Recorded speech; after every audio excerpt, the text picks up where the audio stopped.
multitude in the midst of the earth. Now when Joseph saw that his father laid his right hand on the head of Ephraim, it displeased him. So he took hold of his father's hand to remove it from Ephraim's head to Manasseh's head. And Joseph said to his father, Not so, my father, for this one is the firstborn. Put your right hand on his head. But his father refused. I know, my son, I know. He also shall become a people, and he also shall be great. But truly, his younger brother...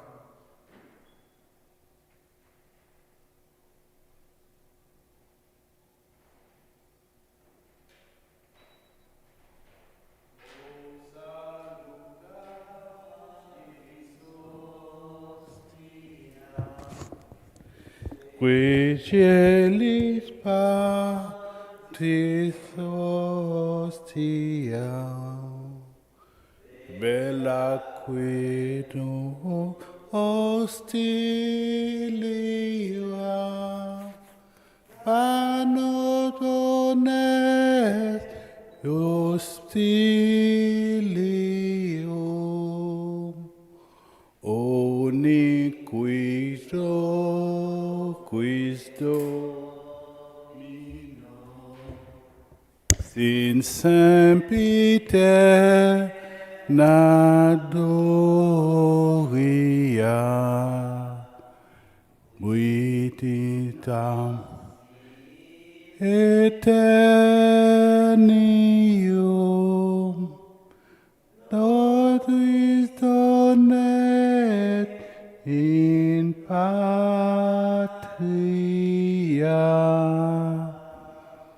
Amen.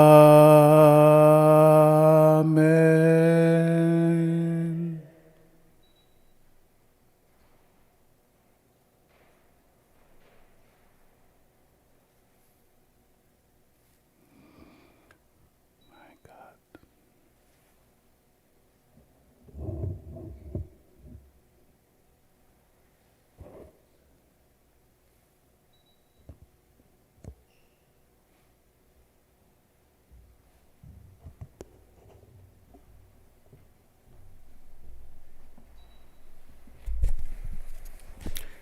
Good morning, everyone. Good morning, Father.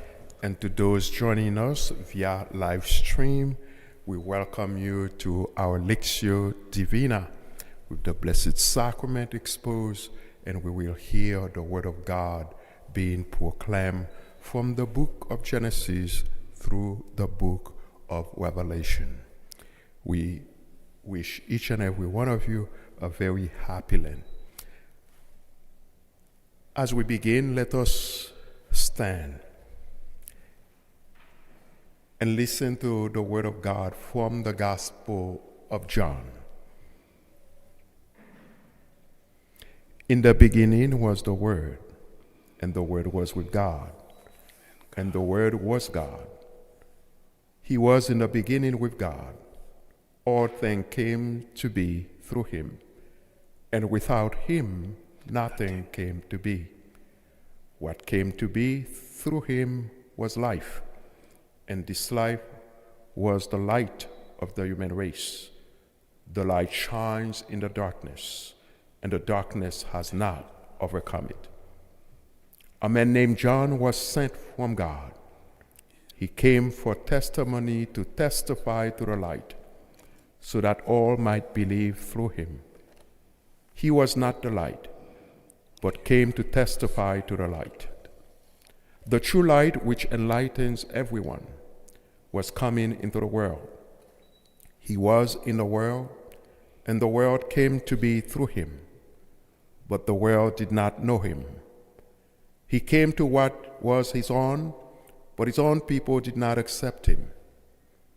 But to those who did accept him, he gave power to become children of God. To those who believe in his name, who were born not by natural generation, nor by human choice, nor by a man's decision, but of God. And the Word became flesh and made his dwelling among us. and we saw his glory, the glory of the Father's only Son, full of grace and truth.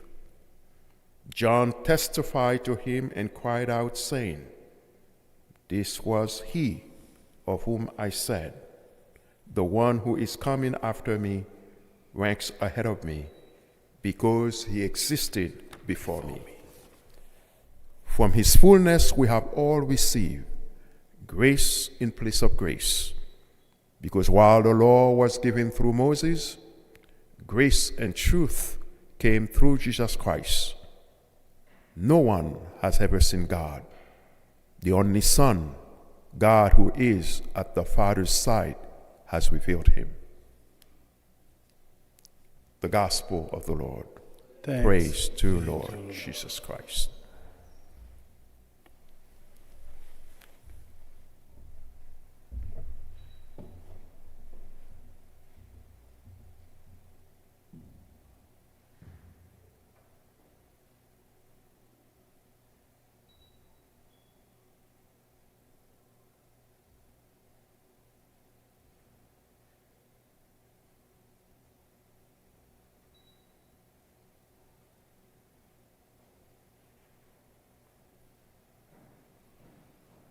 Of nations.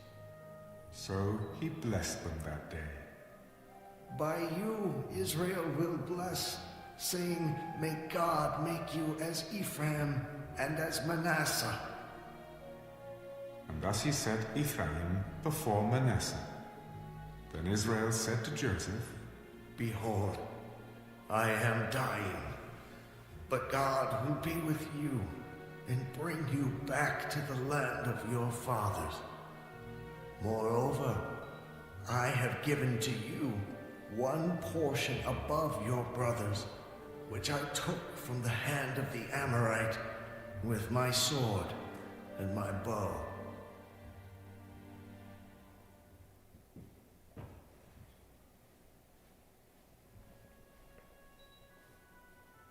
And Jacob called his sons. "Gather together, that I may tell you what shall befall you in the last days. Gather together and hear, you sons of Jacob, and listen to Israel your father. Reuben, you are my firstborn, my might and the beginning of my strength, the excellency of dignity and the excellency of power. Unstable as water, you shall not excel, because you went up to your father's bed, then you defiled it. He went up to my couch. Simeon and Levi are brothers. Instruments of cruelty are in their dwelling place. Let not my soul enter their council. Let not my honor be united to their assembly. For in their anger they slew a man, and in their self-will they hamstrung an ox. Cursed be their anger, for it is fierce, and their wrath, for it is cruel. I will divide them in Jacob, and scatter them in Israel. Judah, you are he whom your brothers shall praise. Your hand shall be on the neck of your enemies. Your father's children shall bow down before you. Judah is a lion's whelp. From the prey, my son, you have gone up. He bows down, he lies down as a lion, and as a lion, who shall rouse him? The scepter shall not depart from Judah, nor a lawgiver from between his feet, until Shiloh comes, and to him shall be the obedience of the people, binding his donkey to the vine, and his donkey's colt to the choice vine. He washed his garments in wine, and his clothes in the blood of grapes. His eyes are darker than wine, and his teeth whiter than milk. Zebulun shall dwell by the haven of the sea. He shall become a haven for ships, and his border shall adjoin Sidon. Issachar is a strong donkey. Lying down between two burdens, he saw that rest was good, and that the land was pleasant. He bowed his shoulder to bear a burden and became a band of slaves. Dan shall judge his people as one of the tribes of Israel. Dan shall be a serpent by the way, a viper by the path, that bites the horse's heels so that its rider shall fall backward. I have waited for your salvation, O Lord. Gad, a troop shall trample upon him, but he shall triumph at last. Bread from Asher shall be rich, and he shall yield royal dainties.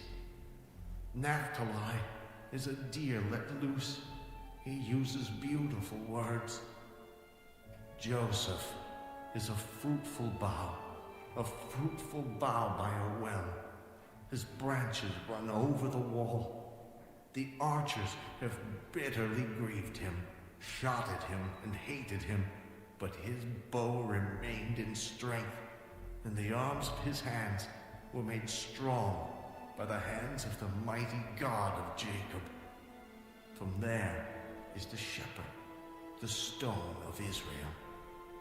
By the God of your father who will help you, and by the Almighty who will bless you with blessings of heaven above, blessings of the deep that lies beneath, blessings of the breasts and of the womb.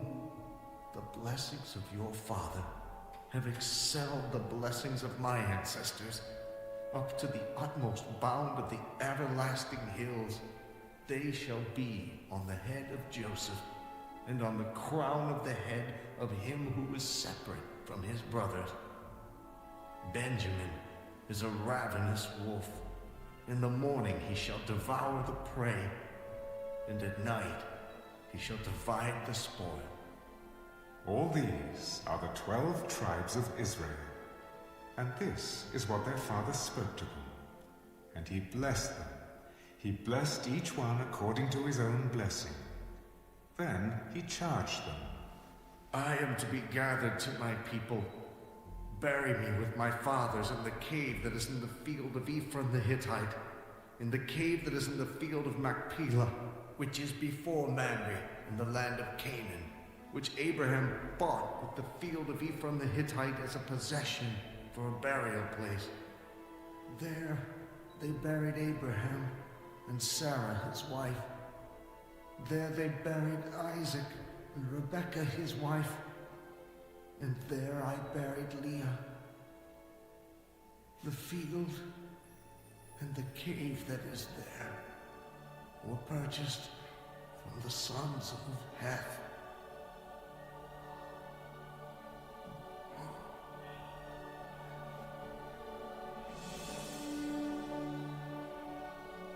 And when Jacob had finished commanding his sons, he drew his feet up into the bed and breathed his last, and was gathered to his people.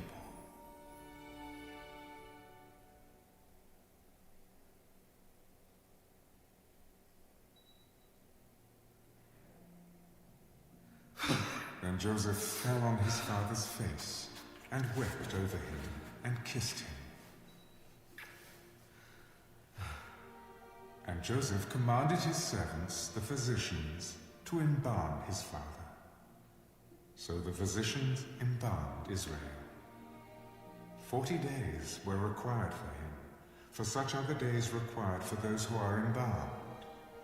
And the Egyptians mourned for him 70 days. Now when the days of his mourning were past, Joseph spoke to the household of Pharaoh.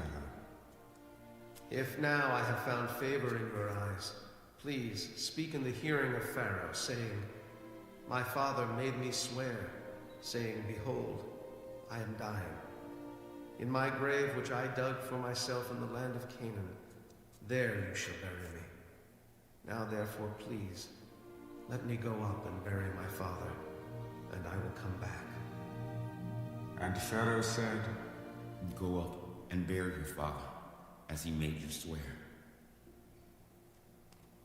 So Joseph went up to bury his father, and with him went up all the servants of Pharaoh, the elders of his house, and all the elders of the land of Egypt, as well as all the house of Joseph, his brothers, and his father's house. Only their little ones, their flocks, and their herds they left in the land of Goshen. And there went up with him both chariots and horsemen, and it was a very great gathering. Then they came to the threshing floor of Atad, which is beyond the Jordan, and they mourned there with a great and very solemn lamentation. He observed 7 days of mourning for his father. And when the inhabitants of the land, the Canaanites, saw the mourning at the threshing floor of Atad, they said, This is a deep mourning of the Egyptians. Therefore its name was called Abel Mizraim, which is beyond the Jordan. So his sons did for him just as he had commanded them. For his sons carried him to the land of Canaan, and buried him in the cave of the field of Machpelah, before Mamre, which Abraham bought with the field from Ephron, the Hittite, as property for a burial place.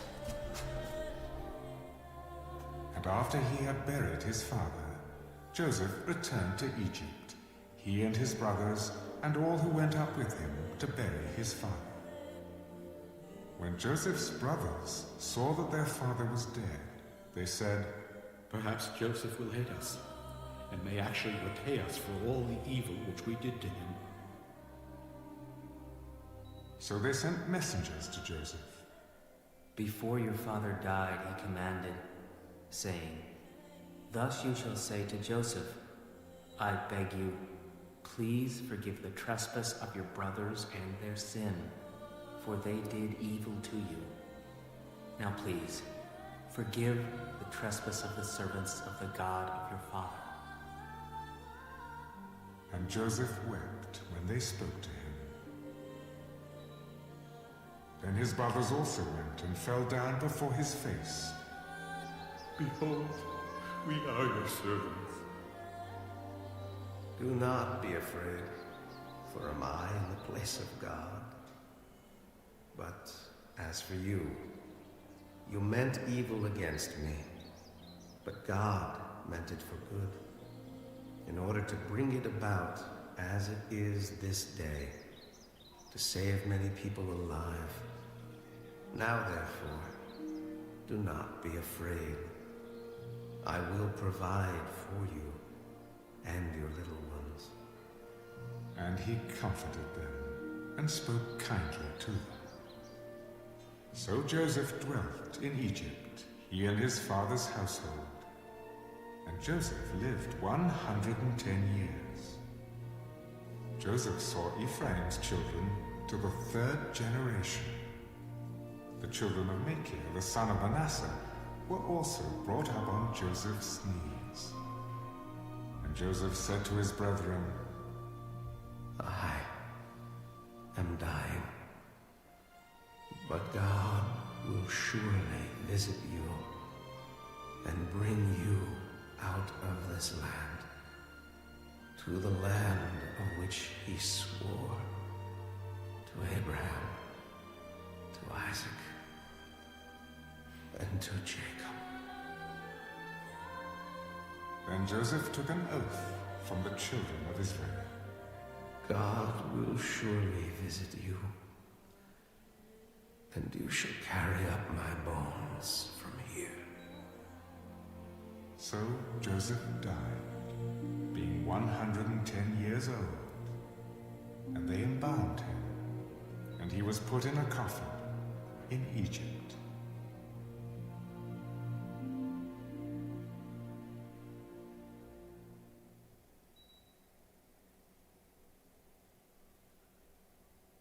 The Book of Exodus. Now these are the names of the children of Israel who came to Egypt. Each man and his household came with Jacob: Reuben, Simeon, Levi, and Judah; Issachar, Zebulun, and Benjamin; Dan, Naphtali, Gad, and Asher. All those who were descendants of Jacob were 70 persons, for Joseph was in Egypt already. And Joseph died, all his brothers, and all that generation. But the children of Israel were fruitful and increased abundantly, multiplied and grew exceedingly mighty, and the land was filled with them.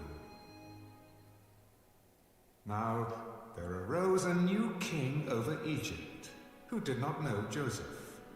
And he said to his people, Look, the people of the children of Israel are more and mightier than we.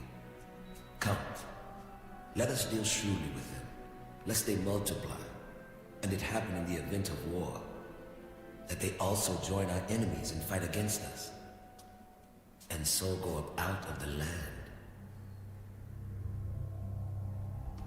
Wherefore they set taskmasters over them to afflict them with their burdens. And they built for Pharaoh supply cities, Pithom and Ramesses. But the more they afflicted them, the more they multiplied and grew. And they were in dread of the children of Israel. So the Egyptians made the children of Israel serve with rigor, and they made their lives bitter with hard bondage. In mortar, in brick, and in all manner of service in the field. All their service in which they made them serve was with rigor. Then the king of Egypt spoke to the Hebrew midwives, of whom the name of one was Shiphrah, and the name of the other Puah. When you do the duties of a midwife for the Hebrew women, and see them on the birth stools, if it is a son, then you shall kill him.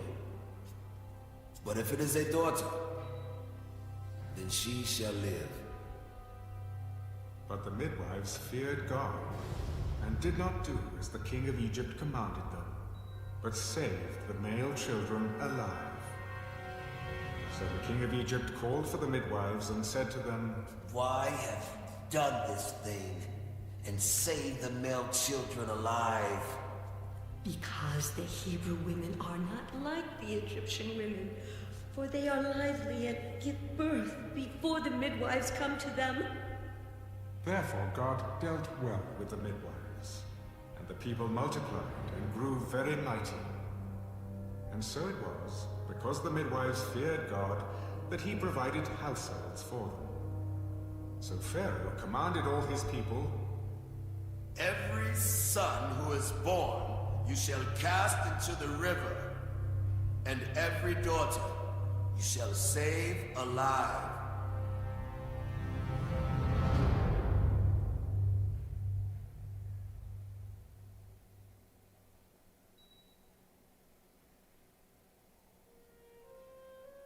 And a man of the house of Levi went and took as wife a daughter of Levi. So the woman conceived and bore a son. And when she saw that he was a beautiful child, she hid him 3 months. But when she could no longer hide him, she took an ark of bulrushes for him, daubed it with asphalt and pitch, put the child in it, and laid it in the reeds by the river's bank. And his sister stood afar off to know what would be done to him. Then the daughter of Pharaoh came down to bathe at the river, and her maidens walked along the riverside. And when she saw the ark among the reeds, she sent her maid to get it. And when she opened it, she saw the child, and behold, the baby wept. So she had compassion on him. This is one of the Hebrews' children. Then his sister said to Pharaoh's daughter, Shall I go and call a nurse for you from the Hebrew women, that she may nurse the child for you? Go. So the maiden went and called the child's mother. Then Pharaoh's daughter said to her, Take this child away and nurse him for me, and I will give you your wages. So the woman took the child and nursed him. And the child grew, and she brought him to Pharaoh's daughter, and he became her son. So she called his name Moses, saying, Because I drew him out of the water. Now it came to pass in those days, when Moses was grown, that he went out to his brethren, and looked at their burdens. And he saw an Egyptian beating a Hebrew, one of his brethren. So he looked this way and that way, and when he saw no one, he killed the Egyptian and hid him in the sand. And when he went out the second day, behold, 2 Hebrew men were fighting. And he said to the one who did the wrong, Why are you striking your companion? Who made you a prince and a judge over us? Do you intend to kill me as you killed the Egyptian? So Moses feared and said, Surely this thing is known. When Pharaoh heard of this matter, he sought to kill Moses. But Moses fled from the face of Pharaoh and dwelt in the land of Midian, and he sat down by a well. Now the priest of Midian had 7 daughters, and they came and drew water, and they filled the troughs to water their father's flock. Then the shepherds came and drove them away. But Moses stood up and helped them, and watered their flock. When they came to ruin their father, he said, How is it that you have come so soon today? An Egyptian delivered us from the hand of the shepherds, and he also drew enough water for us, and watered the flock. And where is he? Why is it that you have left the man? Call him that he may eat bread. Then Moses was content to live with the man, and he gave Zipporah his daughter to Moses, and she bore him a son. He called his name Gershom, for he said, I have been a stranger in a foreign land. Now it happened in the process of time that the king of Egypt died. Then the children of Israel groaned because of the bondage, and they cried out, and their cry came up to God because of the bondage. So God heard their groaning, and God remembered his covenant with Abraham, with Isaac, and with Jacob. And God looked upon the children of Israel, and God acknowledged them.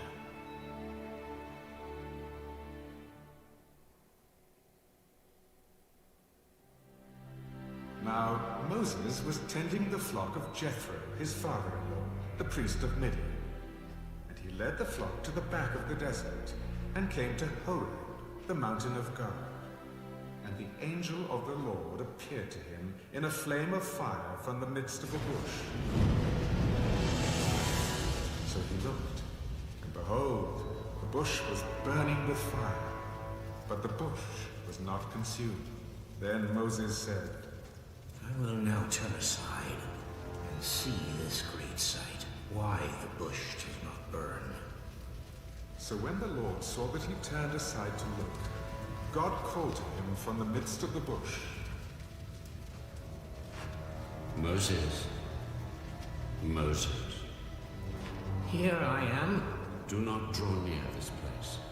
Take your sandals off your feet, for the place where you stand is holy ground. I am the God of your father, the God of Abraham, the God of Isaac, and the God of Jacob. And Moses hid his face, for he was afraid to look upon God.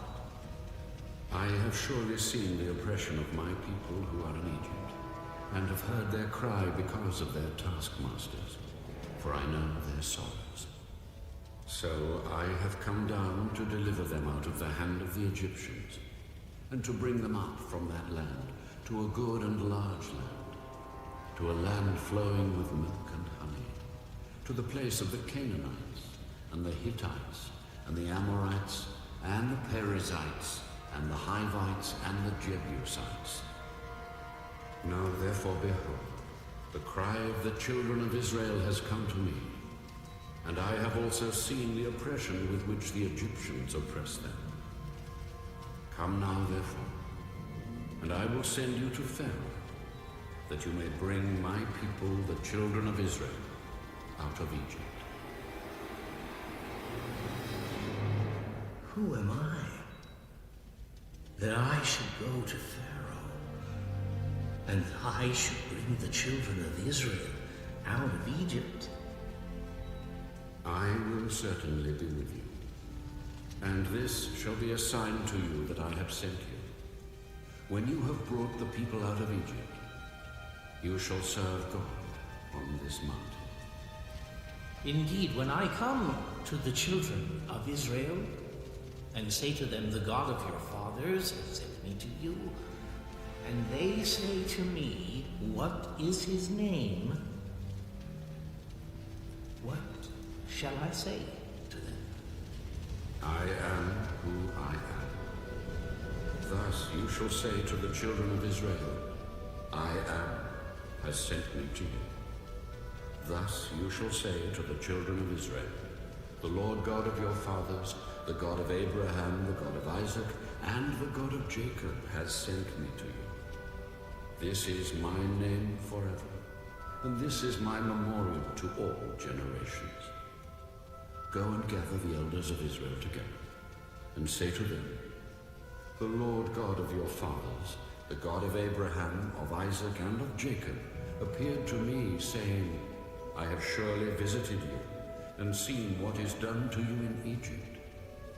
And I have said, I will bring you up out of the affliction of Egypt, to the land of the Canaanites, and the Hittites, and the Amorites, and the Perizzites, and the Hivites, and the Jebusites, to a land flowing with milk and honey. Then they will heed your voice. And you shall come, you and the elders of Israel, to the king of Egypt. And you shall say to him, the Lord God of the Hebrews has met with us. And now, please, let us go 3 days' journey into the wilderness, that we may sacrifice to the Lord our God. But I am sure that the king of Egypt will not let you go, no, not even by a mighty hand.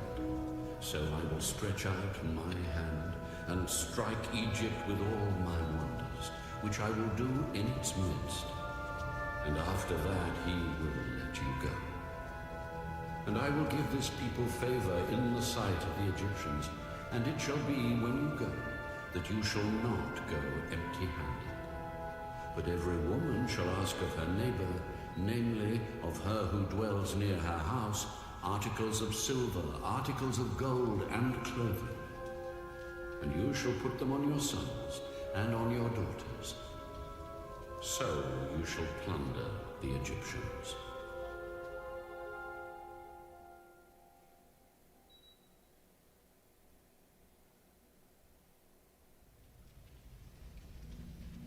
Then Moses answered and said, But suppose they will not believe me, or listen to my voice. Suppose they say, the Lord has not appeared to you. What is that in your hand? A rod. Cast it on the ground. So he cast it on the ground, and it became a serpent. And Moses fled from it. And the Lord said to Moses, Reach out your hand and take it by the tail. So Moses reached out his hand and caught it, and it became a rod in his hand. Thus they may believe that the Lord God of their fathers, the God of Abraham, the God of Isaac, and the God of Jacob, has appeared to you. Now put your hand in your bosom. And Moses put his hand in his bosom. When he took it out, behold, his hand was leprous, like snow. Put your hand in your bosom again. So he put his hand in his bosom again, and drew it out of his bosom, and behold, it was restored like his other flesh. Then it will be, if they do not believe you, nor heed the message of the first sign, that they may believe the message of the latter sign. And it shall be, if they do not believe even these 2 signs, or listen to your voice, that you shall take water from the river, and pour it on the dry land. The water which you take from the river will become blood on the dry land. Oh, my Lord, I am not eloquent. Neither before nor since you have spoken to your servant, but I am slow of speech and and slow of tongue. Who has made man's mouth? Or who makes the mute, the deaf, the seeing, or the blind? Have not I, the Lord? Now therefore, go, and I will be with your mouth, and teach you what you shall say. Oh, my Lord, please, send by the hand of whomever else you may send. So the anger of the Lord was kindled against Moses. Is not Aaron the Levite your brother? I know he can speak well. And look, he is also coming out to meet you. When he sees you, he will be glad in his heart. Now you shall speak to him and put the words in his mouth. And I will be with your mouth and with his mouth. And I will teach you what you shall do. So he shall be your spokesman to the people. And he himself shall be as a mouth for you. And you shall be to him as God. And you shall take this rod in your hand, with which you shall do the signs.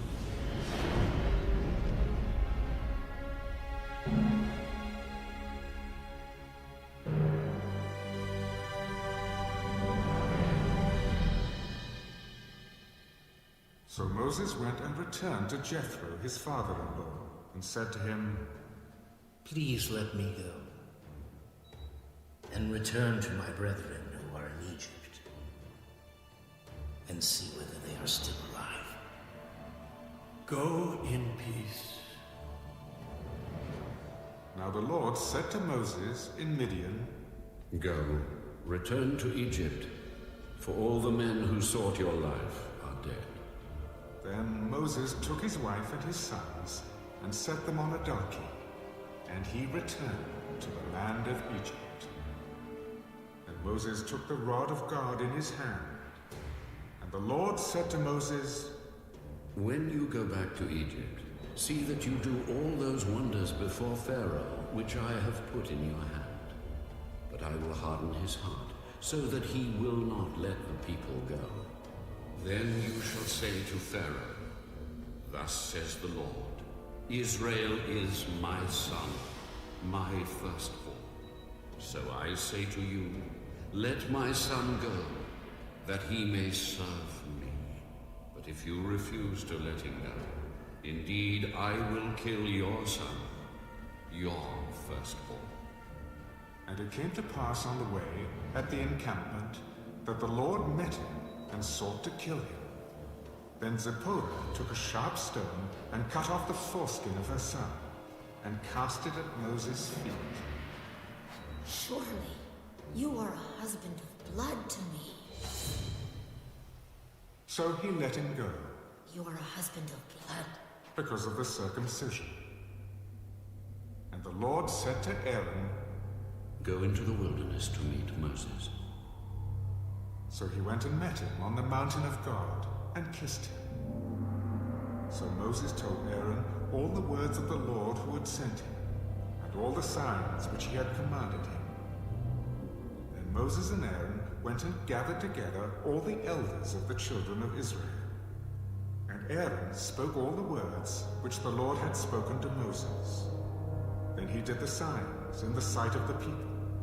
So the people believed. And when they heard that the Lord had visited the children of Israel, and that he had looked on their affliction, then they bowed their heads and worshipped.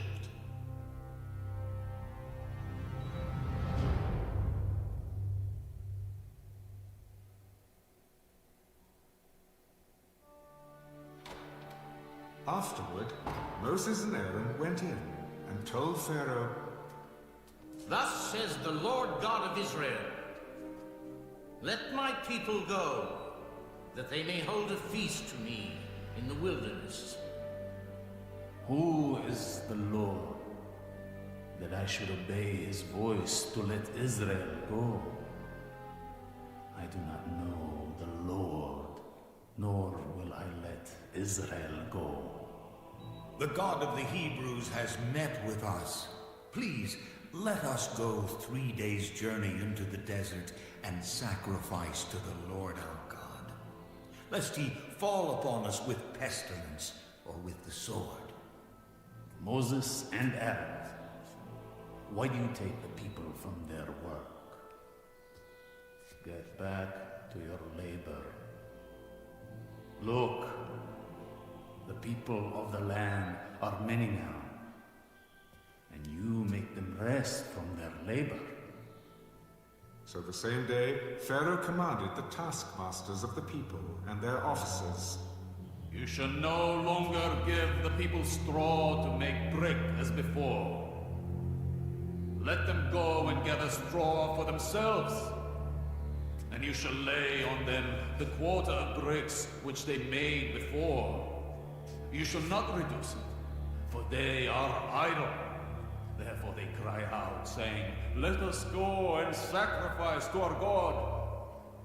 Let more work be laid on the men, that they may labor in it, and let them not regard false words. And the taskmasters of the people and their officers went out and spoke to the people.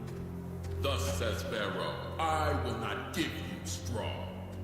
Go, get yourselves straw where you can find it, yet none of your work will be reduced. So the people were scattered abroad throughout all the land of Egypt to gather stubble instead of straw. The taskmasters forced them to hurry. Fulfill your work, your daily quota, as when there was straw. Also the officers of the children of Israel, whom Pharaoh's taskmasters had set over them, were beaten and were asked, Why have you not fulfilled your task in making brick both yesterday and today, as before? And the officers of the children of Israel came and cried out to Pharaoh, saying, Why are you dealing thus with your servants? There is no straw given to your servants, and they say to us, Make brick. And indeed, your servants are beaten, but the fault is in your own people. You are idle. Therefore you say, Let us go and sacrifice to the Lord. Therefore go now and work, for no straw shall be given you, yea, you shall deliver the quota of bricks. And the officers of the children of Israel saw that they were in trouble, after it was said, You shall not reduce any bricks from your daily quota.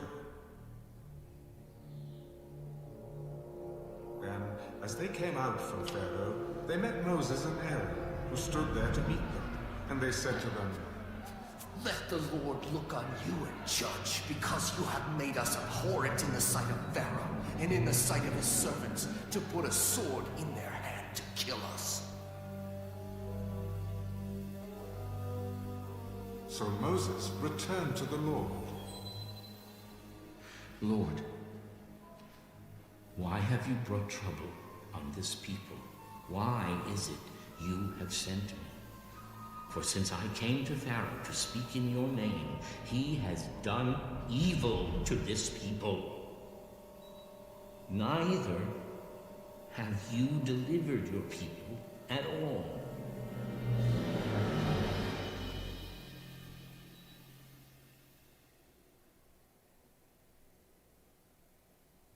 Then the Lord said to Moses, Now you shall see what I will do to Pharaoh. For with a strong hand he will let them go, and with a strong hand he will drive them out of his land. I am the Lord. I appeared to Abraham, to Isaac, and to Jacob as God Almighty, but by my name Lord I was not known to them. I have also established my covenant with them, to give them the land of Canaan, the land of their pilgrimage, in which they were strangers. And I have also heard the groaning of the children of Israel, whom the Egyptians keep in bondage, and I have remembered my covenant. Therefore, say to the children of Israel, I am the Lord. I will bring you out from under the burdens of the Egyptians. I will rescue you from their bondage, and I will redeem you with an outstretched arm, and with great judgments. I will take you as my people, and I will be your God. Then you shall know that I am the Lord your God, who brings you out from under the burdens of the Egyptians. And I will bring you into the land which I swore to give to Abraham, Isaac, and Jacob. And I will give it to you as a heritage. I am the Lord. So Moses spoke thus to the children of Israel, but they did not heed Moses, because of anguish of spirit and cruel bondage. And the Lord spoke to Moses, Go in, tell Pharaoh, king of Egypt, to let the children of Israel go out of his land. And Moses spoke before the Lord, The children of Israel have not heeded me. How then shall Pharaoh heed me, for I am of uncircumcised lips? Then the Lord spoke to Moses and Aaron, and gave them a command for the children of Israel, and for Pharaoh, king of Egypt, to bring the children of Israel out of the land of Egypt. These are the heads of their fathers' houses. The sons of Reuben, the firstborn of Israel, were Hanok, Palu, Hezron, and Carmi. These are the families of Reuben. And the sons of Simeon were Jemuel, Jamin, Ohad, Jachin, Zohar, and Shaul, the son of a Canaanite woman. These are the families of Simeon. These are the names of the sons of Levi, according to their generations: Gershon, Kohath, and Merari. And the years of the life of Levi were 137. The sons of Gershon were Libni and Shimei, according to their families. And the sons of Kohath were Amram, Izhar, Hebron, and Uzziel. And the years of the life of Kohath were 133. The sons of Merari were Mahli and Mushi. These are the families of Levi, according to their generations. Now Amram took for himself Jochebed, his father's sister, as wife, and she bore him Aaron and Moses. And the years of the life of Amram were 137. The sons of Izhar were Korah, Nepheg, and Zikri. And the sons of Uzziel were Mishael, Elzaphan, and Zithri. Aaron took to himself Elisheba, daughter of Amminadab, sister of Nahshon, as wife, and she bore him Nadab, Abihu, Eleazar, and Ithamar. And the sons of Korah were Azar, Elkanah, and Abiasaph. These are the families of the Korahites. Eleazar, Aaron's son, took for himself one of the daughters of Putiel as wife, and she bore him Phinehas. These are the heads of the fathers' houses of the Levites, according to their families. These are the same Aaron and Moses, to whom the Lord said, Bring out the children of Israel from the land of Egypt, according to their armies. These are the ones who spoke to Pharaoh, king of Egypt, to bring out the children of Israel from Egypt. These are the same Moses and Aaron. And it came to pass, on the day the Lord spoke to Moses in the land of Egypt, that the Lord spoke to Moses, saying, I am the Lord. Speak to Pharaoh, king of Egypt, all that I say to you. Behold, I am of uncircumcised lips, and how shall Pharaoh heed me?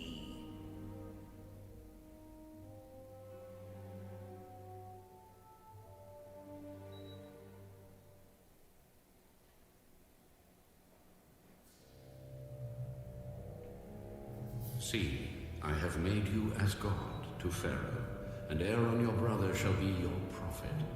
You shall speak all that I command you, and Aaron your brother shall tell Pharaoh to send the children of Israel out of his land. And I will harden Pharaoh's heart and multiply my signs and my wonders in the land of Egypt. But Pharaoh will not heed you, so that I may lay my hand on Egypt and bring my armies and my people, the children of Israel, out of the land of Egypt by great judgments. And the Egyptians shall know that I am the Lord, when I stretch out my hand on Egypt and bring out the children of Israel from among them. Then Moses and Aaron did so, just as the Lord commanded them, so they did. And Moses was 80 years old, and Aaron 83 years old, when they spoke to Pharaoh. Then the Lord spoke to Moses and Aaron. When Pharaoh speaks to you, saying, "Show a miracle for yourselves," then you shall say to Aaron, "Take your rod and cast it before Pharaoh, and let it become a serpent."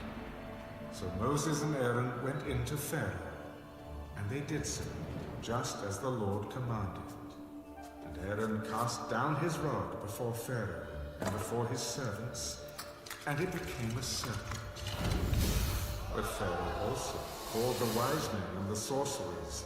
So the magicians of Egypt, they also did in like manner with their enchantments. For every man threw down his rod, and they became serpents. But Aaron's rod swallowed up their rods. And Pharaoh's heart grew hard, and he did not heed them as the Lord had said. So the Lord said to Moses, Pharaoh's heart is hard. He refuses to let the people go. Go to Pharaoh in the morning, when he goes out to the water, and you shall stand by the river's bank to meet him. And the rod which was turned to a serpent you shall take in your hand, and you shall say to him, "The Lord God of the Hebrews has sent me to you, saying, 'Let my people go, that they may serve me in the wilderness.' But indeed, until now, you would not hear. Thus says the Lord, by this you shall know that I am the Lord. Behold, I will strike the waters which are in the river with the rod that is in my hand, and they shall be turned to blood, and the fish that are in the river shall die, the river shall stink, and the Egyptians will loathe to drink the water of the river."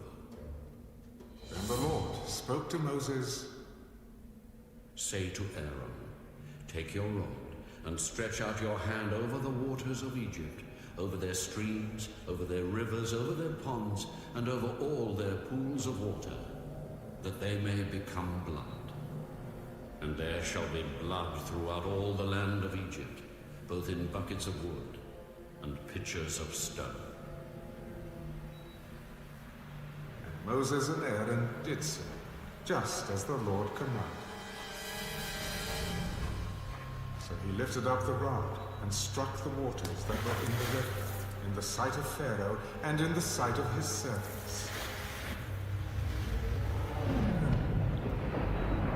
All the waters that were in the river were turned to blood. The fish that were in the river died. The river stank. The Egyptians could not drink the water of the river. So there was blood throughout all the land of Egypt.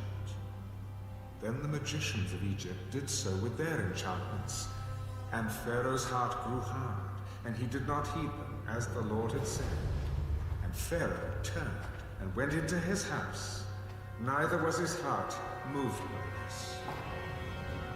So all the Egyptians dug all around the river for water to drink, because they could not drink the water of the river.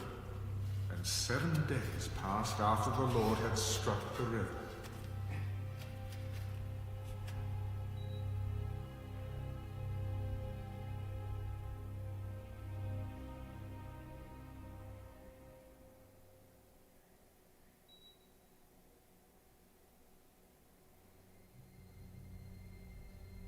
And the Lord spoke to Moses.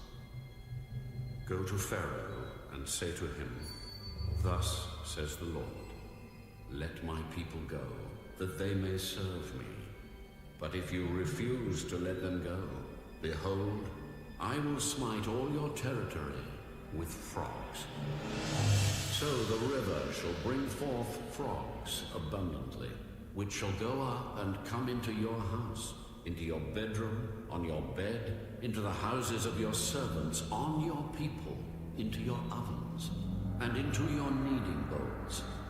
And the frogs shall come up on you, on your people, and on all your servants. Say to Aaron, stretch out your hand with your rod over the streams, over the rivers, and over the ponds, and cause frogs to come up on the land of Egypt. So Aaron stretched out his hand over the waters of Egypt, and the frogs came up and covered the land of Egypt. The magicians did so with their enchantments, and brought up frogs on the land of Egypt. Then Pharaoh called for Moses and Aaron, Entreat the Lord, that he may take away the frogs from me and my people.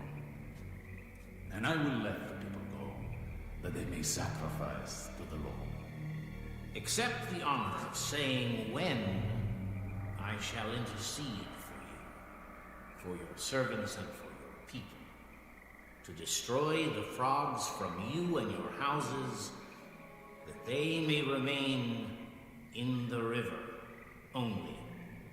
Tomorrow.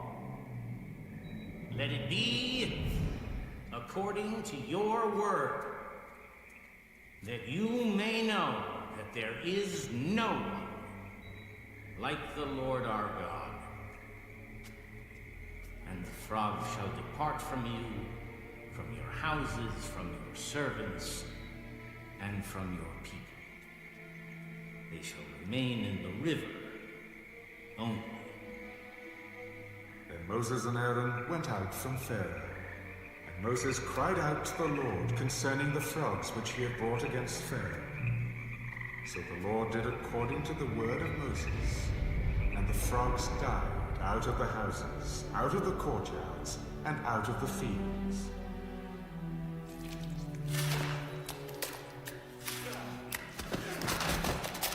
They gathered them together in heaps, and the land stank. But when Pharaoh saw that there was relief, he hardened his heart and did not heed them, as the Lord had said. So the Lord said to Moses, Say to Aaron, stretch out your rod and strike the dust of the land, so that it may become lice throughout all the land of Egypt. And they did so. For Aaron stretched out his hand with his rod and struck the dust of the earth, and it became lice on man and beast. All the dust of the land became lice throughout all the land of Egypt.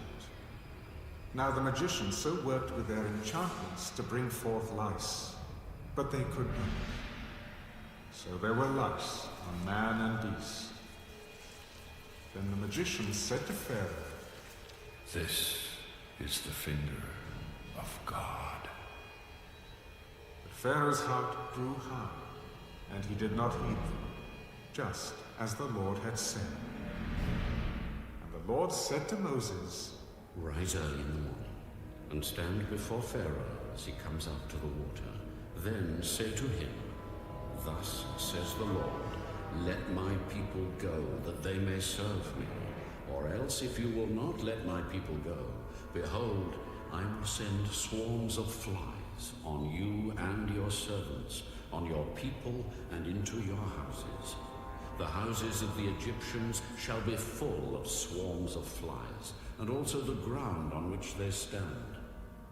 And in that day I will set apart the land of Goshen, in which my people dwell, that no swarms of flies shall be there, in order that you may know that I am the Lord in the midst of the land.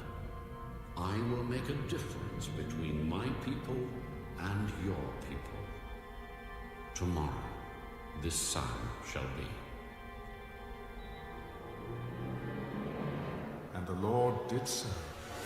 Thick swarms of flies came into the house of Pharaoh, into his servants' houses, and into all the land of Egypt. The land was corrupted because of the swarms of flies. Pharaoh called for Moses and Aaron. Go, sacrifice to your God in the land. But Moses said to him, It is not right to do so. For we would be sacrificing the abomination of the Egyptians to the Lord our God. If we sacrifice the abomination of the Egyptians before their eyes, then will they not stone us. We will go 3 days' journey into the wilderness and sacrifice to the Lord our God as he will command us.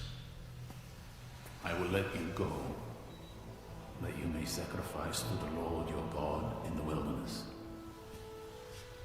Only you shall not go very far away. Intercede for me. Indeed. I am going out from you, and I will entreat the Lord that the swarms of flies may depart tomorrow from Pharaoh, from his servants, and from his people. But let Pharaoh not deal deceitfully anymore, in not letting the people go to sacrifice to the Lord. So Moses went out from Pharaoh and entreated the Lord, and the Lord did according to the word of Moses. He removed the swarms of flies from Pharaoh, from his servants, and from his people.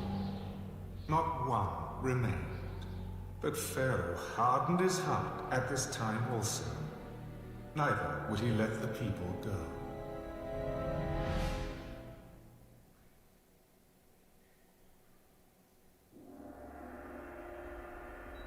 Then the Lord said to Moses, Go into Pharaoh and tell him, Thus says the Lord God of the Hebrews, Let my people go, that they may serve me.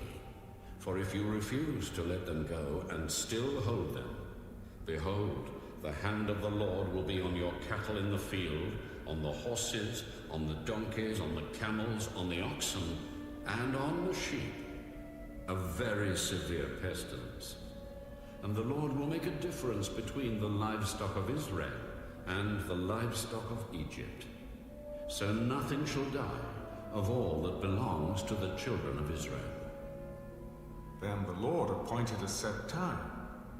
Tomorrow the Lord will do this thing in the land.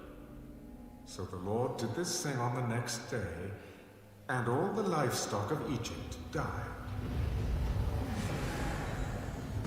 Of the livestock of the children of Israel, not one died. Then Pharaoh sent, and indeed not even one of the livestock of the Israelites was dead. But the heart of Pharaoh became hard, and he did not let the people go. So the Lord said to Moses and Aaron, Take for yourselves handfuls of ashes from a furnace, and let Moses scatter it toward the heavens in the sight of Pharaoh. And it will become fine dust in all the land of Egypt. And it will cause boils that break out in sores on man and beast throughout all the land of Egypt. Then they took ashes from the furnace and stood before Pharaoh, and Moses scattered them toward heaven. And they caused boils that break out in sores on man and beast. And the magicians could not stand before Moses because of the boils, for the boils were on the magicians and on all the Egyptians. But the Lord hardened the heart of Pharaoh, and he did not heed them, just as the Lord had spoken to Moses. Then the Lord said to Moses, Rise early in the morning, and stand before Pharaoh, and say to him, Thus says the Lord God of the Hebrews, Let my people go, that they may serve me.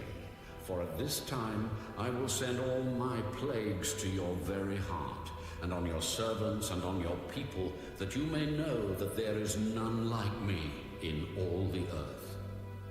Now, if I had stretched out my hand and struck you and your people with pestilence, then you would have been cut off from the earth. But indeed, for this purpose I have raised you up, that I may show my power in you, and that my name may be declared in all the earth. As yet you exalt yourself against my people, in that you will not let them go. Behold, tomorrow about this time, I will cause very heavy hail to rain down, such as has not been in Egypt since its founding, until now. Therefore send now, and gather your livestock, and all that you have in the field, for the hail shall come down on every man and every animal which is found in the field, and is not brought home. And they shall die. He who feared the word of the Lord among the servants of Pharaoh made his servants and his livestock flee to the houses. But he who did not regard the word of the Lord left his servants and his livestock in the field. Then the Lord said to Moses, Stretch out your hand toward heaven, that there may be hail in all the land of Egypt, on man, on beast, and on every herb of the field, throughout the land of Egypt. And Moses stretched out his rod toward heaven.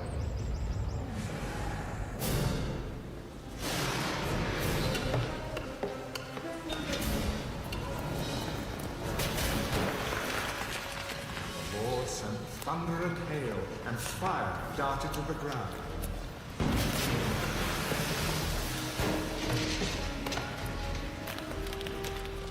The Lord rained hail on the land of Egypt.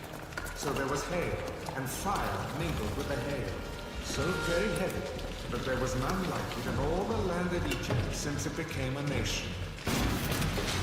The hail struck throughout the whole land of Egypt, all that was in the field, both man and beast, and the hail struck every herb of the field, and broke every tree of the field. Only in the land of Goshen, where the children of Israel were, there was no hail. And Pharaoh sent and called for Moses and Aaron. I have sinned this time. The Lord is righteous, and my people and I are wicked.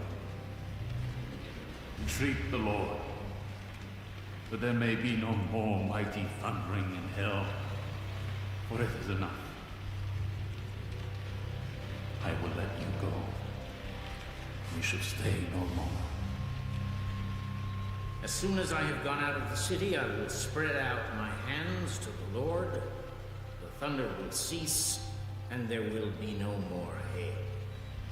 That you may know that the earth is the Lord's. But as for you and your servants, I know that you will not yet fear the Lord God. Now the flax and the barley were struck, for the barley was in the head, and the flax was in bud. But the wheat and the spelt were not struck, for they are late crops. So Moses went out of the city from Pharaoh and spread out his hands to the Lord.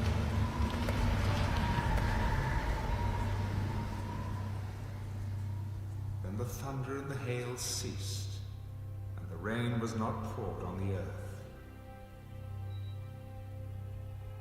And when Pharaoh saw that the rain, the hail, and the thunder had ceased, he sinned yet more, and he hardened his heart, he and his servants. So the heart of Pharaoh was hard, neither would he let the children of Israel go, as the Lord had spoken by Moses.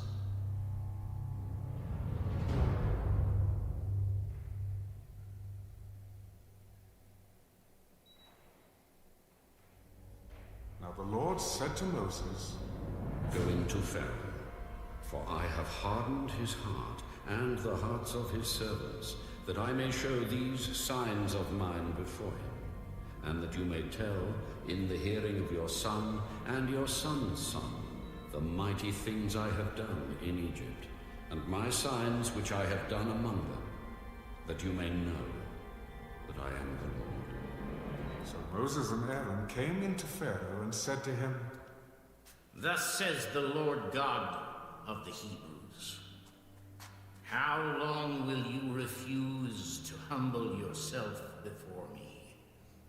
Let my people go that they may serve me, or else if you refuse to let my people go, behold, tomorrow I will bring locusts into your territory, and they shall cover the face of the earth, so that no one will be able to see the earth, and they shall eat the residue of what is left, which remains to you from the hail. And they shall eat every tree which grows up for you out of the field. They shall fill your houses, the houses of all your servants, and the houses of all the Egyptians, which neither your fathers nor your fathers' fathers had seen since the day that they were on the earth to this day. And he turned and went out from Pharaoh. Then Pharaoh's servants said to him, How long shall this man be a snare to us? Let the men go, that they may serve the Lord their God. Do you not yet know that Egypt is destroyed? So Moses and Aaron were brought again to Pharaoh.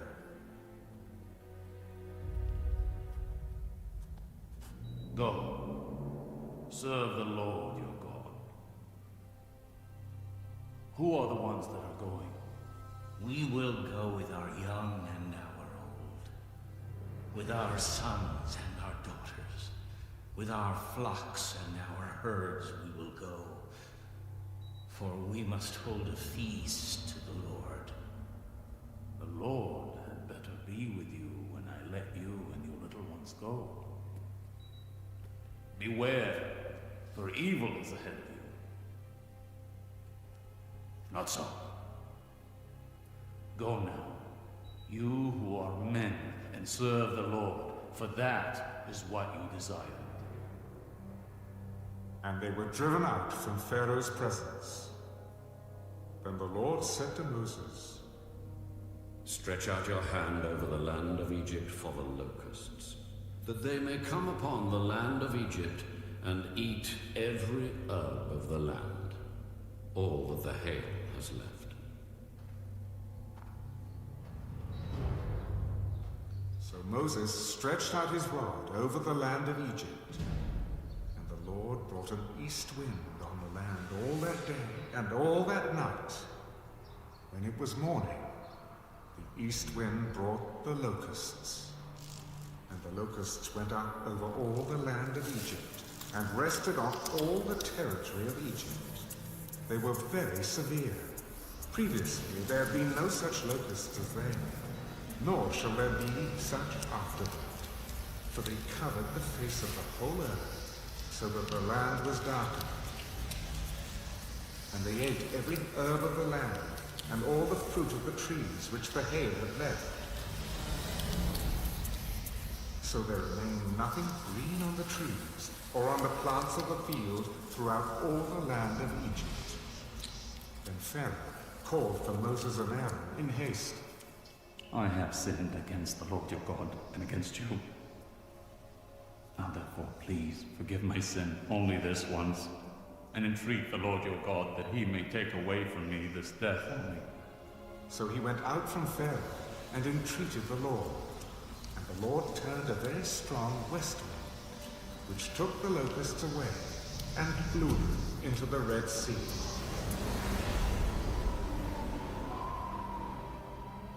There remained not one locust in all the territory of Egypt.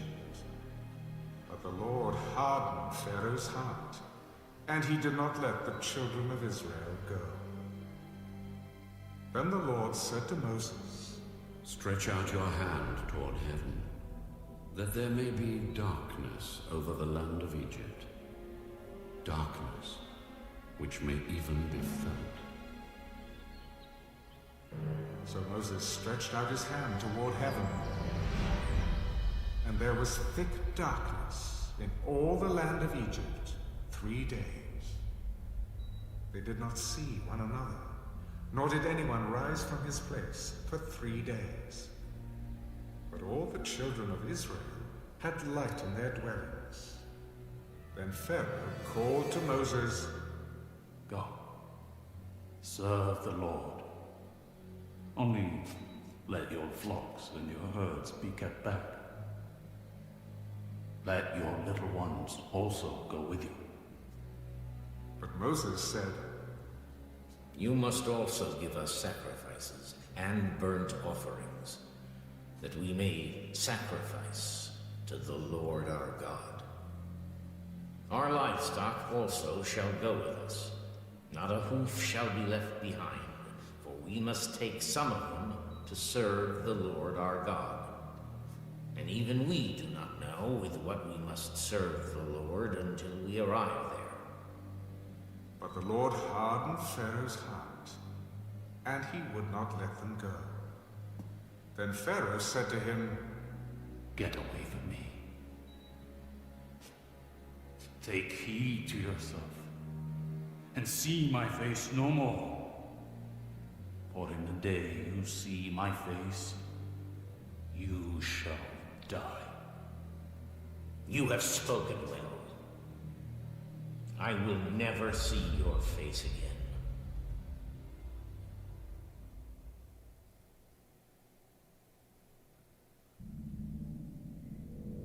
And the Lord said to Moses, I will bring one more plague on Pharaoh and on Egypt.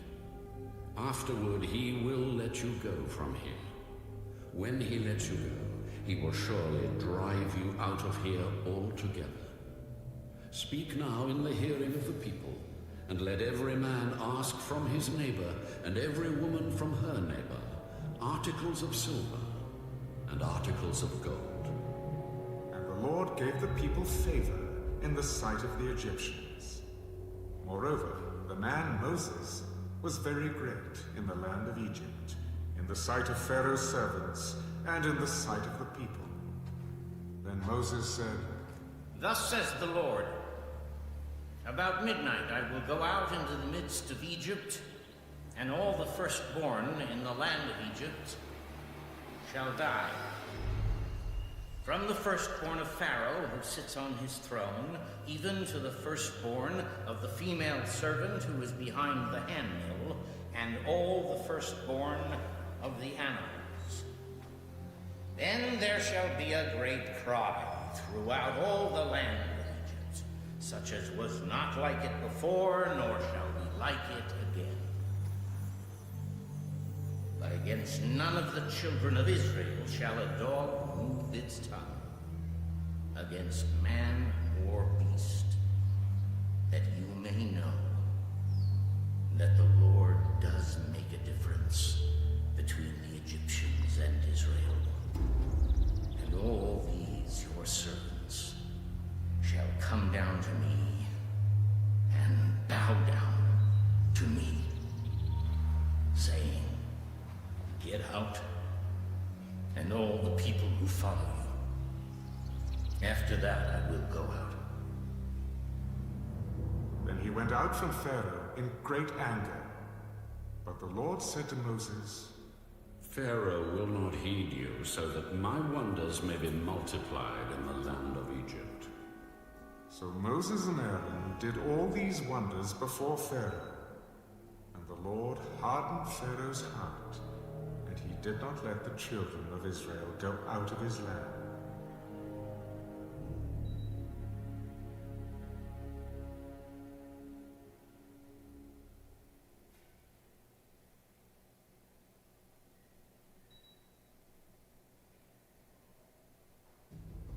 Now the Lord spoke to Moses and Aaron in the land of Egypt. This month shall be your beginning of months. It shall be the first month of the year to you.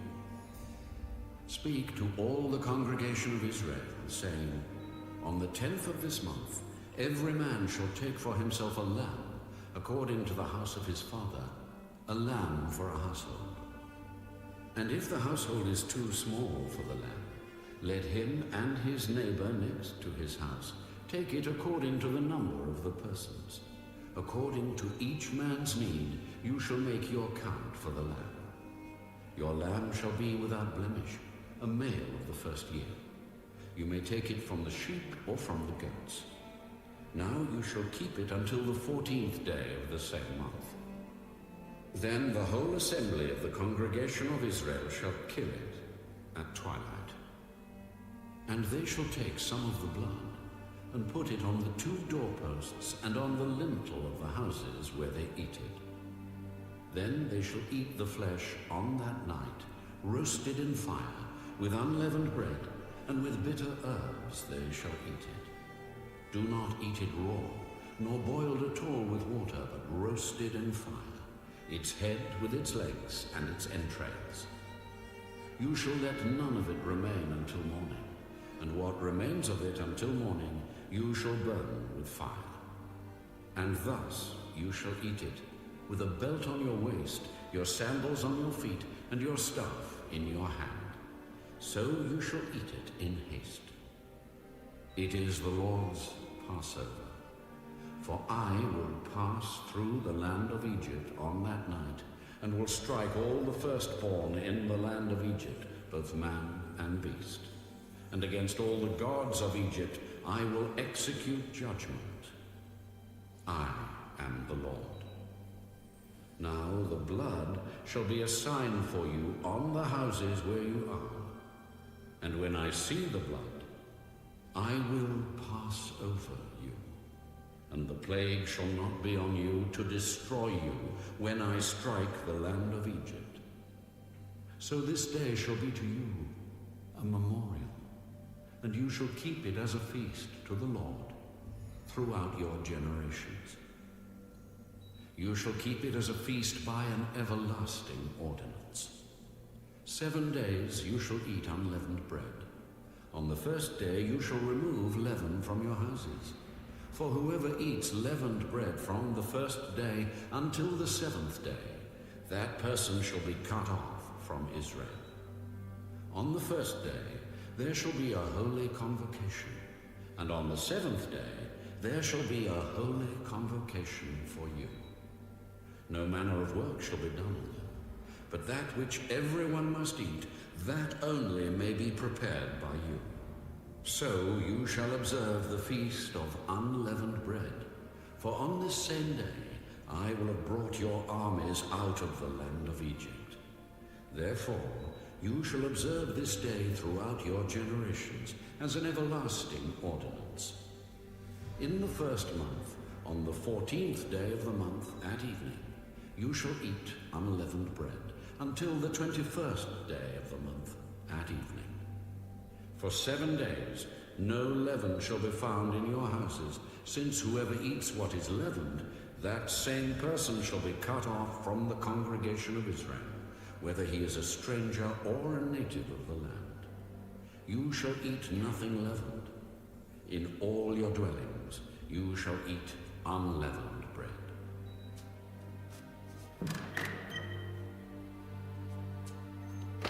Then Moses called for all the elders of Israel and said to them, Pick out and take lambs for yourselves according to your families, and kill the Passover lamb. And you shall take a bunch of hyssop, dip it in the blood that is in the basin, and strike the lintel and the 2 doorposts with the blood that is in the basin. And none of you shall go out of the door of his house until morning. For the Lord will pass through to strike the Egyptians, and when he sees the blood on the lintel and on the 2 doorposts, the Lord will pass over the door and not allow the destroyer to come into your houses to strike you. And you shall observe this thing as an ordinance for you and your sons forever. It will come to pass when you come to the land which the Lord will give you, just as he promised, that you shall keep this service. And it shall be, when your children say to you, "What do you mean by this service?" that you shall say, "It is the Passover sacrifice of the Lord, who passed over the houses of the children of Israel in Egypt, when he struck the Egyptians and delivered our households." So the people bowed their heads and worshipped. Then the children of Israel went away and did so, just as the Lord had commanded Moses and Aaron, so they did.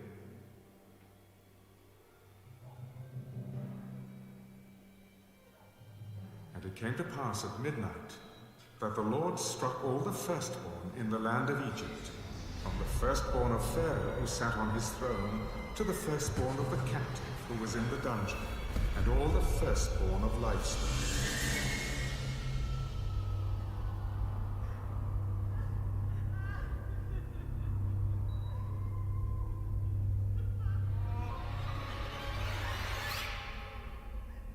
So Pharaoh rose in the night, he, all his servants, and all the Egyptians, and there was a great cry in Egypt, for there was not a house where there was not one dead.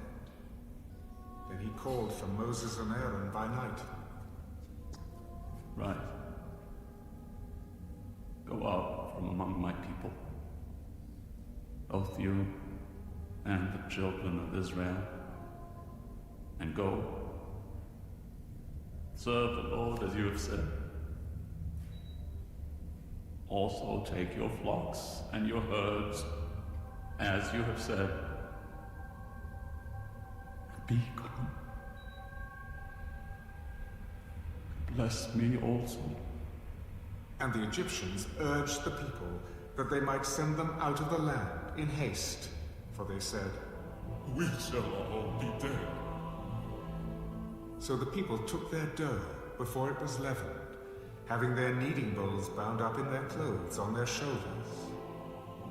Now the children of Israel had done according to the word of Moses, and they had asked from the Egyptians articles of silver, articles of gold, and clothing. And the Lord had given the people favor in the sight of the Egyptians, so that they granted them what they requested. Thus they plundered the Egyptians. Then the children of Israel journeyed from Ramesses to Succoth, about 600,000 men on foot, besides children. A mixed multitude went up with them also, and flocks and herds, a great deal of livestock. And they baked unleavened cakes of the dough which they had brought out of Egypt, for it was not leavened, because they were driven out of Egypt and could not wait, nor had they prepared provisions for themselves. Now the sojourn of the children of Israel who lived in Egypt was 430 years. And it came to pass, at the end of the 430 years, on that very same day, it came to pass that all the armies of the Lord went out from the land of Egypt. It is a night of solemn observance to the Lord for bringing them out of the land of Egypt. This is that night of the Lord, a solemn observance for all the children of Israel throughout their generations. And the Lord said to Moses and Aaron, "This is the ordinance of the Passover. No foreigner shall eat it, but every man's servant who is bought for money, when you have circumcised him, then he may eat it. A sojourner and a hired servant shall not eat it. In one house it shall be eaten. You shall not carry any of the flesh outside the house, nor shall you break one of its bones. All the congregation of Israel shall keep it. And when a stranger dwells with you and wants to keep the Passover to the Lord, let all his males be circumcised, and then let him come near and keep it. And he shall be as a native of the land. For no uncircumcised person shall eat it. One law shall be for the native born and for the stranger who dwells among you." Thus all the children of Israel did, as the Lord commanded Moses and Aaron, so they did. And it came to pass, on that very same day, that the Lord brought the children of Israel out of the land of Egypt, according to their armies.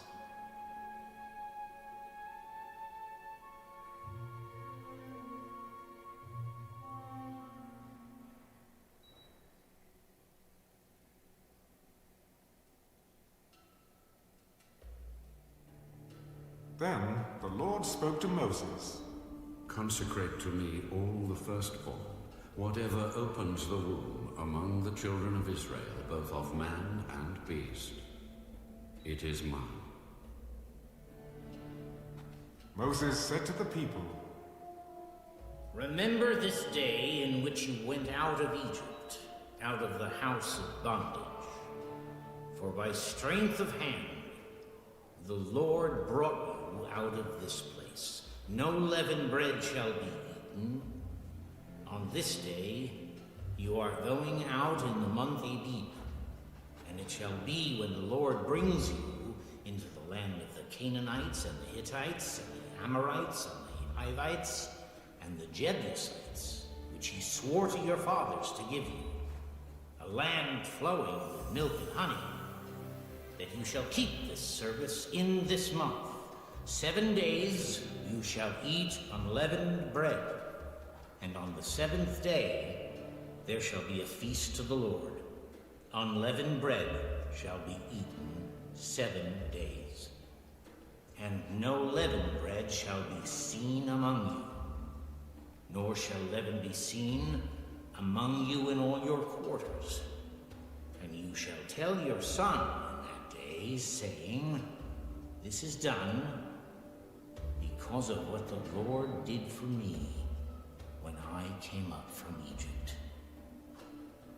It shall be as a sign to you on your hand, and as a memorial between your eyes, that the Lord's law may be in your mouth. For with a strong hand the Lord has brought you out of Egypt. You shall therefore keep this ordinance in its season from year to year.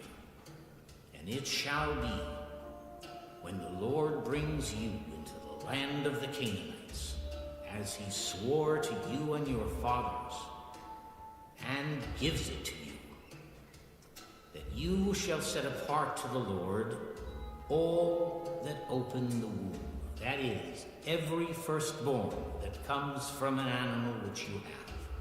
The males shall be the Lord's. But every firstborn of a donkey you shall redeem with a lamb. And if you will not redeem it, then you shall break its neck.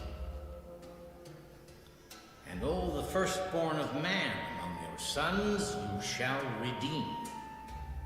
So it shall be, when your son asks you in time to come, saying, What is this?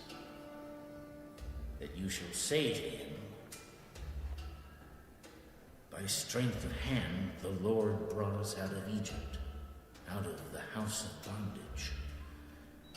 And it came to pass when Pharaoh was stubborn about letting us go, that the Lord killed all the firstborn in the land of Egypt, both the firstborn of man and the firstborn of beast. Therefore, I sacrifice to the Lord all males that open the womb. But all the firstborn of my sons I redeem. It shall be as a sign on your hand, and as frontlets between your eyes, for by strength of hand the Lord brought us out of Egypt. Then it came to pass, when Pharaoh had let the people go, that God did not lead them by way of the land of the Philistines, although that was near. For God said, Lest perhaps the people change their minds when they see war and return to Egypt. So God led the people around by way of the wilderness of the Red Sea. And the children of Israel went up in orderly ranks out of the land of Egypt.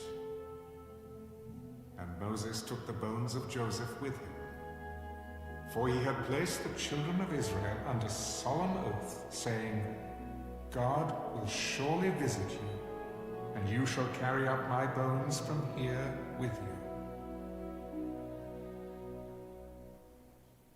So they took their journey from Succoth and camped in Etham at the edge of the wilderness. And the Lord went before them by day in a pillar of cloud to lead the way, and by night in a pillar of fire to give them light, so as to go by day and night. He did not take away the pillar of cloud by day or the pillar of fire by night from before the people.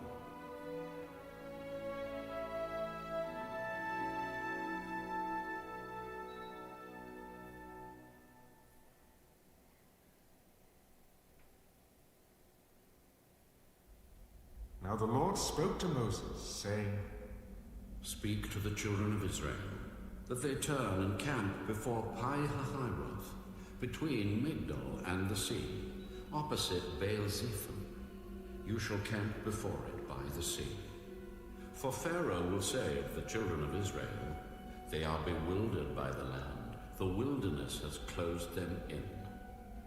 Then I will harden Pharaoh's heart, so that he will pursue them. And I will gain honor over Pharaoh and over all his army, that the Egyptians may know that I am the Lord. And they did so.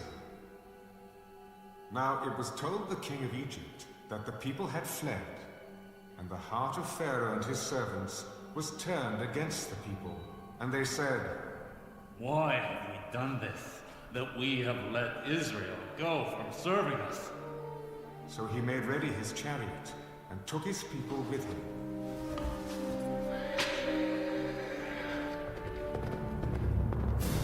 Also he took 600 choice chariots, and all the chariots of Egypt, with captains over every one of them.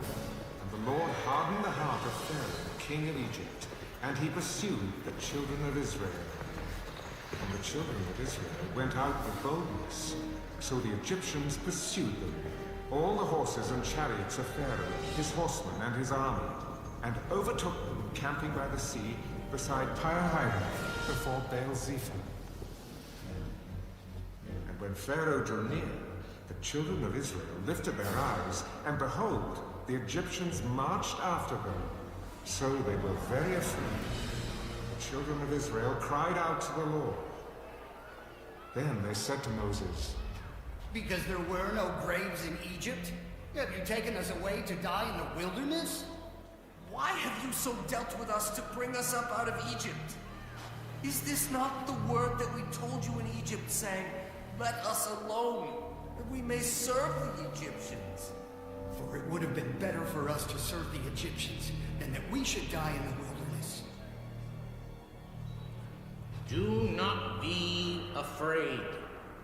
Stand still and see the salvation of the Lord, which he will accomplish for you today. For the Egyptians whom you see today, you shall see again no more forever. The Lord will fight for you, and you shall hold your peace. And the Lord said to Moses, Why do you cry to me? Tell the children of Israel to go forward, but lift up your rod, and stretch out your hand over the sea, and divide it. And the children of Israel shall go on dry ground through the midst of the sea. And I indeed will harden the hearts of the Egyptians, and they shall follow them. So I will gain honor over Pharaoh and over all his army, his chariots, and his horsemen. Then the Egyptians shall know that I am the Lord, when I have gained honor for myself over Pharaoh, his chariots, and his horsemen.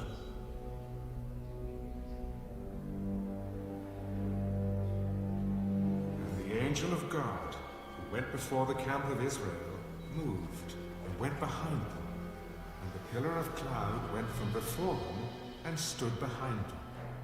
So it came between the camp of the Egyptians and the camp of Israel. Thus it was a cloud and darkness to the one, and it gave light by night to the other, so that the one did not come near the other all that night.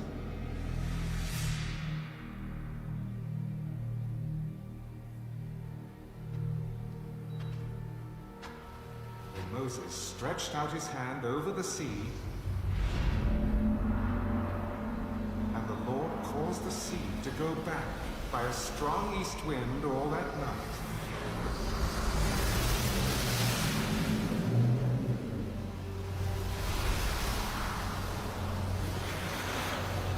And made the sea into dry land, and the waters were divided.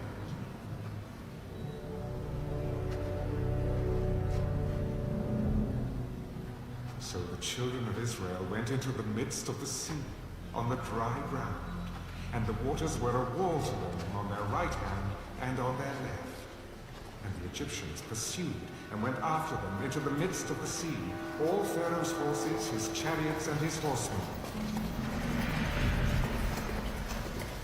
Now it came to pass, in the morning watch, that the Lord looked down upon the army of the Egyptians through the pillar of fire and cloud, and he troubled the army of the Egyptians. He took off their chariot wheels, so that they drove them with difficulty. And the Egyptians said, "Let us flee from the face of Israel, for the Lord fights for them against the Egyptians." And the Lord said to Moses, "Stretch out your hand over the sea, that the waters may come back upon the Egyptians, on their chariots, and on their horsemen." And Moses stretched out his hand over the sea. And when the morning appeared, the sea returned to its full depth, while the Egyptians were fleeing into it.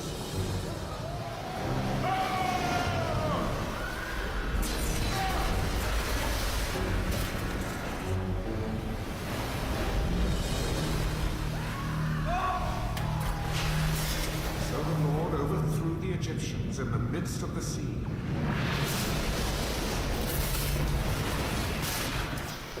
Waters returned and covered the chariots, the horsemen, and all the army of Pharaoh that came into the sea after them.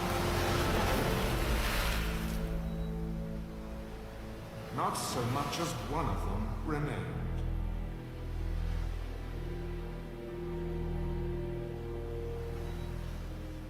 But the children of Israel had walked on dry land in the midst of the sea, and the waters were a wall to them on their right hand and on their left. So the Lord saved Israel that day out of the hand of the Egyptians. Israel saw the Egyptians dead on the seashore. Thus Israel saw the great work which the Lord had done in Egypt. So the people feared the Lord and believed the Lord and his servant Moses.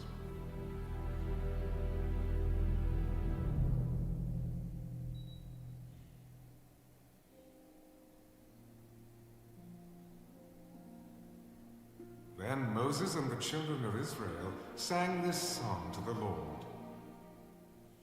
I will sing to the Lord, for he has triumphed gloriously. The horse and its rider he has thrown into the sea. The Lord is my strength and song, and he has become my salvation. He is my God, and I will praise him. My Father's God, and I will exalt him.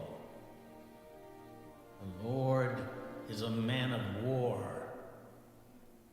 The Lord is his name. Pharaoh's chariots and his army he has cast into the sea. His chosen captains also are drowned in the Red Sea. The depths have covered them. They sank to the bottom like a stone. Your right hand, O Lord, has become glorious in power. Your right hand, O Lord, has dashed the enemy in pieces. greatness of your excellence, you have overthrown those who rose against you. You sent forth your wrath. It consumed them like stubble. And with the blasts of your nostrils, the waters were gathered together. The floods stood upright like a heap. The depths congealed in the heart of the sea. The enemy said, I will pursue, I will overtake, I will divide the spoil. My desire shall be satisfied on them. I will draw my sword, my hands shall destroy them. You blew with your wind, the sea covered them. They sank like lead in the mighty waters. Who is like you, O Lord, among the gods? Who is like you, glorious in holiness, fearful in praises, doing wonders? You stretched out your right hand, the earth swallowed them. You in your mercy have led forth the people whom you have redeemed. You have guided them in your strength to your holy habitation. The people will hear and be afraid. Sorrow will take hold of the inhabitants of Philistia. Then the chiefs of Edom will be dismayed. The mighty men of Moab, trembling, will take hold of them. All the inhabitants of Canaan will melt away. Fear and dread will fall on them. By the greatness of your arm, they will be as still as a stone, till your people pass over, O Lord. Till the people pass over, whom you have purchased. You will bring them in and plant them in the mountain of your inheritance, in the place, O Lord, which you have made for your own dwelling, the sanctuary, O Lord, which your hands have established. The Lord shall reign forever and ever.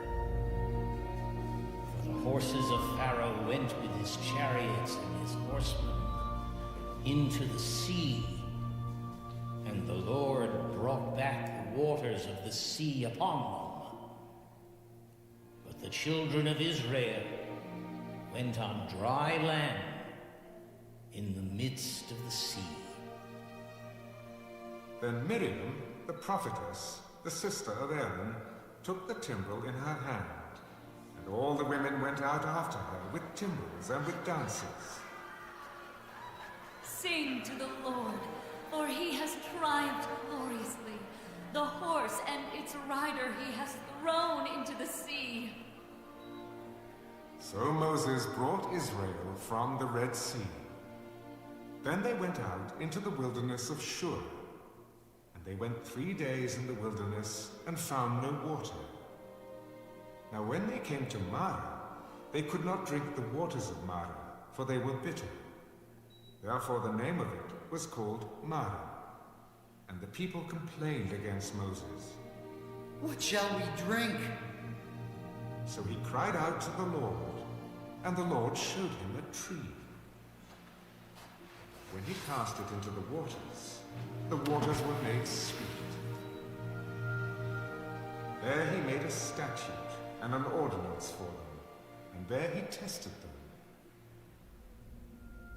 If you diligently heed the voice of the Lord your God, and do what is right in his sight, give ear to his commandments, and keep all his statutes, I will put none of the diseases on you which I have brought on the Egyptians. For I am the Lord who heals you. Then they came to Elim, where there were 12 wells of water and 70 palm trees. So they camped there by the waters.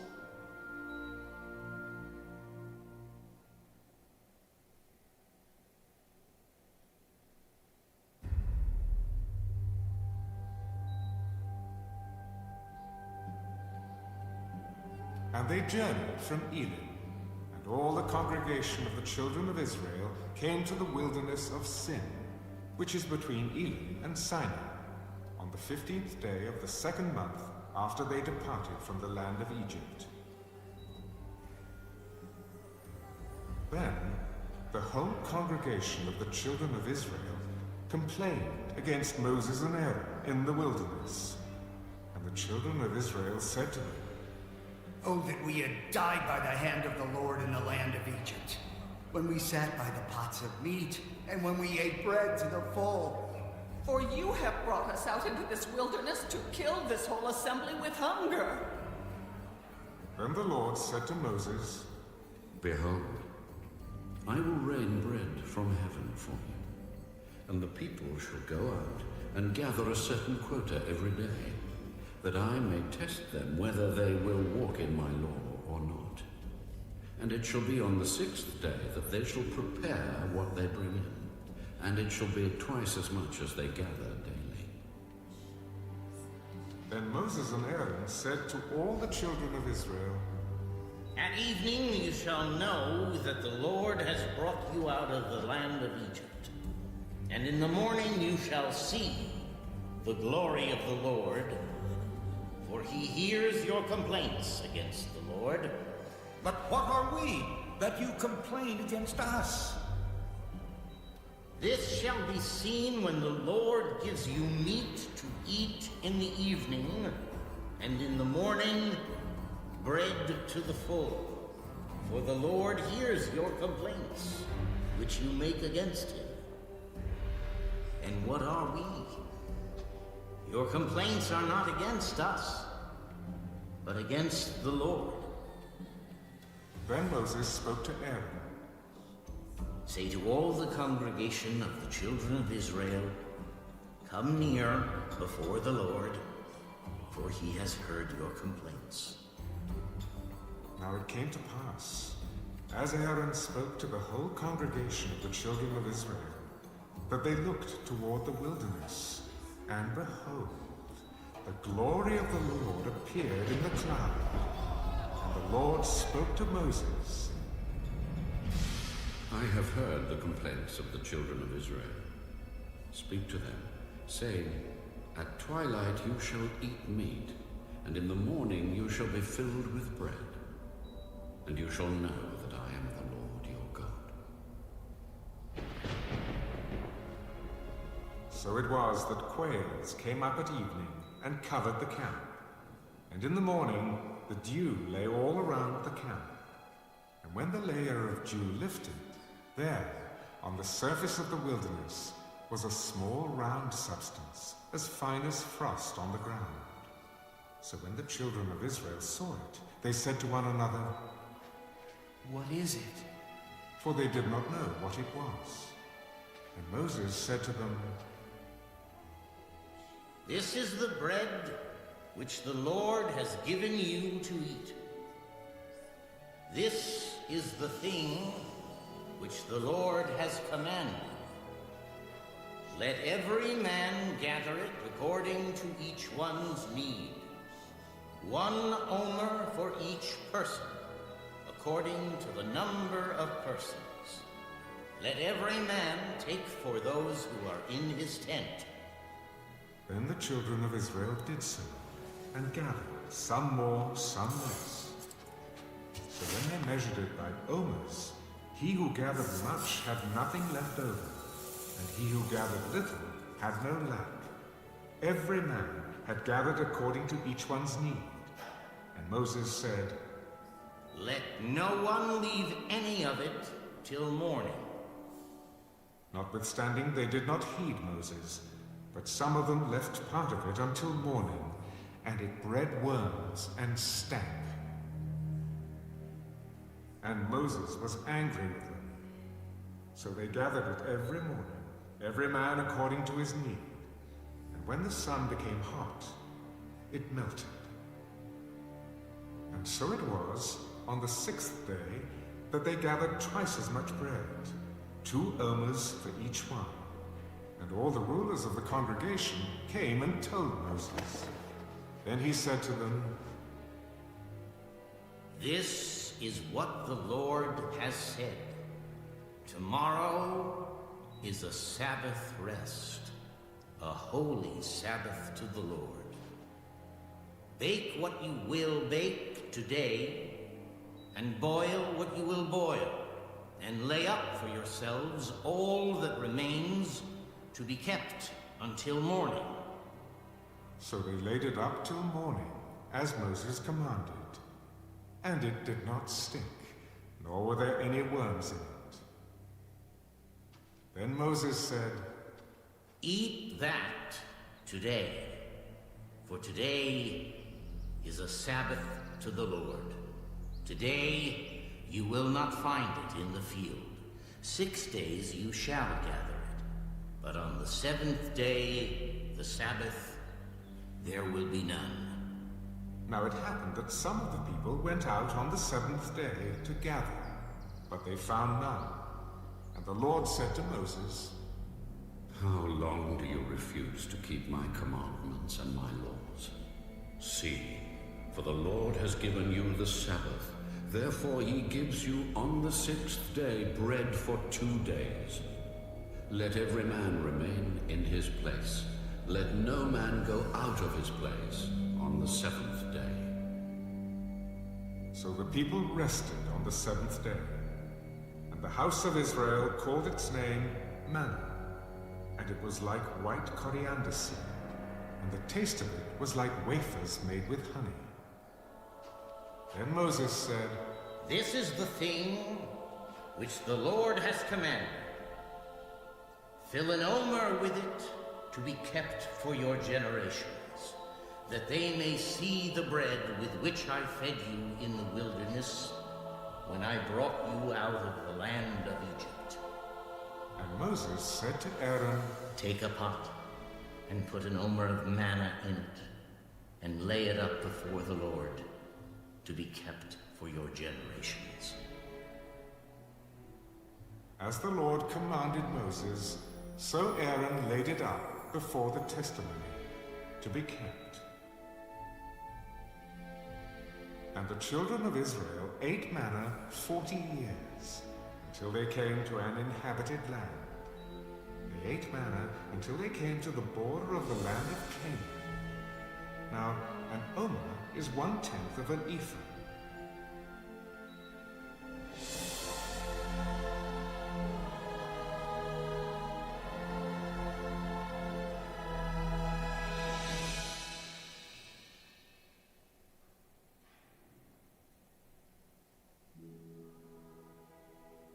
Then all the congregation of the children of Israel set out on their journey from the wilderness of Sin, according to the commandment of the Lord, and camped in Rephidim.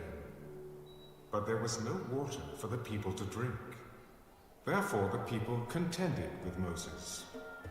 Give us water that we may drink. Why do you contend with me? Why do you tempt the Lord? And the people thirsted there for water, and the people complained against Moses. Why is it you have brought us up out of Egypt? To kill us and our children and our livestock with thirst? So Moses cried out to the Lord. What shall I do with this people? They are almost ready to stone me. Go on before the people, and take with you some of the elders of Israel. Also, take in your hand your rod, with which you struck the river, and go. Behold, I will stand before you there, on the rock in Horeb. And you shall strike the rock, and water will come out of it, that the people may drink. And Moses did so in the sight of the elders of Israel. So he called the name of the place Massah and Meribah, because of the contention of the children of Israel, and because they tempted the Lord, saying, "Is the Lord among us or not?" Now Amalek came and fought with Israel in Rephidim. And Moses said to Joshua, "Choose us some men and go out and fight with Amalek. Tomorrow I will stand on the top of the hill with the rod of God in my hand." So Joshua did as Moses said to him, and fought with Amalek. Moses, Aaron, and Hur went up to the top of the hill. And so it was, when Moses held up his hand, that Israel prevailed.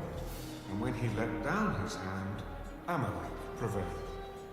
But Moses' hands became heavy. So they took a stone and put it under him, and he sat on it. And Aaron and Hur supported his hands, one on one side and the other on the other side, and his hands were steady until the going down of the sun. So Joshua defeated Amalek and his people with the edge of the sword. Then the Lord said to Moses, "Write this for a memorial in the book, and recount it in the hearing of Joshua, that I will utterly blot out the remembrance of Amalek from under heaven." And Moses built an altar, and called its name, "The Lord is my banner." For he said, "Because the Lord has sworn, the Lord will have war with Amalek from generation to generation."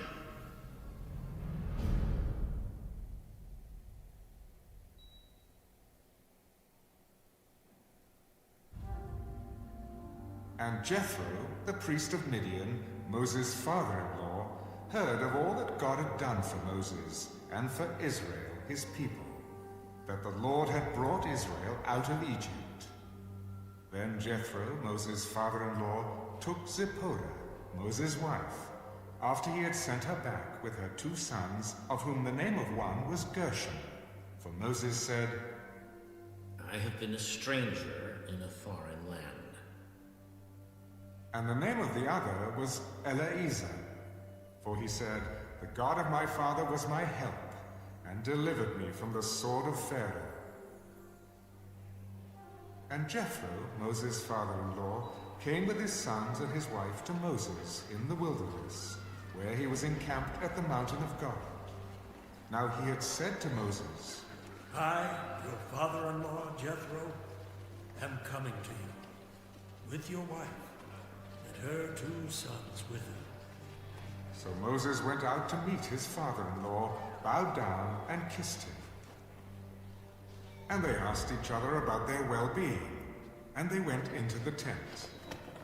And Moses told his father-in-law all that the Lord had done to Pharaoh and to the Egyptians for Israel's sake, all the hardship that had come upon them on the way, and how the Lord had delivered them. Then Jethro rejoiced for all the good which the Lord had done for Israel, whom he had delivered out of the hand of the Egyptians. And Jethro said, "Blessed be the Lord, who has delivered you out of the hand of the Egyptians, and out of the hand of Pharaoh, and who has delivered the people from under the hand of the Egyptians. Now I know that the Lord is greater than all the gods, for in the very thing in which they behaved proudly, he was above them." Then Jethro, Moses' father-in-law, took a burnt offering and other sacrifices to offer to God. And Aaron came with all the elders of Israel to eat bread with Moses' father-in-law before God. And so it was, on the next day, that Moses sat to judge the people. And the people stood before Moses from morning until evening. So when Moses' father-in-law saw all that he did for the people, he said, "What is this thing that you are doing for the people? Why do you alone sit and all the people stand before you from morning until evening?" "Because the people come to me to inquire of God. When they have a difficulty, they come to me and I judge between one and another. and I make known the statutes of God and his laws. The thing that you do is not good. Both you and these people who are with you will surely wear yourselves out. For this thing is too much for you. You are not able to perform it by yourself. Listen now to my voice. I will give you counsel, and God will be with you. Stand before God for the people, so that you may bring the difficulties to God. And you shall teach them the statutes and the laws, and show them the way in which they must walk, and the work they must do. Moreover, you shall select from all the people able men, such as fear God, men of truth, hating covetousness, and place such over them to be rulers of thousands, rulers of hundreds, rulers of 50s, and rulers of 10s. And let them judge the people at all times. Then it will be that every great matter they shall bring to you, but every small matter they themselves shall judge. So it will be easier for you, for they will bear the burden with you. If you do this thing, and God so commands you, then you will be able to endure, and all this people will also go to their place in peace. So Moses heeded the voice of his father-in-law and did all that he had said. And Moses chose able men out of all Israel and made them heads over the people, rulers of thousands, rulers of hundreds, rulers of 50s, and rulers of 10s. So they judged the people at all times. The hard cases they brought to Moses, but they judged every small case themselves. Then Moses let his father-in-law depart, and he went his way to his own land.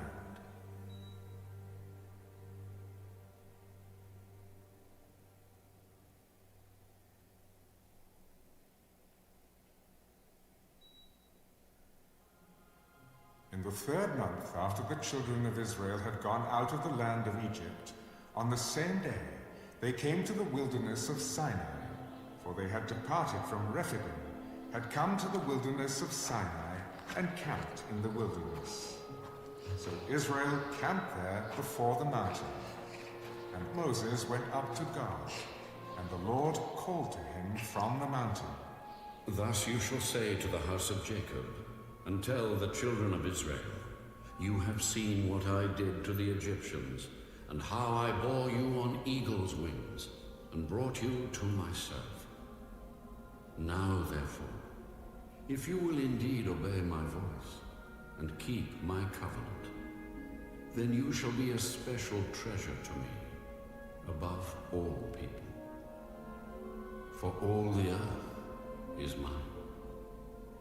And you shall be to me a kingdom of priests and a holy nation. These are the words which you shall speak to the children of Israel. So Moses came and called for the elders of the people, and laid before them all these words which the Lord commanded him. Then all the people answered together, all that the Lord has spoken, we will do. So Moses brought back the words of the people to the Lord. And the Lord said to Moses, Behold, I come to you in the thick cloud, that the people may hear when I speak with you, and believe you forever. So Moses told the words of the people to the Lord. Then the Lord said to Moses, Go to the people, and consecrate them today and tomorrow, and let them wash their clothes, and let them be ready for the 3rd day.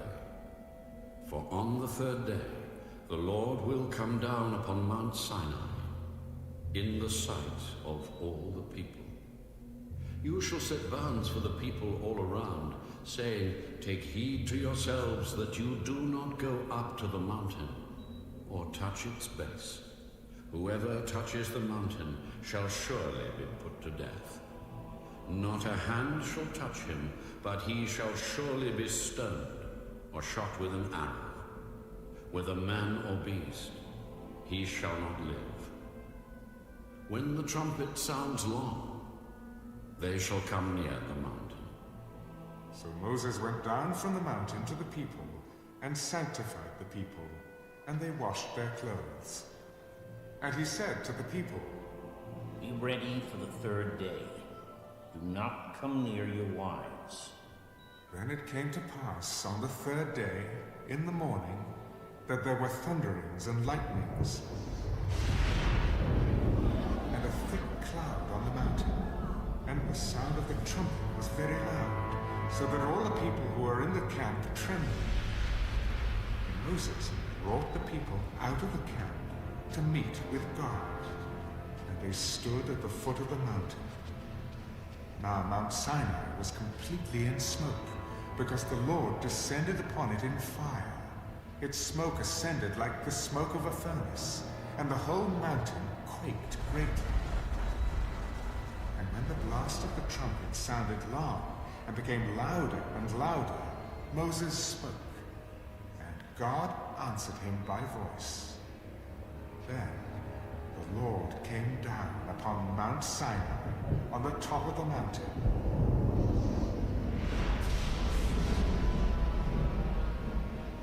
And the Lord called Moses to the top of the mountain, and Moses went up.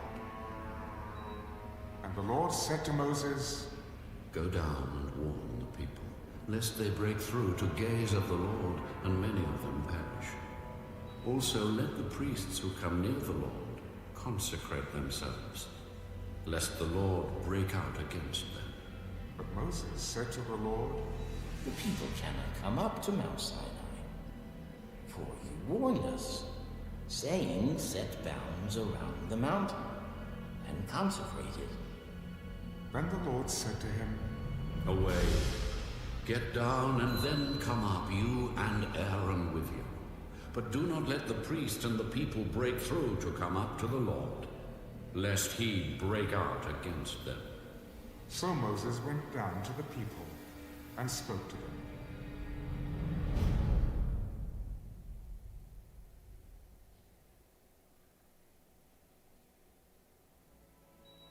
And God spoke all these words.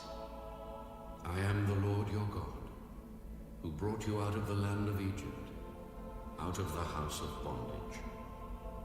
You shall have no other gods before me. You shall not make for yourself a carved image, any likeness of anything that is in heaven above, or that is in the earth beneath, or that is in the water under the earth. You shall not bow down to them, nor serve them. For I, the Lord your God, am a jealous God, visiting the iniquity of the fathers upon the children to the third and fourth generations of those who hate me, but showing mercy to thousands, to those who love me and keep my commandments. You shall not take the name of the Lord your God in vain, for the Lord will not hold him guiltless who takes his name in vain.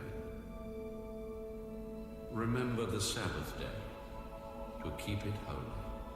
6 days you shall labor, and do all your work.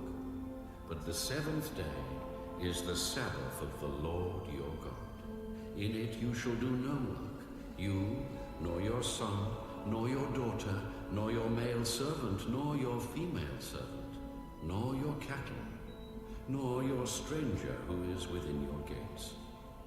For in 6 days the Lord made the heavens and the earth, the sea, and all that is in them, and rested the seventh day. Therefore the Lord blessed the Sabbath day, and hallowed it. Honor your father and your mother, that your days may be long upon the land which the Lord your God is giving you. You shall not murder. You shall not commit adultery. You shall not steal. You shall not bear false witness against your neighbor. You shall not covet your neighbor's house. You shall not covet your neighbor's wife, nor his male servant, nor his female servant, nor his ox, nor his donkey, nor anything that is your neighbor's. Now all the people witnessed the thunderings, the lightning flashes, the sound of the trumpet, and the mountain smoking. And when the people saw it, they trembled and stood afar off. Then they said to Moses, You speak with us, and we will hear. But let not God speak with us, lest we die. And Moses said to the people, Do not fear, for God has come to test you, and that his fear may be before you, so that you may not sin. So the people stood afar off, but Moses drew near the thick darkness where God was. Then the Lord said to Moses, Thus you shall say to the children of Israel, You have seen that I have talked with you from heaven. You shall not make anything to be with me. Gods of silver or gods of gold you shall not make for yourselves. An altar of earth you shall make for me, and you shall sacrifice on it your burnt offerings and your peace offerings, your sheep and your oxen. In every place where I record my name, I will come to you, and I will bless you. And if you make me an altar of stone, you shall not build it of hewn stone. For if you use your tool on it, you have profaned it. Nor shall you go up by steps to my altar, that your nakedness may not be exposed on it.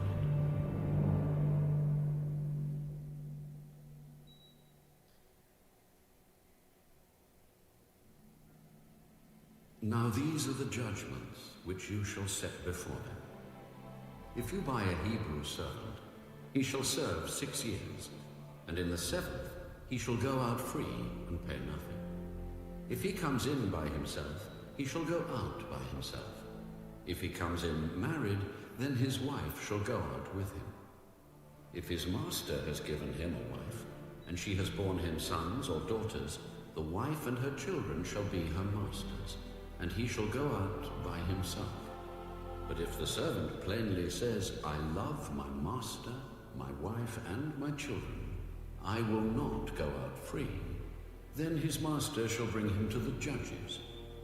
He shall also bring him to the door or to the doorpost, and his master shall pierce his ear with an awl, and he shall serve him forever. And if a man sells his daughter to be a female slave, she shall not go out as the male slaves do. If she does not please her master, who has betrothed her to himself, then he shall let her be redeemed. He shall have no right to sell her to a foreign people, since he has dealt deceitfully with her. And if he has betrothed her to his son, he shall deal with her according to the custom of daughters. If he takes another wife, he shall not diminish her food, her clothing, and her marriage rights. And if he does not do these 3 for her, then she shall go out free without paying money. He who strikes a man so that he dies shall surely be put to death. However, if he did not lie in wait, but God delivered him into his hand, then I will appoint for you a place where he may flee. But if a man acts with premeditation against his neighbor to kill him by treachery, you shall take him from my altar, that he may die. And he who strikes his father or his mother shall surely be put to death. He who kidnaps a man and sells him, or if he is found in his hand, shall surely be put to death. And he who curses his father or his mother shall surely be put to death. If men contend with each other, and one strikes the other with a stone or with his fist, and he does not die, but is confined to his bed, if he rises again and walks about outside with his staff, then he who struck him shall be acquitted. He shall only pay for the loss of his tongue, and shall provide for him to be thoroughly healed. And if a man beats his male or female servant with a rod, so that he dies under his hand, he shall surely be punished. Notwithstanding, if he remains alive a day or two, he shall not be punished, for he is his property. If men fight and hurt a woman with child, so that she gives birth prematurely, yet no harm follows, he shall surely be punished accordingly, as the woman's husband imposes on him, and he shall pay as the judges determine. But if any harm follows, then you shall give life for life, eye for eye, tooth for tooth, hand for hand, foot for foot, burn for burn, wound for wound, stripe for stripe. If a man strikes the eye of his male or female servant and destroys it, he shall let him go free for the sake of his eye. And if he knocks out the tooth of his male or female servant, he shall let him go free for the sake of his tooth. If an ox gores a man or a woman to death, then the ox shall surely be stoned, and its flesh shall not be eaten, but the owner of the ox shall be acquitted. But if the ox tended to thrust with its horn in times past, and it has been made known to his owner, and he has not kept it confined, so that it has killed a man or a woman, the ox shall be stoned, and its owner also shall be put to death. If there is imposed on him a sum of money, then he shall pay to redeem his life, whatever is imposed on him, whether it has gored a son or gored a daughter, according to this judgment, it shall be done to him. If the ox gores a male or female servant, he shall give to their master 30 shekels of silver, and the ox shall be stoned. And if a man opens a pit, or if a man digs a pit and does not cover it, and an ox or a donkey falls in it, the owner of the pit shall make it good. He shall give money to their owner, but the dead animal shall be his. If one man's ox hurts another's so that it dies, then they shall sell the live ox and divide the money from it, and the dead ox they shall also divide. Or if it was known that the ox tended to thrust in time past, and its owner has not kept it confined, he shall surely pay ox for ox, and the dead animal shall be his own.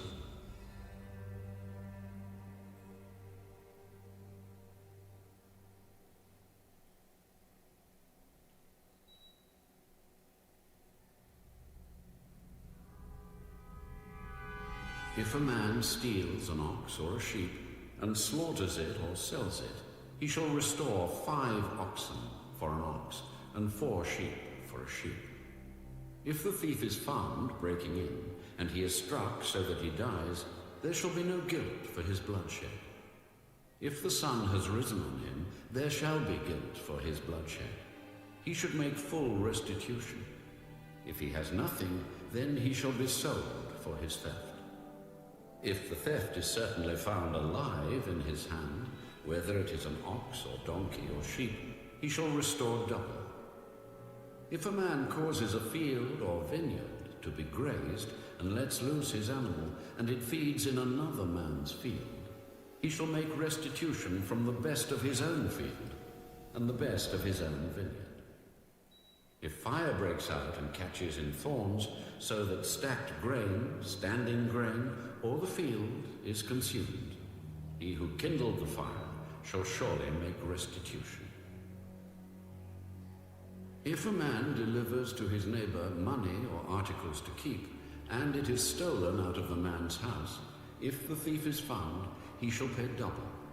If the thief is not found, then the master of the house shall be brought to the judges to see whether he has put his hand into his neighbor's goods. For any kind of trespass, whether it concerns an ox, a donkey, a sheep, or clothing, or for any kind of lost thing which another claims to be his, the cause of both parties shall come before the judges, and whomever the judges condemn shall pay double to his neighbor. If a man delivers to his neighbor a donkey, a sheep, or any animal to keep, and it dies, is hurt, or driven away, no one seeing it, Then an oath of the Lord shall be between them both, that he has not put his hand into his neighbor's goods, and the owner of it shall accept that, and he shall not make it good. But if in fact it is stolen from him, he shall make restitution to the owner of it. If it is torn to pieces by a beast, then he shall bring it as evidence, and he shall not make good what was torn. And if a man borrows anything from his neighbor, and it becomes injured or dies, the owner of it not being with it, he shall surely make it good. If its owner was with it, he shall not make it good. If it was hired, it came for its hire. If a man entices a virgin who is not betrothed and lies with her, he shall surely pay the bride price for her to be his wife. If her father utterly refuses to give her to him, he shall pay money according to the bride price of virgins. You shall not permit a sorceress to live. Whoever lies with an animal shall surely be put to death. Sacrifices to any god except to the Lord only, he shall be utterly destroyed. You shall neither mistreat a stranger nor oppress him, for you were strangers in the land of Egypt. You shall not afflict any widow or fatherless child. If you afflict them in any way, and they cry at all to me, I will surely hear their cry, and my wrath will become hot, and I will kill you with the sword. Your wives shall be widows, and your children fatherless. If you lend money to any of my people who are poor among you, you shall not be like a moneylender to him. You shall not charge him interest. If you ever take your neighbor's garment as a pledge, you shall return it to him before the sun goes down, for that is his only covering. It is his garment for his skin. What will he sleep in? And it will be that when he cries to me, I will hear him, for I am gracious. You shall not revile God, nor curse a ruler of your people. You shall not delay to offer the first of your ripe produce and your juices. The firstborn of your sons you shall give to me. Likewise you shall do with your oxen and your sheep. It shall be with its mother 7 days. On the 8th day you shall give it to me. And you shall be holy men to me. You shall not eat meat torn by beasts in the field. You shall throw it to the dogs.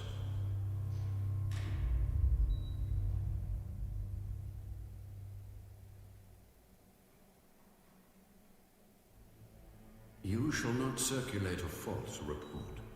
Do not put your hand with the wicked to be an unrighteous witness. You shall not follow a crowd to do evil, nor shall you testify in a dispute so as to turn aside after many, to pervert justice. You shall not show partiality to a poor man in his dispute.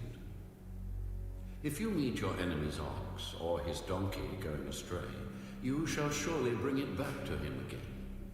If you see the donkey of one who hates you lying under its burden, and you would refrain from helping it, you shall surely help him with it. You shall not pervert the judgment of your poor in his dispute. Keep yourself far from a false matter. Do not kill the innocent and righteous, for I will not justify the wicked. And you shall take no bribe, for a bribe blinds the discerning and perverts the words of the righteous. Also you shall not oppress a stranger, for you know the heart of a stranger, because you were strangers in the land of Egypt. 6 years you shall sow your land and gather in its produce. But the 7th year you shall let it rest and lie fallow, that the poor of your people may eat, and what they leave, the beasts of the field may eat. In like manner you shall do with your vineyard and your olive grove. 6 days you shall do your work, and on the 7th day you shall rest, that your ox and your donkey may rest, and the son of your female servant and the stranger may be refreshed. And in all that I have said to you, be circumspect, and make no mention of the name of other gods, nor let it be heard from your mouth. 3 times you shall keep a feast to me in the year. You shall keep the feast of unleavened bread. You shall eat unleavened bread 7 days, as I commanded you, at the time appointed in the month of Abib. For in it you came out of Egypt. None shall appear before me empty. And the feast of harvest, the first fruits of your labors which you have sown in the field. And the feast of ingathering, at the end of the year, when you have gathered in the fruit of your labors from the field. 3 times in the year all your males shall appear before the Lord God. You shall not offer the blood of my sacrifice with leavened bread, nor shall the fat of my sacrifice remain until morning. The first of the first fruits of your land you shall bring into the house of the Lord your God. You shall not boil a young goat in its mother's milk. Behold, I send an angel before you to keep you in the way, and to bring you into the place which I have prepared. Beware of him, and obey his voice. Do not provoke him, for he will not pardon your transgressions, for my name is in him. But if you indeed obey his voice, and do all that I speak, then I will be an enemy to your enemies, and an adversary to your adversaries. For my angel will go before you, and bring you in to the Amorites, and the Hittites, and the Perizzites, and the Canaanites, and the Hivites, and the Jebusites, and I will cut them off. You shall not bow down to their gods, nor serve them, nor do according to their works, but you shall utterly overthrow them, and completely break down their sacred pillars. So you shall serve the Lord your God, and he will bless your bread and your water. And I will take sickness away from the midst of you. No one shall suffer miscarriage or be barren in your land. I will fulfill the number of your days. I will send my fear before you. I will cause confusion among all the people to whom you come, and will make all your enemies turn their backs to you. And I will send hornets before you, which shall drive out the Hivite, the Canaanite, and the Hittite from before you. I will not drive them out from before you in 1 year, lest the land become desolate, and the beasts of the field become too numerous for you. Little by little I will drive them out from before you, until you have increased, and you inherit the land. And I will set your bounds from the Red Sea to the sea Philistia, and from the desert to the river. For I will deliver the inhabitants of the land into your hand, and you shall drive them out before you. You shall make no covenant with them, nor with their gods. They shall not dwell in your land, lest they make you sin against me. For if you serve their gods, it will surely be a snare to you.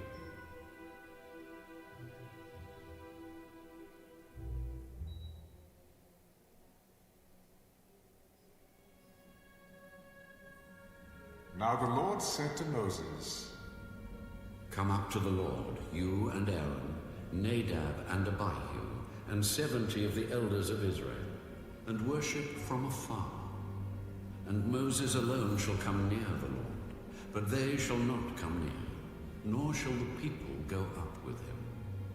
So Moses came and told the people all the words of the Lord, and all the judgments.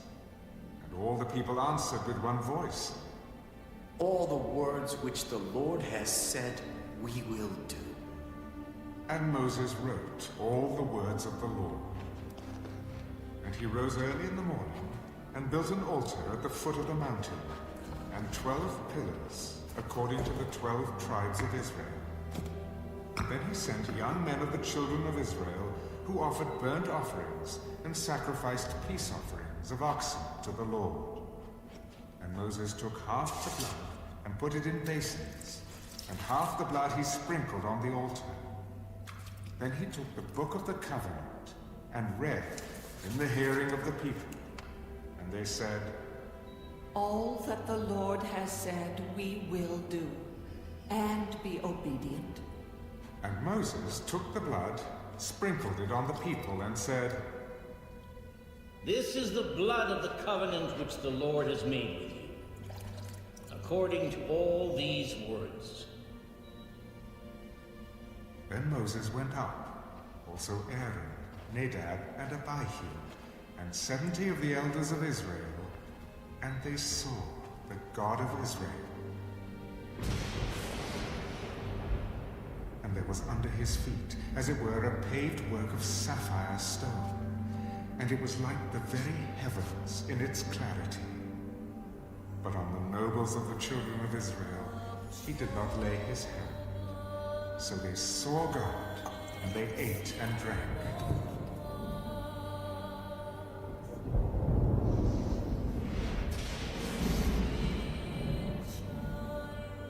And the Lord said to Moses, Come up to me on the mountain, and be there. And I will give you tablets of stone, and the law and commandments which I have written, that you may teach them. So Moses arose with his assistant, Joshua. And Moses went up to the mountain of God, and he said to the elders, Wait here for us until we come back to you. Indeed, Aaron and Hur are with you. If any man has a difficulty, let him go to them. Then Moses went up into the mountain, and a cloud covered the mountain. Now the glory of the Lord rested on Mount Sinai, and the cloud covered it 6 days. And on the 7th day he called to Moses out of the midst of the cloud. The sight of the glory of the Lord was like a consuming fire on the top of the mountain in the eyes of the children of Israel. So Moses went into the midst of the cloud, and went up into the mountain. And Moses was on the mountain 40 days and 40 nights.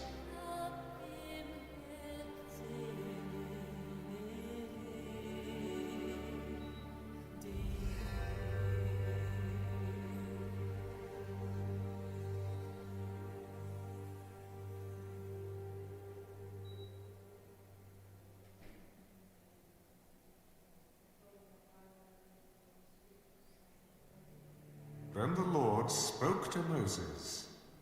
Speak to the children of Israel, that they bring me an offering.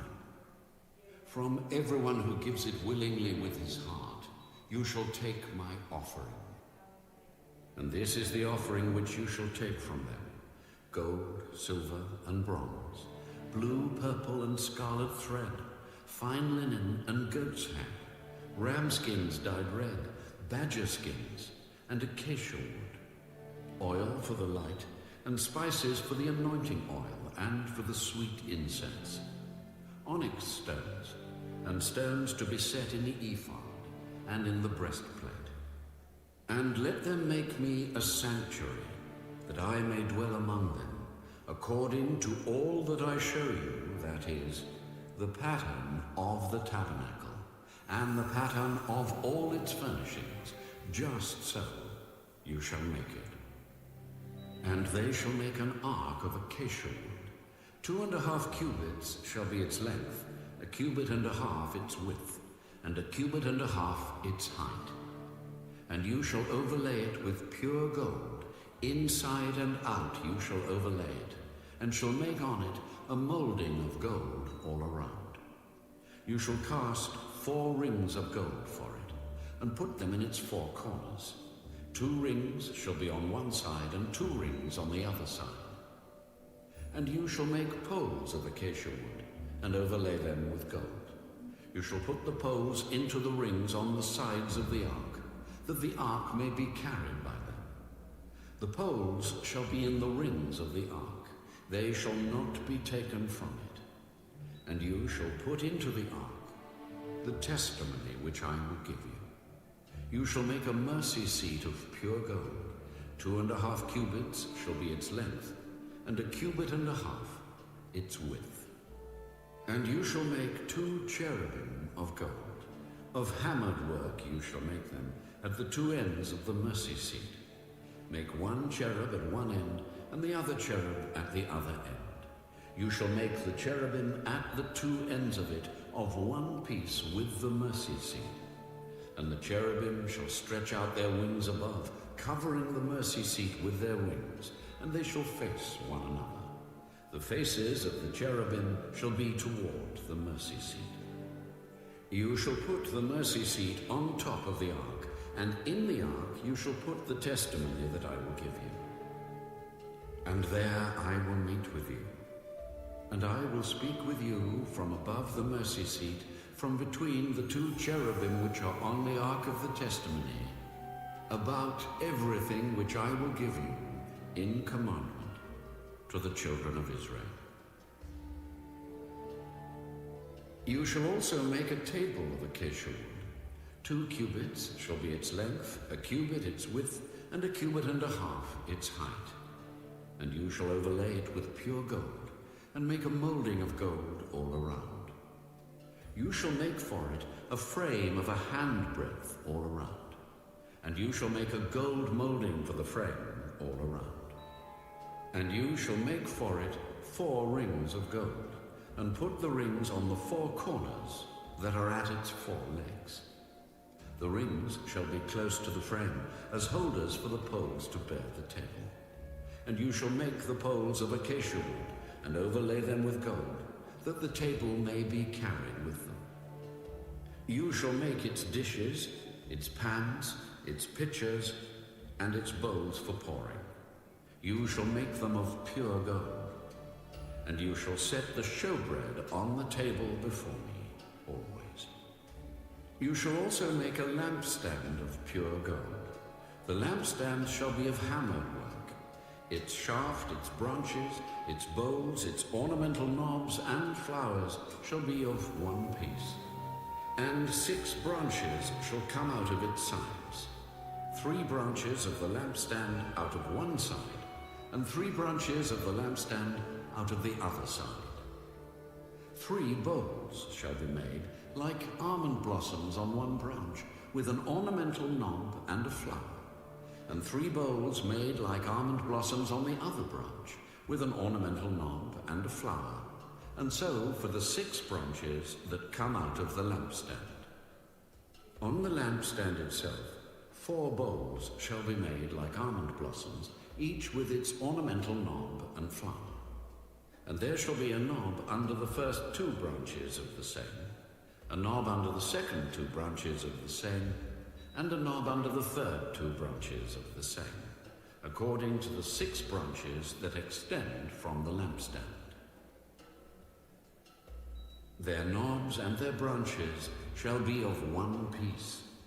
All of it shall be one hammered piece of pure gold. You shall make 7 lamps for it, and they shall arrange its lamps so that they give light in front of it. And its wick trimmers and their trays shall be of pure gold. It shall be made of 1 talent of pure gold, with all these utensils. And see to it that you make them according to the pattern which was shown you on the mountain.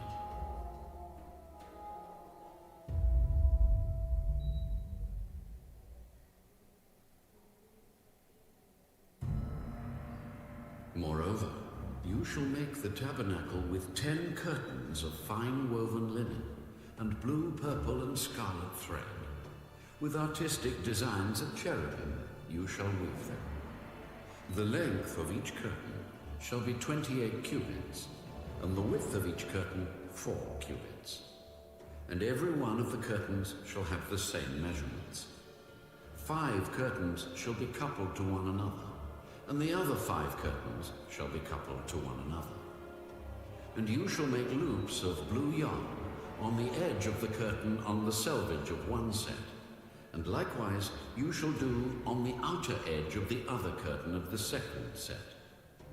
50 loops you shall make in the one curtain, and 50 loops you shall make on the edge of the curtain that is on the end of the second set, that the loops may be clasped to one another.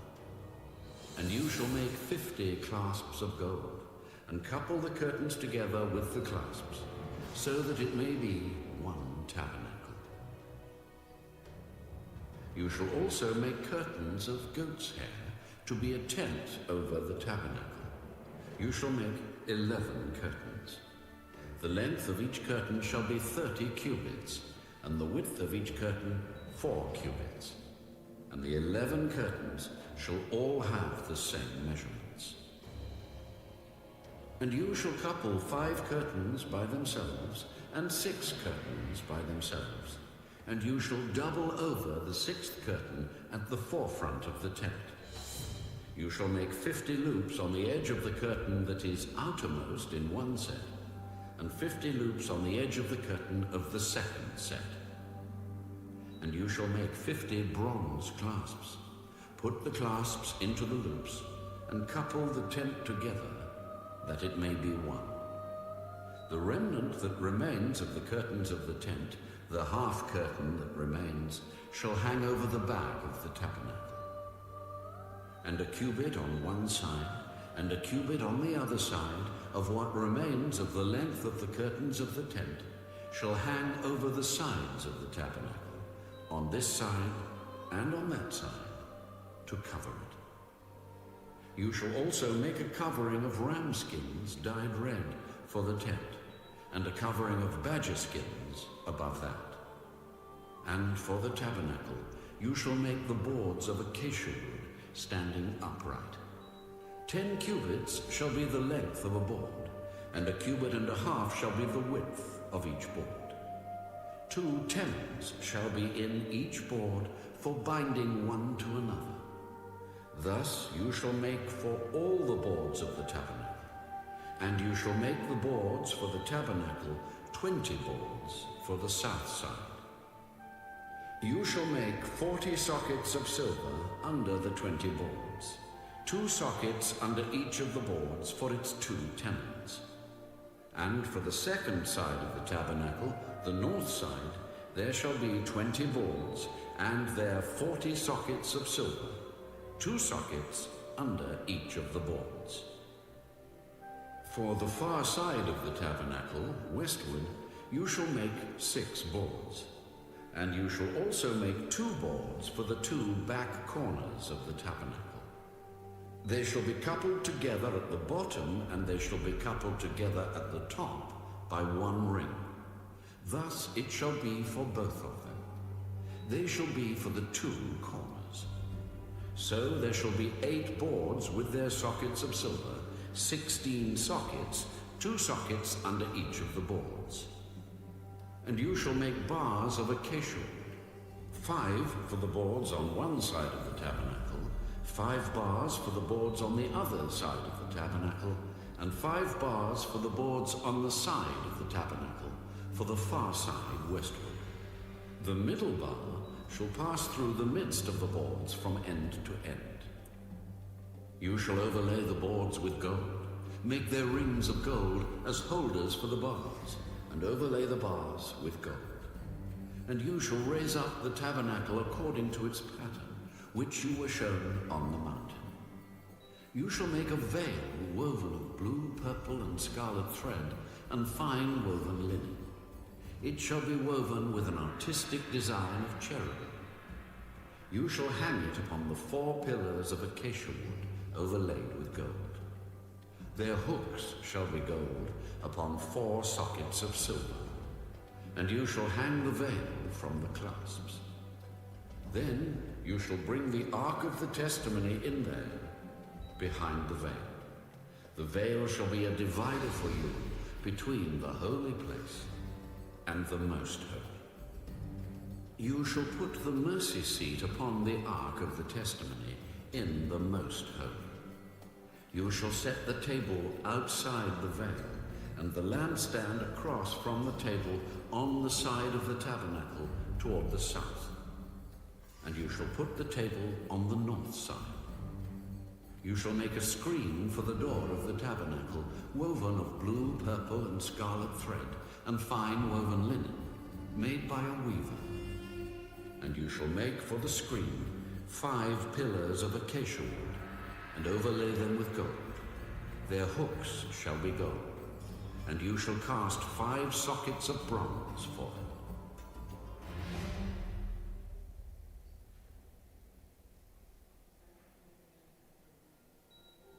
You shall make an altar of acacia wood, 5 cubits long and 5 cubits wide.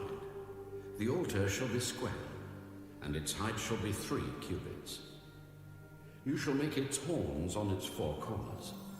Its horns shall be of one piece with it, and you shall overlay it with bronze. Also you shall make its pans to receive its ashes, and its shovels, and its basins, and its forks, and its fire pans. You shall make all its utensils of bronze. You shall make a grate for it, a network of bronze, and on the network you shall make 4 bronze rings at its 4 corners. You shall put it under the rim of the altar beneath, that the network may be midway up the altar. And you shall make poles for the altar, poles of acacia wood, and overlay them with bronze. The poles shall be put in the rings, and the poles shall be on the 2 sides of the altar to bear it. You shall make it hollow with boards. As it was shown you on the mountain, so shall they make it. You shall also make the court of the tabernacle. For the south side there shall be hangings for the court, made of fine woven linen, 100 cubits long for one side. And its 20 pillars and their 20 sockets shall be bronze. The hooks of the pillars and their bands shall be silver. Likewise, along the length of the north side, there shall be hangings 100 cubits long, with its 20 pillars and their 20 sockets of bronze, and the hooks of the pillars and their bands of silver. And along the width of the court on the west side shall be hangings of 50 cubits, with their 10 pillars and their 10 sockets. The width of the court on the east side shall be 50 cubits. The hangings on one side of the gate shall be 15 cubits, with their 3 pillars and their 3 sockets. And on the other side shall be hangings of 15 cubits, with their 3 pillars and their 3 sockets. For the gate of the court there shall be a screen 20 cubits long, woven of blue, purple, and scarlet thread, and fine woven linen, made by a weaver. It shall have 4 pillars and 4 sockets. All the pillars around the court shall have bands of silver. Their hooks shall be of silver, and their sockets of bronze. The length of the court shall be 100 cubits, the width 50 throughout, and the height 5 cubits, made of fine woven linen, and its sockets of bronze. All the utensils of the tabernacle for all its service, all its pegs, and all the pegs of the court shall be of bronze. And you shall command the children of Israel that they bring you pure oil of pressed olives for the light, to cause the lamp to burn continually. In the tabernacle of meeting, outside the veil which is before the testimony, Aaron and his sons shall tend it from evening until morning before the Lord. It shall be a statute forever to their generations, on behalf of the children of Israel.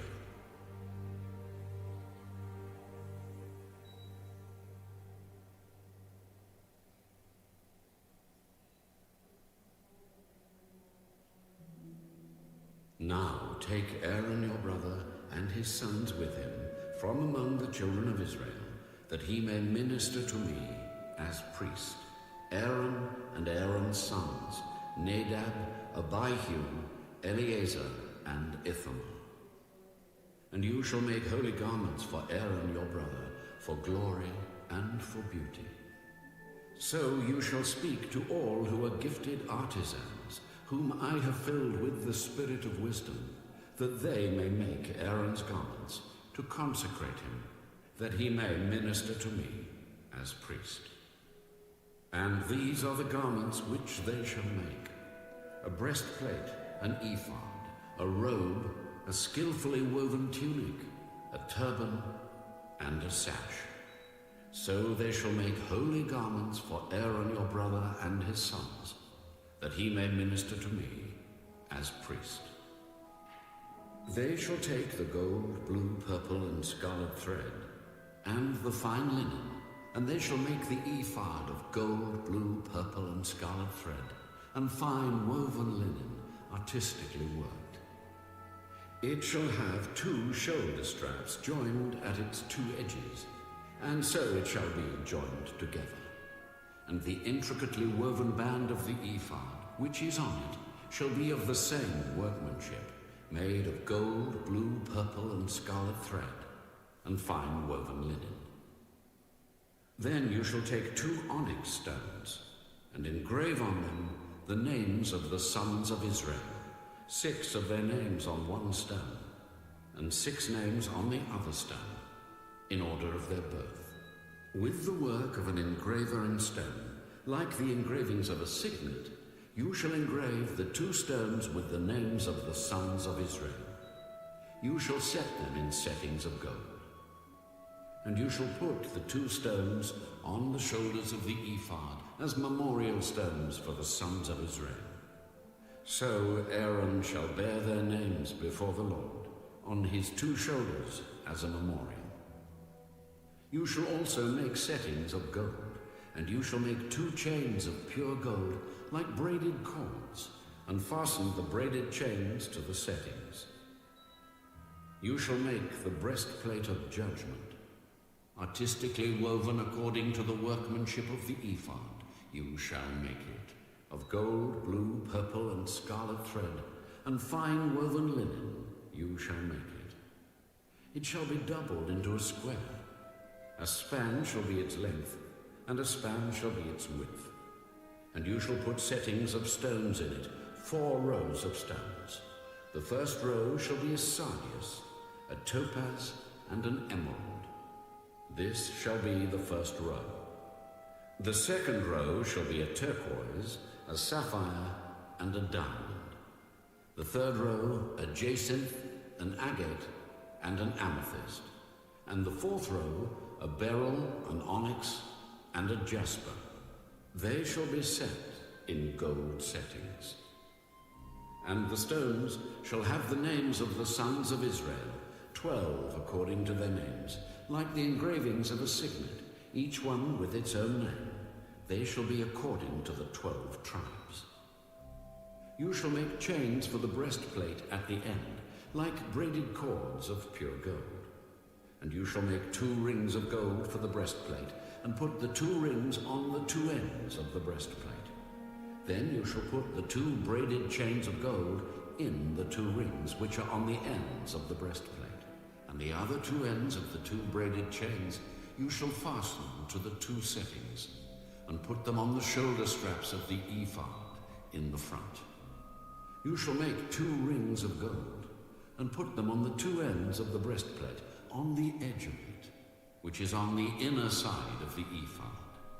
And 2 other rings of gold you shall make, and put them on the 2 shoulder straps underneath the ephod, toward its front, right at the seam above the intricately woven band of the ephod.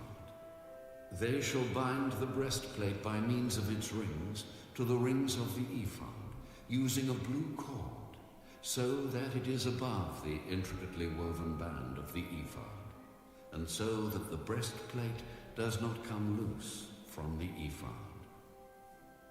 So Aaron shall bear the names of the sons of Israel on the breastplate of judgment over his heart, when he goes into the holy place, as a memorial before the Lord continually.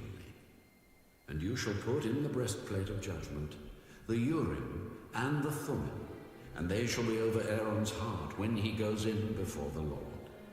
So Aaron shall bear the judgment of the children of Israel over his heart before the Lord continually. You shall make the robe of the ephod all of blue. There shall be an opening for his head in the middle of it. It shall have a woven binding all around its opening, like the opening in a coat of mail, so that it does not tear. And upon its hem you shall make pomegranates of blue, purple, and scarlet all around its hem, and bells of gold between them all around, a golden bell and a pomegranate, a golden bell and a pomegranate upon the hem of the robe all around. And it shall be upon Aaron when he ministers, and its sound will be heard when he goes into the holy place before the Lord, and when he comes out, that he may not die. You shall also make a plate of pure gold, and engrave on it, like the engraving of a signet, Holiness to the Lord. And you shall put it on a blue cord, that it may be on the turban. It shall be on the front of the turban. So it shall be on Aaron's forehead, that Aaron may bear the iniquity of the holy things which the children of Israel hallow in all their holy gifts. And it shall always be on his forehead, that they may be accepted before the Lord. You shall skillfully weave the tunic of fine linen thread. You shall make the turban of fine linen, and you shall make the sash of woven work. For Aaron's sons you shall make tunics, and you shall make sashes for them, and you shall make hats for them for glory and beauty. So you shall put them on Aaron your brother and on his sons with him. You shall anoint them, consecrate them, and sanctify them, that they may minister to me as priests. And you shall make for them linen trousers to cover their nakedness. They shall reach from the waist to the thighs. They shall be on Aaron and on his sons when they come into the tabernacle of meeting, or when they come near the altar to minister in the holy place, that they do not incur iniquity and die. It shall be a statute forever to him and his descendants after him.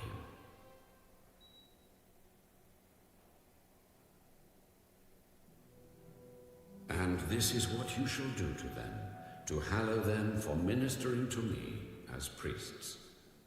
Take 1 young bull and 2 rams without blemish, and unleavened bread, unleavened cakes mixed with oil, and unleavened wafers anointed with oil. You shall make them of wheat flour. You shall put them in 1 basket, and bring them in the basket with the bull and the 2 rams. And Aaron and his sons you shall bring to the door of the tabernacle of meeting, and you shall wash them with water.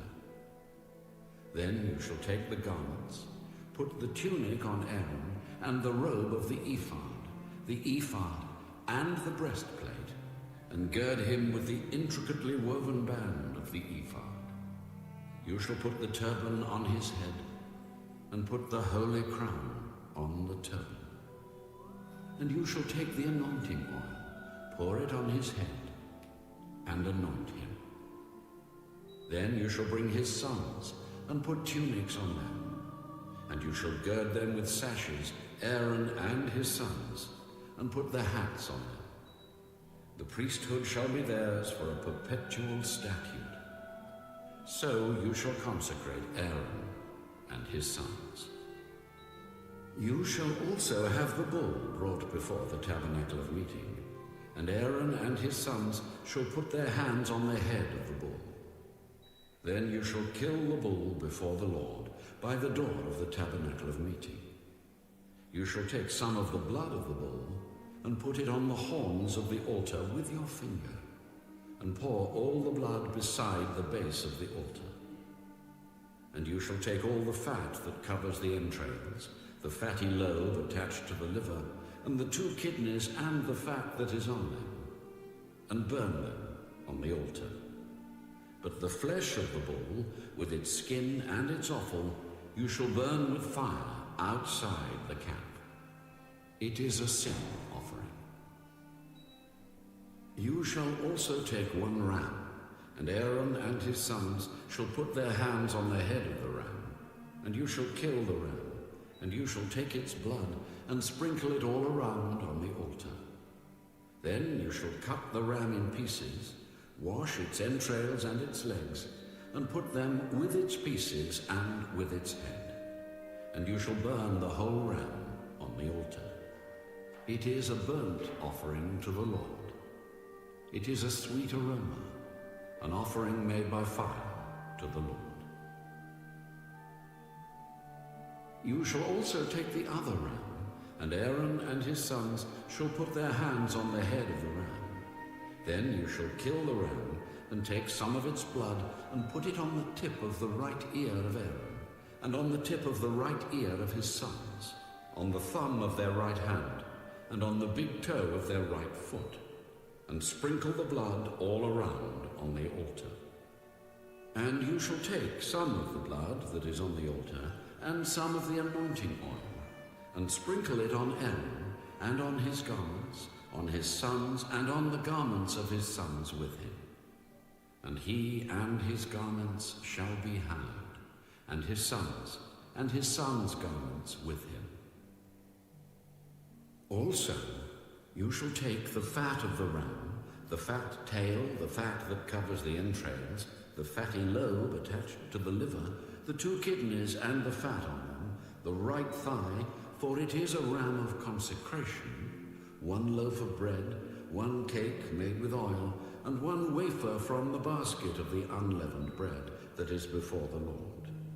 And you shall put all these in the hands of Aaron, and in the hands of his sons, and you shall wave them as a wave offering before the Lord. You shall receive them back from their hands, and burn them on the altar as a burnt offering, as a sweet aroma before the Lord. It is an offering made by fire to the Lord. Then you shall take the breast of the ram of Aaron's consecration, and wave it as a wave offering before the Lord, and it shall be your portion. And from the ram of the consecration you shall consecrate the breast of the wave offering which is waved, and the thigh of the heave offering which is raised, of that which is for Aaron, and of that which is for his sons. It shall be from the children of Israel, for Aaron and his sons, by a statute forever. For it is a heave offering. It shall be a heave offering from the children of Israel, from the sacrifices of their peace offerings, that is, their heave offering to the Lord. And the holy garments of Aaron shall be his sons after him, to be anointed in them and to be consecrated in them. That son who becomes priest in his place shall put them on for 7 days when he enters the tabernacle of meeting to minister in the holy place. And you shall take the ram of the consecration and boil its flesh in the holy place. Then Aaron and his sons shall eat the flesh of the ram and the bread that is in the basket by the door of the tabernacle of meeting. They shall eat those things with which the atonement was made, to consecrate and to sanctify them. But an outsider shall not eat them, because they are holy. And if any of the flesh of the consecration offerings or of the bread remains until the morning, then you shall burn the remainder with fire. It shall not be eaten, because it is holy. Thus you shall do to Aaron and his sons, according to all that I have commanded you. 7 days you shall consecrate them, and you shall offer a bull every day as a sin offering for atonement. You shall cleanse the altar when you make atonement for it, and you shall anoint it to sanctify it. 7 days you shall make atonement for the altar and sanctify it. And the altar shall be most holy. Whatever touches the altar must be holy. Now this is what you shall offer on the altar: 2 lambs of the first year, day by day continually. 1 lamb you shall offer in the morning, and the other lamb you shall offer at twilight. With the one lamb shall be 1/10 of an ephah of flour, mixed with 1/4 of a hin of pressed oil, and 1/4 of a hin of wine, as a drink offering. And the other lamb you shall offer at twilight, and you shall offer with it the grain offering and the drink offering, as in the morning, for a sweet aroma, an offering made by fire to the Lord.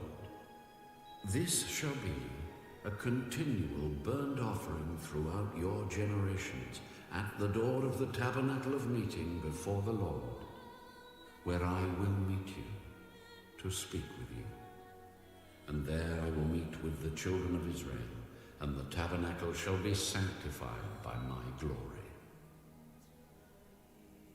So I will consecrate the tabernacle of meeting and the altar. I will also consecrate both Aaron and his sons to minister to me as priests. I will dwell among the children of Israel, and will be their God. And they shall know that I am the Lord their God, who brought them up out of the land of Egypt, that I may dwell among them. I am the Lord their God.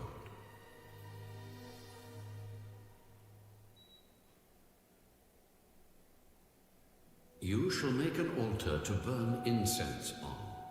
You shall make it of acacia wood. A cubit shall be its length, and a cubit its width. It shall be square, and 2 cubits shall be its height. Its horns shall be of one piece with it. And you shall overlay its top, its sides all around, and its horns with pure gold. And you shall make for it a molding of gold all around. 2 gold rings you shall make for it, under the molding on both its sides. You shall place them on its 2 sides, and they will be holders for the poles with which to bear it. You shall make the poles of acacia wood, and overlay them with gold. And you shall put it before the veil that is before the ark of the testimony, before the mercy seat that is over the testimony, where I will meet with you. Aaron shall burn on it sweet incense every morning. When he tends the lamps, he shall burn incense on it. And when Aaron lights the lamps at twilight, he shall burn incense on it, a perpetual incense before the Lord, throughout your generations. You shall not offer strange incense on it, or a burnt offering, or a grain offering, nor shall you pour a drink offering on it. And Aaron shall make atonement upon its horns once a year with the blood of the sin offering of atonement. Once a year he shall make atonement upon it throughout your generations. It is most holy to the Lord. Then the Lord spoke to Moses. When you take the census of the children of Israel for their number, then every man shall give a ransom for himself to the Lord when you number them, that there may be no plague among them when you number them. This is what everyone among those who are numbered shall give: 1/2 shekel according to the shekel of the sanctuary. A shekel is 20 gerahs. The 1/2 shekel shall be an offering to the Lord. Everyone included among those who are numbered, from 20 years old and above, shall give an offering to the Lord. The rich shall not give more, and the poor shall not give less than 1/2 shekel, when you give an offering to the Lord, to make atonement for yourselves. And you shall take the atonement money of the children of Israel, and shall appoint it for the service of the tabernacle of meeting, that it may be a memorial for the children of Israel before the Lord, to make atonement for yourselves. Then the Lord spoke to Moses. You shall also make a laver of bronze, with its base also of bronze, for washing. You shall put it between the tabernacle of meeting and the altar. And you shall put water in it, for Aaron and his sons shall wash their hands and their feet in water from it. When they go into the tabernacle of meeting, or when they come near the altar to minister, to burn an offering made by fire to the Lord, they shall wash with water. lest they die. So they shall wash their hands and their feet, lest they die. And it shall be a statute forever to them, to him and his descendants throughout their generations.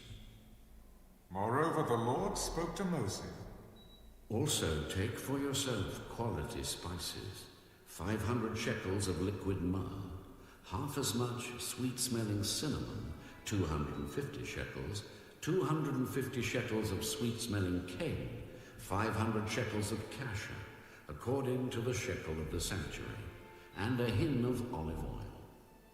And you shall make from these a holy anointing oil, an ointment compounded according to the art of the perfumer.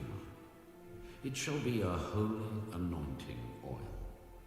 With it you shall anoint the tabernacle of meeting and the ark of the testimony, the table and all its utensils, the lampstand and its utensils, and the altar of incense, the altar of burnt offering with all its utensils, and the laver and its base.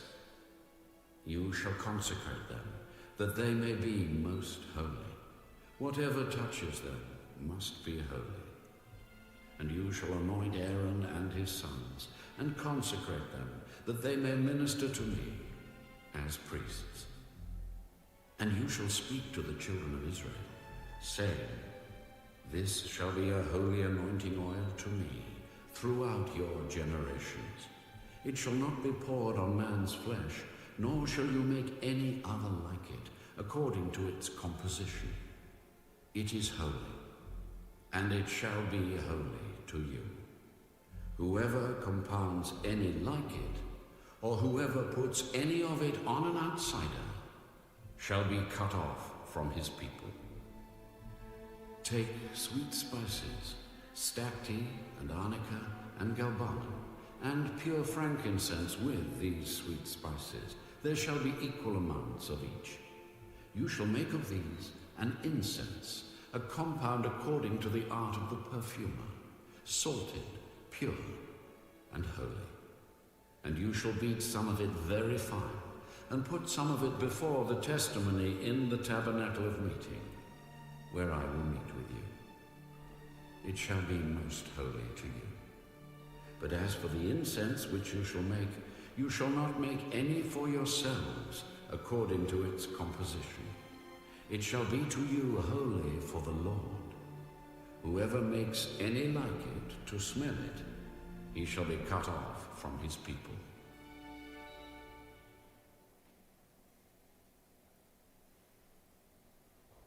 Then the Lord spoke to Moses, See, I have called by name Bezalel, the son of Uri, the son of Hur, of the tribe of Judah. And I have filled him with the Spirit of God, in wisdom, in understanding, in knowledge, and in all manner of workmanship, to design artistic works, to work in gold, in silver, in bronze, in cutting jewels for setting, in carving wood, and to work in all manner of workmanship. And I, indeed I, have appointed with him Aholiab, the son of Ahisamach, of the tribe of Dan.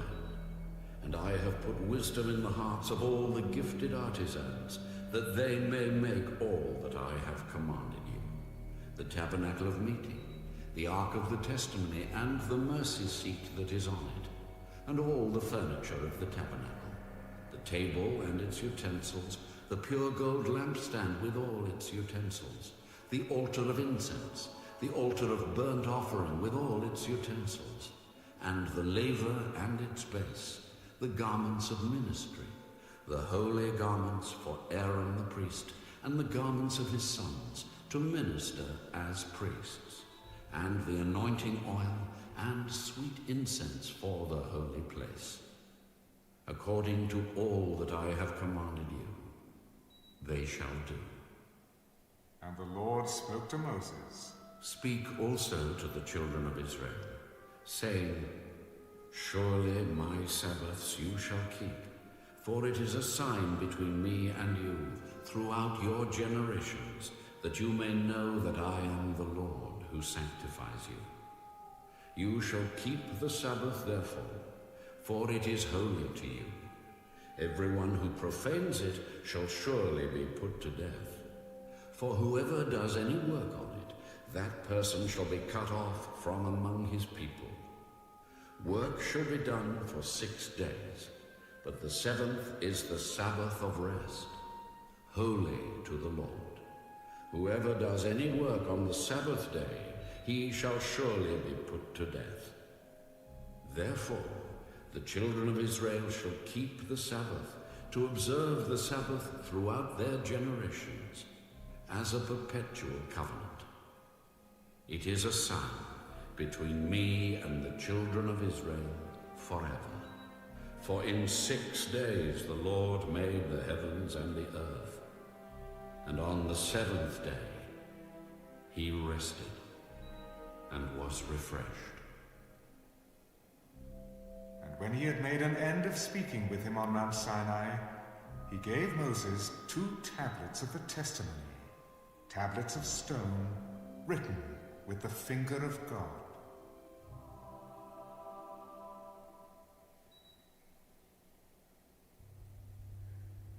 Now when the people saw that Moses delayed coming down from the mountain, the people gathered together to Aaron and said to him, Come, make us gods that shall go before us. For as for this Moses, the man who brought us up out of the land of Egypt, we do not know what has become of him. And Aaron said to them, Break off the golden earrings which are in the ears of your wives, your sons, and your daughters, and bring them to me. So all the people broke off the golden earrings which were in their ears and brought them to Aaron. And he received the gold from their hand, and he fashioned it with an engraving tool and made a molded calf. Then they said, This is your God, O Israel, that brought you out of the land of Egypt. So when Aaron saw it, he built an altar before it. And Aaron made a proclamation. Tomorrow is a feast to the Lord.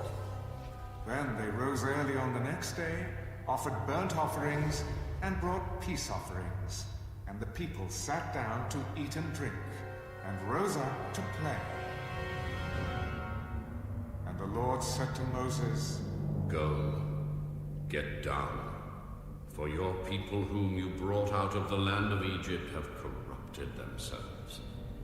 They have turned aside quickly out of the way which I commanded them.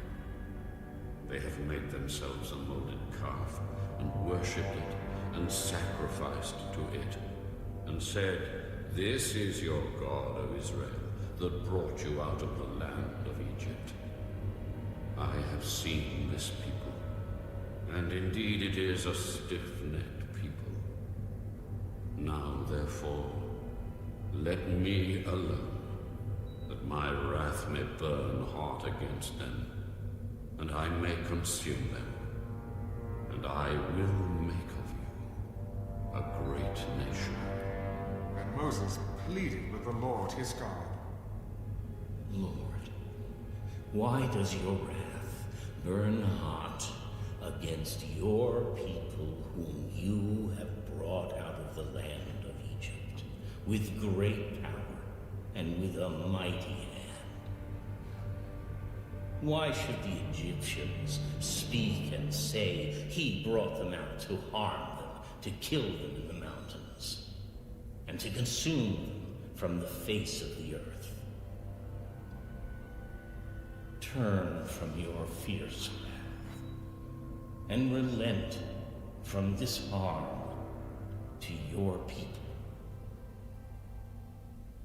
Remember Abraham, Isaac, and Israel, your servants, to whom you swore by your own self, and said to them, I will multiply your descendants as the stars of heaven, and all this land that I have spoken of, I give to your descendants. they shall inherit it forever. So the Lord relented from the harm which he said he would do to his people. Moses turned and went down from the mountain, and the 2 tablets of the testimony were in his hand. The tablets were written on both sides. On the one side and on the other they were written. Now the tablets were the work of God, and the writing was the writing of God engraved on the tablets. And when Joshua heard the noise of the people as they shouted, he said to Moses, "There was a noise of war in the camp." It is not the noise of the shout of victory, nor the noise of the cry of defeat, but the sound of singing I hear. So it was, as soon as he came near the camp, that he saw the calf and the dancing. So Moses' anger became hot, and he cast the tablets out of his hands and broke them at the foot of the mountain. Then he took the calf which they had made, burned it in the fire, and ground it to powder.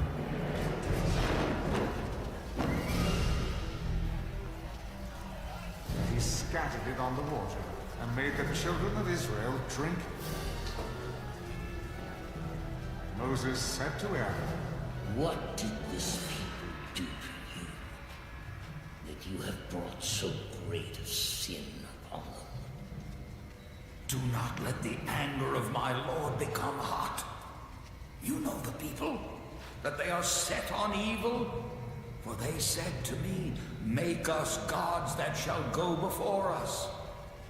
As for this Moses, the man who brought us out of the land of Egypt, we do not know what has become of him. And I said to them, Whoever has any gold, let them break it off. So they gave it to me, and I cast it into the fire, and this calf came out. Now when Moses saw that the people were unrestrained, for Aaron had not restrained them, to their shame among their enemies, then Moses stood in the entrance of the camp and said, Whoever is on the Lord's side, come to me. And all the sons of Levi gathered themselves together to him. And he said to them, Thus says the Lord God of Israel, Let every man put his sword on his side and go in and out from entrance to entrance throughout the camp. And let every man kill his brother, every man his companion, and every man his neighbor. So the sons of Levi did according to the word of Moses. And about 3,000 men of the people fell that day.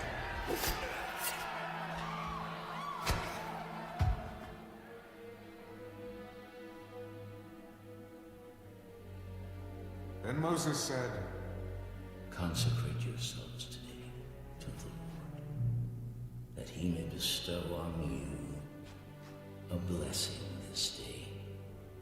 For every man has opposed his son and his brother.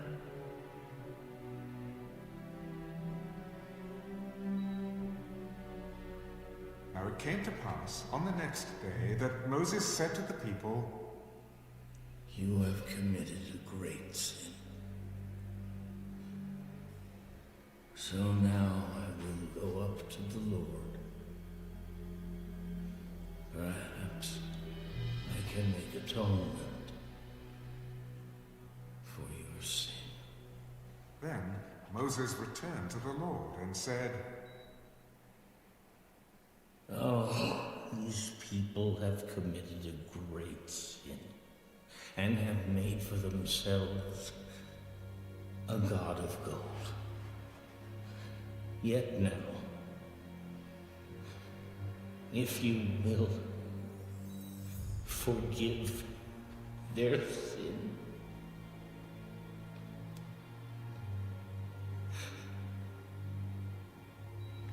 but if not, I pray, blot me out of your book, which you have written. Whoever has sinned against me, I will blot him out of my book. Now therefore, go, lead the people to the place of which I have spoken to you. Behold, my angel shall go before you. Nevertheless, in the day when I visit for punishment, I will visit punishment upon them for their sin. So the Lord plagued the people because of what they did with the calf which Aaron made.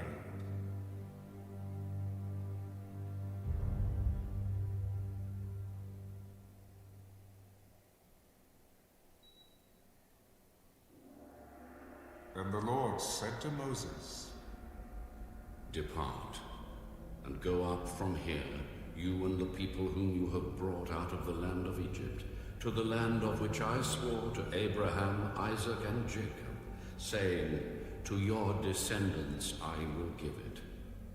And I will send my angel before you, and I will drive out the Canaanite and the Amorite and the Hittite, and the Perizzite and the Hivite and the Jebusite.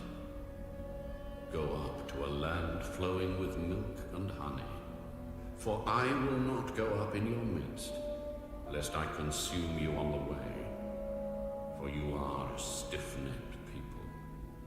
And when the people heard this bad news, they mourned, and no one put on his ornaments. For the Lord had said to Moses, Say to the children of Israel, you are a stiff-necked people. I could come up into your midst in one moment and consume you. Now, therefore, take off your ornaments, that I may know what to do to you.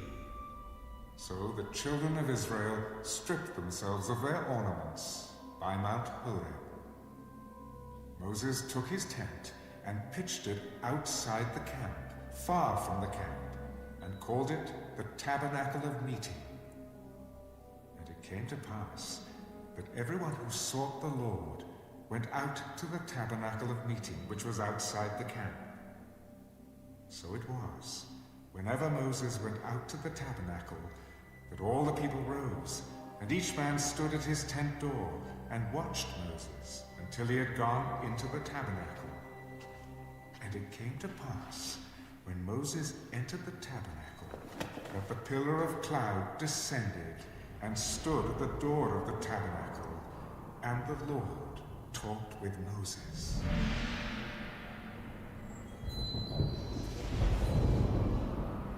All the people saw the pillar of cloud standing at the tabernacle door, and all the people rose and worshipped, each man in his tent door. So the Lord spoke to Moses face to face, as a man speaks to his friend. And he would return to the camp, but his servant Joshua, the son of Nun, a young man, did not depart from the tabernacle. Then Moses said to the Lord, See, you say to me, bring up this people. But you have not let me know whom you will send with me. Yet you have said, I know you by name, and you have also found grace in my sight. Now, therefore, I pray, if I have found grace in your sight, show me now your way, that I may know you, and that I may find grace in your sight. And consider that this nation is your people. My presence will go with you, and I will give you rest. If your presence does not go with us, do not bring us up from here, for how then will it be known that your people and I have found grace in your sight, except you go with us. So we shall be separate, your people and I, from all the people who are upon the face of the earth. I will also do this thing that you have spoken, for you have found grace in my sight, and I know you by name. Please, show me your glory. I will make all my goodness pass before you, and I will proclaim the name of the Lord before you. I will be gracious to whom I will be gracious, and I will have compassion on whom I will have compassion. You cannot see my face, for no man shall see me and live. Here is a place by me, and you shall stand on the rock. So it shall be, while my glory passes by, that I will put you in the cleft of the rock, and will cover you with my hand while I pass by. Then I will take away my hand, and you shall see my back, but my face shall not be seen.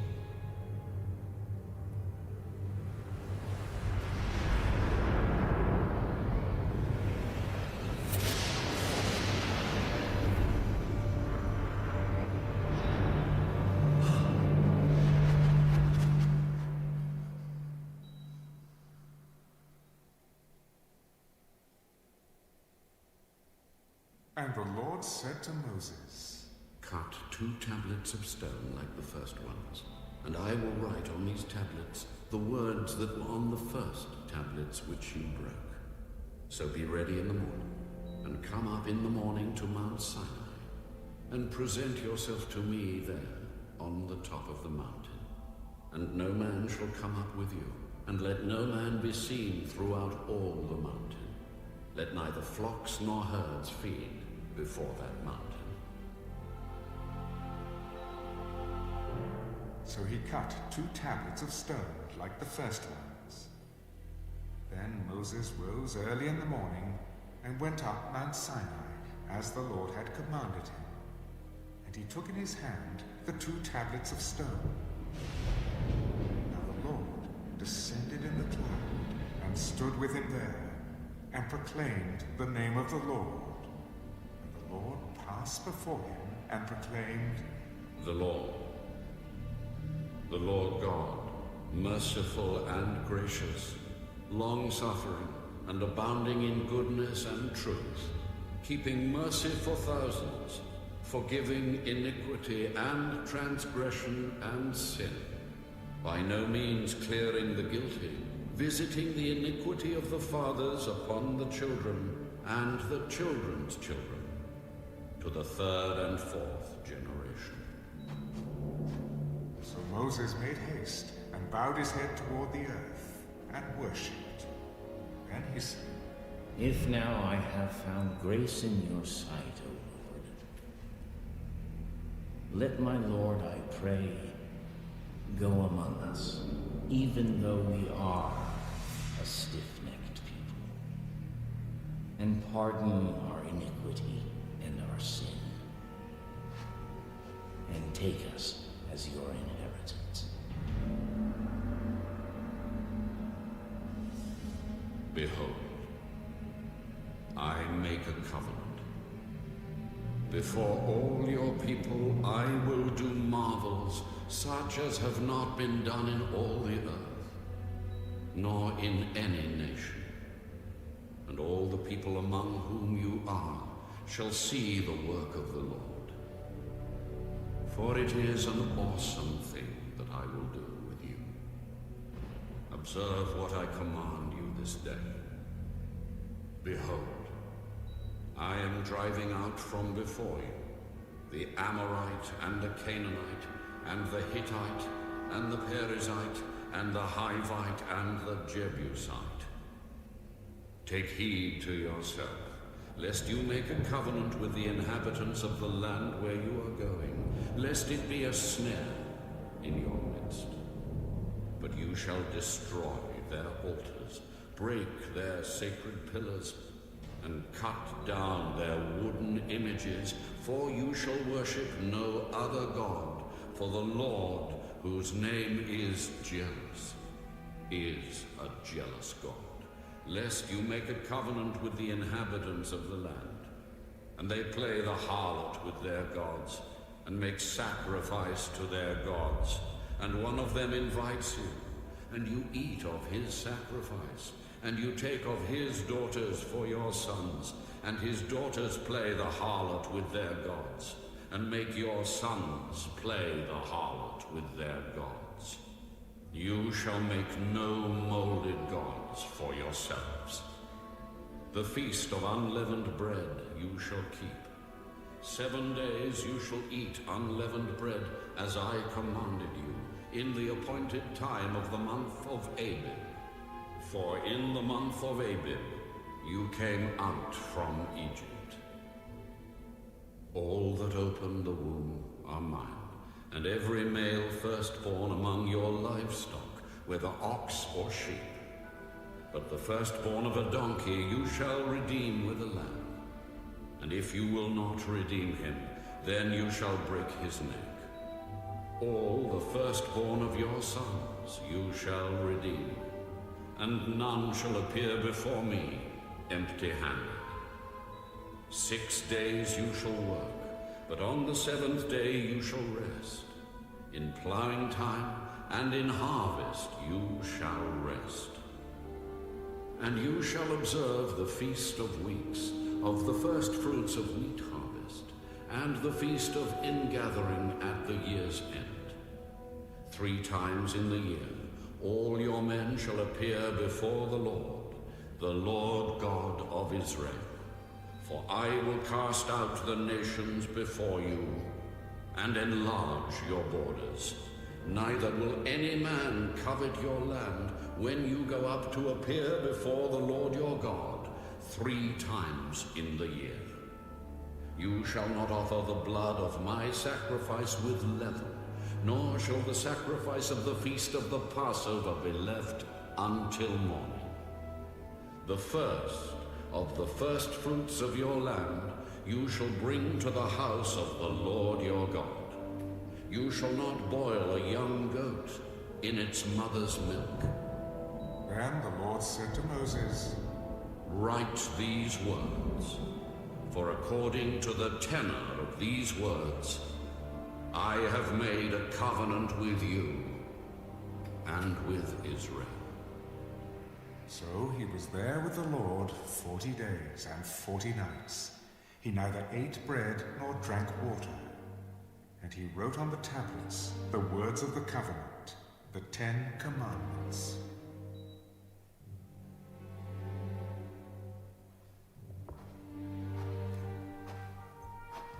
Now it was so, when Moses came down from Mount Sinai, and the 2 tablets of the testimony were in Moses' hand when he came down from the mountain, that Moses did not know that the skin of his face shone while he talked with him. So when Aaron and all the children of Israel saw Moses, behold, the skin of his face shone, and they were afraid to come near him.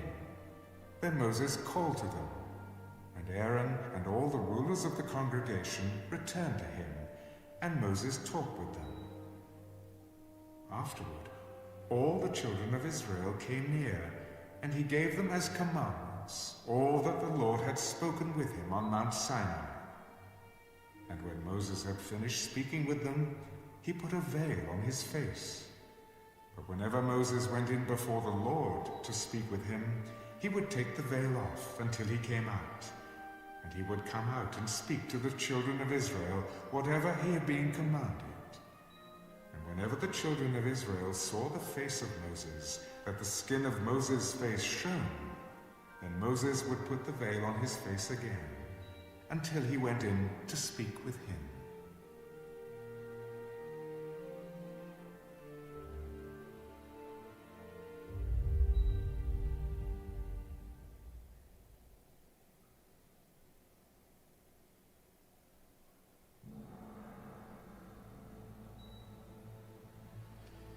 Moses gathered all the congregation of the children of Israel together. These are the words which the Lord has commanded you to do. Work shall be done for 6 days, but the 7th day shall be a holy day for you, a Sabbath of rest to the Lord. Whoever does any work on it shall be put to death. You shall kindle no fire throughout your dwellings on the Sabbath day. And Moses spoke to all the congregation of the children of Israel. This is the thing which the Lord commanded, saying, Take from among you an offering to the Lord. Whoever is of a willing heart, let him bring it as an offering to the Lord.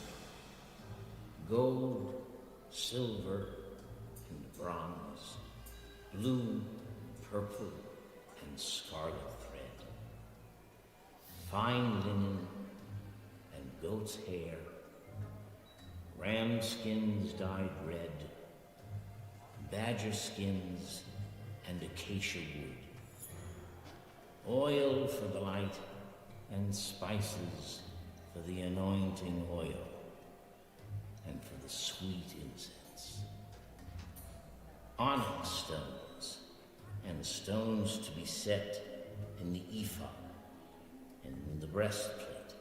All who are gifted artisans among you shall come and make all that the Lord has commanded. The tabernacle, its tent, its covering, its clasps, its boards, its bars, its pillars, and its sockets. The ark and its poles, with the mercy seat and the veil of the covering. The table and its poles, all its utensils, and the showbread. Also, the lampstand for the light, its utensils, its lamps, and the oil for the light. The incense altar, its poles, the anointing oil, the sweet incense, and the screen for the door at the entrance of the tabernacle. The altar of burnt offering, with its bronze grating, its poles, all its utensils, and the laver and its base. The hangings of the court, its pillars, their sockets, and the screen for the gate of the court. The pegs of the tabernacle, the pegs of the court and their cords. The garments of ministry, for ministering in the holy place, the holy garments for Aaron the priest, and the garments of his sons to minister as priests. And all the congregation of the children of Israel departed from the presence of Moses. And everyone came whose heart was stirred, and everyone whose spirit was willing. And they brought the Lord's offering for the work of the tabernacle of meeting, for all its service, and for the holy garments. They came, both men and women, as many as had a willing heart, and brought earrings and nose rings and necklaces, all jewelry of gold. That is, every man who made an offering of gold to the Lord. And every man with whom was found blue, purple, and scarlet thread, fine linen, and goat's hair, red skins of rams, and badger skins brought them. Everyone who offered an offering of silver or bronze brought the Lord's offering. And everyone with whom was found acacia wood for any work of service brought it. All the women who were gifted artisans spun yarn with their hands, and brought what they had spun, of blue, purple, and scarlet, and fine linen. And all the women whose hearts stirred with wisdom spun yarn of goat's hair. The rulers brought onyx stones, and the stones to be set in the ephod and in the breastplate, and and spices and oil for the light, for the anointing oil, and for the sweet incense. The children of Israel brought a freewill offering to the Lord, all the men and women whose hearts were willing to bring material for all kinds of work which the Lord, by the hand of Moses, had commanded to be done. And Moses said to the children of Israel, See, the Lord has called by name Bezalel, the son of Uri, the son of Hur, of the tribe of Judah.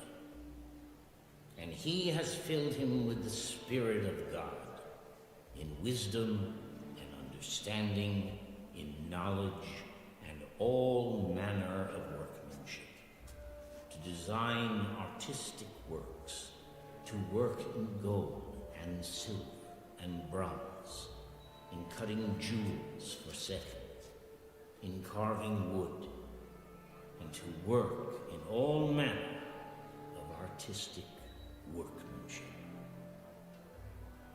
And he has put in his heart the ability to teach. In him and Aholiab, the son of Ahisamach, of the tribe of Dan. He has filled them with skill to do all manner of work of the engraver and the designer and the tapestry maker, in blue, purple, and scarlet thread, and fine linen, and of the weaver, those who do every work, and those who design artistic works.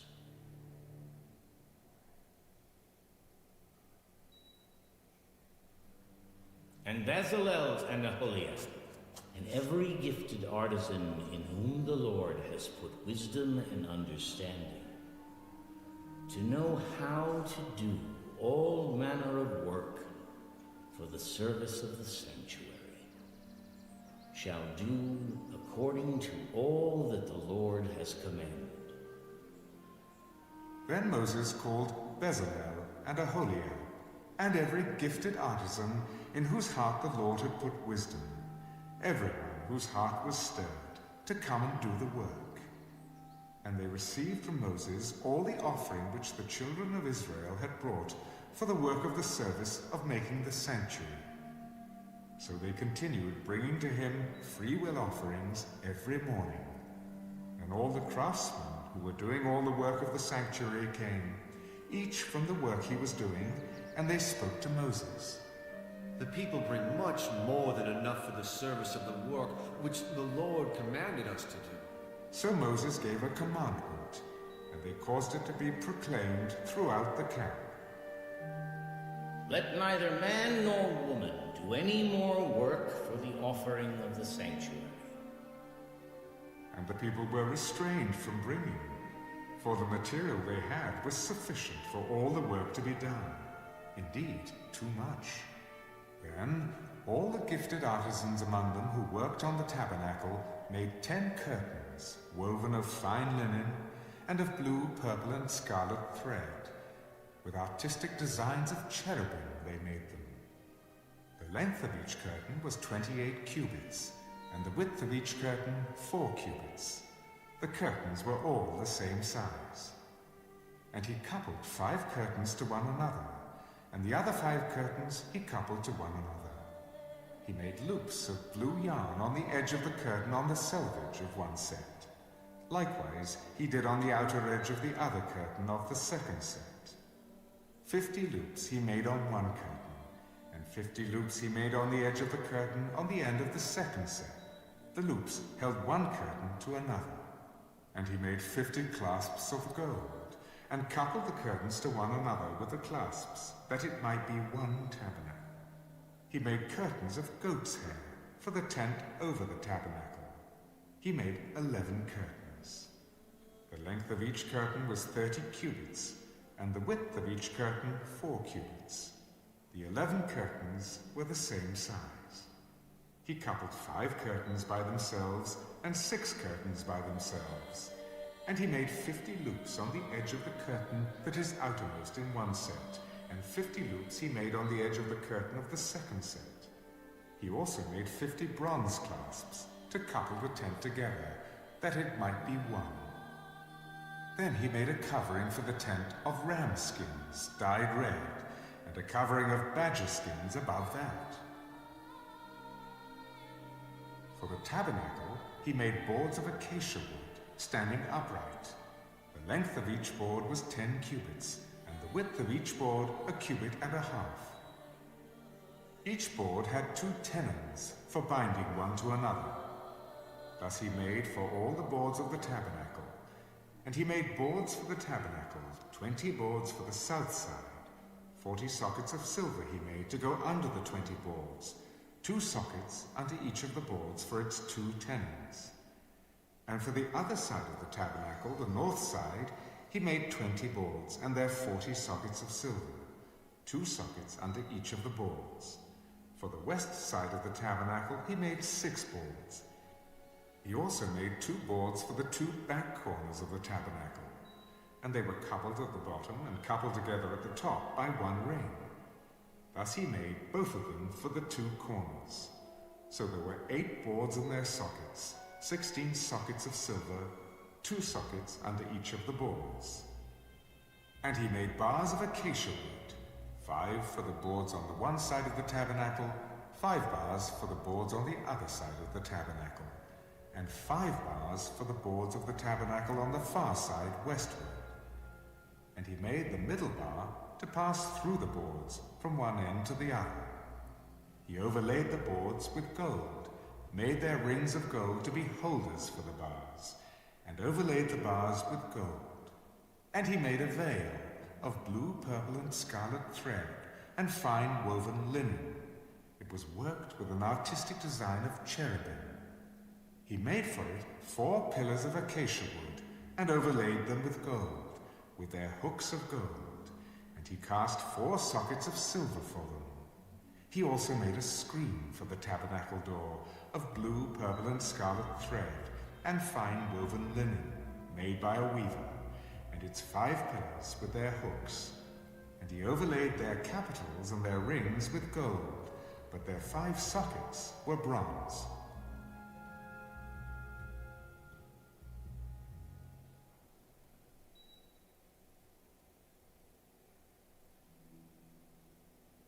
Then Bezalel made the ark of acacia wood. 2.5 cubits was its length, 1.5 cubits its width, and 1.5 cubits its height.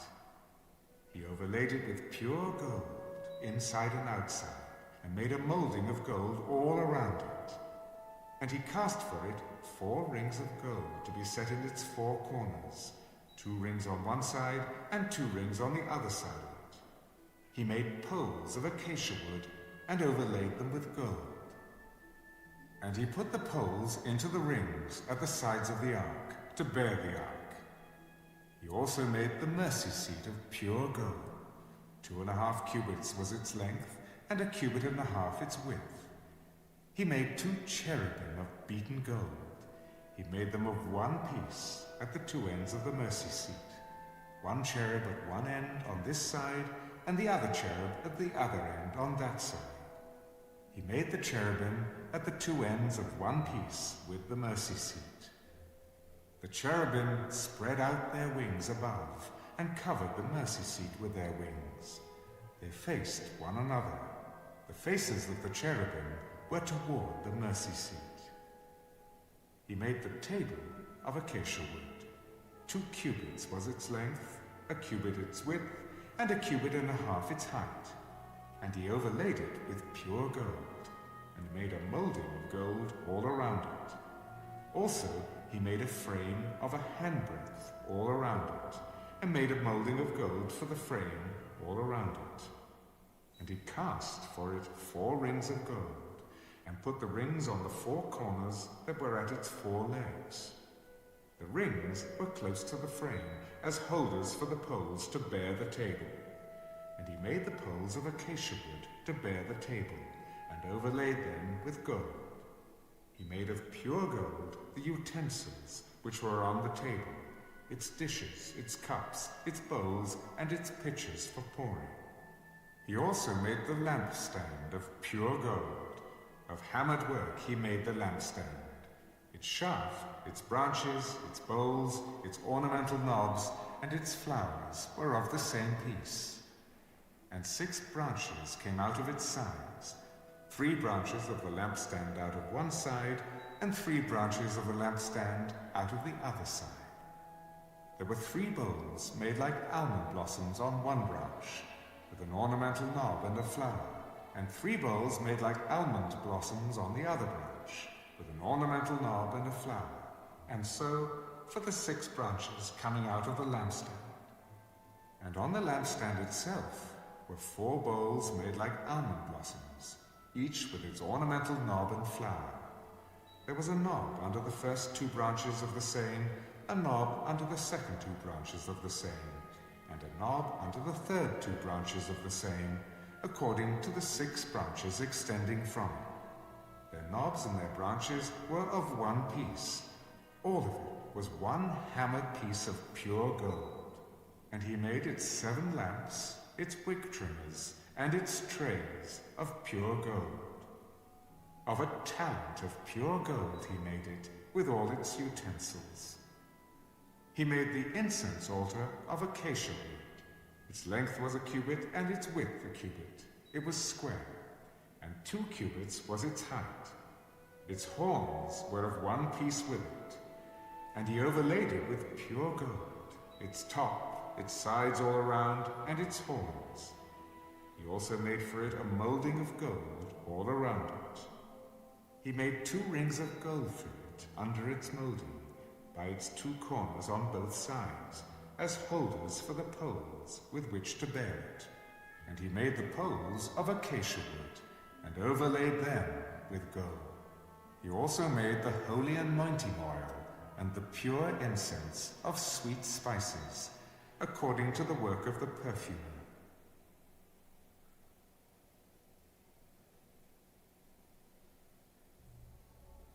He made the altar of burnt offering of acacia wood.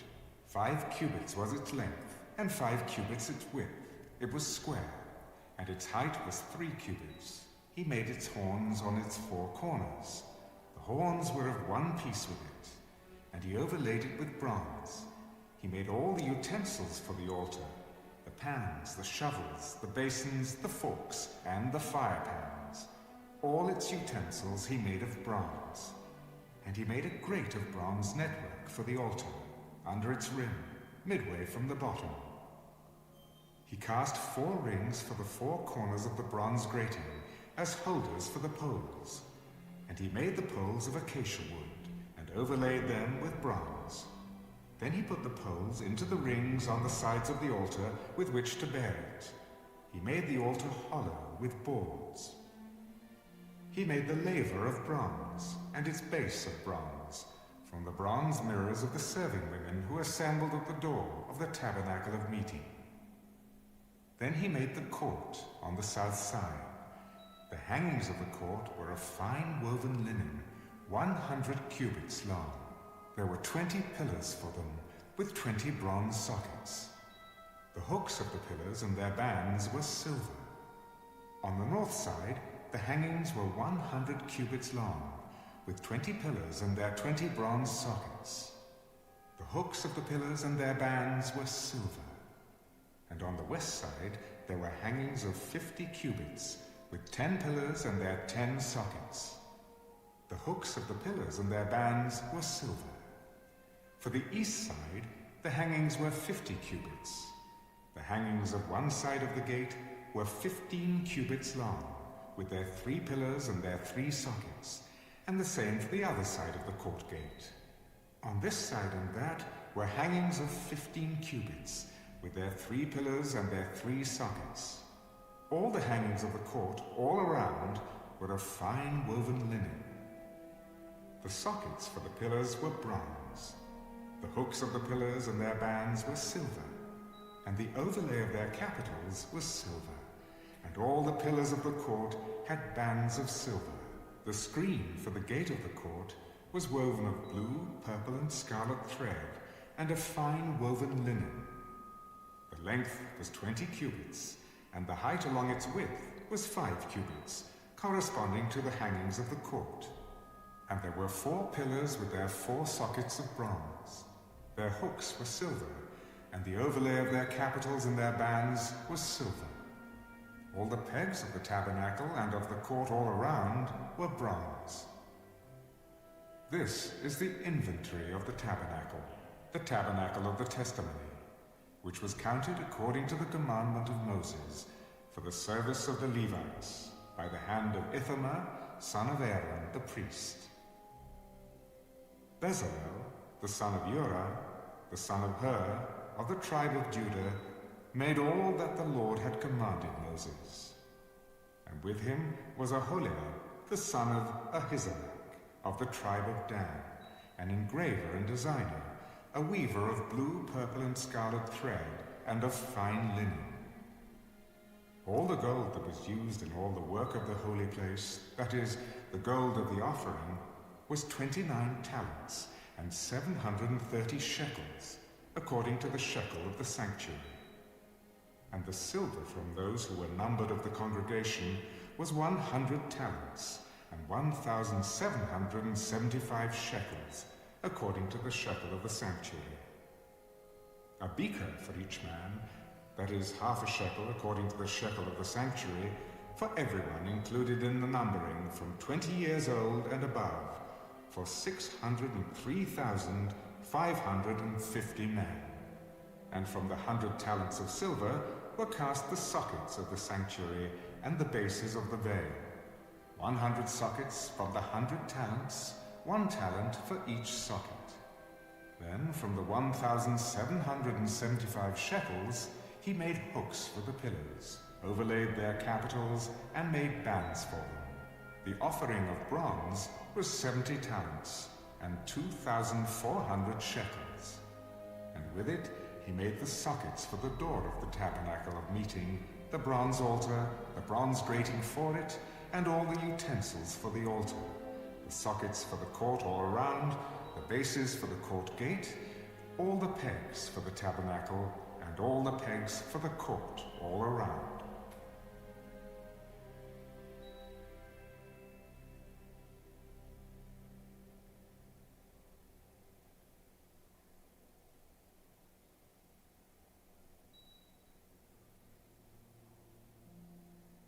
Of the blue, purple, and scarlet thread, they made garments of ministry, for ministering in the holy place, and made the holy garments for Aaron, as the Lord had commanded Moses. He made the ephod of gold, blue, purple, and scarlet thread, and of fine woven linen. And they beat the gold into thin sheets, and cut it into threads, to work it in with the blue, purple, and scarlet thread, and the fine linen into artistic designs. They made shoulder straps for it, to couple it together. It was coupled together at its 2 edges. And the intricately woven band of his ephod that was on it was of the same workmanship, woven of gold, blue, purple, and scarlet thread, and of fine woven linen, as the Lord had commanded Moses.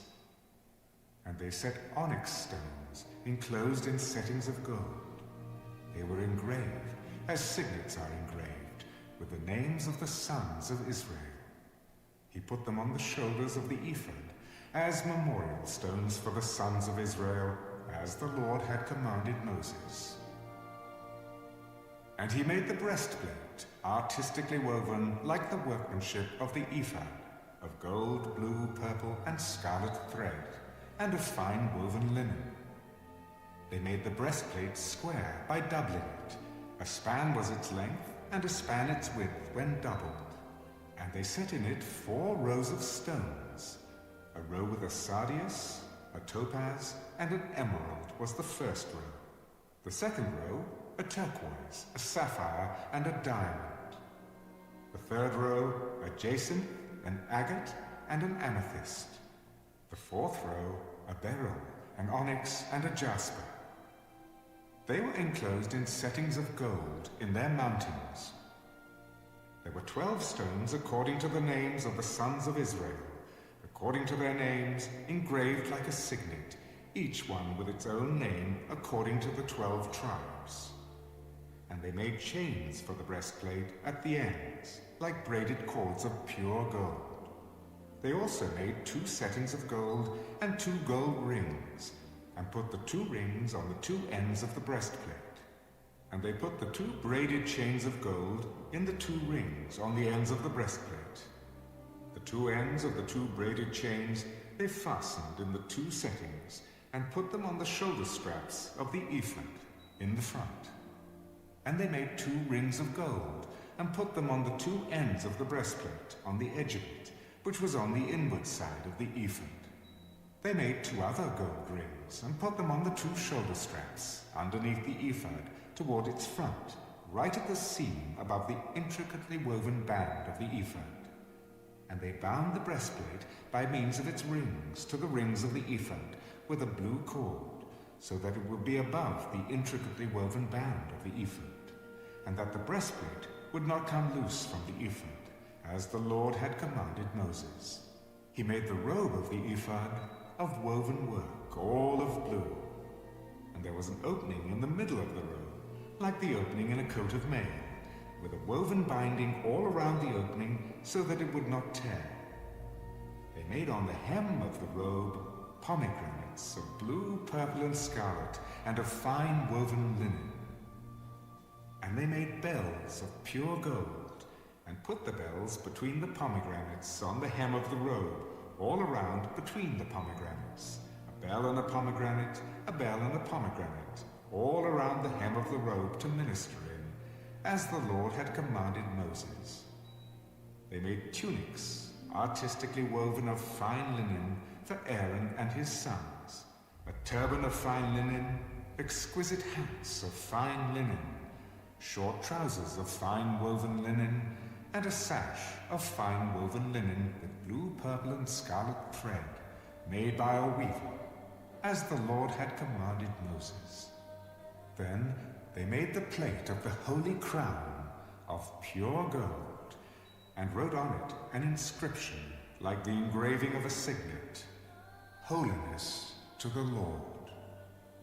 And they tied to it a blue cord to fasten it above on the turban, as the Lord had commanded Moses. Thus all the work of the tabernacle of the tent of meeting was finished. And the children of Israel did according to all that the Lord had commanded Moses, so they did.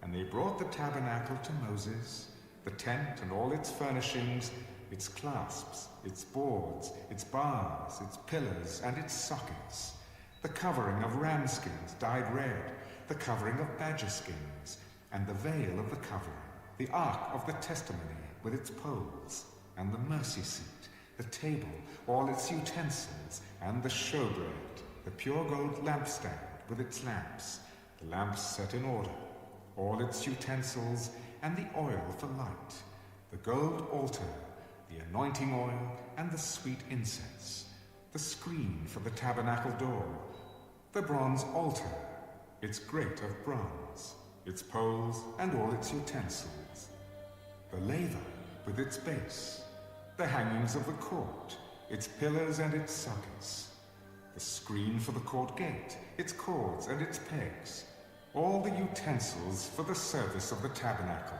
for the tent of meeting, and the garments of ministry, to minister in the holy place, the holy garments for Aaron the priest, and his sons' garments, to minister as priests. According to all that the Lord had commanded Moses, so the children of Israel did all the work. Then Moses looked over all the work, and indeed they had done it, as the Lord had commanded, just so they had done it. And Moses blessed them.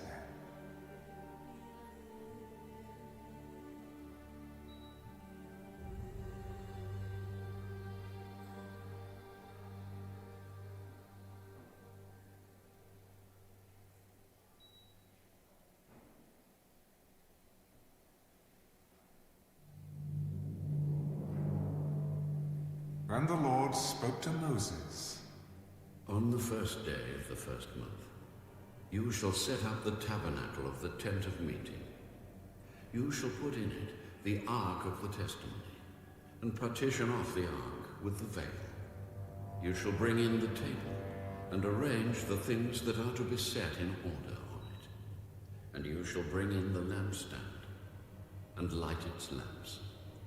You shall also set the altar of gold for the incense before the ark of the testimony, and put up the screen for the door of the tabernacle.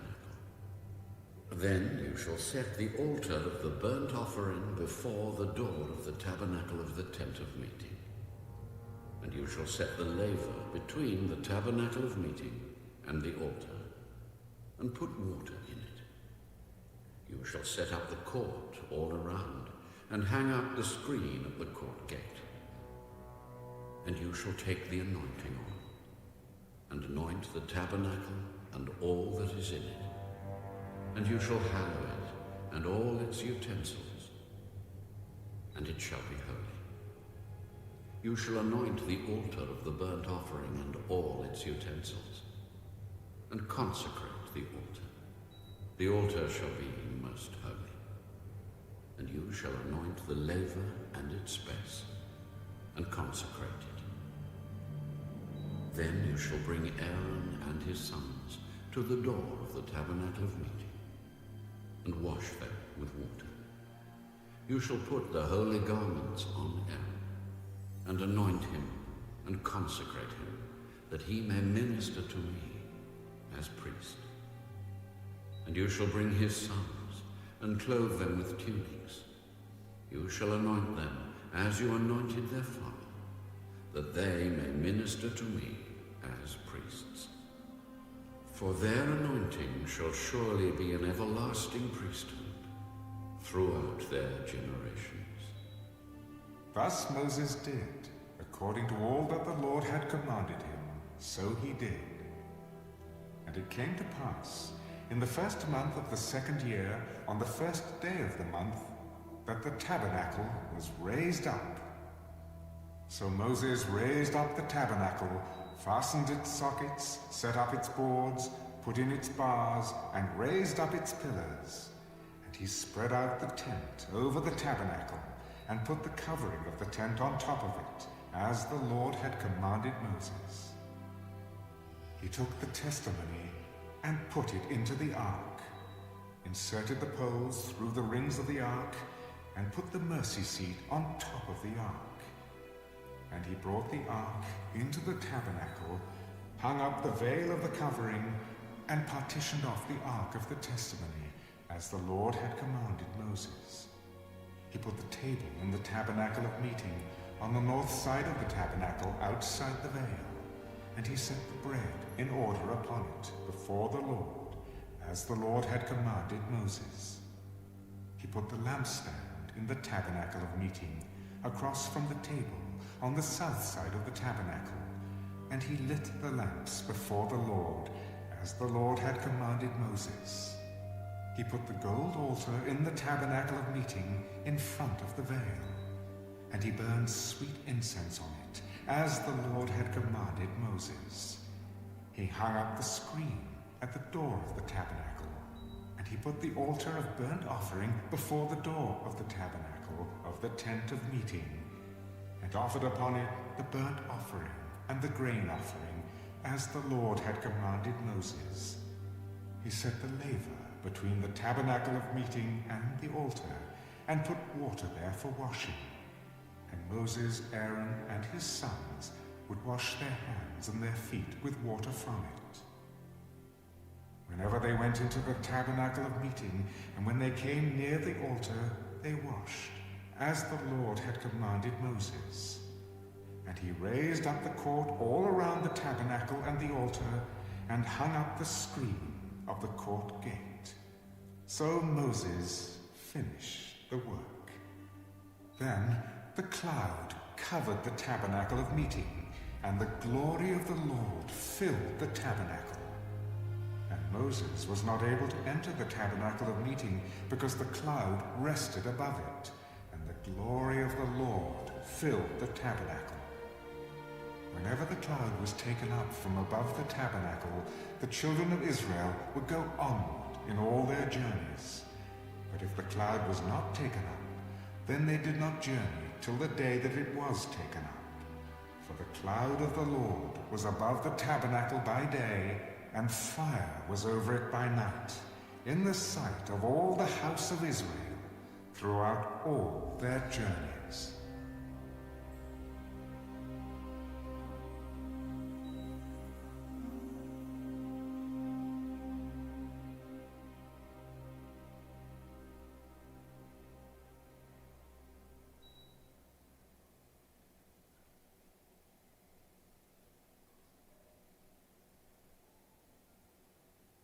The third book of Moses, called Leviticus.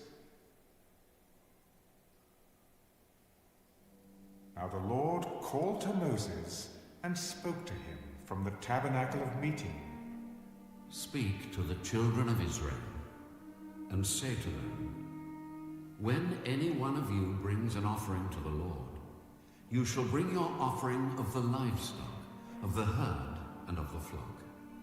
If his offering is a burnt sacrifice of the herd, let him offer a male without blemish.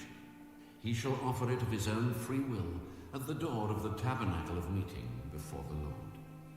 Then he shall put his hand on the head of the burnt offering, and it will be accepted on his behalf to make atonement for him.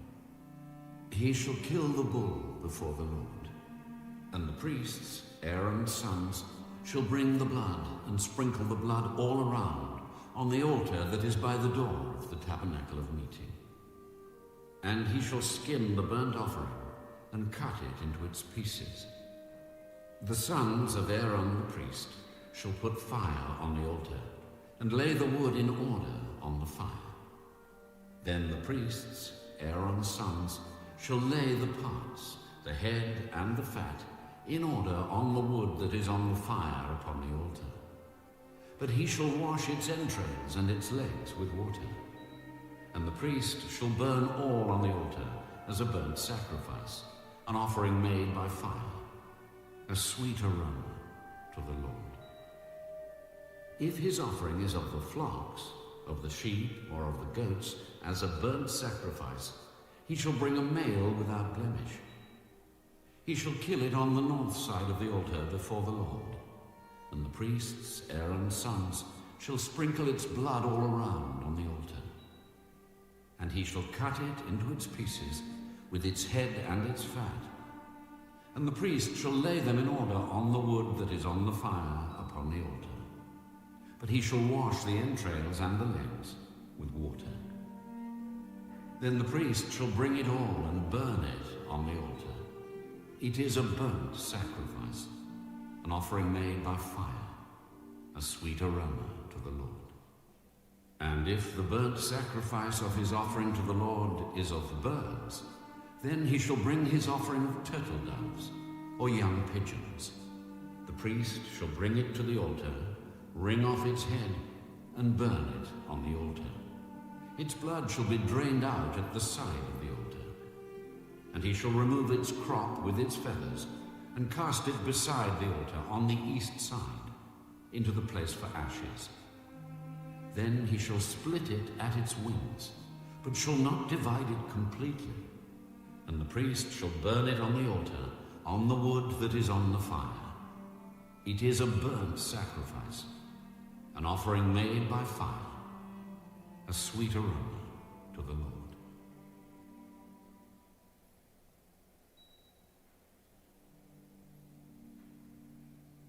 When anyone offers a grain offering to the Lord, his offering shall be of fine flour, and he shall pour oil on it, and put frankincense on it. He shall bring it to Aaron's sons, the priests, one of whom shall take from it his handful of fine flour and oil, with all the frankincense. And the priest shall burn it as a memorial on the altar, an offering made by fire, a sweet aroma to the Lord. The rest of the grain offering shall be Aaron's and his sons. It is most holy of the offerings to the Lord, made by fire. And if you bring as an offering a grain offering baked in the oven, it shall be unleavened cakes of fine flour mixed with oil, or unleavened wafers anointed with oil. But if your offering is a grain offering baked in a pan, It shall be of fine flour, unleavened, mixed with oil. You shall break it in pieces and pour oil on it. It is a grain offering. If your offering is a grain offering baked in a covered pan, it shall be made of fine flour with oil. You shall bring the grain offering that is made of these things to the Lord. And when it is presented to the priest, he shall bring it to the altar. Then the priest shall take from the grain offering a memorial portion and burn it on the altar. It is an offering made by fire, a sweet aroma to the Lord. And what is left of the grain offering shall be Aaron's and his sons. It is most holy of the offerings to the Lord made by fire. No grain offering which you bring to the Lord shall be made with leaven, for you shall burn no leaven nor any honey in any offering to the Lord made by fire. As for the offering of the first fruits, you shall offer them to the Lord, but they shall not be burned on the altar for a sweet aroma. And every offering of your grain offering you shall season with salt. You shall not allow the salt of the covenant of your God to be lacking from your grain offering. With all your offerings you shall offer salt. If you offer a grain offering of your first fruits to the Lord, you shall offer for the grain offering of your first fruits green heads of grain roasted on the fire, grain beaten from full heads. And you shall put oil on it, and lay frankincense on it. It is a grain offering. Then the priest shall burn the memorial portion, part of its beaten grain, and part of its oil with all the frankincense, as an offering made by fire to the Lord.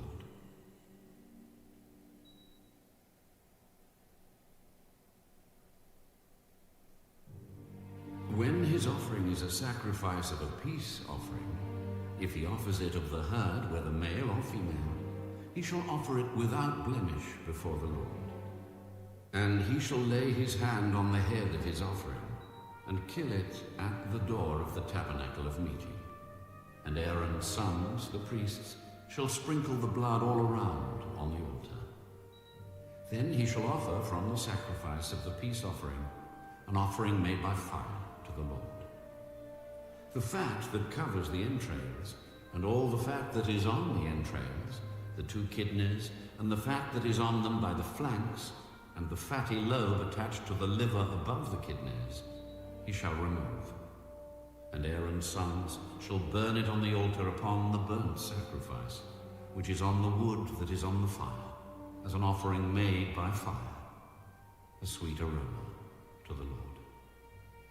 If his offering as a sacrifice of a peace offering to the Lord is of the flock, whether male or female, he shall offer it without blemish. If he offers a lamb as his offering, then he shall offer it before the Lord. And he shall lay his hand on the head of his offering, and kill it before the tabernacle of meeting. And Aaron's sons shall sprinkle its blood all around on the altar. Then he shall offer from the sacrifice of the peace offering, as an offering made by fire to the Lord, its fat, and the whole fat tail, which he shall remove close to the backbone, and the fat that covers the entrails, and all the fat that is on the entrails, the 2 kidneys, and the fat that is on them by the flanks, and the fatty lobe attached to the liver above the kidneys, he shall remove. And the priest shall burn them on the altar as food, an offering made by fire to the Lord. And if his offering is a goat, then he shall offer it before the Lord.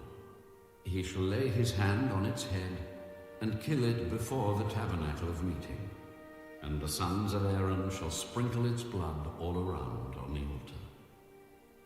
Then he shall offer from it his offering, as an offering made by fire to the Lord.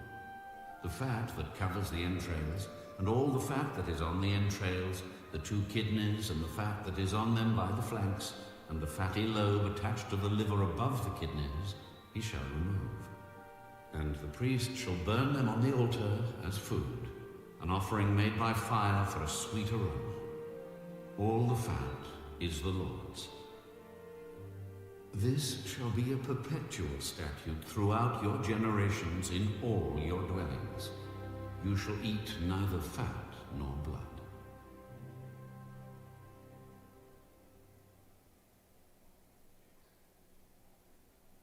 Now the Lord spoke to Moses, saying, Speak to the children of Israel, saying, if a person sins unintentionally against any of the commandments of the Lord in anything which ought not to be done, and does any of them, if the anointed priest sins, bringing guilt on the people, then let him offer to the Lord for his sin which he has sinned a young bull without blemish as a sin offering.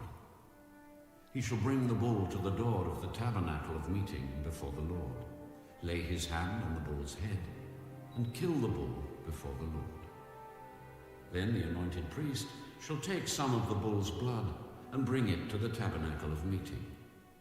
The priest shall dip his finger in the blood and sprinkle some of the blood 7 times before the Lord, in front of the veil of the sanctuary. And the priest shall put some of the blood on the horns of the altar of sweet incense before the Lord, which is in the tabernacle of meeting.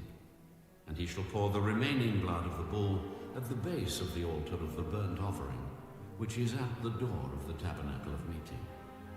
He shall take from it all the fat of the bull as the sin offering, the fat that covers the entrails, and all the fat which is on the entrails, the 2 kidneys, and the fat that is on them by the flanks, and the fatty lobe attached to the liver above the kidneys, he shall remove, as it was taken from the bull of the sacrifice of the peace offering. And the priest shall burn them on the altar of the burnt offering. But the bull's hide and all its flesh, with its head and legs, its entrails and offal, the whole bull he shall carry outside the camp to a clean place, where the ashes are poured out, and burn it on wood with fire. Where the ashes are poured out, it shall be burned. Now, if the whole congregation of Israel sins unintentionally, and the thing is hidden from the eyes of the assembly, and they have done something against any of the commandments of the Lord in anything which should not be done, and are guilty, when the sin which they have committed becomes known, then the assembly shall offer a young bull for the sin, and bring it before the tabernacle of meeting. And the elders of the congregation shall lay their hands on the head of the bull before the Lord. Then the bull shall be killed before the Lord. The anointed priest shall bring some of the bull's blood to the tabernacle of meeting. Then the priest shall dip his finger in the blood and sprinkle it 7 times before the Lord, in front of the veil. And he shall put some of the blood on the horns of the altar which is before the Lord, which is in the tabernacle of meeting.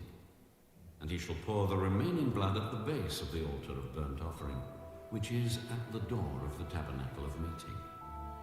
He shall take all the fat from it, and burn it on the altar. And he shall do with the bull as he did with the bull as a sin offering. Thus he shall do with it. So the priest shall make atonement for him, and it shall be forgiven them. Then he shall carry the bull outside the camp and burn it, as he burned the first bull. It is a sin offering for the assembly. When a ruler has sinned, and done something unintentionally against any of the commandments of the Lord his God, in anything which should not be done, and is guilty, or if his sin which he has committed comes to his knowledge, he shall bring as his offering a kid of the goats, a male without blemish. And he shall lay his hand on the head of the goat, and kill it at the place where they kill the burnt offering before the Lord. It is a sin offering. The priest shall take some of the blood of the sin offering with his finger, put it on the horns of the altar of burnt offering, and pour its blood at the base of the altar of burnt offering. And he shall burn all its fat on the altar, like the fat of the sacrifice of the peace offering. So the priest shall make atonement for him concerning his sin, and it shall be forgiven him. If any one of the common people sins unintentionally by doing something against any of the commandments of the Lord in anything which ought not to be done, and is guilty, or if his sin which he has committed comes to his knowledge, then he shall bring as his offering a kid of the goats, a female without blemish, for his sin which he has committed. And he shall lay his hand on the head of the sin offering, and kill the sin offering at the place of the burnt offering. Then the priest shall take some of its blood with his finger, put it on the horns of the altar of burnt offering, and pour all the remaining blood at the base of the altar. He shall remove all its fat, as fat is removed from the sacrifice of the peace offering. And the priest shall burn it on the altar for a sweet aroma to the Lord. So the priest shall make atonement for him, and it shall be forgiven him. If he brings a lamb as his sin offering, he shall bring a female without blemish. Then he shall lay his hand on the head of the sin offering, and kill it as a sin offering at the place where they kill the burnt offering. The priest shall take some of the blood of the sin offering with his finger, put it on the horns of the altar of burnt offering, and pour all the remaining blood at the base of the altar.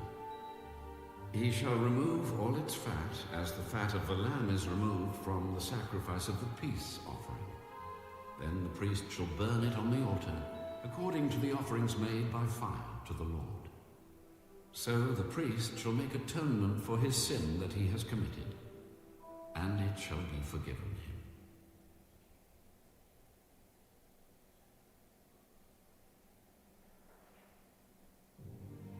If a person sins in hearing the utterance of an oath, and is a witness, whether he has seen or known of the matter, if he does not tell it, he bears guilt. Or if a person touches any unclean thing, whether it is the carcass of an unclean beast, or the carcass of unclean livestock, or the carcass of unclean creeping things, and he is unaware of it, he also shall be unclean and guilty. Or if he touches human uncleanness, whatever uncleanness with which a man may be defiled, and he is unaware of it, when he realizes it, then he shall be guilty. Or if a person swears, speaking thoughtlessly with his lips, to do evil or to do good, whatever it is that a man may pronounce by an oath, and he is unaware of it, when he realizes it, then he shall be guilty in any of these matters. And it shall be, when he is guilty in any of these matters, that he shall confess that he has sinned in that thing. And he shall bring his trespass offering to the Lord for his sin which he has committed, a female from the flock, a lamb, or a kid of the goats, as a sin offering. So the priest shall make atonement for him concerning his sin. If he is not able to bring a lamb, then he shall bring to the Lord for his trespass which he has committed 2 turtle doves or 2 young pigeons, one as a sin offering and the other as a burnt offering. And he shall bring them to the priest, who shall offer that which is for the sin offering first, and wring off its head from its neck, but shall not divide it completely. Then he shall sprinkle some of the blood of the sin offering on the side of the altar, and the rest of the blood shall be drained out of the base of the altar. It is a sin offering. And he shall offer the second as a burnt offering, according to the prescribed manner. So the priest shall make atonement on his behalf for his sin which he has committed, and it shall be forgiven him. But if he is not able to bring 2 turtle doves or 2 young pigeons, then he who sinned shall bring for his offering 1/10 of an ephah of fine flour as a sin offering. He shall put no oil on it, nor shall he put frankincense on it, for it is a sin offering. Then he shall bring it to the priest, and the priest shall take his handful of it as a memorial portion, and burn it on the altar according to the offerings made by fire to the Lord. It is a sin offering. The priest shall make atonement for him for his sin that he has committed in any of these matters, and it shall be forgiven him. The rest shall be the priest's as a grain offering. Then the Lord spoke to Moses. If a person commits a trespass and sins unintentionally in regard to the holy things of the Lord, then he shall bring to the Lord as his trespass offering a ram without blemish from the flocks, with your valuation in shekels of silver, according to the shekel of the sanctuary, as a trespass offering. And he shall make restitution for the harm that he has done in regard to the holy thing, and shall add 1/5 to it, and give it to the priest. So the priest shall make atonement for him with the ram of the trespass offering, and it shall be forgiven him. If a person sins and commits any of these things which are forbidden to be done by the commandments of the Lord, though he does not know it, yet he is guilty, and shall bear his iniquity. And he shall bring to the priest a ram without blemish from the flock, with your valuation, as a trespass offering.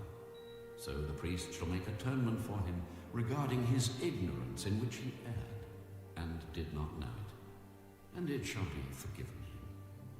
It is a trespass offering. He has certainly trespassed against the Lord.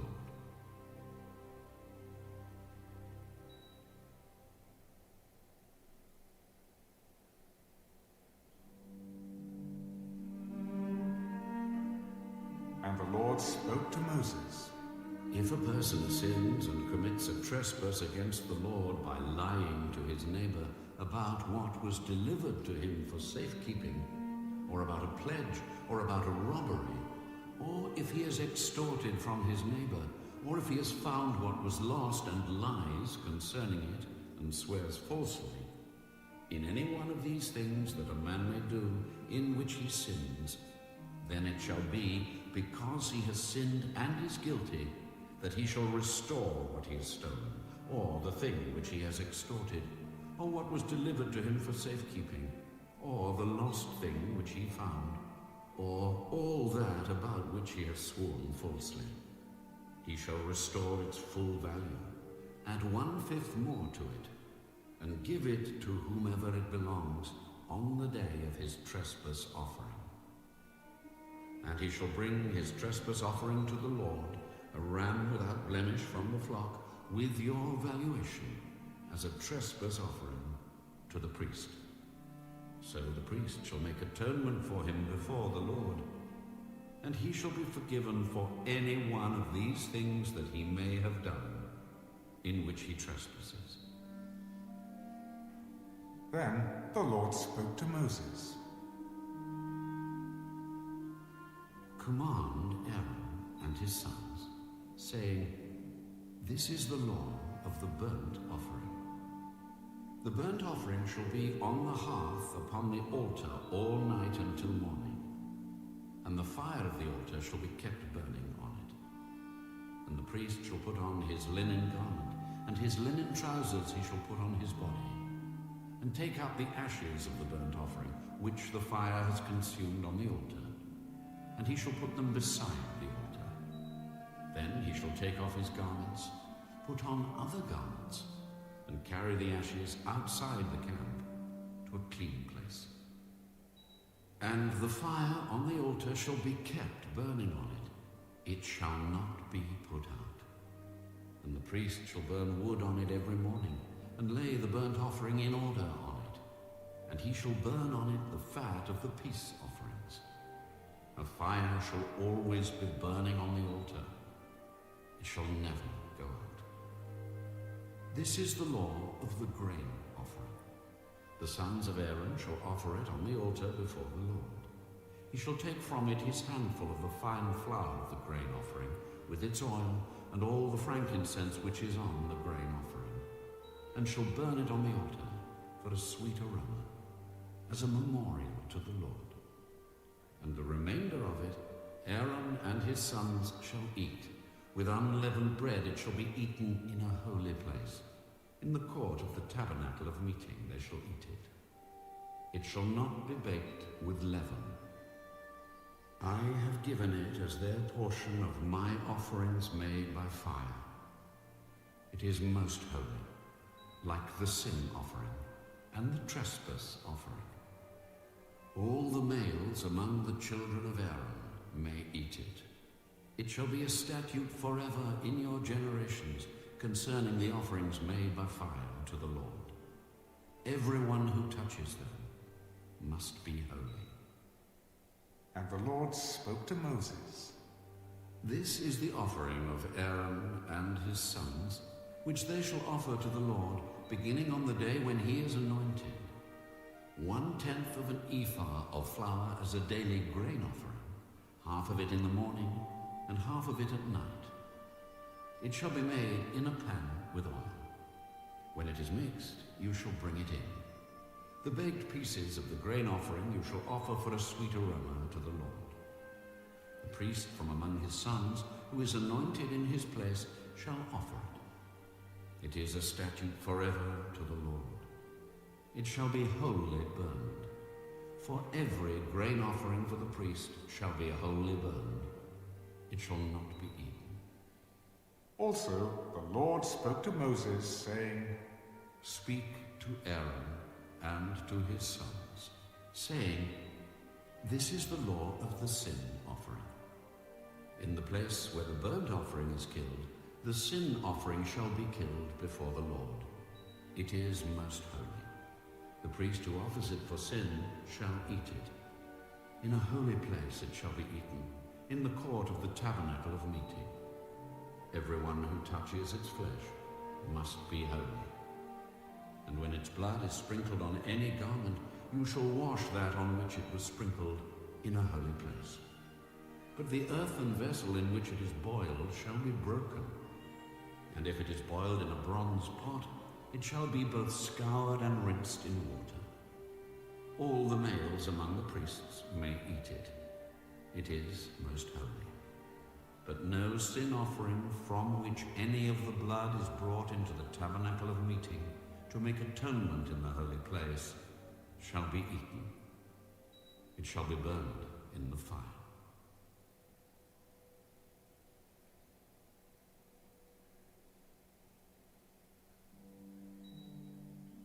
Likewise, this is the law of the trespass offering. It is most holy. In the place where they kill the burnt offering, they shall kill the trespass offering, and its blood he shall sprinkle all around on the altar. And he shall offer from it all its fat, the fat tail and the fat that covers the entrails, the 2 kidneys and the fat that is on them by the flanks, and the fatty lobe attached to the liver above the kidneys, he shall remove. And the priest shall burn them on the altar as an offering made by fire to the Lord. It is a trespass offering. Every male among the priests may eat it. It shall be eaten in a holy place. It is most holy. The trespass offering is like the sin offering. There is one law for them both. The priest who makes atonement with it shall have it, and the priest who offers anyone's burnt offering, that priest shall have for himself the skin of the burnt offering which he has offered. Also every grain offering that is baked in the oven, and all that is prepared in the covered pan or in a pan, shall be the priest's who offers it. Every grain offering, whether mixed with oil or dry, shall belong to all the sons of Aaron, to one as much as the other. This is the law of the sacrifice of peace offerings, which he shall offer to the Lord. If he offers it for a thanksgiving, then he shall offer with the sacrifice of thanksgiving unleavened cakes mixed with oil, unleavened wafers anointed with oil, or cakes of blended flour mixed with oil. Besides the cakes, as his offering he shall offer leavened bread with the sacrifice of thanksgiving of his peace offering. And from it he shall offer 1 cake from each offering as a heave offering to the Lord. It shall belong to the priest who sprinkles the blood of the peace offering. The flesh of the sacrifice of his peace offering for thanksgiving shall be eaten the same day it is offered. He shall not leave any of it until morning. But if the sacrifice of his offering is a vow or a voluntary offering, it shall be eaten the same day that he offers his sacrifice. But on the next day, The remainder of it also may be eaten. The remainder of the flesh of the sacrifice on the third day must be burned with fire. And if any of the flesh of the sacrifice of his peace offering is eaten at all on the third day, it shall not be accepted, nor shall it be imputed to him. It shall be an abomination to him who offers it, and the person who eats of it shall bear guilt.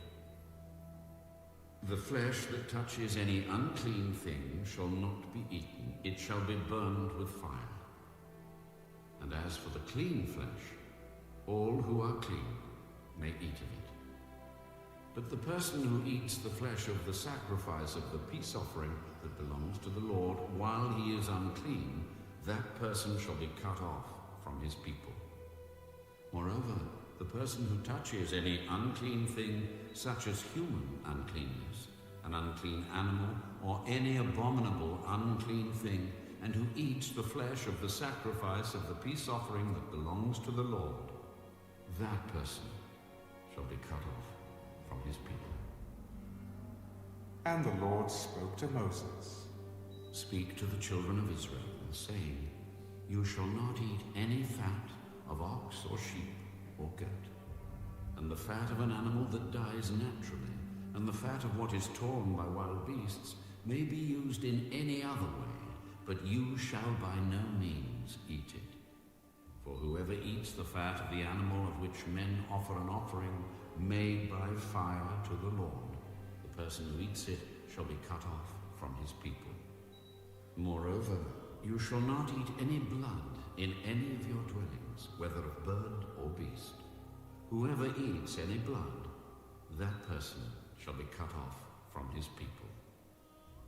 Then the Lord spoke to Moses. Speak to the children of Israel, saying, He who offers the sacrifice of his peace offering to the Lord shall bring his offering to the Lord from the sacrifice of his peace offering. His own hands shall bring the offerings made by fire to the Lord. The fat with the breast he shall bring, that the breast may be waved as a wave offering before the Lord. And the priest shall burn the fat on the altar, but the breast shall be Aaron's and his sons. Also the right thigh you shall give to the priest as a heave offering from the sacrifices of your peace offerings. He among the sons of Aaron who offers the blood of the peace offering and the fat shall have the right thigh for his part. For the breast of the wave offering and the thigh of the heave offering I have taken from the children of Israel, from the sacrifices of their peace offerings, and I have given them to Aaron the priest and to his sons from the children of Israel by a statute forever. This is the consecrated portion for Aaron and his sons, from the offerings made by fire to the Lord on the day when Moses presented them to minister to the Lord as priests.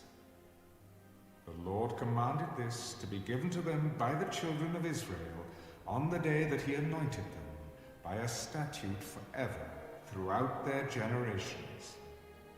This is the law of the burnt offering, the grain offering, the sin offering, the trespass offering, the consecrations, and the sacrifice of the peace offering, which the Lord commanded Moses on Mount Sinai, on the day when he commanded the children of Israel to offer their offerings to the Lord in the wilderness of Sinai.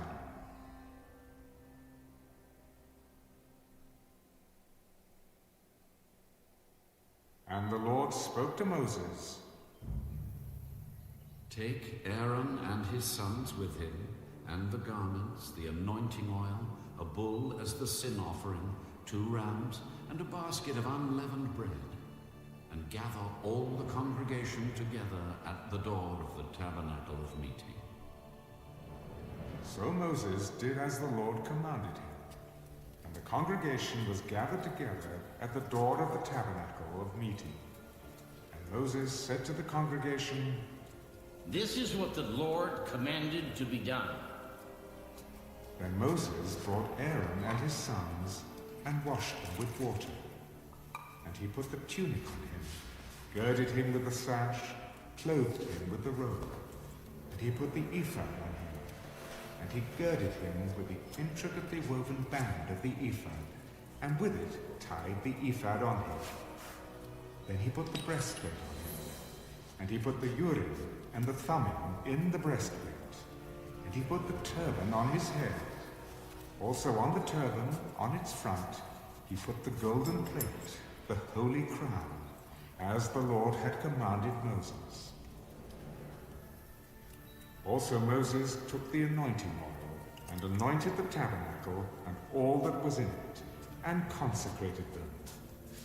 He sprinkled some of it on the altar 7 times, anointed the altar and all its utensils, and the laver and its base, to consecrate them.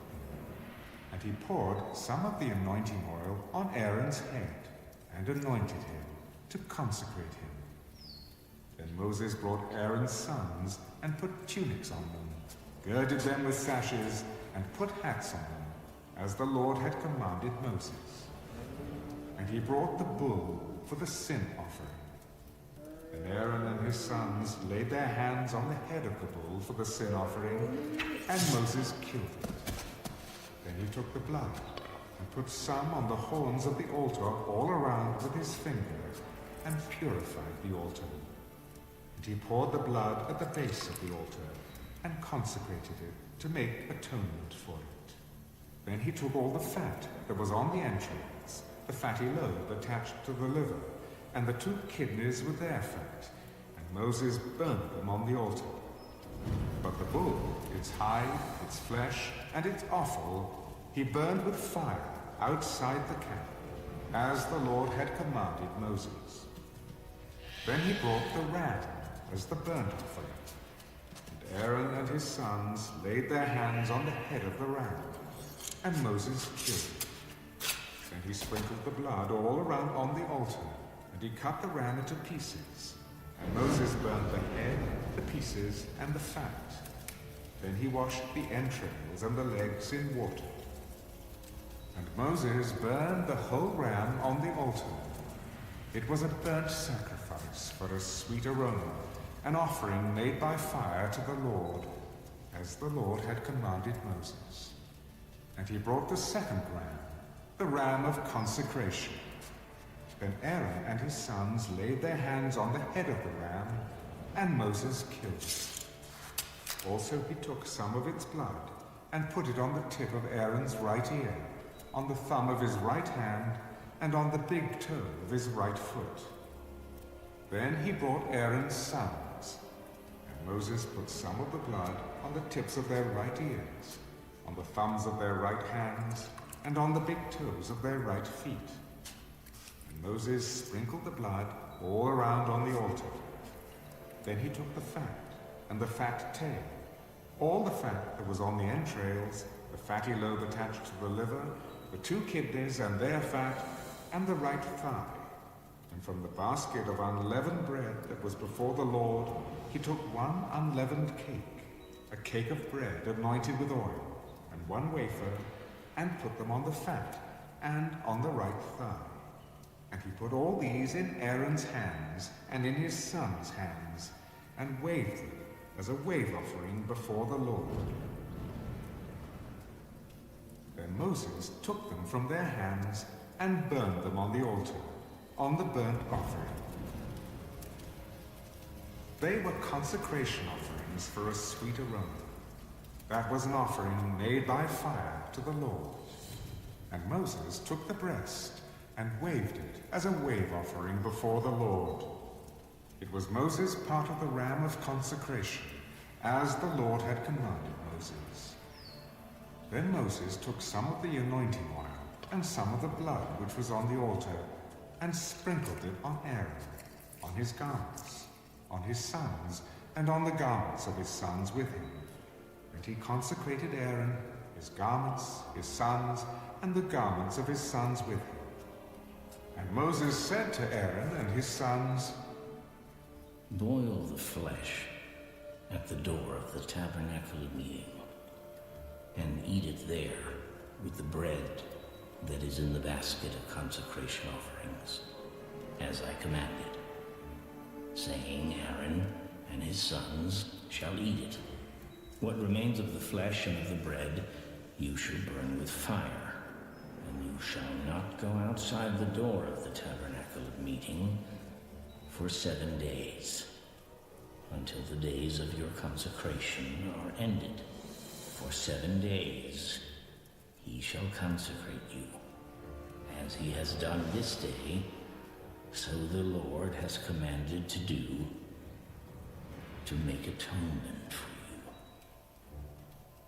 Therefore, you should stay at the door of the tabernacle of meeting day and night for 7 days, and keep the charge of the Lord, so that you may not die. For so I have been commanded. So Aaron and his sons did all the things that the Lord had commanded by the hand of Moses.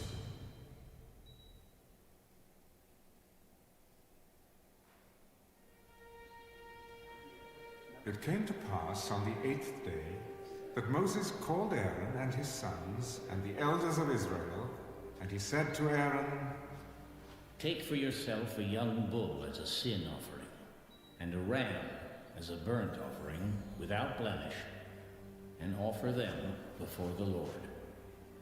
And to the children of Israel you shall speak, saying, Take a kid of the goats as a sin offering, and a calf and a lamb, both of the first year, without blemish, as a burnt offering, also a bull and a ram as peace offerings, to sacrifice before the Lord, and a grain offering mixed with oil. For today the Lord will appear to you. So they brought what Moses commanded before the tabernacle of meeting. And all the congregation drew near and stood before the Lord. Then Moses said, This is the thing which the Lord commanded you to do, and the glory of the Lord will appear to you. Moses said to Aaron, Go to the altar, offer your sin offering and your burnt offering, and make atonement for yourself and for the people.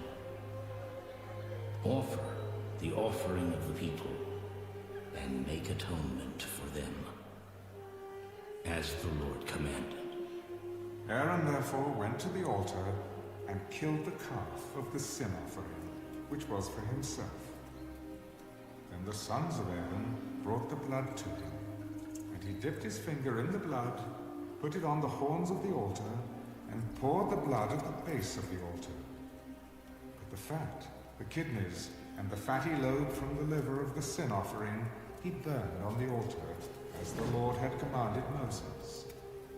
The flesh and the hide he burned with fire outside the camp, and he killed the burnt offering. And Aaron's sons presented to him the blood, which he sprinkled all around on the altar. Then they presented the burnt offering to him, with its pieces and head, and he burned them on the altar. He washed the entrails and the legs, and burned them with the burnt offering on the altar. Then he brought the people's offering, and took the goat, which was the sin offering for the people, and killed it, and offered it for sin, like the first one. And he brought the burnt offering, and offered it, according to the prescribed manner. Then he brought the grain offering, took a handful of it, and burned it on the altar, besides the burnt sacrifice of the morning. He also killed the bull and the ram as sacrifices of peace offerings, which were for the people. And Aaron's sons presented to him the blood, which he sprinkled all around on the altar, and the fat from the bull and the ram, the fatty tail, what covers the entrails and the kidneys, and the fatty lobe attached to the liver. And they put the fat on the breasts. Then he burned the fat on the altar, but the breasts and the right thigh Aaron waved as a wave offering before the Lord, as Moses had commanded. Then Aaron lifted his hand toward the people, blessed them, and came down from offering the sin offering, the burnt offering, and peace offerings. And Moses and Aaron went into the tabernacle of meeting and came out and blessed the people. Then the glory of the Lord appeared to all the people, and fire came out from before the Lord and consumed the burnt offering and the fat on the altar. When all the people saw it, they shouted and fell on their faces.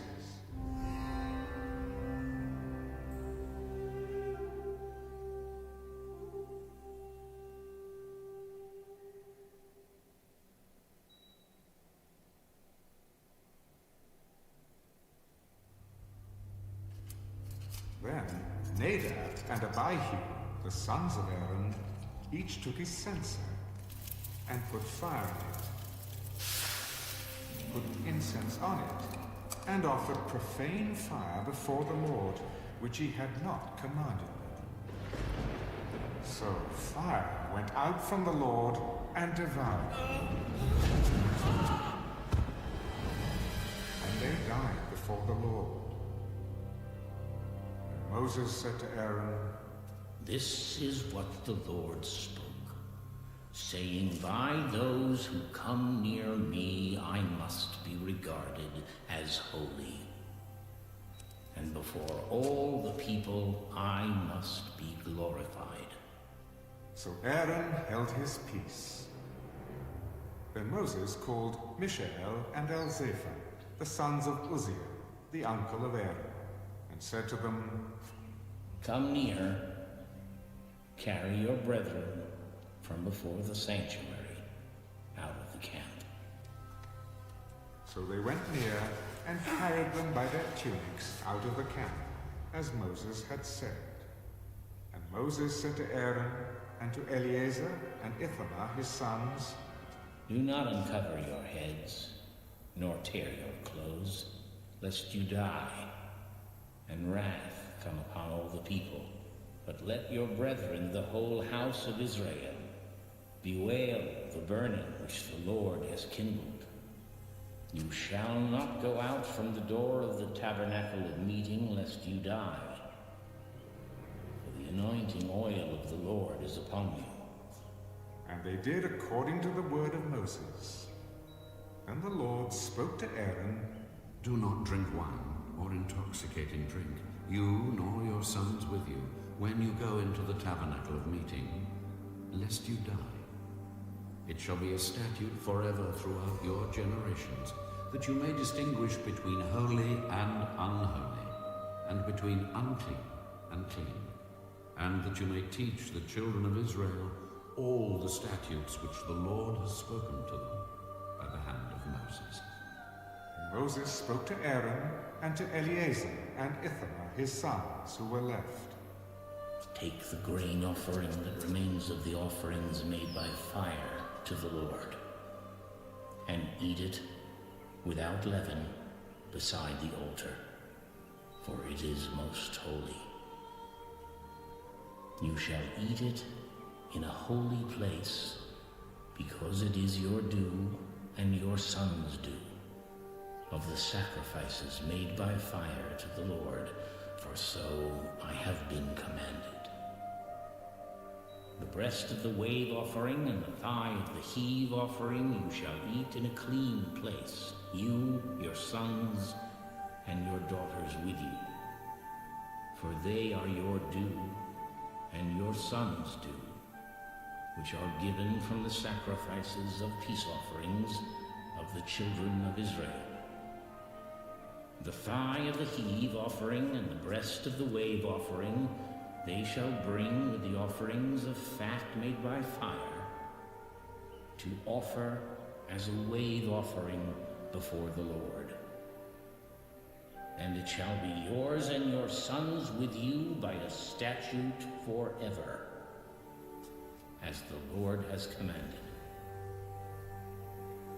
Then Moses made careful inquiry about the goat of the sin offering, and there it was, burned up. And he was angry with Eleazar and Ithamar, the sons of Aaron, who were left. "Why have you not eaten the sin offering in a holy place, since it is most holy?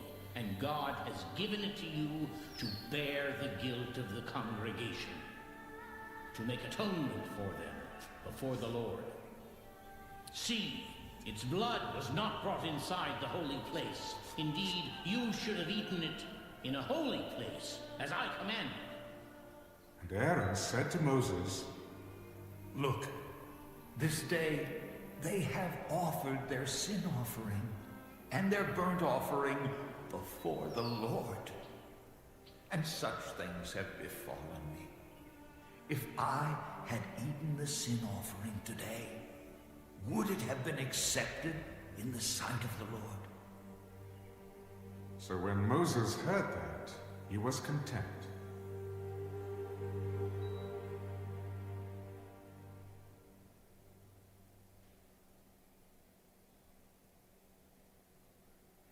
Now the Lord spoke to Moses and Aaron.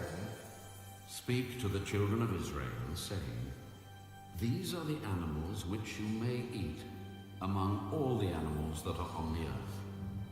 Among the animals, whatever divides the hoof, having cloven hooves and chewing the cud, that you may eat.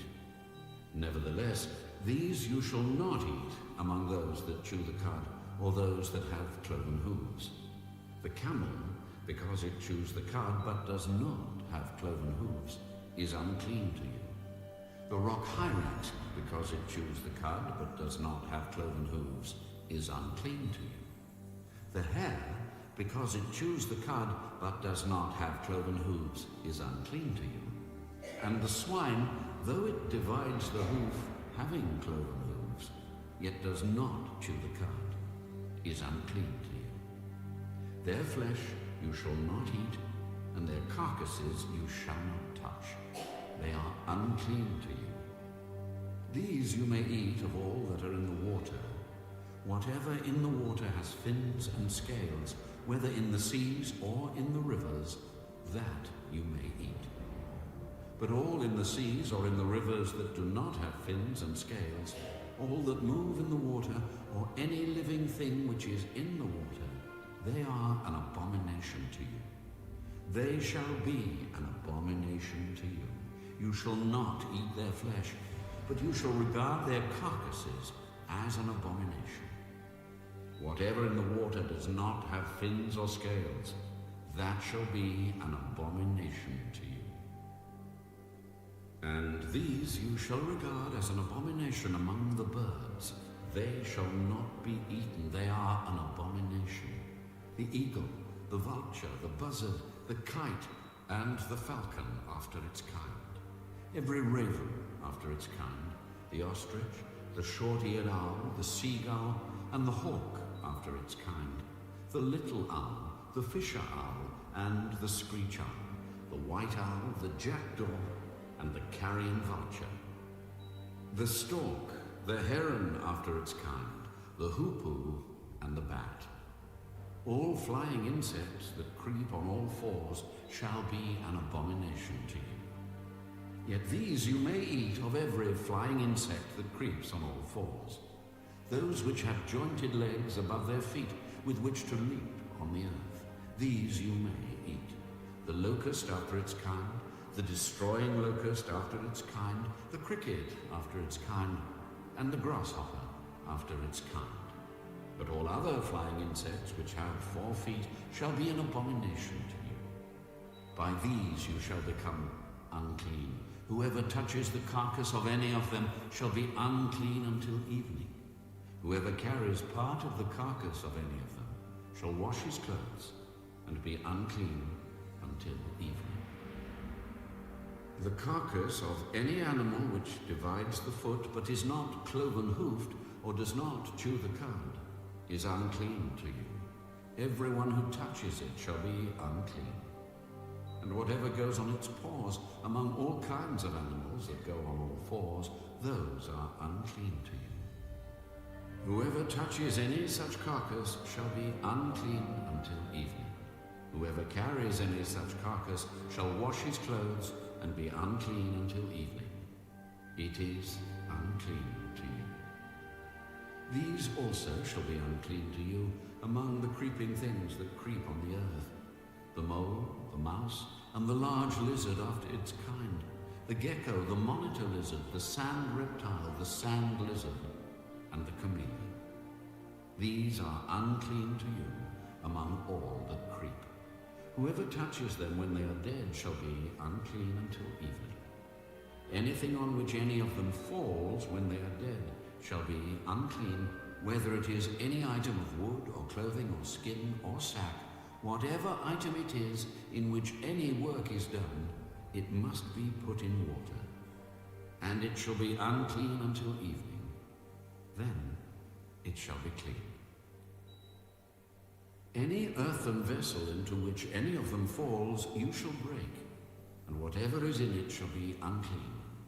In such a vessel any edible food upon which water falls becomes unclean, and any drink that may be drunk from it becomes unclean, and everything on which a part of any such carcass falls shall be unclean. Whether it is an oven or cooking stove, it shall be broken down, for they are unclean, and shall be unclean to you. Nevertheless, a spring or a cistern in which there is plenty of water shall be clean, but whatever touches any such carcass becomes unclean. And if a part of any such carcass falls on any planting seed which is to be sown, it remains clean. But if water is put on the seed, and if a part of any such carcass falls on it, it becomes unclean to you. And if any animal which you may eat dies, he who touches its carcass shall be unclean until evening. He who eats of its carcass shall wash his clothes and be unclean until evening. He also who carries its carcass shall wash his clothes and be unclean until evening. And every creeping thing that creeps on the earth shall be an abomination. It shall not be eaten. Whatever crawls on its belly, whatever goes on all fours, or whatever has many feet among all creeping things that creep on the earth, these you shall not eat, for they are an abomination. You shall not make yourselves abominable with any creeping thing that creeps, nor shall you make yourselves unclean with them, lest you be defiled by them. For I am the Lord your God. You shall therefore consecrate yourselves, and you shall be holy, for I am holy. Neither shall you defile yourselves with any creeping thing that creeps on the earth.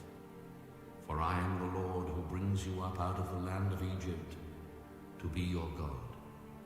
You shall therefore be holy, for I am holy. This is the law of the animals and the birds and every living creature that moves in the waters, and of every creature that creeps on the earth, to distinguish between the unclean and the clean, and between the animal that may be eaten and the animal that may not be eaten.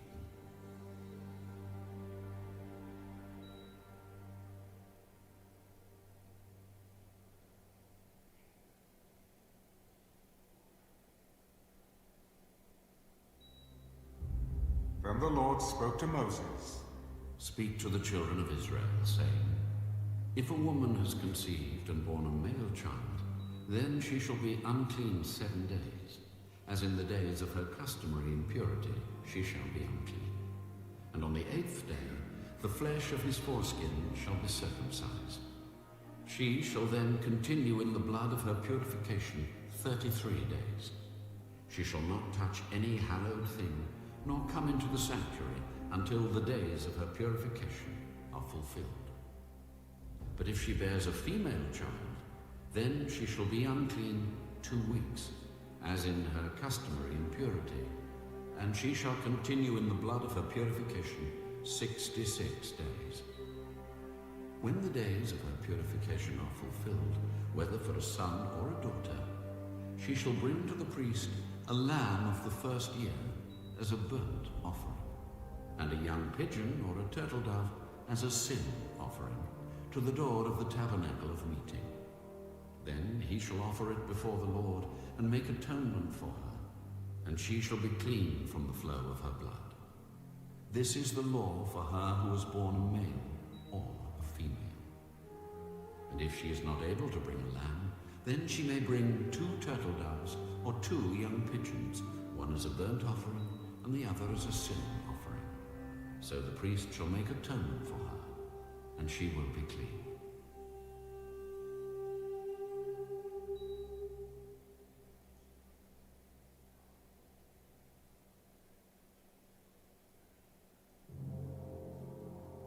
And the Lord spoke to Moses and Aaron.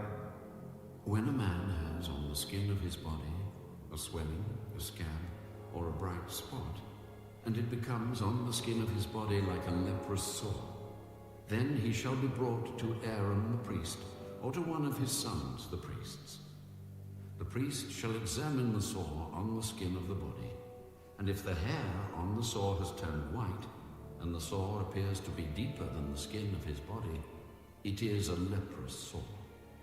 Then the priest shall examine him, and pronounce him unclean. But if the bright spot is white on the skin of his body, and does not appear to be deeper than the skin, and its hair has not turned white, then the priest shall isolate the one who has the sore 7 days. And the priest shall examine him on the 7th day, and indeed if the sore appears to be as it was, and the sore has not spread on the skin, then the priest shall isolate him another 7 days. Then the priest shall examine him again on the 7th day. And indeed, if the sore has faded, and the sore has not spread on the skin, then the priest shall pronounce him clean. It is only a scab, and he shall wash his clothes and be clean. But if the scab should at all spread over the skin after he has been seen by the priest for his cleansing, he shall be seen by the priest again. And if the priest sees that the scab has indeed spread on the skin, then the priest shall pronounce him unclean. It is leprosy. When the leprous sore is on a person, then he shall be brought to the priest. And the priest shall examine him.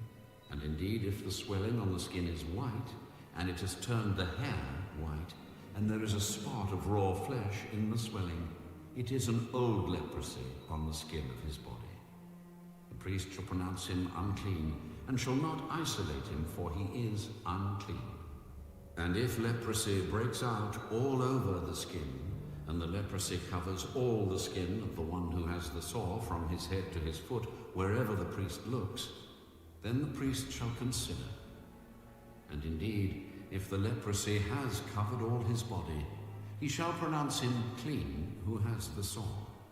It has all turned white. He is clean. But when raw flesh appears on him, he shall be unclean. And the priest shall examine the raw flesh and pronounce him to be unclean.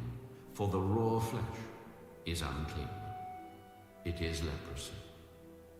Or if the raw flesh changes and turns white again, he shall come to the priest, and the priest shall examine him.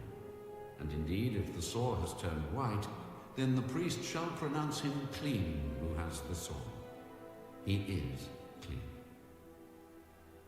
If the body develops a boil in the skin, and it is healed, and in the place of the boil there comes a white swelling, or a bright spot, reddish white, then it shall be shown to the priest.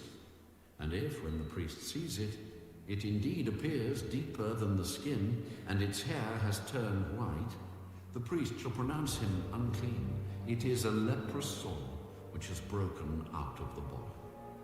But if the priest examines it, and indeed there are no white hairs in it, and it is not deeper than the skin, but has faded, then the priest shall isolate him 7 days. And if it should at all spread over the skin, then the priest shall pronounce him unclean. It is a leprous sore. But if the bright spot stays in one place and has not spread, it is the scar of the boil, and the priest shall pronounce him clean. Or if the body receives a burn on its skin by fire, and the raw flesh of the burn becomes a bright spot, reddish white or white, then the priest shall examine it. And indeed, if the hair of the bright spot has turned white, and it appears deeper than the skin, it is leprosy broken out in the burn. Therefore the priest shall pronounce him unclean. It is a leprous sore. But if the priest examines it, and indeed there are no white hairs in the bright spot, and it is not deeper than the skin, but has faded, then the priest shall isolate him 7 days. And the priest shall examine him on the 7th day.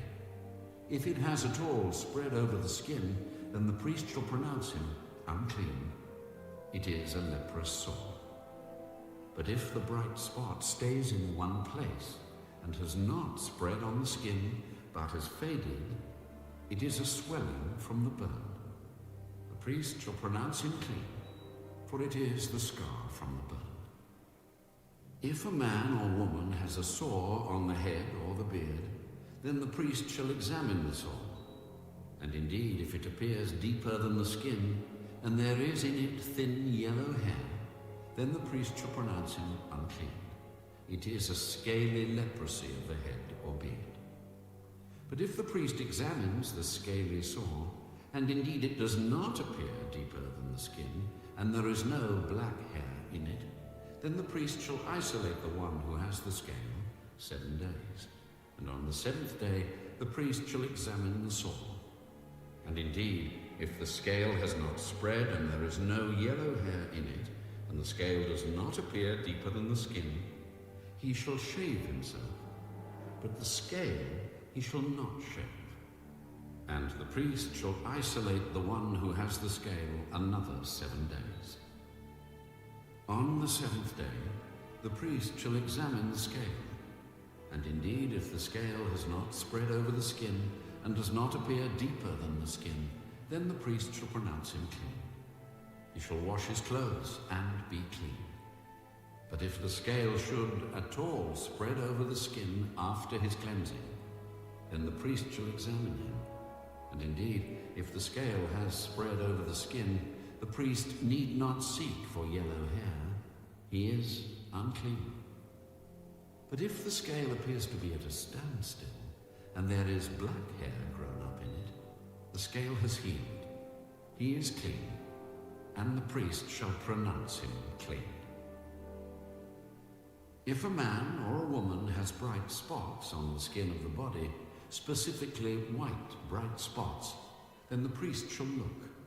And indeed, if the bright spots on the skin of the body are dull white, it is a white spot that grows on the skin. He is clean. As for the man whose hair has fallen from his head, he is bald, but he is clean.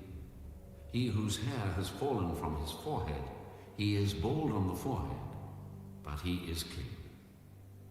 And if there is on the bald head or bald forehead a reddish white sore, it is leprosy breaking out on his bald head or his bald forehead.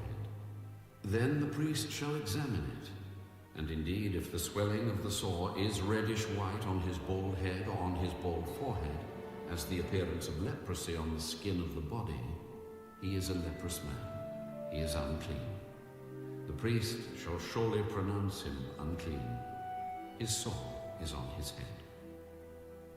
Now the leper on whom the sore is, his clothes shall be torn, and his head bare. And he shall cover his mustache, and cry, unclean, unclean. He shall be unclean. All the days he has the sore, he shall be unclean. He is unclean, and he shall dwell alone. His dwelling shall be outside the camp. Also, if a garment has a leprous plague in it, whether it is a woolen garment or a linen garment, whether it is in the warp or woof of linen or wool, whether in leather or in anything made of leather, and if the plague is greenish or reddish in the garment or in the leather, whether in the warp or in the woof, or in anything made of leather, it is a leprous plague, and shall be shown to the priest. The priest shall examine the plague, and isolate that which has the plague 7 days. And he shall examine the plague on the 7th day. If the plague has spread in the garment, either in the warp or in the woof, in the leather or in anything made of leather, the plague is an active leprosy. It is unclean. He shall therefore burn that garment in which is the plague whether warp or woof, in wool or in linen, or anything of leather, for it is an active leprosy. The garment shall be burned in the fire. But if the priest examines it, and indeed the plague has not spread in the garment, either in the warp or in the woof, or in anything made of leather, then the priest shall command that they wash the thing in which is the plague, and he shall isolate it another 7 days. Then the priest shall examine the plague after it has been washed, and indeed if the plague has not changed its color, though the plague has not spread, it is unclean, and you shall burn it in the fire. It continues eating away, whether the damage is outside or inside. If the priest examines it, and indeed the plague has faded after washing it, then he shall tear it out of the garment, whether out of the warp or out of the woof or out of the leather. But if it appears again in the garment, either in the warp or in the woof or in anything made of leather, it is a spreading plague. You shall burn with fire that in which is the plague. And if you wash the garment, either warp or woof or whatever is made of leather, if the plague has disappeared from it, then it shall be washed a second time and shall be clean. This is the law of the leprous plague in a garment of wool or linen, either in the warp or woof or in anything made of linen, to pronounce it clean or to pronounce it unclean.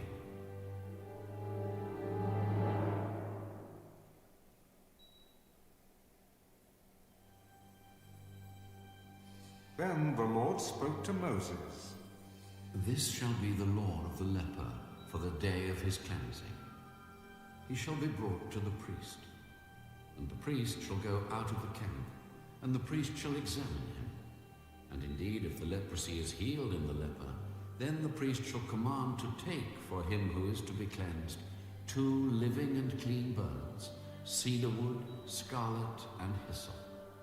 And the priest shall command that one of the birds be killed in an earthen vessel over running water.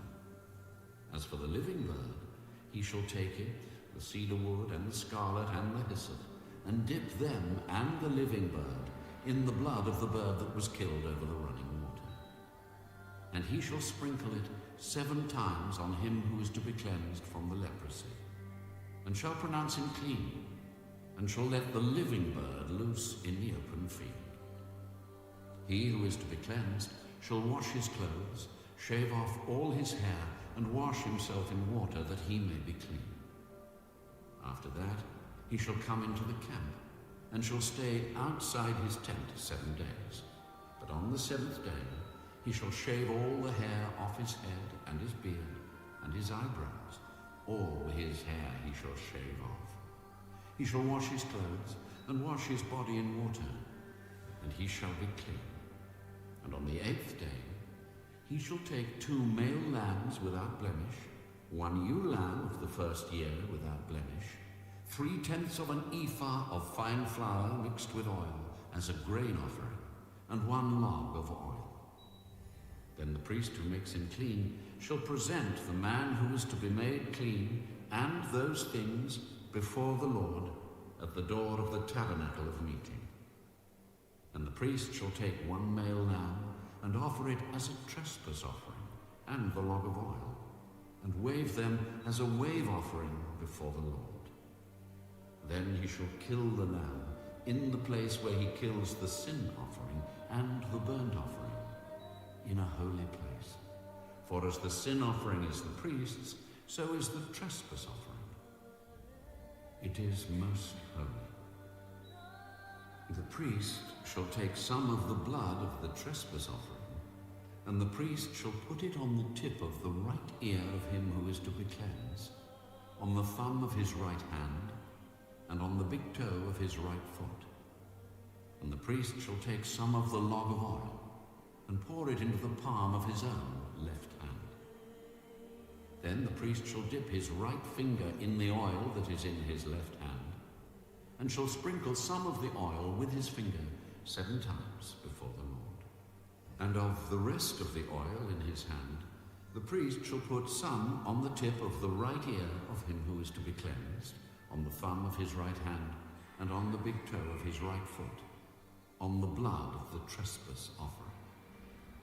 The rest of the oil that is in the priest's hand he shall put on the head of him who is to be cleansed. So the priest shall make atonement for him before the Lord. Then the priest shall offer the sin offering, and make atonement for him who is to be cleansed from his uncleanness. Afterward he shall kill the burnt offering, and the priest shall offer the burnt offering and the grain offering on the altar. So the priest shall make atonement for him, and he shall be clean. But if he is poor and cannot afford it, then he shall take one male lamb as a trespass offering to be waved, to make atonement for him, 1/10 of an ephah of fine flour mixed with oil as a grain offering, a log of oil, and 2 turtle doves or 2 young pigeons, such as he is able to afford. One shall be a sin offering, and the other a burnt offering. He shall bring them to the priest on the 8th day for his cleansing, to the door of the tabernacle of meeting before the Lord.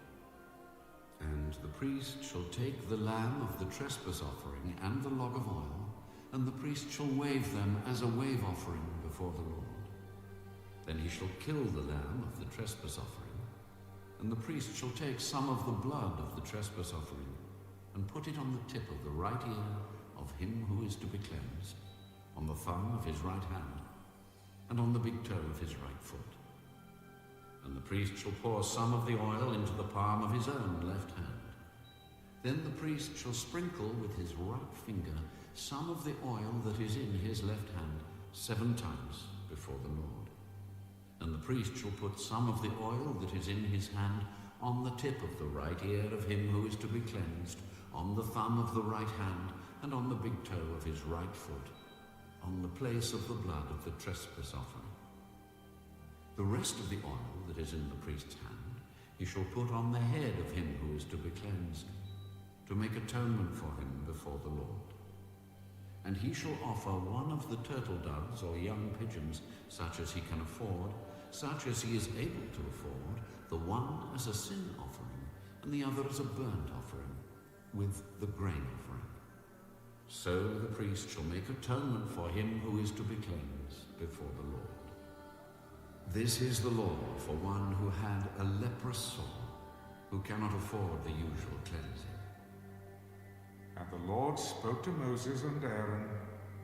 When you have come into the land of Canaan, which I give you as a possession, and I put the leprous plague in a house in the land of your possession, and he who owns the house comes and tells the priest, saying, "It seems to me that there is some plague in the house," then the priest shall command that they empty the house before the priest goes into it to examine the plague, that all that is in the house may not be made unclean. And afterward the priest shall go in to examine the house, and he shall examine the plague. And indeed, if the plague is on the walls of the house with ingrained streaks, greenish or reddish, which appear to be deep in the wall, then the priest shall go out of the house to the door of the house and shut up the house 7 days.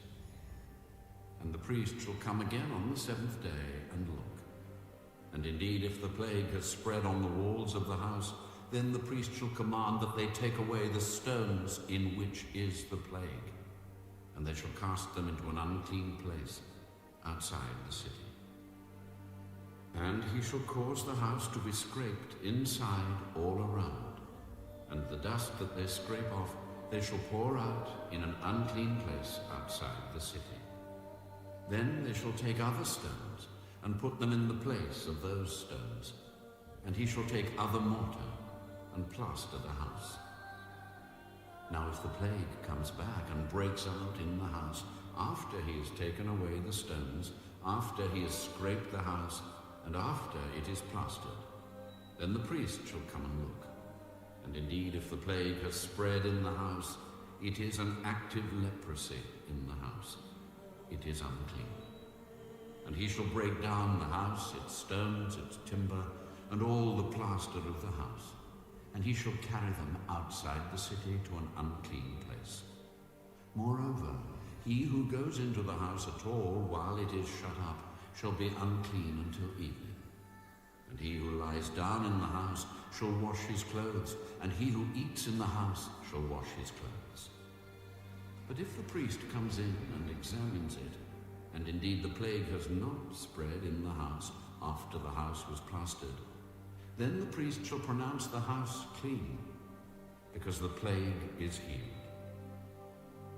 And he shall take to cleanse the house 2 birds, cedar wood, scarlet, and hyssop. Then he shall kill one of the birds in an earthen vessel over running water, and he shall take the cedar wood, the hyssop, the scarlet, and the living bird, and dip them in the blood of the slain bird, and in the running water, and sprinkle the house 7 times. And he shall cleanse the house with the blood of the bird, and the running water, and the living bird, with the cedar wood, the hyssop, and the scarlet. Then he shall let the living bird loose outside the city in the open field, and make atonement for the house, and it shall be clean. This is the law for any leprous sore and scale, for the leprosy of a garment and of a house, for a swelling and a scab and a bright spot, to teach when it is unclean and when it is clean. This is the law of leprosy.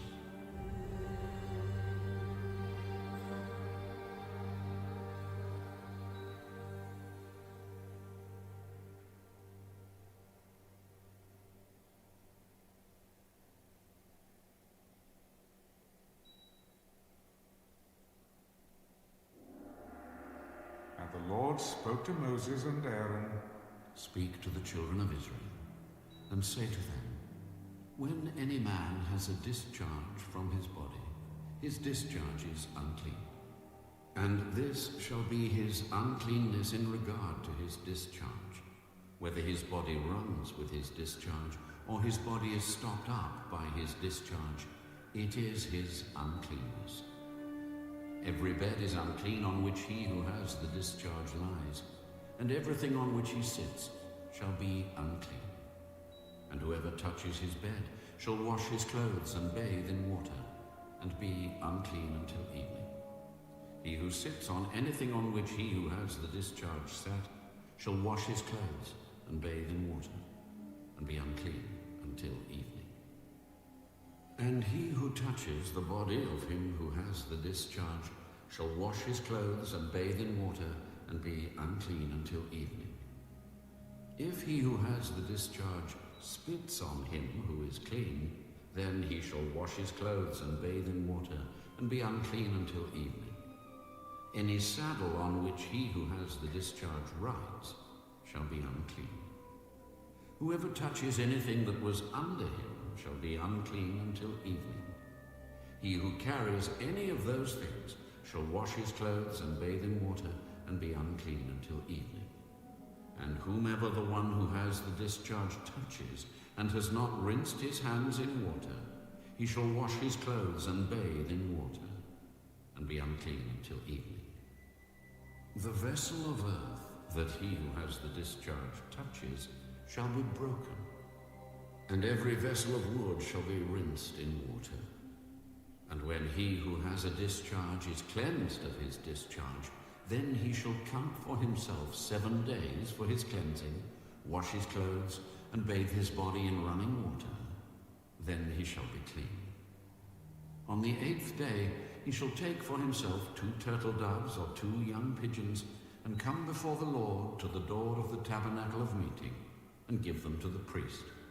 Then the priest shall offer them, the one as a sin offering, and the other as a burnt offering. So the priest shall make atonement for him before the Lord, because of his discharge.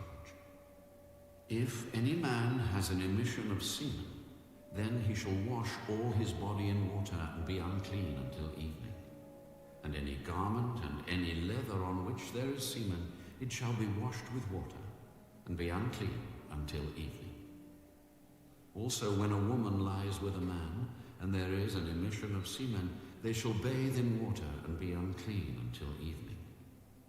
If a woman has a discharge, and the discharge from her body is blood, she shall be set apart 7 days, and whoever touches her shall be unclean until evening. Everything that she lies on during her impurity shall be unclean. Also everything that she sits on shall be unclean. Whoever touches her bed shall wash his clothes and bathe in water, and be unclean until evening. And whoever touches anything she sat on shall wash his clothes and bathe in water, and be unclean until evening. If anything is on her bed, or on anything on which she sits when he touches it, he shall be unclean until evening. And if any man lies with her at all, so that her impurity is on him, he shall be unclean 7 days, and every bed on which he lies shall be unclean. If a woman has a discharge of blood for many days, other than at the time of her customary impurity, or if it runs beyond her usual time of impurity, all the days of her unclean discharge shall be as the days of her customary impurity. She shall be unclean. Every bed on which she lies all the days of her discharge shall be to her as the bed of her impurity, and whatever she sits on shall be unclean as the uncleanness of her impurity. Whoever touches those things shall be unclean. He shall wash his clothes and bathe in water, and be unclean until evening. But if she is cleansed of her discharge, then she shall count for herself 7 days, and after that she shall be clean. And on the 8th day she shall take for herself 2 turtle doves or 2 young pigeons, and bring them to the priest to the door of the tabernacle of meeting. Then the priest shall offer the one as a sin offering and the other as a burnt offering. And the priest shall make atonement for her before the Lord for the discharge of her uncleanness. Thus you shall separate the children of Israel from their uncleanness, lest they die in their uncleanness when they defile my tabernacle that is among them. This is the law for one who has a discharge, and for him who emits semen and is unclean thereby, and for her who is indisposed because of her customary impurity, and for one who has a discharge, either man or woman, and for him who lies with her, who is unclean.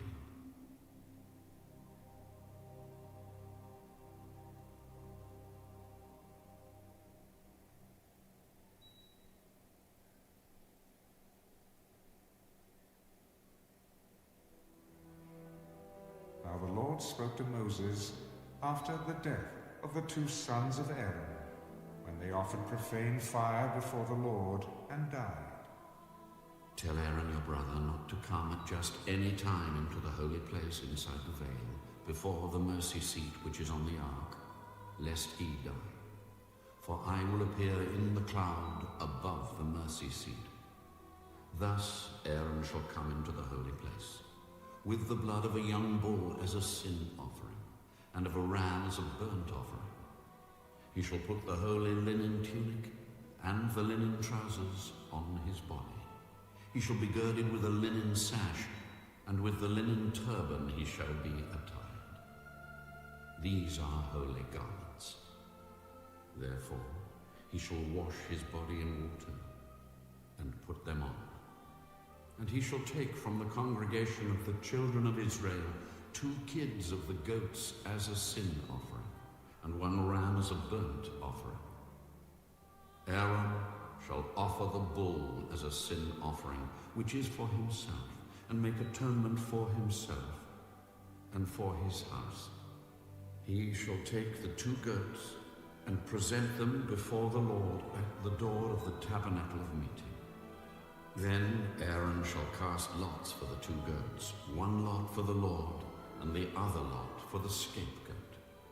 And Aaron shall bring the goat on which the Lord's lot fell, and offer it as a sin offering. But the goat on which the lot fell to be the scapegoat shall be presented alive before the Lord, to make atonement upon it, and to let it go as the scapegoat into the wilderness. And Aaron shall bring the bull of the sin offering, which is for himself, and make atonement for himself and for his house, and shall kill the bull as the sin offering, which is for himself. Then he shall take a censer full of burning coals of fire from the altar before the Lord, with his hands full of sweet incense beaten fine, and bring it inside the veil. And he shall put the incense on the fire before the Lord, that the cloud of incense may cover the mercy seat that is on the testimony, lest he die. He shall take some of the blood of the bull and sprinkle it with his finger on the mercy seat on the east side, and before the mercy seat he shall sprinkle some of the blood with his finger 7 times. Then he shall kill the goat of the sin offering, which is for the people, bring its blood inside the veil, do with that blood as he did with the blood of the bull, and sprinkle it on the mercy seat and before the mercy seat. So he shall make atonement for the holy place, because of the uncleanness of the children of Israel, and because of their transgressions, for all their sins. And so he shall do for the tabernacle of meeting, which remains among them in the midst of their uncleanness. There shall be no man in the tabernacle of meeting when he goes in to make atonement in the holy place until he comes out, that he may make atonement for himself, for his household, and for all the assembly of Israel. And he shall go out to the altar that is before the Lord, and make atonement for it, and shall take some of the blood of the bull and some of the blood of the goat, and put it on the horns of the altar all around.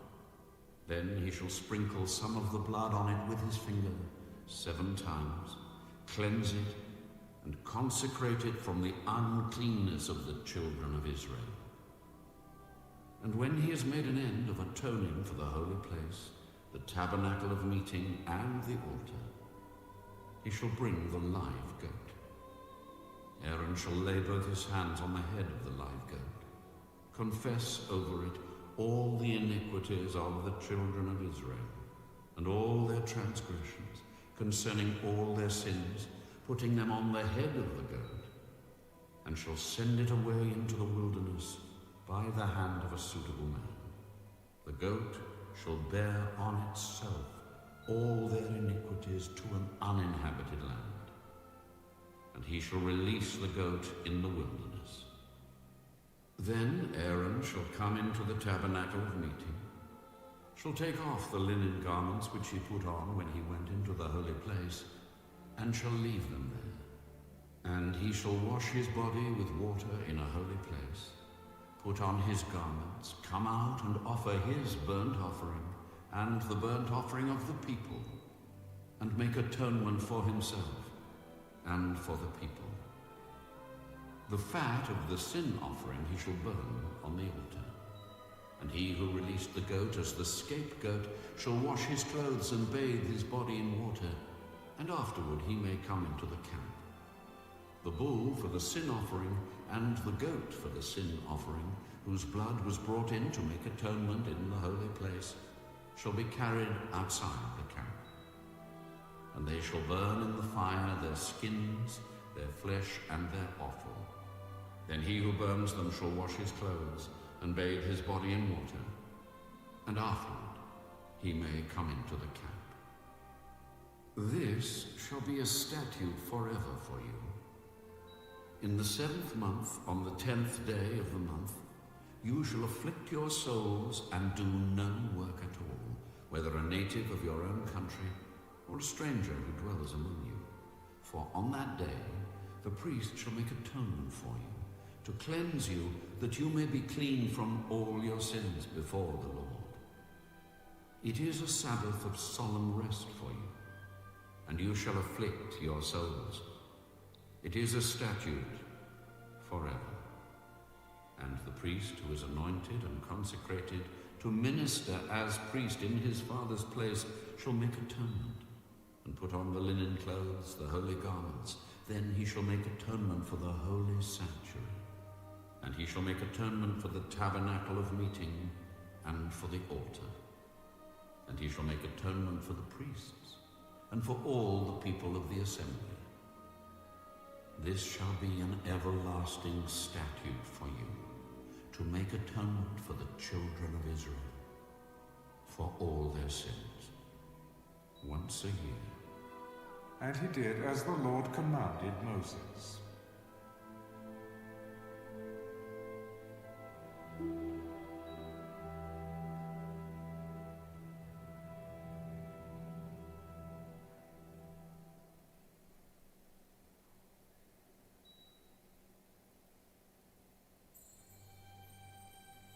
And the Lord spoke to Moses. Speak to Aaron, to his sons, and to all the children of Israel, and say to them, This is the thing which the Lord has commanded, saying, Whatever man of the house of Israel who kills an ox or lamb or goat in the camp, or who kills it outside the camp, and does not bring it to the door of the tabernacle of meeting, to offer an offering to the Lord before the tabernacle of the Lord, the guilt of bloodshed shall be imputed to that man. He has shed blood, and that man shall be cut off from among his people, to the end that the children of Israel may bring their sacrifices, which they offer in the open field, that they may bring them to the Lord at the door of the tabernacle of meeting, to the priest, and offer them as peace offerings to the Lord. And the priest shall sprinkle the blood on the altar of the Lord at the door of the tabernacle of meeting, and burn the fat for a sweet aroma to the Lord. They shall no more offer their sacrifices to demons, after whom they have played the harlot. This shall be a statute forever for them, throughout their generations. Also you shall say to them, Whatever man of the house of Israel, or of the strangers who dwell among you, who offers a burnt offering or sacrifice, and does not bring it to the door of the tabernacle of meeting to offer it to the Lord, that man shall be cut off from among his people. And whatever man of the house of Israel, or of the strangers who dwell among you, who eats any blood, I will set my face against that person who eats blood, and will cut him off from among his people. For the life of the flesh is in the blood, and I have given it to you upon the altar to make atonement for your souls. For it is the blood that makes atonement for the soul. Therefore, I said to the children of Israel, No one among you shall eat blood, nor shall any stranger who dwells among you eat blood.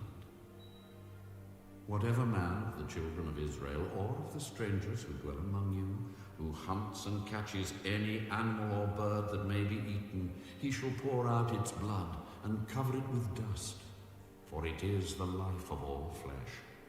Its blood sustains its life. Therefore I said to the children of Israel, You shall not eat the blood of any flesh, for the life of all flesh is its blood. Whoever eats it shall be cut off. And every person who eats what died naturally, or what was torn by beasts, whether he is a native of your own country or a stranger, he shall both wash his clothes and bathe in water, and be unclean until evening. Then he shall be clean. But if he does not wash them or bathe his body, then he shall bear his guilt.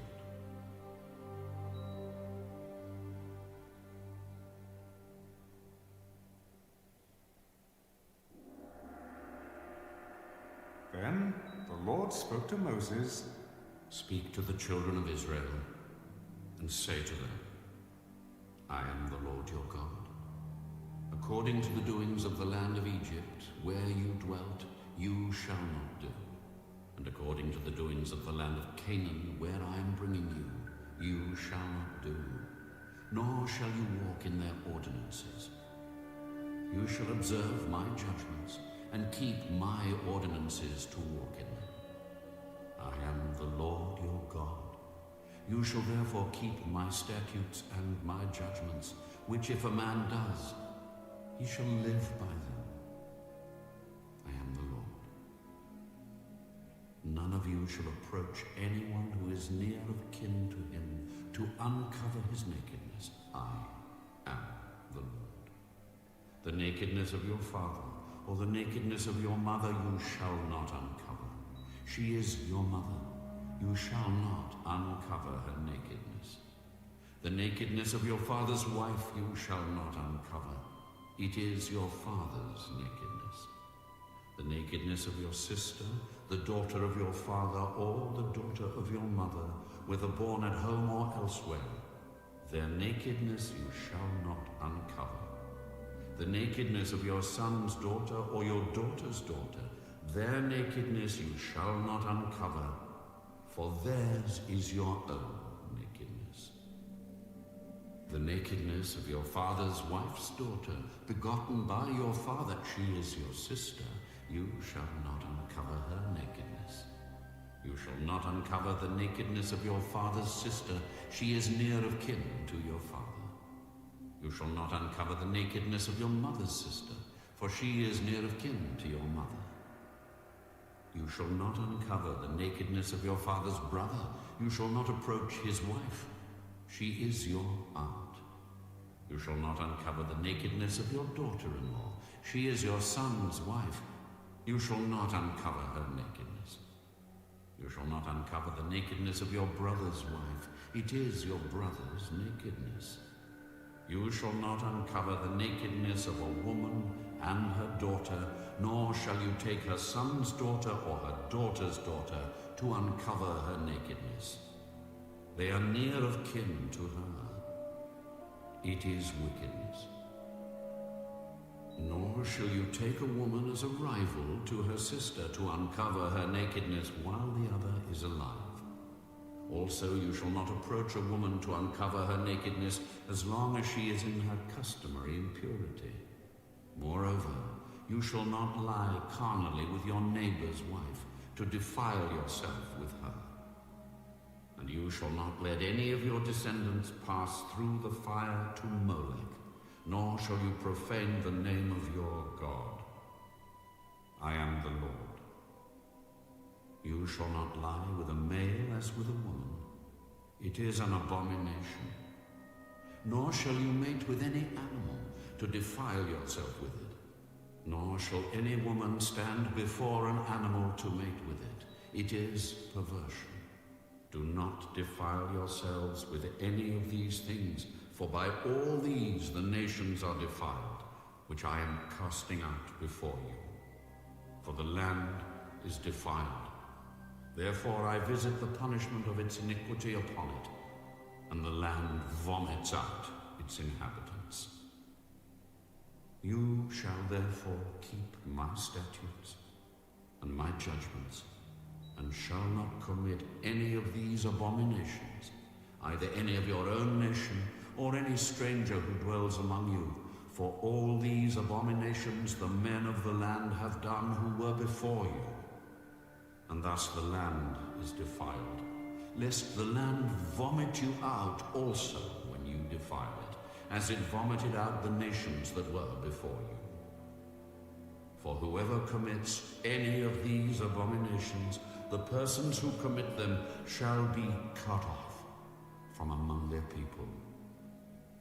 Therefore you shall keep my ordinance, so that you do not commit any of these abominable customs which were committed before you, and that you do not defile yourselves by them.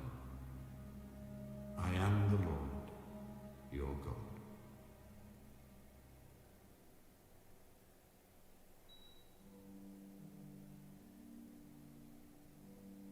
Speak to all the congregation of the children of Israel, and say to them, you shall be holy, for I, the Lord your God, am holy. Every one of you shall revere his mother and his father, and keep my Sabbaths.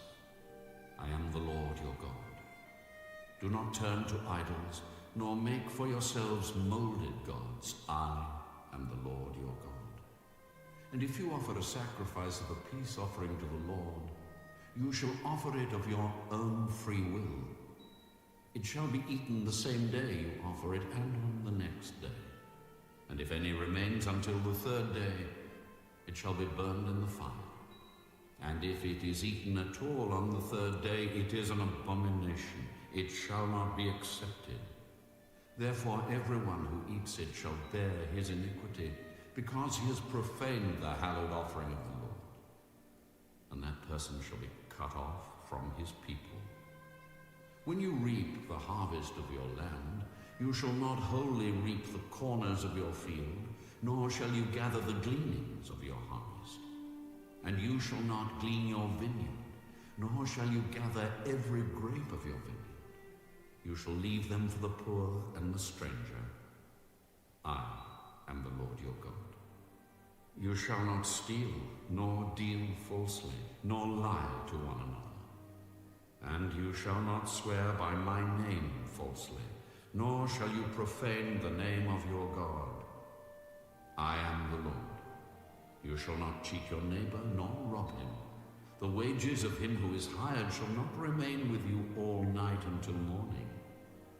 You shall not curse the deaf, nor put a stumbling block before the blind, but shall fear your God. I am the Lord.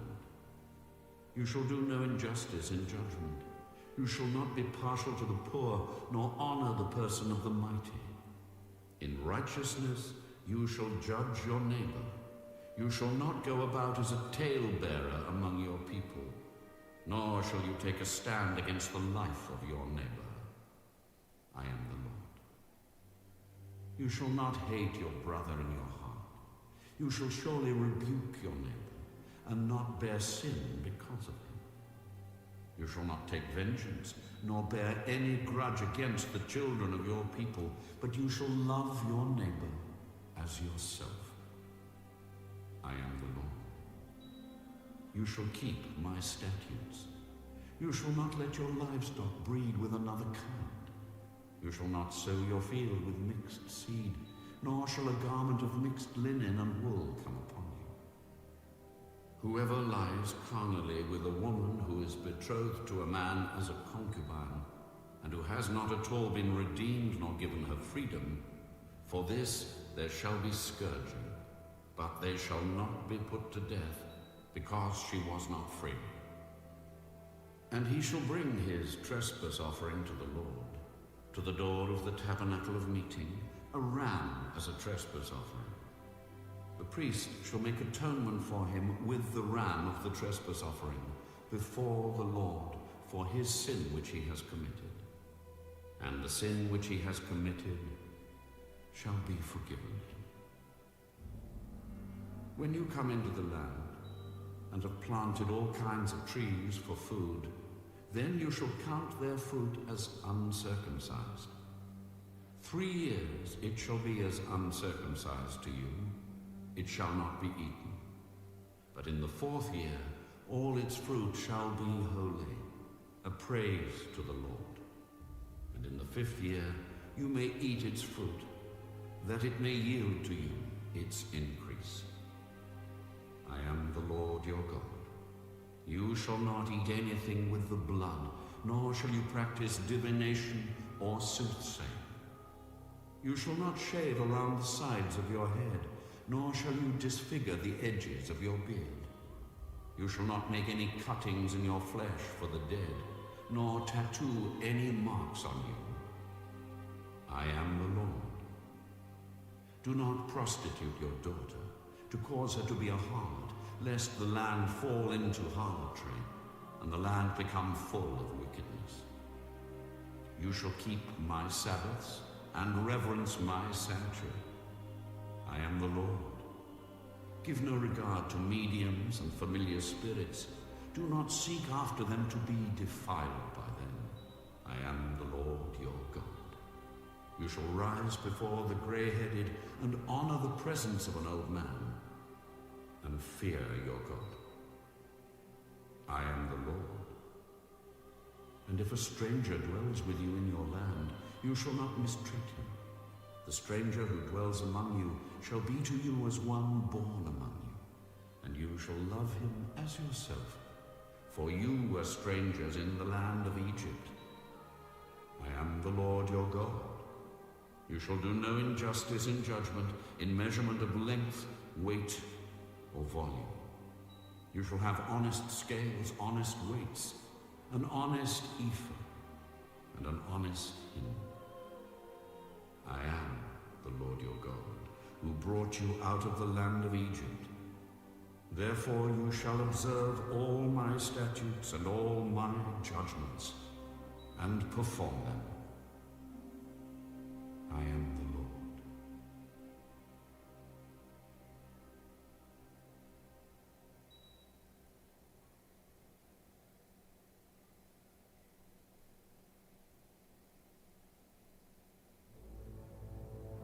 Then the Lord spoke to Moses. Again you shall say to the children of Israel, whoever of the children of Israel or of the strangers who dwell in Israel, who gives any of his descendants to Molech, he shall surely be put to death. The people of the land shall stone him with stones. I will set my face against that man, and will cut him off from his people, because he has given some of his descendants to Molech, to defile my sanctuary and profane my holy name. And if the people of the land should in any way hide their eyes from the man when he gives some of his descendants to Molech, and they do not kill him, then I will set my face against that man and against his family, and I will cut him off from his people and all who prostitute themselves with him to commit harlotry with Molech. And the person who turns to mediums and familiar spirits to prostitute himself with them, I will set my face against that person and cut him off from his people. Consecrate yourselves, therefore, and be holy, for I am the Lord your God, and you shall keep my statutes and perform them. I am the Lord who sanctifies you. For everyone who curses his father or his mother shall surely be put to death. He has cursed his father or his mother. His blood shall be upon him. The man who commits adultery with another man's wife, he who commits adultery with his neighbor's wife, the adulterer and the adulteress, shall surely be put to death. The man who lies with his father's wife has uncovered his father's nakedness. Both of them shall surely be put to death. Their blood shall be upon them. If a man lies with his daughter-in-law, both of them shall surely be put to death. They have committed perversion. Their blood shall be upon them. If a man lies with a male as he lies with a woman, both of them have committed an abomination. They shall surely be put to death. Their blood shall be upon them. If a man marries a woman and her mother, it is wickedness. They shall be burned with fire, both he and they, that there may be no wickedness among you. If a man mates with an animal, he shall surely be put to death, and you shall kill the animal. If a woman approaches any animal and mates with it, you shall kill the woman and the animal. They shall surely be put to death. Their blood is upon them. If a man takes his sister, his father's daughter, or his mother's daughter, and sees her nakedness, and she sees his nakedness, it is a wicked thing, and they shall be cut off in the sight of their people. He has uncovered his sister's nakedness. He shall bear his guilt. If a man lies with a woman during her sickness and uncovers her nakedness, he has exposed her flow, and she has uncovered the flow of her blood. Both of them shall be cut off from their people. You shall not uncover the nakedness of your mother's sister, nor of your father's sister, for that would uncover his near of kin. They shall bear their guilt. If a man lies with his uncle's wife, he has uncovered his uncle's nakedness. They shall bear their sin. They shall die childless. If a man takes his brother's wife, it is an unclean thing. He has uncovered his brother's nakedness. They shall be childless. You shall therefore keep all my statutes and all my judgments, and perform them. that the land where I am bringing you to dwell may not vomit you out. And you shall not walk in the statutes of the nation which I am casting out before you, for they commit all these things, and therefore I abhor them.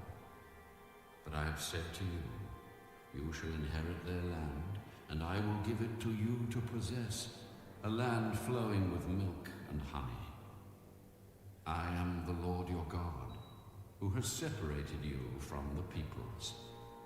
You shall therefore distinguish between clean animals and unclean, between unclean birds and clean, and you shall not make yourselves abominable by beast or by bird, or by any kind of living thing that creeps on the ground, which I have separated from you as unclean.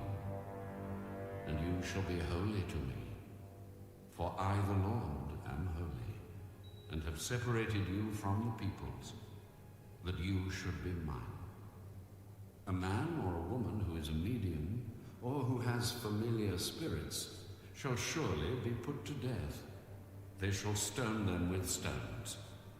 Their blood shall be upon them.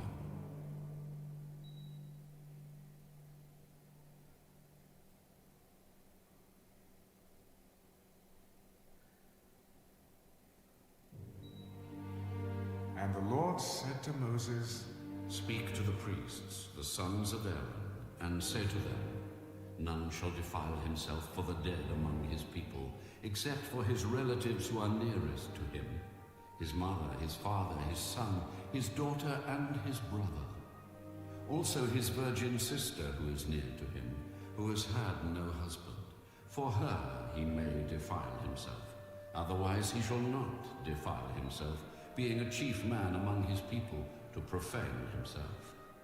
They shall not make any bald place on their heads, nor shall they shave the edges of their beards, nor make any cuttings in their flesh. They shall be holy to their God, and not profane the name of their God. For they offer the offerings of the Lord made by fire, and the bread of their God. Therefore they shall be holy. They shall not take a wife who is a harlot or a defiled woman, nor shall they take a woman divorced from her husband, for the priest is holy to his God. Therefore you shall consecrate him, for he offers the bread of your God. He shall be holy to you, for I, the Lord, who sanctify you, am holy. The daughter of any priest, if she profanes herself by playing the harlot, she profanes her father.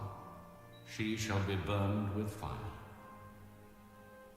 He who is the high priest among his brethren, on whose head the anointing oil was poured, and who is consecrated to wear the garments, shall not uncover his head nor tear his clothes, nor shall he go near any dead body, nor defile himself for his father or his mother, nor shall he go out of the sanctuary, nor profane the sanctuary of his God, for the consecration of the anointing oil of his God is upon him. I am the Lord. And he shall take a wife in her virginity, a widow or a divorced woman or a defiled woman or a harlot. These he shall not marry, but he shall take a virgin of his own people as wife.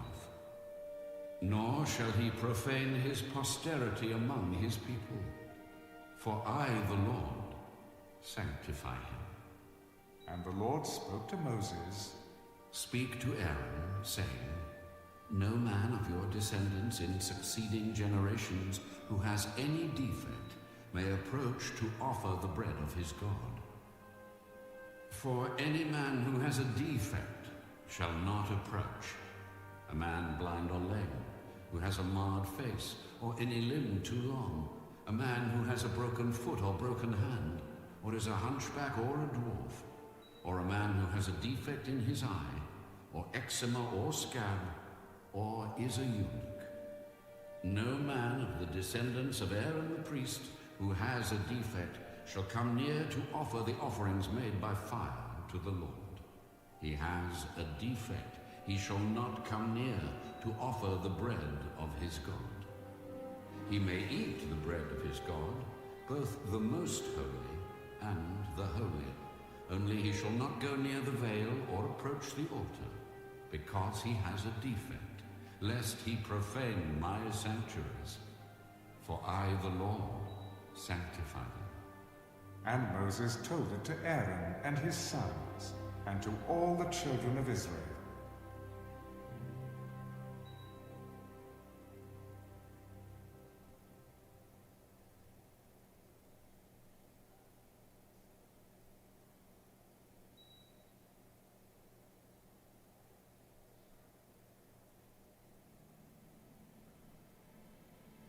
And the Lord spoke to Moses. Speak to Aaron and his sons, that they separate themselves from the holy things of the children of Israel, and that they do not profane my holy name by what they dedicate to me. I am the Lord. Say to them, whoever of all your descendants throughout your generations who goes near the holy things which the children of Israel dedicate to the Lord, while he has uncleanness upon him, that person shall be cut off from my presence. I am the Lord. Whatever man of the descendants of Aaron who is a leper or has a discharge shall not eat the holy offerings until he is clean. And whoever touches anything made unclean by a corpse, or a man who has had an emission of semen, or whoever touches any creeping thing by which he would be made unclean, or any person by whom he would become unclean, whatever his uncleanness may be, the person who has touched any such thing shall be unclean until evening, and shall not eat the holy offerings unless he washes his body with water. And when the sun goes down, he shall be clean. And afterward he may eat the holy offerings, because it is his food. Whatever dies naturally, or is torn by beasts, he shall not eat, to defile himself with it. I am the Lord. They shall therefore keep my ordinance, lest they bear sin for it and die thereby, if they profane it. I, the Lord, sanctify them. No outsider shall eat the holy offering. One who dwells with the priest or a hired servant shall not eat the holy thing. But if the priest buys a person with his money, he may eat it. And one who is born in his house may eat his food. If the priest's daughter is married to an outsider, she may not eat of the holy offerings. But if the priest's daughter is a widow or divorced and has no child, and has returned to her father's house as in her youth, she may eat her father's food, but no outsider shall eat it.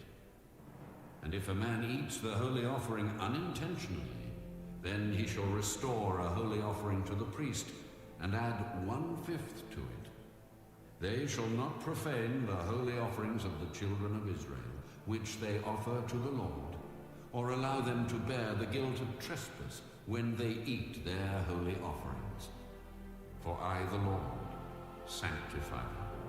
And the Lord spoke to Moses. Speak to Aaron and his sons, and to all the children of Israel, and say to them, whatever man of the house of Israel, or of the strangers in Israel, who offers his sacrifice for any of his vows, or for any of his free will offerings, which they offer to the Lord as a burnt offering, you shall offer of your own free will a male without blemish from the cattle, from the sheep, or from the goats. Whatever has a defect you shall not offer, for it shall not be acceptable on your behalf. And whoever offers a sacrifice of a peace offering to the Lord to fulfill his vow, or a free will offering from the cattle or the sheep, it must be perfect to be accepted. There shall be no defect in it. Those that are blind or broken or maimed, or have an ulcer or eczema or scabs, you shall not offer to the Lord, nor make an offering by fire of them on the altar to the Lord. Either a bull or a lamb that has any limb too long or too short, you may offer as a free will offering. But for a vow it shall not be accepted. You shall not offer to the Lord what is bruised or crushed, or torn or cut. Nor shall you make any offering of them in your land. Nor from a foreigner's hand shall you offer any of these as the bread of your God, because their corruption is in them, and defects are in them. They shall not be accepted on your behalf. And the Lord spoke to Moses. When a bull, or a sheep, or a goat is born, it shall be 7 days with its mother, and from the 8th day and thereafter it shall be accepted as an offering made by fire to the Lord. Whether it is a cow or ewe, do not kill both her and her young on the same day. And when you offer a sacrifice of thanksgiving to the Lord, offer it of your own free will. On the same day it shall be eaten. You shall leave none of it until morning. I am the Lord. Therefore you shall keep my commandments and perform them. I am the Lord. You shall not profane my holy name, but I will be hallowed among the children of Israel. I am the Lord who sanctifies you, who brought you out of the land of Egypt to be your God. I am the Lord.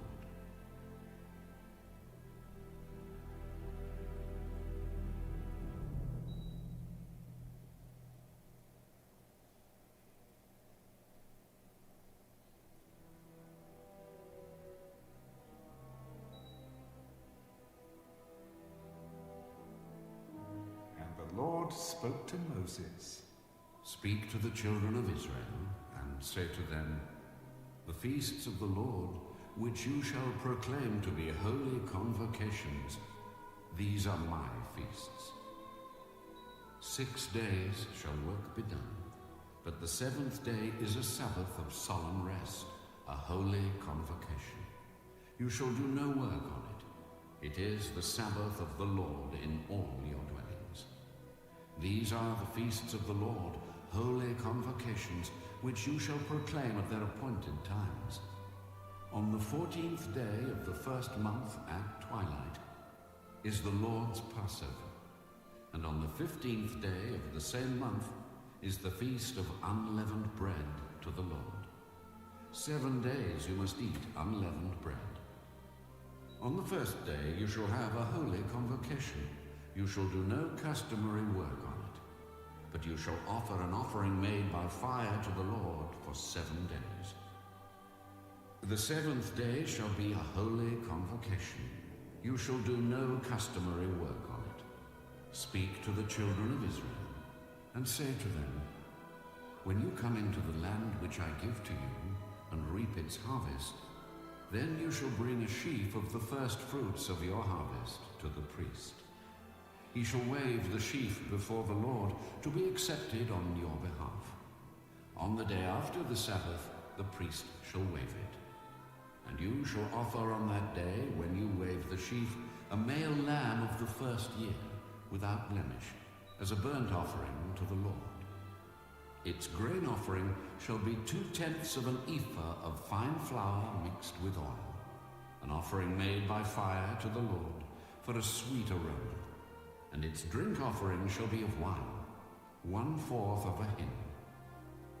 You shall eat neither bread, nor parched grain, nor fresh grain, until the same day that you have brought an offering to your God.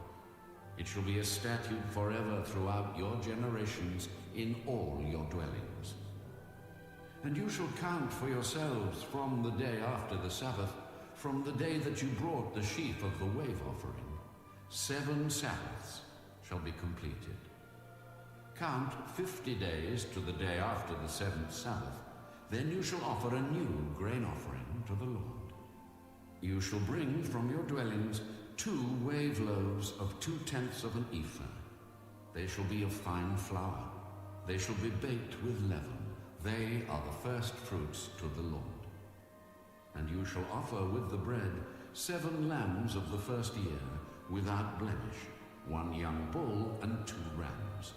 They shall be as a burnt offering to the Lord, with their grain offering and their drink offerings, an offering made by fire for a sweet aroma to the Lord.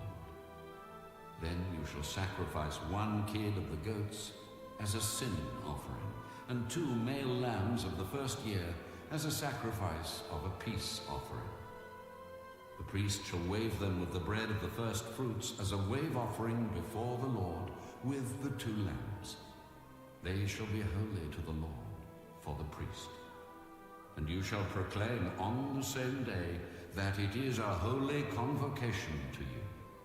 You shall do no customary work on it. It shall be a statute forever in all your dwellings throughout your generations. When you reap the harvest of your land, you shall not wholly reap the corners of your field when you reap, nor shall you gather any gleaning from your harvest. You shall leave them for the poor and for the stranger. I am the Lord your God. Then the Lord spoke to Moses. Speak to the children of Israel, saying, In the 7th month, on the first day of the month, you shall have a Sabbath rest, a memorial of blowing of trumpets, a holy convocation. You shall do no customary work on it, and you shall offer an offering made by fire to the Lord. Also the 10th day of this 7th month shall be the Day of Atonement. It shall be a holy convocation for you. You shall afflict your souls and offer an offering made by fire to the Lord. And you shall do no work on that same day, for it is the Day of Atonement, to make atonement for you before the Lord your God. For any person who is not afflicted in soul on that same day shall be cut off from his people. And any person who does any work on that same day, that person I will destroy from among his people. You shall do no manner of work. It shall be a statute forever throughout your generations in all your dwellings. It shall be to you a Sabbath of solemn rest, and you shall afflict your souls on the 9th day of the month at evening, from evening to evening. You shall celebrate your Sabbath. Then the Lord spoke to Moses. Speak to the children of Israel, saying, The 15th day of this 7th month shall be the Feast of Tabernacles for 7 days to the Lord. On the first day there shall be a holy convocation. You shall do no customary work on it. For 7 days you shall offer an offering made by fire to the Lord. On the 8th day you shall have a holy convocation, and you shall offer an offering made by fire to the Lord. It is a sacred assembly, and you shall do no customary work on it. These are the feasts of the Lord, which you shall proclaim to be holy convocations, to offer an offering made by fire to the Lord, a burnt offering and a grain offering, a sacrifice and drink offerings, everything on its day. Besides the Sabbaths of the Lord, besides your gifts, besides all your vows, and besides all your free will offerings, which you give to the Lord. Also, on the 15th day of the 7th month, when you have gathered in the fruit of the land, you shall keep the feast of the Lord for 7 days. On the first day there shall be a Sabbath rest, and on the 8th day a Sabbath rest. And you shall take for yourselves on the first day the fruit of beautiful trees, branches of palm trees, the boughs of leafy trees, and willows of the brook. And you shall rejoice before the Lord your God for 7 days. You shall keep it as a feast to the Lord for 7 days in the year. It shall be a statute forever in your generations. You shall celebrate it in the 7th month. You shall dwell in booths for 7 days. All who are native Israelites shall dwell in booths, that your generations may know that I made the children of Israel dwell in booths when I brought them out of the land of Egypt. I am the Lord your God.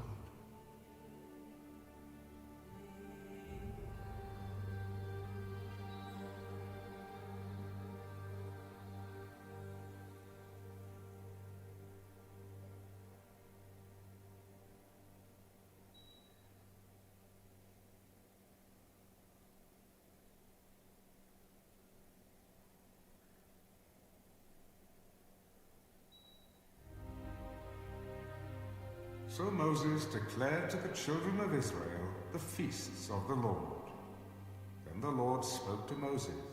Command the children of Israel that they bring to you pure oil of pressed olives for the light, to make the lamps burn continually.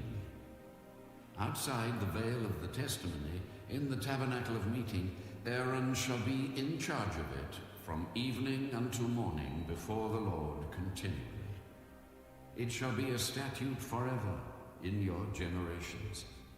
He shall be in charge of the lamps on the pure gold lampstand before the Lord continually. And you shall take fine flour and bake 12 cakes with it. 2/10 of an ephah shall be in each cake. You shall set them in 2 rows, 6 in a row, on the pure gold table before the Lord. And you shall put pure frankincense on each row, that it may be on the bread for a memorial, an offering made by fire to the Lord. Every Sabbath he shall set it in order before the Lord continually, being taken from the children of Israel by an everlasting covenant. And it shall be for Aaron and his sons, and they shall eat it in a holy place, for it is most holy to him from the offerings of the Lord made by fire, by a perpetual statute. Now the son of an Israelite woman, whose father was an Egyptian, went out among the children of Israel, and this Israelite woman's son and a man of Israel fought each other in the camp. And the Israelite woman's son blasphemed the name of the Lord and cursed, and so they brought him to Moses. His mother's name was Shelomith, the daughter of Diblah, of the tribe of Dan. Then they put him in custody, that the mind of the Lord might be shown to them. And the Lord spoke to Moses.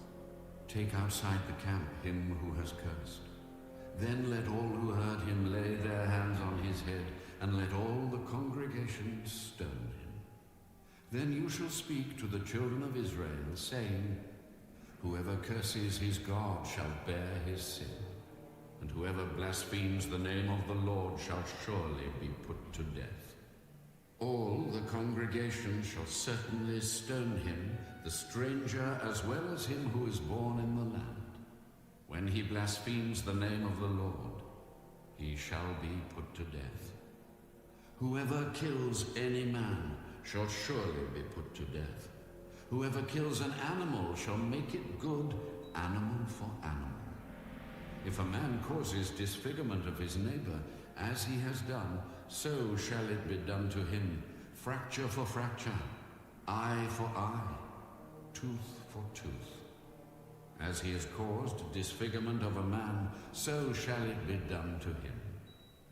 And whoever kills an animal shall restore it, but whoever kills a man shall be put to death. You shall have the same law for the stranger and for one from your own country, for I am the Lord your God. Then Moses spoke to the children of Israel, and they took outside the camp him who had cursed, and stoned him with stones. So the children of Israel did as the Lord commanded Moses.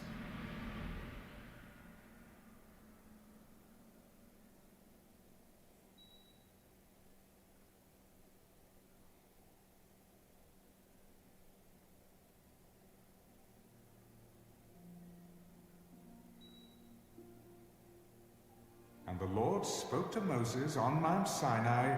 Speak to the children of Israel, and say to them, When you come into the land which I give you, then the land shall keep a Sabbath to the Lord. 6 years you shall sow your field, and 6 years you shall prune your vineyard, and gather its fruit. But in the 7th year there shall be a Sabbath of solemn rest for the land, a Sabbath to the Lord. You shall neither sow your field nor prune your vineyard. What grows of its own accord of your harvest you shall not reap, nor gather the grapes of your untended vine, for it is a year of rest for the land. And the Sabbath produce of the land shall be food for you your male and female servants, your hired man, and the stranger who dwells with you, for your livestock and the beasts that are in your land. All its produce shall be for food. And you shall count 7 Sabbaths of years for yourself, 7 times 7 years. And the time of the 7 Sabbaths of years shall be to you 49 years. Then you shall cause the trumpet of the Jubilee to sound on the 10th day of the 7th month. On the Day of Atonement you shall make the trumpet to sound throughout all your land. And you shall consecrate the 50th year, and proclaim liberty throughout all the land to all its inhabitants. It shall be a jubilee for you, and each of you shall return to his possession, and each of you shall return to his family. That 50th year shall be a jubilee to you. In it you shall neither sow nor reap what grows of its own accord, nor gather the grapes of your untended vine. For it is the Jubilee. It shall be holy to you. You shall eat its produce from the field. In this year of Jubilee, each of you shall return to his possession. And if you sell anything to your neighbor, or buy from your neighbor's hand, you shall not oppress one another. According to the number of years after the Jubilee, you shall buy from your neighbor, and according to the number of years of crops, he shall sell to you. According to the multitude of years, you shall increase its price, and according to the fewer number of years, you shall diminish its price. For he sells to you according to the number of the years of the crops. Therefore, you shall not oppress one another, but you shall fear your God, for I am the Lord your God. So you shall observe my statutes, and keep my judgments, and perform them. And you will dwell in the land in safety. Then the land will yield its fruit, and you will eat your fill, and dwell there in safety. And if you say, what shall we eat in the 7th year, since we shall not sow nor gather in our produce? Then I will command my blessing on you in the 6th year, and it will bring forth produce enough for 3 years. And you shall sow in the 8th year, and eat old produce until the 9th year. Until its produce comes in, you shall eat of the old harvest. The land shall not be sold permanently, for the land is mine. For you are strangers and sojourners with me, and in all the land of your possession you shall grant redemption of the land. If one of your brethren becomes poor, and has sold some of his possession, and if his redeeming relative comes to redeem it, then he may redeem what his brother sold. Or if the man has no one to redeem it, but he himself becomes able to redeem it, then let him count the years since its sale, and restore the remainder to the man to whom he sold it, that he may return to his possession. But if he is not able to have it restored to himself, then what was sold shall remain in the hand of him who bought it until the year of Jubilee. And in the Jubilee it shall be released, and he shall return to his possession. If a man sells a house in a walled city, then he may redeem it within a whole year after it is sold. Within a full year he may redeem it. But if it is not redeemed within the space of a full year, then the house in the walled city shall belong permanently to him who bought it throughout his generations. It shall not be released in the Jubilee. However, the houses of villages which have no wall around them shall be counted as the fields of the country. They may be redeemed, and they shall be released in the Jubilee. Nevertheless, the cities of the Levites and the houses in the cities of their possession, the Levites may redeem at any time. And if a man purchases a house from the Levites, then the house that was sold in the city of his possession shall be released in the Jubilee. For the houses in the cities of the Levites are their possession among the children of Israel. But the field of the common land of their cities may not be sold, for it is their perpetual possession. If one of your brethren becomes poor and falls into poverty among you, then you shall help him, like a stranger or a sojourner, that he may live with you. Take no usury or interest from him, but fear your God, that your brother may live with you. You shall not lend him your money for usury, nor lend him your food at a profit. I am the Lord your God, who brought you out of the land of Egypt, to give you the land of Canaan, and to be your God. And if one of your brethren who dwells by you becomes poor, and sells himself to you, you shall not compel him to serve as a slave. As a hired servant and a sojourner, he shall be with you, and shall serve you until the year of Jubilee. And then he shall depart from you, he and his children with him, and shall return to his own family. He shall return to the possession of his fathers. For they are my servants, whom I brought out of the land of Egypt. They shall not be sold as slaves. You shall not rule over him with rigor, but you shall fear your God. And as for your male and female slaves whom you may have from the nations that are around you, from them you may buy male and female slaves. Moreover, you may buy the children of the strangers who dwell among you, and their families who are with you, which they beget in your land, and they shall become your property. And you may take them as an inheritance for your children after you, to inherit them as a possession. They shall be your permanent slaves. But regarding your brethren, the children of Israel, you shall not rule over one another with rigor. Now if a sojourner or stranger close to you becomes rich, and one of your brethren who dwells by him becomes poor, and sells himself to the stranger or sojourner close to you, or to a member of the stranger's family, after he is sold, he may be redeemed again. One of his brothers may redeem him, or his uncle's son may redeem him, or anyone who is near of kin to him in his family may redeem him. Or if he is able, he may redeem himself.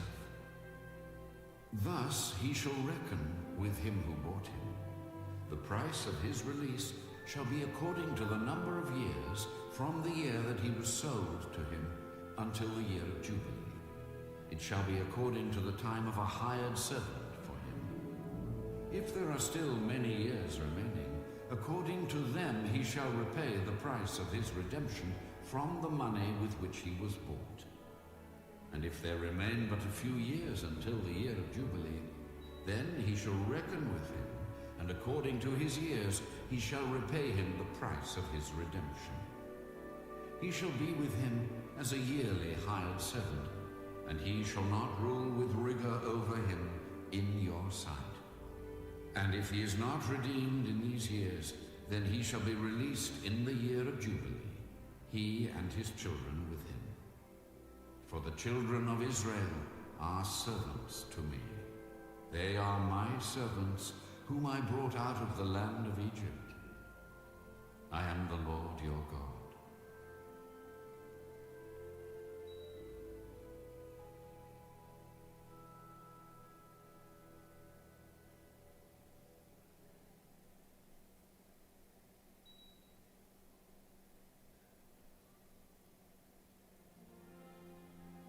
You shall not make idols for yourselves. Neither a carved image nor a sacred pillar shall you rear up for yourselves, nor shall you set up an engraved stone in your land to bow down to it. For I am the Lord your God. You shall keep my Sabbaths and reverence my sanctuary. I am the Lord. If you walk in my statutes and keep my commandments, and perform them, then I will give you rain in its season, The land shall yield its produce, and the trees of the field shall yield their fruit. Your threshing shall last till the time of vintage, and the vintage shall last till the time of sowing. You shall eat your bread to the full, and dwell in your land safely. I will give peace in the land, and you shall lie down, and none will make you afraid. I will rid the land of evil beasts, and the sword will not go through your land. You will chase your enemies, and they shall fall by the sword before you. 5 of you shall chase 100, and 100 of you shall put 10,000 to flight. Your enemies shall fall by the sword before you. For I will look on you favorably, and make you fruitful, multiply you, and confirm my covenant with you. You shall eat the old harvest, and clear out the old because of the new. I will set my tabernacle among you, and my soul shall not abhor you. I will walk among you, and be your God, and you shall be my people. I am the Lord your God, who brought you out of the land of Egypt, that you should not be their slaves.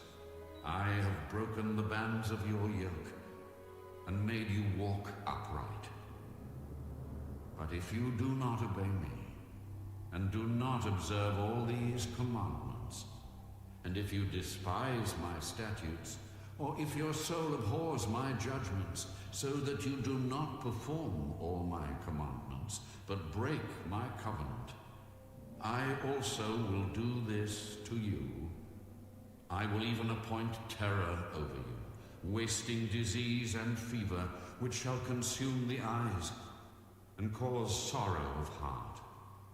And you shall sow your seed in vain, for your enemies shall eat it. I will set my face against you, and you shall be defeated by your enemies. Those who hate you shall reign over you, and you shall flee when no one pursues you. And after all this, if you do not obey me, then I will punish you 7 times more for your sins. I will break the pride of your power. I will make your heavens like iron, and your earth like bronze. And your strength shall be spent in vain. For your land shall not yield its produce, nor shall the trees of the land yield their fruit. Then, if you walk contrary to me, and are not willing to obey me, I will bring on you 7 times more plagues, according to your sins.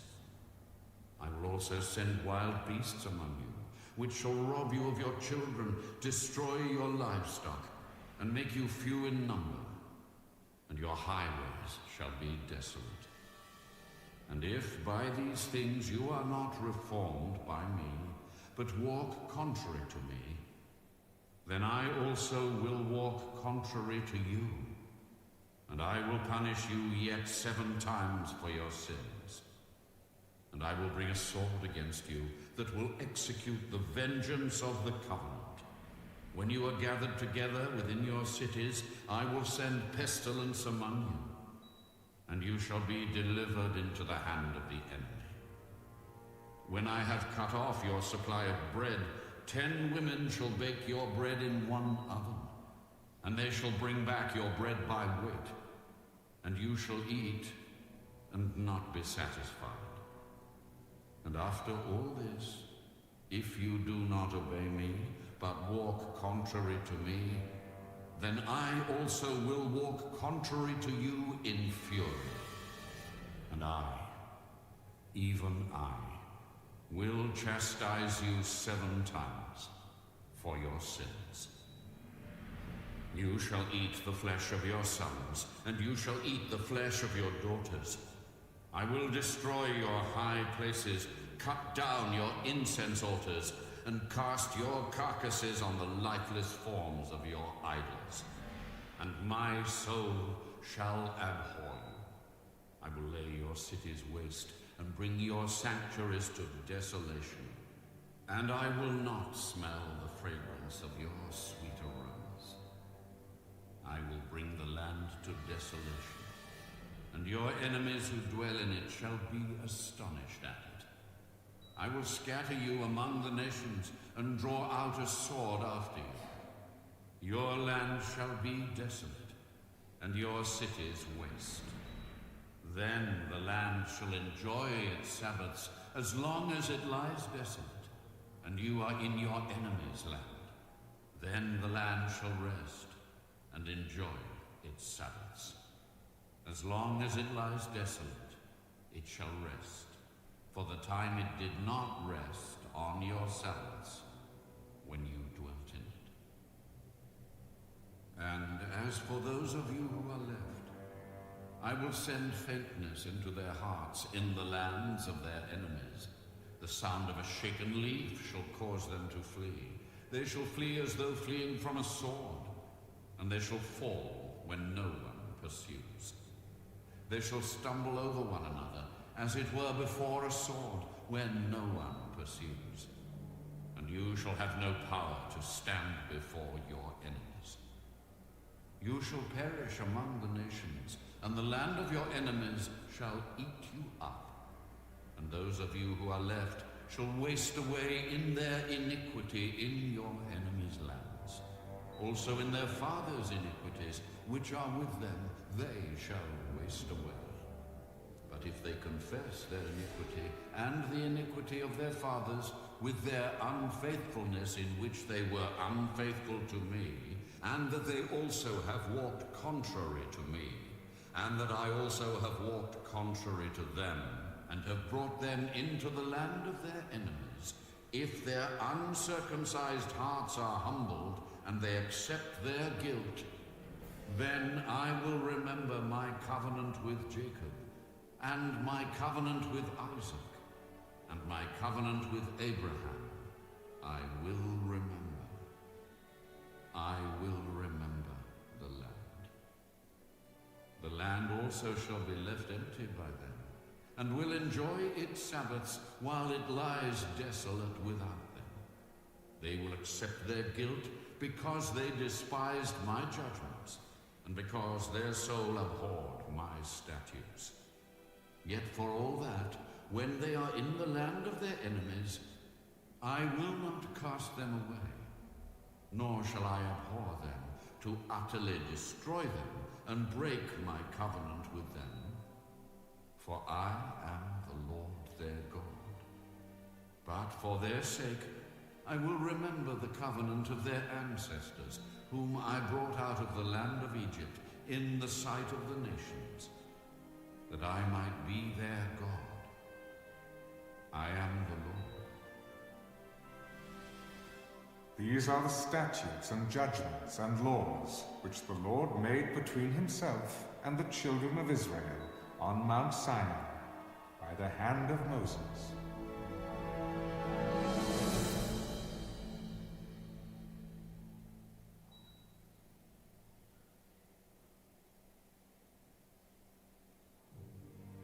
Now the Lord spoke to Moses, "Speak to the children of Israel, and say to them, when a man consecrates by vow certain persons to the Lord according to your valuation, if your valuation is of a male from 20 years old up to 60 years old, then your valuation shall be 50 shekels of silver, according to the shekel of the sanctuary.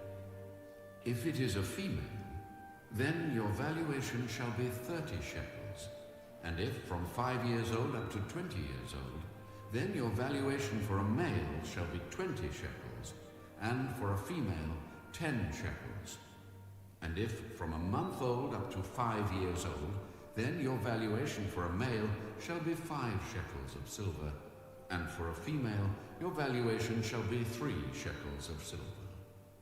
And if from 60 years old and above, if it is a male, then your valuation shall be 15 shekels, and for a female 10 shekels.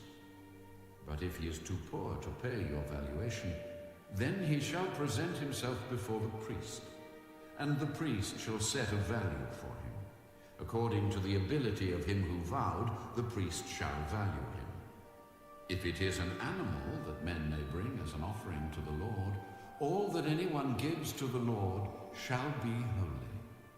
He shall not substitute it or exchange it, good for bad or bad for good. And if he at all exchanges animal for animal, then both it and the one exchanged for it shall be holy. If it is an unclean animal which they do not offer as a sacrifice to the Lord, then he shall present the animal before the priest, and the priest shall set a value for it, whether it is good or bad. As you, the priest, value it, so it shall be. But if he wants at all to redeem it, then he must add 1/5 to your valuation. And when a man dedicates his house to be holy to the Lord, then the priest shall set a value for it, whether it is good or bad. As the priest values it, so it shall stand. If he who dedicated it wants to redeem his house, then he must add 1/5 of the money of your valuation to it, and it shall be his. If a man dedicates to the Lord part of a field of his possession, then your valuation shall be according to the seed for it. A homer of barley seed shall be valued at 50 shekels of silver. If he dedicates his field from the year of Jubilee, according to your valuation it shall stand. But if he dedicates his field after the Jubilee, then the priest shall reckon to him the money due according to the years that remain till the year of Jubilee, and it shall be deducted from your valuation. And if he who dedicates the field ever wishes to redeem it, then he must add 1/5 of the money of your valuation to it, and it shall belong to him. But if he does not want to redeem the field, or if he has sold the field to another man, it shall not be redeemed any more. But the field, when it is released in the Jubilee, shall be holy to the Lord as a devoted field. It shall be the possession of the priest. And if a man dedicates to the Lord a field which he has bought, which is not the field of his possession, then the priest shall reckon to him the worth of your valuation up to the year of Jubilee, and he shall give your valuation on that day as a holy offering to the Lord. In the year of Jubilee, the field shall return to him from whom it was bought, to the one who owned the land as a possession. And all your valuations shall be according to the shekel of the sanctuary, 20 gerahs to the shekel. But the firstborn of the animals, which should be the Lord's firstborn, no man shall dedicate. Whether it is an ox or sheep, it is the Lord's. And if it is an unclean animal, then he shall redeem it according to your valuation, and shall add 1/5 to it. Or if it is not redeemed, then it shall be sold according to your valuation. Nevertheless, no devoted offering that a man may devote to the Lord of all that he has, both man and beast, or the field of his possession, shall be sold or redeemed. Every devoted offering is most holy to the Lord. No person under the ban who may become doomed to destruction among men shall be redeemed, but shall surely be put to death. And all the tithe of the land, whether of the seed of the land or of the fruit of the tree, is the Lord's. It is holy to the Lord. If a man wants at all to redeem any of his tithes, he shall add 1/5 to it. And concerning the tithe of the herd or the flock, of whatever passes under the rod, the 10th one shall be holy to the Lord. He shall not inquire whether it is good or bad, nor shall he exchange it. And if he exchanges it at all, then both it and the one exchanged for it shall be holy. It shall not be redeemed. These are the commandments which the Lord commanded Moses for the children of Israel on Mount Sinai.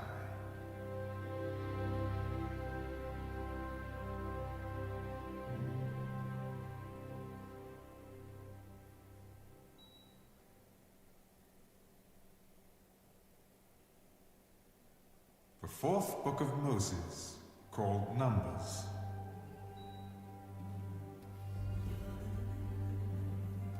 Now the Lord spoke to Moses in the wilderness of Sinai, in the tabernacle of meeting, on the first day of the second month, in the second year, after they had come out of the land of Egypt. Take a census of all the congregation of the children of Israel, by their families, by their fathers' houses, according to the number of names, every male individually, from 20 years old and above, all who are able to go to war in Israel. You and Aaron shall number them by their armies. And with you there shall be a man from every tribe, each one the head of his father's house.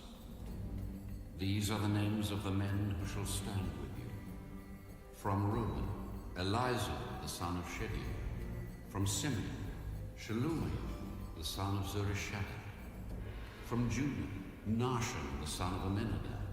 From Issachar, Nethanel, the son of Zuar. From Zebulun, Eliab, the son of Helon. From the sons of Joseph, from Ephraim, Elishama, the son of Ammiah. From Manasseh, Gamaliel, the son of Pedazur. From Benjamin, Abidan, the son of Gideoni. From Dan, Ahiezer, the son of Ammishaddai. From Asher, Pagiel, the son of Okran. From Gad, Eliasaph, the son of Dur. From Naphtali, Ahira, the son of Enoch. These were chosen from the congregation, leaders of their fathers' tribes, heads of the divisions in Israel. Then Moses and Aaron took these men who had been mentioned by name, and they assembled all the congregation together on the first day of the second month, and they recited their ancestry by families, by their fathers' houses, according to the number of names, from 20 years old and above, each one individually. As the Lord commanded Moses, so he numbered them in the wilderness of Sinai. Now the children of Reuben, Israel's oldest son, their genealogies by their families, by their father's house, according to the number of names, every male individually, from 20 years old and above, all who were able to go to war. Those who were numbered of the tribe of Reuben were 46,500. From the children of Simeon, their genealogies by their families, by their father's house, of those who were numbered according to the number of names, every male individually, from 20 years old and above, all who were able to go to war. Those who were numbered of the tribe of Simeon were 59,300. From the children of Gad, their genealogies by their families, by their father's house, according to the number of names, from 20 years old and above, all who were able to go to war. Those who were numbered of the tribe of Gad were 45,650. From the children of Judah, their genealogies by their families, by their father's house, according to the number of names, from 20 years old and above, all who were able to go to war. Those who were numbered of the tribe of Judah were 74,600. From the children of Issachar, their genealogies by their families, by their father's house, according to the number of names, from 20 years old and above, all who were able to go to war. Those who were numbered of the tribe of Issachar were 54,400. From the children of Zebulun, their genealogies by their families, by their father's house, according to the number of names, from 20 years old and above, all who were able to go to war. Those who were numbered of the tribe of Zebulun were 57,400.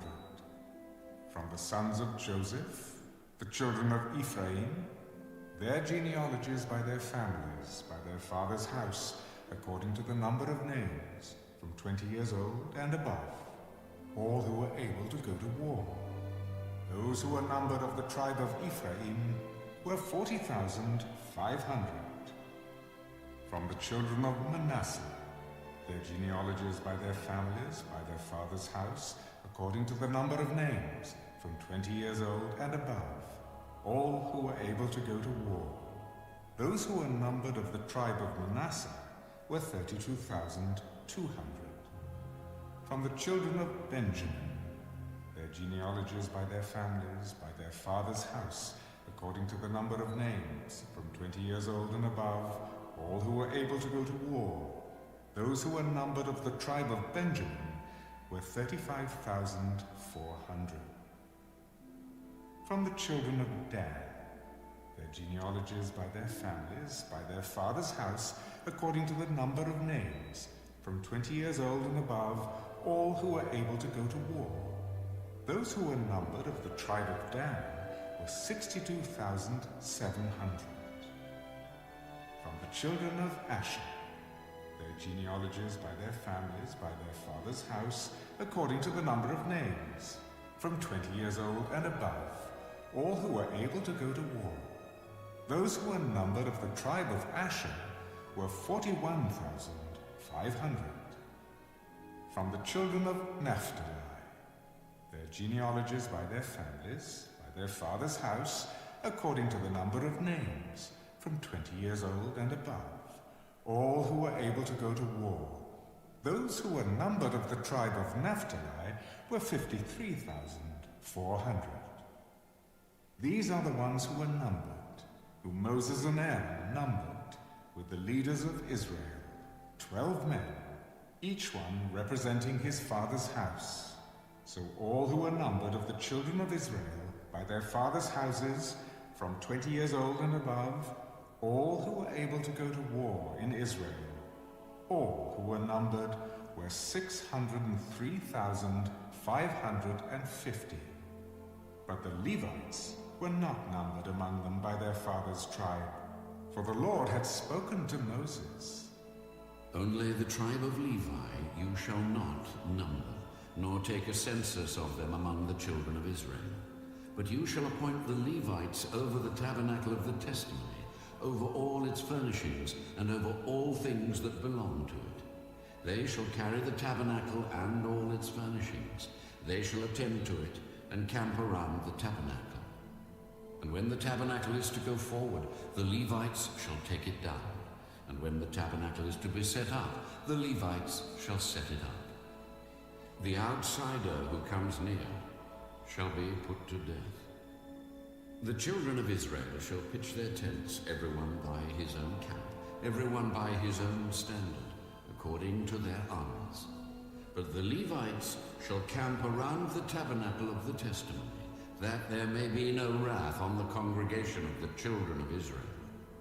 And the Levites shall keep charge of the tabernacle of the testimony.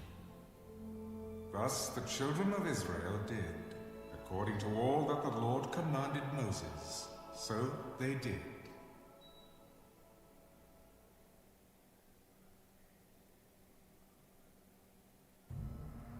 And the Lord spoke to Moses and Aaron. Every one of the children of Israel shall camp by his own standard, beside the emblems of his father's house. They shall camp some distance from the tabernacle of meeting. On the east side, toward the rising of the sun, those of the standard of the forces with Judah shall camp according to their armies. And Nahshon, the son of Amminadab, shall be the leader of the children of Judah. And his army was numbered at 74,600. Those who camp next to him shall be the tribe of Issachar, and Nathanael, the son of Zuar, shall be the leader of the children of Issachar. And his army was numbered at 54,400. Then comes the tribe of Zebulun, and Eliab, the son of Helon, shall be the leader of the children of Zebulun. And his army was numbered at 57,400. All who were numbered according to their armies of the forces with Judah, 186,400. These shall break camp first. On the south side shall be the standard of the forces with Reuben, according to their armies. And the leader of the children of Reuben shall be Elizur, the son of Shedeur. And his army was numbered at 46,500. Those who camp next to him shall be the tribe of Simeon, and the leader of the children of Simeon shall be Shelumiel, the son of Zurishadai. And his army was numbered at 59,300. Then comes the tribe of Gad, and the leader of the children of Gad shall be Eliasaph, the son of Reuel. And his army was numbered at 45,650. All who were numbered according to their armies of the forces with Reuben, 151,450, they shall be the second to break camp. And the tabernacle of meeting shall move out with the camp of the Levites in the middle of the camps. As they camp, so they shall move out, everyone in his place, by their standards. On the west side shall be the standard of the forces with Ephraim, according to their armies. And the leader of the children of Ephraim shall be Elishama, the son of Ammiah. And his army was numbered at 40,500.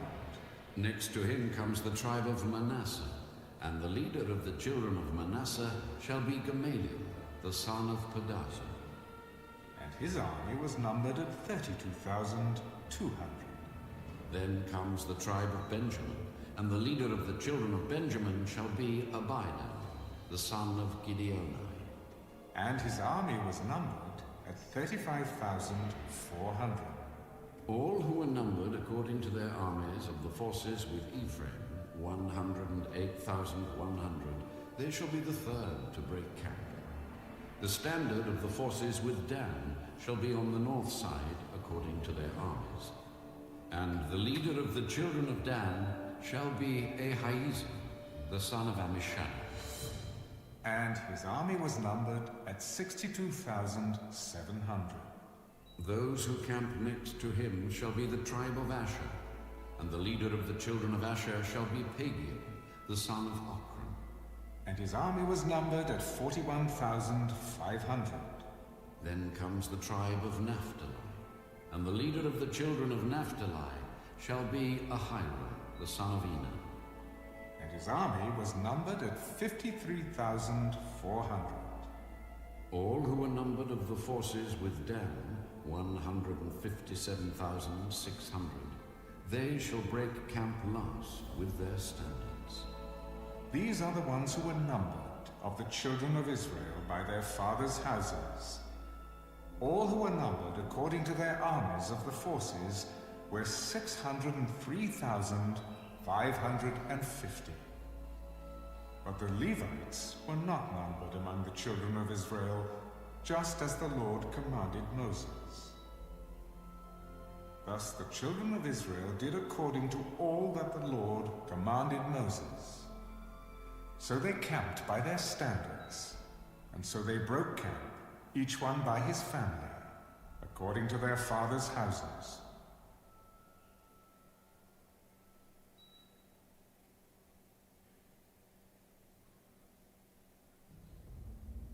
Now these are the records of Aaron and Moses, when the Lord spoke with Moses on Mount Sinai. And these are the names of the sons of Aaron: Nadab, the firstborn, and Abihu, Eleazar, and Ithamar. These are the names of the sons of Aaron, the anointed priests, whom he consecrated to minister as priests. Nadab and Abihu had died before the Lord when they offered profane fire before the Lord in the wilderness of Sinai, and they had no children. So Eleazar and Ithamar ministered as priests in the presence of Aaron their father. And the Lord spoke to Moses, "Bring the tribe of Levi near, and present them before Aaron the priest, that they may serve him. And they shall attend to his needs and the needs of the whole congregation before the tabernacle of meeting, to do the work of the tabernacle. Also they shall attend to all the furnishings of the tabernacle of meeting, and to the needs of the children of Israel, to do the work of the tabernacle. And you shall give the Levites to Aaron and his sons. They are given entirely to him from among the children of Israel. So you shall appoint Aaron and his sons, and they shall attend to their priesthood. but the outsider who comes near shall be put to death. Now behold, I myself have taken the Levites from among the children of Israel, instead of every firstborn who opens the womb among the children of Israel. Therefore the Levites shall be mine, because all the firstborn are mine.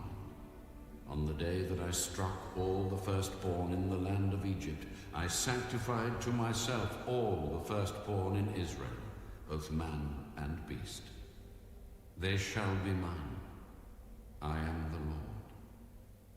Then the Lord spoke to Moses in the wilderness of Sinai. Number the children of Levi by their fathers' houses, by their families. You shall number every male from a month old and above. So Moses numbered them according to the word of the Lord, as he was commanded. These were the sons of Levi, by their names: Gershon, Kohath, and Merari. And these are the names of the sons of Gershon, by their families: Libni and Shimei. And the sons of Kohath, by their families: Amram, Izahar, Hebron, and Uzziel. And the sons of Merari, by their families: Malai and Mushi. These are the families of the Levites, by their fathers' houses. From Gershon came the family of the Libnites, and the family of the Shimeites. These were the families of the Gershonites. Those who were numbered, according to the number of all the males from a month old and above, of those who were numbered, there were 7,500. The families of the Gershonites were to camp behind the tabernacle westward. And the leader of the father's house of the Gershonites was Eliasaph, the son of Lael.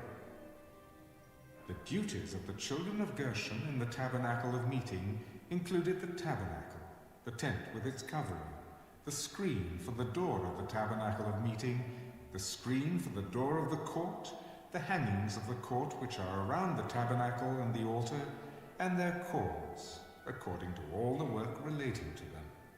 From Kohath came the family of the Amramites, the family of the Izrahites, the family of the Hebronites, and the family of the Uzzielites. These were the families of the Kohathites. According to the number of all the males, from a month old and above, there were 8,600, keeping charge of the sanctuary.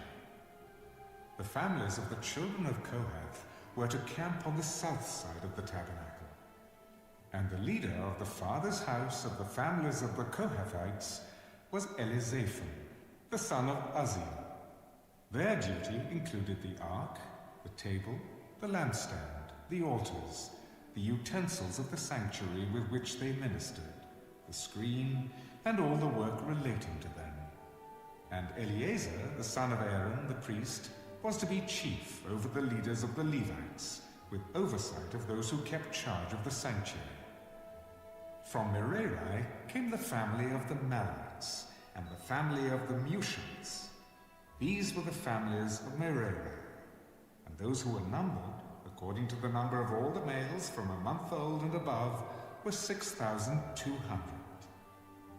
The leader of the father's house of the families of Merari was Zuriel, the son of Abiel. These were to camp on the north side of the tabernacle.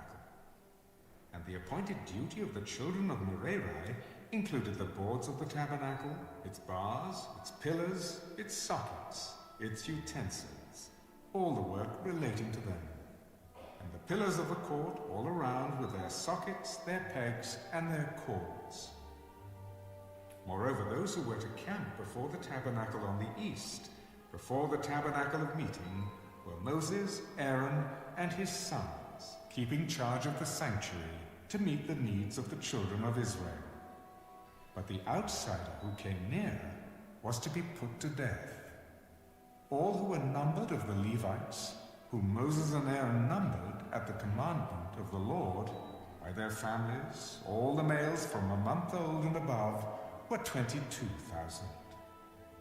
Then the Lord said to Moses, Number all the firstborn males of the children of Israel from a month old and above, and take the number of their names. And you shall take the Levites for me, I am the Lord, instead of all the firstborn among the children of Israel, and the livestock of the Levites, instead of all the firstborn among the livestock of the children of Israel. So Moses numbered all the firstborn among the children of Israel, as the Lord commanded him. And all the firstborn males, according to the number of names from a month old and above, of those who were numbered of them, were 22,273. Then the Lord spoke to Moses. Take the Levites, instead of all the firstborn among the children of Israel, and the livestock of the Levites, instead of their livestock. The Levites shall be mine. I am the Lord. And for the redemption of the 273 of the firstborn of the children of Israel, who are more than the number of the Levites, you shall take 5 shekels for each one individually. You shall take them in the currency of the shekel of the sanctuary, the shekel of 20 gerahs. And you shall give the money with which the excess number of them is redeemed to Aaron and his sons. So Moses took the redemption money from those who were over and above, those who were redeemed by the Levites. From the firstborn of the children of Israel he took the money, 1,365 shekels, according to the shekel of the sanctuary. And Moses gave their redemption money to Aaron and his sons, according to the word of the Lord, as the Lord commanded Moses.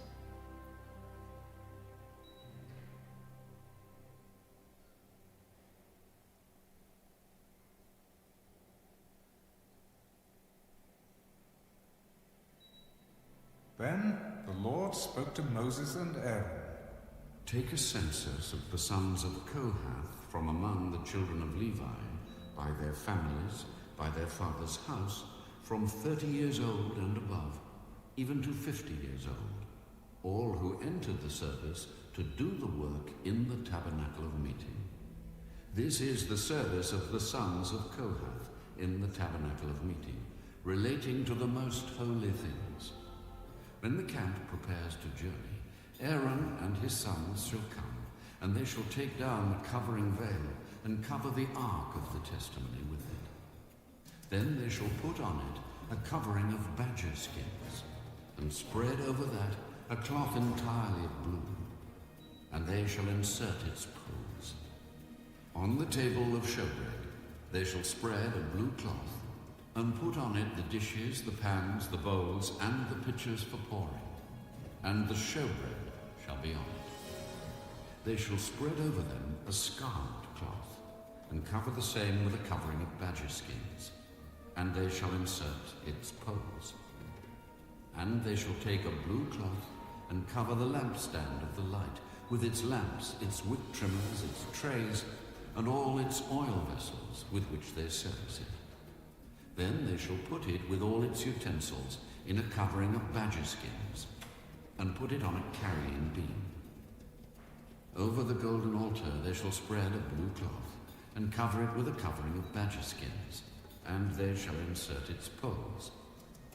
Then they shall take all the utensils of service with which they minister in the sanctuary, put them in a blue cloth, cover them with a covering of badger skins, and put them on a carrying beam.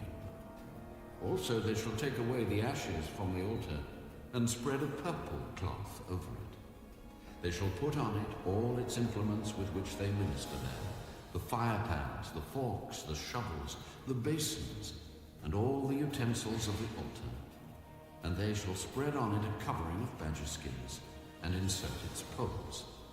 And when Aaron and his sons have finished covering the sanctuary, and all the furnishings of the sanctuary, when the camp is set to go, then the sons of Kohath shall come to carry them.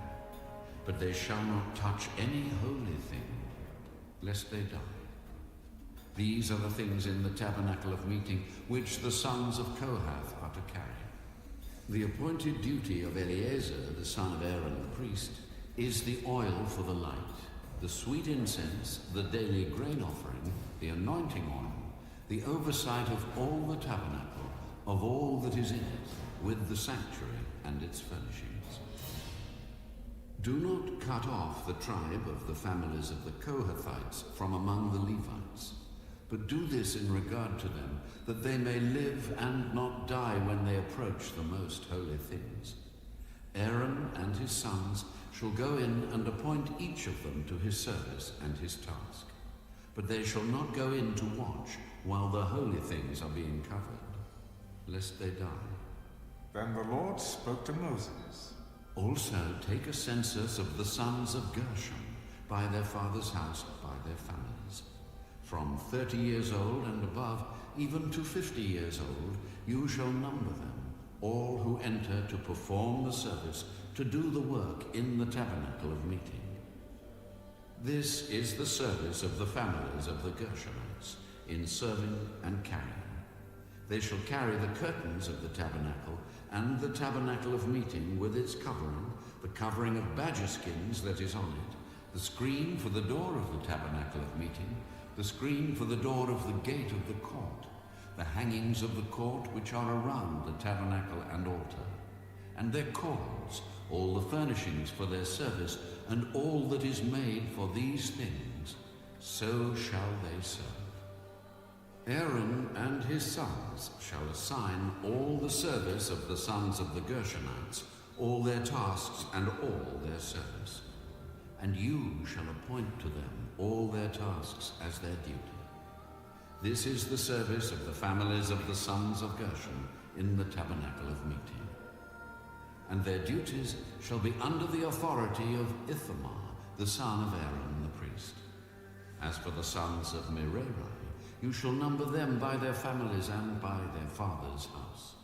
From 30 years old and above, even to 50 years old, you shall number them, everyone who enters the service to do the work of the tabernacle of meeting. And this is what they must carry as all their service for the tabernacle of meeting: the boards of the tabernacle, its bars, its pillars, its sockets, and the pillars around the court with their sockets, pegs, and cords, with all their furnishings and all their service. And you shall assign to each man by name the items he must carry. This is the service of the families of the sons of Merari, as all their service for the tabernacle of meeting, under the authority of Ithamar, the son of Aaron, the priest. And Moses and Aaron and the leaders of the congregation numbered the sons of the Kohathites, by their families and by their father's house, from 30 years old and above, even to 50 years old, everyone who entered the service for work in the tabernacle of meeting. And those who were numbered by their families were 2,750. These were the ones who were numbered of the families of the Kohathites, all who might serve in the tabernacle of meeting, whom Moses and Aaron numbered according to the commandment of the Lord by the hand of Moses. And those who were numbered of the sons of Gershon by their families and by their father's house, from 30 years old and above, even to 50 years old, everyone who entered the service for work in the tabernacle of meeting, those who were numbered by their families, by their father's house, were 2,630. These are the ones who were numbered of the families of the sons of Gershon, of all who might serve in the tabernacle of meeting, whom Moses and Aaron numbered according to the commandment of the Lord. Those are the families of the sons of Merari who were numbered by their families, by their father's house, from 30 years old and above, even to 50 years old, everyone who entered the service for work in the tabernacle of meeting. Those who were numbered by their families were 3,200. These are the ones who were numbered of the families of the sons of Merari, whom Moses and Aaron numbered according to the word of the Lord by the hand of Moses. All who were numbered of the Levites, whom Moses, Aaron, and the leaders of Israel numbered by their families and by their fathers' houses, from 30 years old and above, even to 50 years old, everyone who came to do the work of service and the work of bearing burdens in the tabernacle of meeting, those who were numbered were 8,580. According to the commandment of the Lord, they were numbered by the hand of Moses, each according to his service and according to his task. Thus were they numbered by him, as the Lord commanded Moses.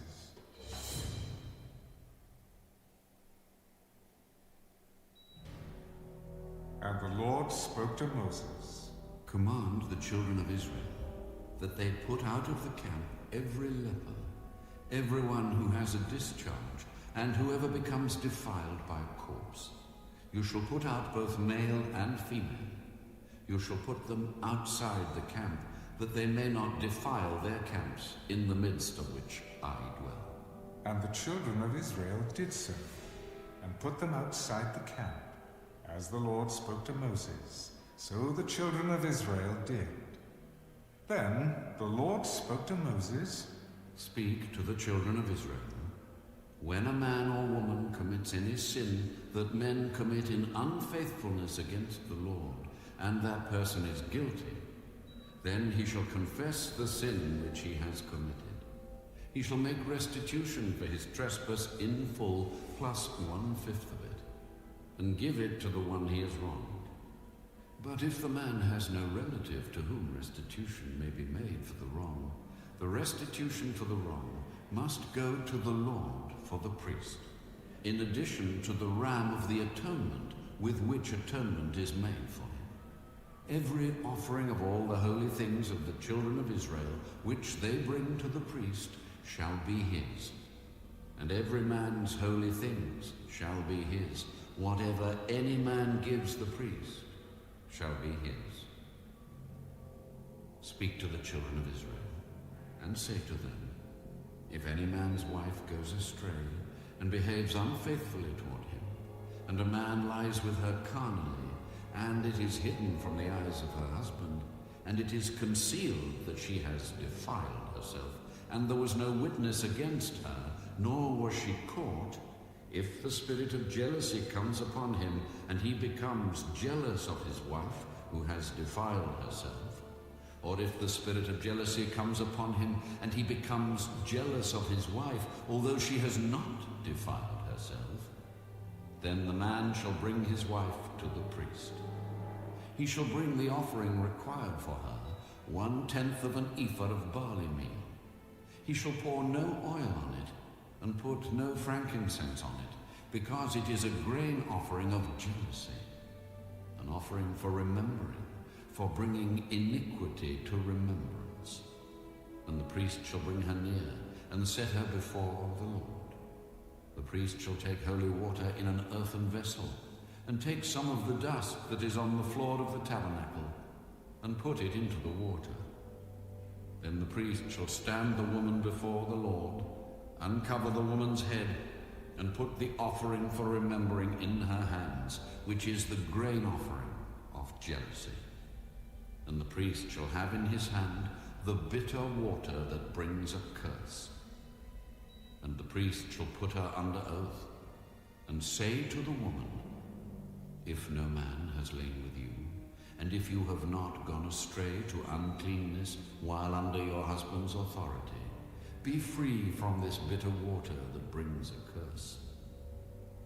But if you have gone astray while under your husband's authority, and if you have defiled yourself, and some man other than your husband has lain with you, then the priest shall put the woman under the oath of the curse. And he shall say to the woman, the Lord make you a curse and an oath among your people, when the Lord makes your thigh rot and your belly swell, and may this water that causes the curse go into your stomach, and make your belly swell, and your thigh rot. Then the woman shall say, Amen, so be it. Then the priest shall write these curses in a book, and he shall scrape them off into the bitter water. And he shall make the woman drink the bitter water that brings a curse, and the water that brings the curse shall enter her to become bitter. Then the priest shall take the grain offering of jealousy from the woman's hand, shall wave the offering before the Lord, and bring it to the altar. And the priest shall take a handful of the offering as its memorial portion, burn it on the altar, and afterward make the woman drink the water. When he has made her drink the water, then it shall be, if she has defiled herself and behaved unfaithfully toward her husband, that the water that brings a curse will enter her, and become bitter, and her belly will swell, her thigh will rot, and the woman will become a curse among her people. But if the woman has not defiled herself, and is clean, then she shall be free, and may conceive children. This is the law of jealousy, when a wife, while under her husband's authority, goes astray and defiles herself, or when the spirit of jealousy comes upon a man, and he becomes jealous of his wife. Then he shall stand the woman before the Lord, and the priest shall execute all this law upon her. Then the man shall be free from iniquity, but that woman shall bear her guilt.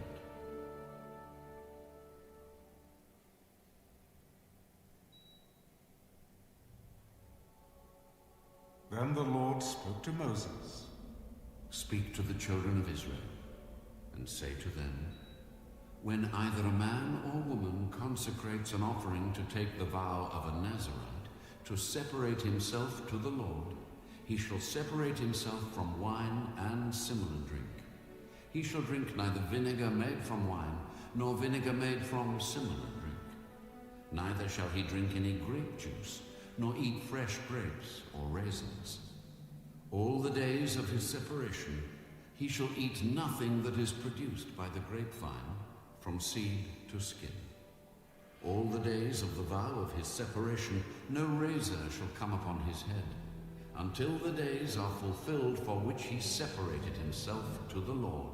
He shall be holy. Then he shall let the locks of the hair of his head grow. All the days that he separates himself to the Lord, he shall not go near a dead body. He shall not make himself unclean, even for his father or his mother, for his brother or his sister when they die, because his separation to God is on his head. All the days of his separation he shall be holy to the Lord. And if anyone dies very suddenly beside him, and he defiles his consecrated head, then he shall shave his head on the day of his cleansing. On the 7th day he shall shave it. Then on the 8th day he shall bring 2 turtle doves or 2 young pigeons to the priest to the door of the tabernacle of meeting. And the priest shall offer one as a sin offering and the other as a burnt offering, and make atonement for him, because he sinned in regard to the corpse. And he shall sanctify his head that same day. He shall consecrate to the Lord the days of his separation, and bring a male lamb in its first year as a trespass offering. But the former days shall be lost, because his separation was defiled. Now this is the law of the Nazirite. When the days of his separation are fulfilled, he shall be brought to the door of the tabernacle of meeting. And he shall present his offering to the Lord, 1 male lamb in its first year, without blemish as a burnt offering, 1 ewe lamb in its first year without blemish as a sin offering, 1 ram without blemish as a peace offering, a basket of unleavened bread, cakes of fine flour mixed with oil, unleavened wafers anointed with oil, and their grain offering with their drink offerings. Then the priest shall bring them before the Lord, and offer his sin offering and his burnt offering. And he shall offer the ram as a sacrifice of a peace offering to the Lord, with the basket of unleavened bread. The priest shall also offer its grain offering and its drink offering.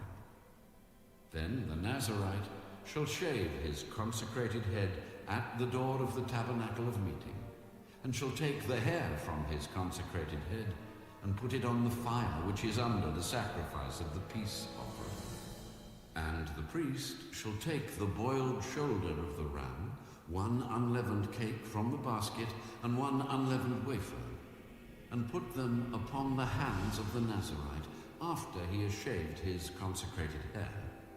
And the priest shall wave them as a wave offering before the Lord. They are holy for the priest, together with the breast of the wave offering and the thigh of the heave offering. After that, the Nazarite may drink wine. This is the law of the Nazarite, who vows to the Lord the offering for his separation, and besides that, whatever else his hand is able to provide. According to the vow which he takes, so he must do, according to the law of his separation. And the Lord spoke to Moses. Speak to Aaron and his sons, saying, This is the way you shall bless the children of Israel. Say to them, The Lord bless you and keep you. The Lord make his face shine upon you and be gracious to you. The Lord lift up his countenance upon you and give you peace. So they shall put my name on the children of Israel, and I will bless them.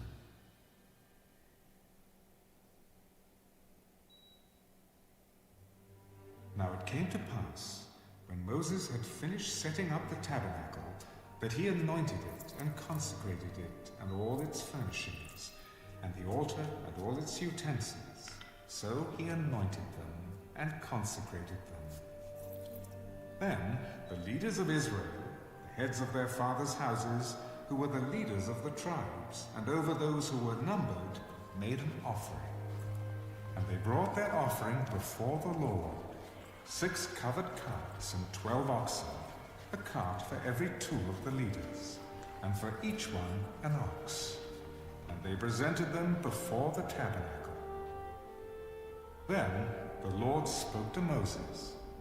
Accept these from them, that they may be used in doing the work of the tabernacle of meeting. And you shall give them to the Levites, to every man according to his service. So Moses took the carts and the oxen and gave them to the Levites. 2 carts and 4 oxen he gave to the sons of Gershon, according to their service. And 4 carts and 8 oxen he gave to the sons of Merari, according to their service, under the authority of Ithamar, the son of Aaron, the priest. But to the sons of Kohath he gave none, because theirs was the service of the holy things, which they carried on their shoulders. Now the leaders offered the dedication offering for the altar when it was anointed. So the leaders offered their offering before the altar. But the Lord said to Moses, They shall offer their offering 1 leader each day for the dedication of the altar. And the one who offered his offering on the first day was Nahshon, the son of Amminadab, from the tribe of Judah. His offering was 1 silver platter, the weight of which was 130 shekels, and 1 silver bowl of 70 shekels, according to the shekel of the sanctuary, both of them full of fine flour mixed with oil, as a grain offering. 1 gold pan of 10 shekels, full of incense, 1 young bull, 1 ram, and 1 male lamb in its first year, as a burnt offering. 1 kid of the goats as a sin offering, and for the sacrifice of peace offerings, 2 oxen, 5 rams, 5 male goats, and 5 male lambs in their first year. This was the offering of Nahshon, the son of Amminadab. On the second day, Nethanel, the son of Zur, leader of Issachar, presented an offering. For his offering, he offered 1 silver platter, the weight of which was 130 shekels, and 1 silver bowl of 70 shekels, according to the shekel of the sanctuary, both of them full of fine flour mixed with oil as a grain offering. 1 gold pan of 10 shekels, full of incense, 1 young bull, 1 ram, and 1 male lamb in its first year as a burnt offering. 1 kid of the goats as a sin offering, and as the sacrifice of peace offerings, 2 oxen, 5 rams, 5 male goats, and 5 male lambs in their first year. This was the offering of Nethan, the son of Zur. On the third day, Eliab, the son of Helon, leader of the children of Zebulun, presented an offering.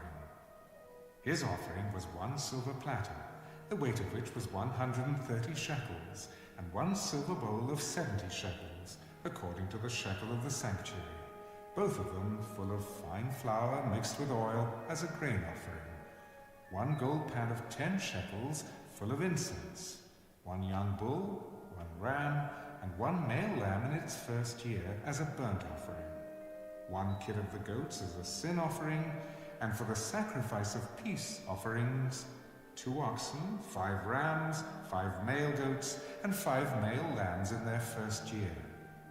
This was the offering of Eliab, the son of Helon. On the 4th day, Elizur, the son of Shedeur, leader of the children of Reuben, presented an offering. His offering was 1 silver platter, the weight of which was 130 shekels, and 1 silver bowl of 70 shekels, according to the shekel of the sanctuary, both of them full of fine flour mixed with oil as a grain offering, 1 gold pan of 10 shekels, full of incense, 1 young bull, 1 ram, 1 male lamb in its first year as a burnt offering, 1 kid of the goats as a sin offering, and as the sacrifice of peace offerings, 2 oxen, 5 rams, 5 male goats, and 5 male lambs in their first year. This was the offering of Elizur, the son of Shedeur. On the 5th day, Shelumiel, the son of Zurishaddai, leader of the children of Simeon, presented an offering. His offering was 1 silver platter, the weight of which was 130 shekels, and 1 silver bowl of 70 shekels, according to the shekel of the sanctuary, both of them full of fine flour mixed with oil, as a grain offering. 1 gold pan of 10 shekels, full of incense, 1 young bull, 1 ram, and 1 male lamb in its first year as a burnt offering, 1 kid of the goats as a sin offering, and as the sacrifice of peace offerings, 2 oxen, 5 rams, 5 male goats, and 5 male lambs in their first year. This was the offering of Shelumiel, the son of Zurishaddai. On the 6th day, Eliasaph, the son of Duel, leader of the children of Gad, presented an offering. His offering was 1 silver platter, the weight of which was 130 shekels, and 1 silver bowl of 70 shekels, according to the shekel of the sanctuary, both of them full of fine flour mixed with oil, as a grain offering. 1 gold pan of 10 shekels full of incense, 1 young bull, 1 ram, and 1 male lamb in its first year, as a burnt offering, 1 kid of the goats as a sin offering, and as the sacrifice of peace offerings, 2 oxen, 5 rams, 5 male goats, and 5 male lambs in their first year. This was the offering of Eliasaph, the son of Duel. On the 7th day, Elishama, the son of Ammihud, leader of the children of Ephraim, presented an offering. His offering was 1 silver platter, the weight of which was 130 shekels, and 1 silver bowl of 70 shekels, according to the shekel of the sanctuary, both of them full of fine flour mixed with oil as a grain offering.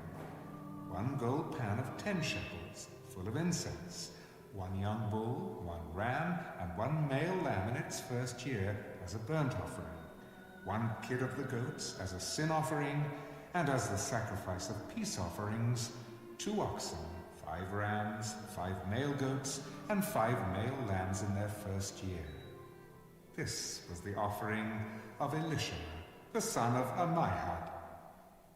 On the 8th day, Gamaliel, the son of Pedazur, leader of the children of Manasseh, presented an offering.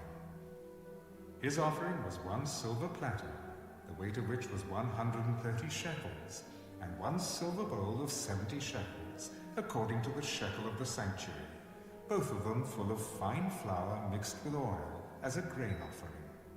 1 gold pan of 10 shekels, full of incense, 1 young bull, 1 ram, and 1 male lamb in its first year, as a burnt offering, 1 kid of the goats as a sin offering, and as the sacrifice of peace offering, 2 oxen, 5 rams, 5 male goats, and 5 male lambs in their first year. This was the offering of Gamaliel, the son of Pedazur. On the 9th day, Abidan, the son of Gideoni, leader of the children of Benjamin, presented an offering.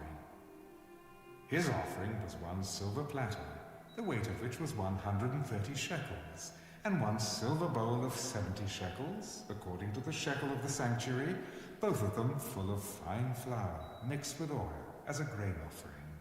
1 gold pan of 10 shekels, full of incense, 1 young bull, 1 ram, and 1 male lamb in its first year, as a burnt offering. 1 kid of the goats as a sin offering, and as the sacrifice of peace offerings, 2 oxen, 5 rams, 5 male goats, and 5 male lambs in their first year. This was the offering of Abidan, the son of Gideoni. On the 10th day, Ahiezer, the son of Ammishaddai, leader of the children of Dan, presented an offering. His offering was 1 silver platter, the weight of which was 130 shekels, and 1 silver bowl of 70 shekels, according to the shekel of the sanctuary, both of them full of fine flour mixed with oil, as a grain offering. 1 gold pan of 10 shekels, full of incense, 1 young bull, 1 ram, and 1 male lamb in its first year as a burnt offering. 1 kid of the goats as a sin offering, and as the sacrifice of peace offerings, 2 oxen, 5 rams, 5 male goats, and 5 male lambs in their first year. This was the offering of Ahiezer, the son of Ammishaddai. On the 11th day, Pagiel, the son of Akran, leader of the children of Asher, presented an offering. His offering was 1 silver platter, the weight of which was 130 shekels, and 1 silver bowl of 70 shekels, according to the shekel of the sanctuary, both of them full of fine flour mixed with oil as a grain offering. 1 gold pan of 10 shekels, full of incense, 1 young bull, 1 ram, and 1 male lamb in its first year as a burnt offering. 1 kid of the goats as a sin offering, and as the sacrifice of peace offerings, 2 oxen, 5 rams, 5 male goats, and 5 male lambs in their first year. This was the offering of Pagiel, the son of Akran. On the 12th day, Ahira, the son of Enan, leader of the children of Naphtali, presented an offering. His offering was 1 silver platter, the weight of which was 130 shekels, and 1 silver bowl of 70 shekels, according to the shekel of the sanctuary, both of them full of fine flour mixed with oil, as a grain offering. 1 gold pan of 10 shekels, full of incense, 1 young bull, 1 ram, and 1 male lamb in its first year as a burnt offering. 1 kid of the goats as a sin offering, and as the sacrifice of peace offerings, 2 oxen, 5 rams, 5 male goats, and 5 male lambs in their first year. This was the offering of Ahira, the son of Enan. This was the dedication offering for the altar from the leaders of Israel when it was anointed. 12 silver platters, 12 silver bowls, and 12 gold pans. Each silver platter weighed 130 shekels, and each bowl 70 shekels. All the silver of the vessels weighed 2,400 shekels, according to the shekel of the sanctuary. The 12 gold pans full of incense weighed 10 shekels apiece, according to the shekel of the sanctuary. All the gold of the pans weighed 120 shekels. All the oxen for the burnt offering were 12 young bulls, the rams 12, the male lambs in their first year 12, with their grain offering, and the kids of the goats as a sin offering 12. And all the oxen for the sacrifice of peace offerings were 24 bulls, the rams 60, the male goats 60, and the lambs in their first year 60. This was the dedication offering for the altar after it was anointed. Now, when Moses went into the tabernacle of meeting to speak with him, he heard the voice of one speaking to him from above the mercy seat that was on the ark of the testimony, from between the two cherubim. Thus he spoke to him.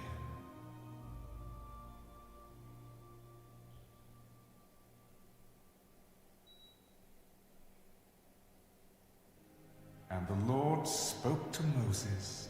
Speak to Aaron, and say to him, when you arrange the lamps, the 7 lamps shall give light in front of the lampstand. And Aaron did so. He arranged the lamps to face toward the front of the lampstand, as the Lord commanded Moses. Now this workmanship of the lampstand was hammered gold. From its shaft to its flowers, it was hammered work. According to the pattern which the Lord had shown Moses, so he made the lampstand. Then the Lord spoke to Moses. Take the Levites from among the children of Israel, and cleanse them ceremonially. Thus you shall do to them to cleanse them. Sprinkle water of purification on them, and let them shave all their body, and let them wash their clothes, and so make themselves clean. Then let them take a young bull, with its grain offering of fine flour mixed with oil. And you shall take another young bull as a sin offering. And you shall bring the Levites before the tabernacle of meeting, and you shall gather together the whole congregation of the children of Israel. So you shall bring the Levites before the Lord. And the children of Israel shall lay their hands on the Levites, and Aaron shall offer the Levites before the Lord, like a wave offering from the children of Israel, that they may perform the work of the Lord.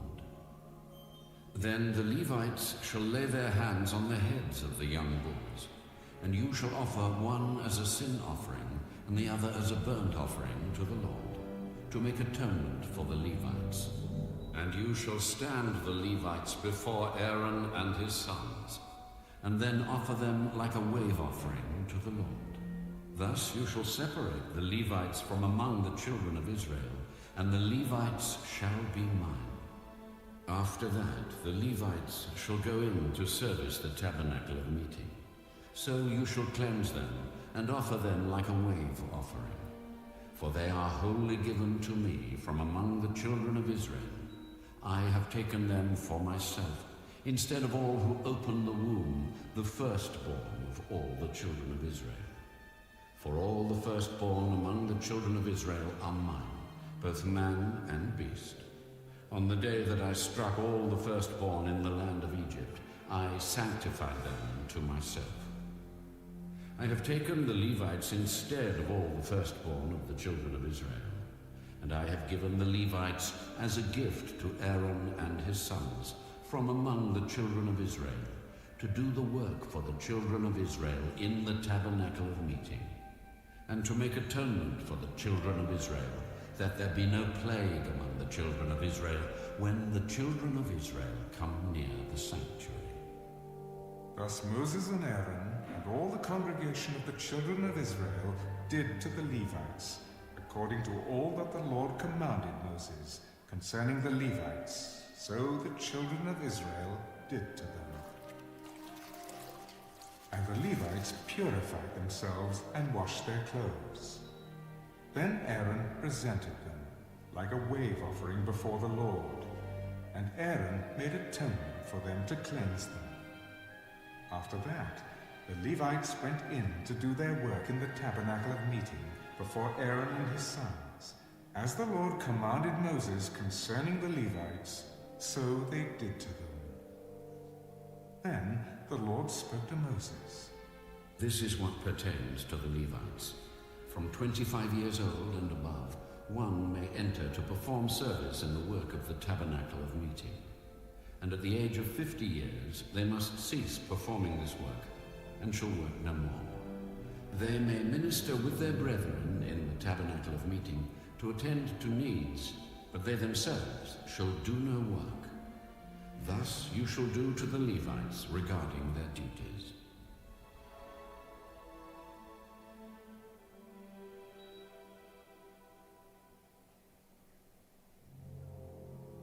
Lord spoke to Moses in the wilderness of Sinai in the first month of the 2nd year after they had come out of the land of Egypt, saying, Let the children of Israel keep the Passover at its appointed time.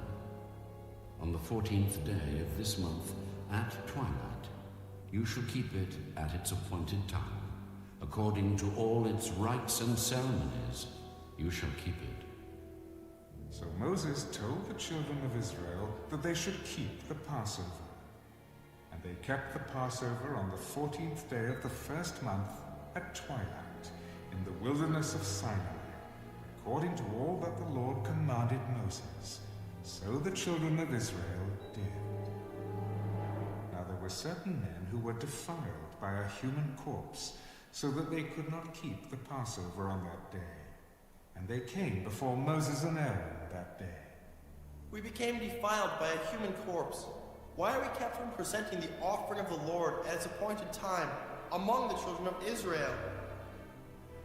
Stand still, that I may hear what the Lord will command concerning you.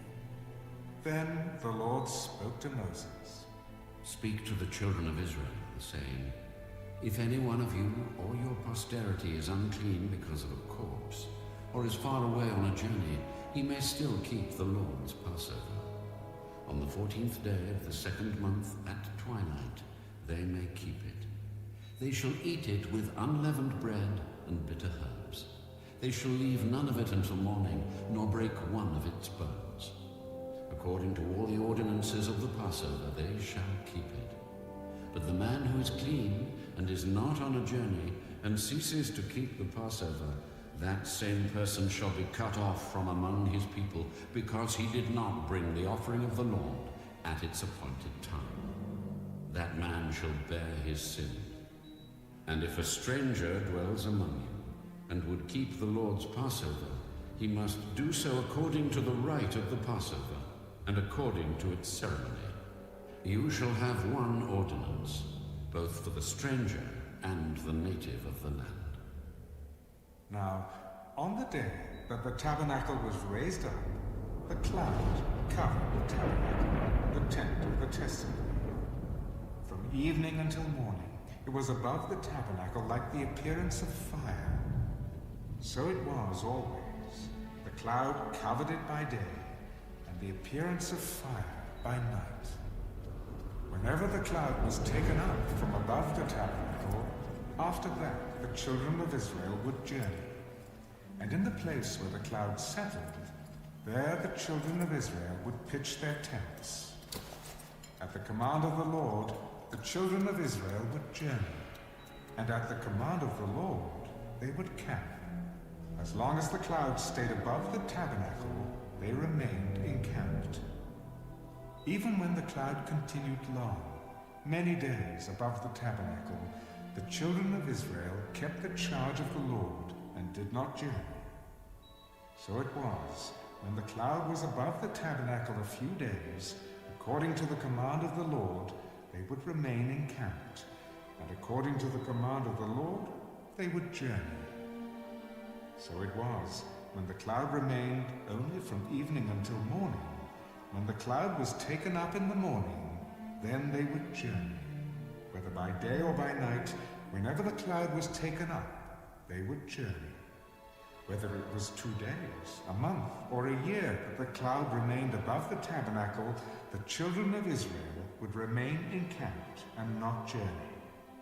But when it was taken up, they would journey. At the command of the Lord, they remained encamped, and at the command of the Lord, they journeyed. They kept the charge of the Lord at the command of the Lord by the hand of Moses. And the Lord spoke to Moses. Make 2 silver trumpets for yourself. You shall make them of hammered work. You shall use them for calling the congregation and for directing the movement of the camps. When they blow both of them, all the congregation shall gather before you at the door of the tabernacle of meeting. But if they blow only one, then the leaders, the heads of the divisions of Israel, shall gather to you. When you sound the advance, the camps that lie on the east side shall then begin their journey. When you sound the advance the second time, then the camps that lie on the south side shall begin their journey. They shall sound the call for them to begin their journeys. And when the assembly is to be gathered together, you shall blow, but not sound the advance. The sons of Aaron, the priests, shall blow the trumpets, and these shall be to you as an ordinance forever throughout your generations. When you go to war in your land against the enemy who oppresses you, then you shall sound an alarm with the trumpets, and you will be remembered before the Lord your God, and you will be saved from your enemies. Also, in the day of your gladness, in your appointed feasts, and of the beginning of your months, you shall blow the trumpets over your burnt offerings, and over the sacrifices of your peace offerings. And they shall be a memorial for you before your God. I am the Lord your God. Now it came to pass, on the 20th day of the second month, in the second year, that the cloud was taken up from above the tabernacle of the testimony. And the children of Israel set out from the wilderness of Sinai on their journeys. Then the cloud settled down in the wilderness of Paran. So they started out for the first time, according to the command of the Lord by the hand of Moses. The standard of the camp of the children of Judah set out first, according to their armies. Over their army was Nahshon, the son of Amminadab. Over the army of the tribe of the children of Issachar was Nethanel, the son of Zuar. And over the army of the tribe of the children of Zebulun was Eliab, the son of Helon. Then the tabernacle was taken down, and the sons of Gershon and the sons of Merari set out, carrying the tabernacle. And the standard of the camp of Reuben set out, according to their armies. Over their army was Elizur, the son of Shedeur. Over the army of the tribe of the children of Simeon was Shelumiel, the son of Zurishaddai. And over the army of the tribe of the children of Gad was Eliasaph, the son of Duel. Then the Kohathites set out, carrying the holy things. The tabernacle would be prepared for their arrival. And the standard of the camp of the children of Ephraim set out, according to their armies. Over their army was Elisha, the son of Ammiel. Over the army of the tribe of the children of Manasseh was Gamaliel, the son of Pedazur. And over the army of the tribe of the children of Benjamin was Abidan, the son of Gideoni.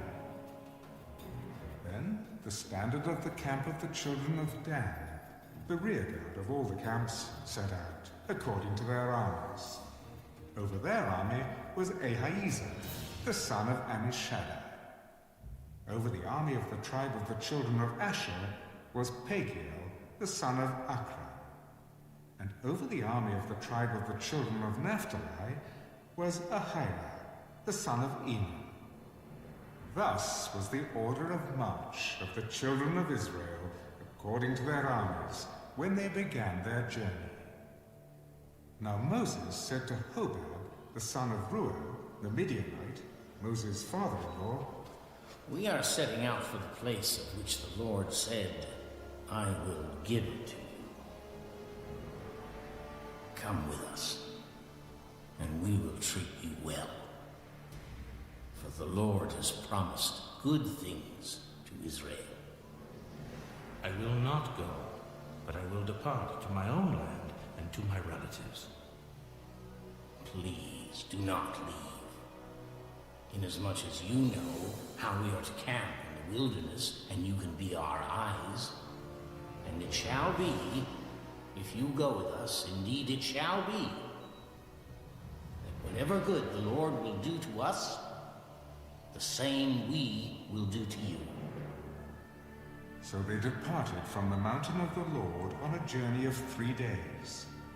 And the ark of the covenant of the Lord went before them for the 3 days' journey, to search out a resting place for them. and the cloud of the Lord was above them by day, when they went out from the camp. So it was, whenever the ark set out, that Moses said, Rise up, O Lord. Let your enemies be scattered, and let those who hate you flee before you. And when it rested, he said, Return, O Lord, to the many thousands of Israel.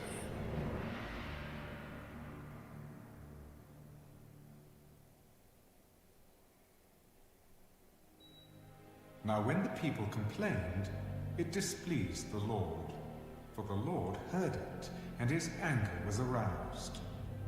So the fire of the Lord burned among them, and consumed some in the outskirts of the camp. Then the people cried out to Moses, and when Moses prayed to the Lord, the fire was quenched. So he called the name of the place Taberah, because the fire of the Lord had burned among them.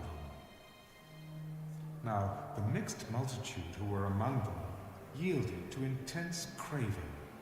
So the children of Israel also wept again and said, Who will give us meat to eat? We remember the fish which we ate freely in Egypt, the cucumbers, the melons, the leeks, the onions, and the garlic. But now our whole being is dried up. There is nothing at all except this manna before our eyes. Now the manna was like coriander seed, and its color like the color of bdellium. The people went about and gathered it, ground it on millstones, or beat it in the mortar, cooked it in pans, and made cakes of it, and its taste was like the taste of pastry, prepared with oil. And when the dew fell on the camp in the night, the manna fell on it. Then Moses heard the people weeping throughout their families, everyone at the door of his tent. And the anger of the Lord was greatly aroused. Moses also was displeased. So Moses said to the Lord, Why have you afflicted your servant? And why have I not found favor in your sight, that you have laid the burden of all these people on me? Did I conceive all these people? Did I beget them? That you should say to me, Carry them in your bosom as a guardian carries a nursing child, to the land which you swore to their fathers. Where am I to get meat to give all these people? For they weep all over me, saying, Give us meat, that we may eat. I am not able to bear all these people alone, because the burden is too heavy for me. If you treat me like this, please, kill me here and now, if I have found favor in your sight. And do not let me see my wretchedness. So the Lord said to Moses, Gather to me 70 men of the elders of Israel, whom you know to be the elders of the people and officers over them. Bring them to the tabernacle of meeting, that they may stand there with you. Then I will come down and talk with you there. I will take of the Spirit that is upon you, and will put the same upon them, and they shall bear the burden of the people with you, that you may not bear it yourself alone. Then you shall say to the people, Consecrate yourselves for tomorrow, and you shall eat meat. For you have wept in the hearing of the Lord, saying, Who will give us meat to eat? For it was well with us in Egypt. Therefore the Lord will give you meat, and you shall eat. You shall eat, not 1 day, nor 2 days, nor 5 days, nor 10 days, nor 20 days, but for a whole month, until it comes out of your nostrils and becomes loathsome to you, because you have despised the Lord who is among you, and have wept before him, saying, Why did we ever come up out of Egypt? The people who I am among are 600,000 men on foot. Yet you have said, I will give them meat that they may eat for a whole month. Shall flocks and herds be slaughtered for them, to provide enough for them?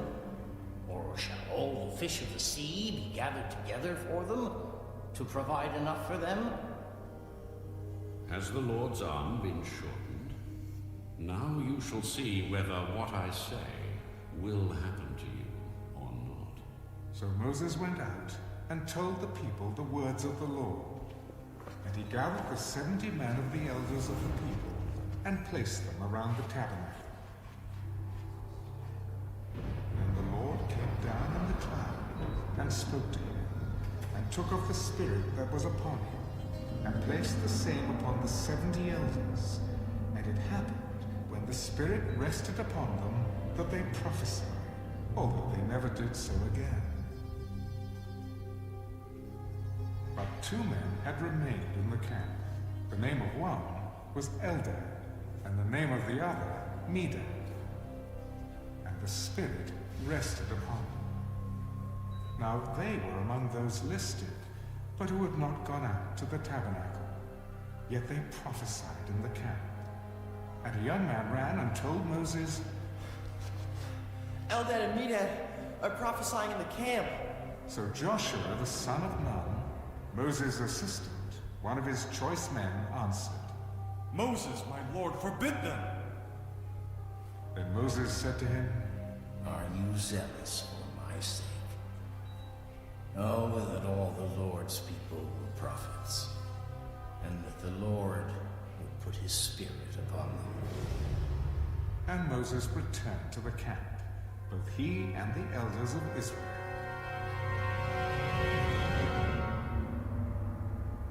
Now a wind went out from the Lord, and it brought quail from the sea, and left them fluttering near the camp, about a day's journey on this side, and about a day's journey on the other side, all around the camp, and about 2 cubits above the surface of the ground.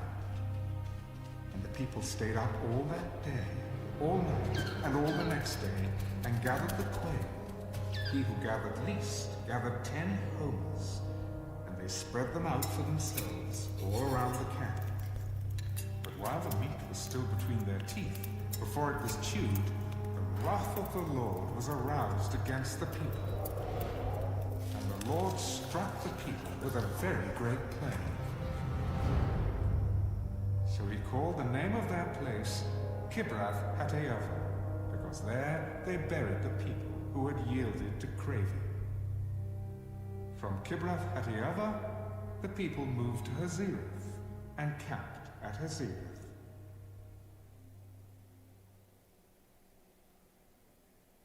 Then Miriam and Aaron spoke against Moses because of the Ethiopian woman whom he had married, for he had married an Ethiopian woman.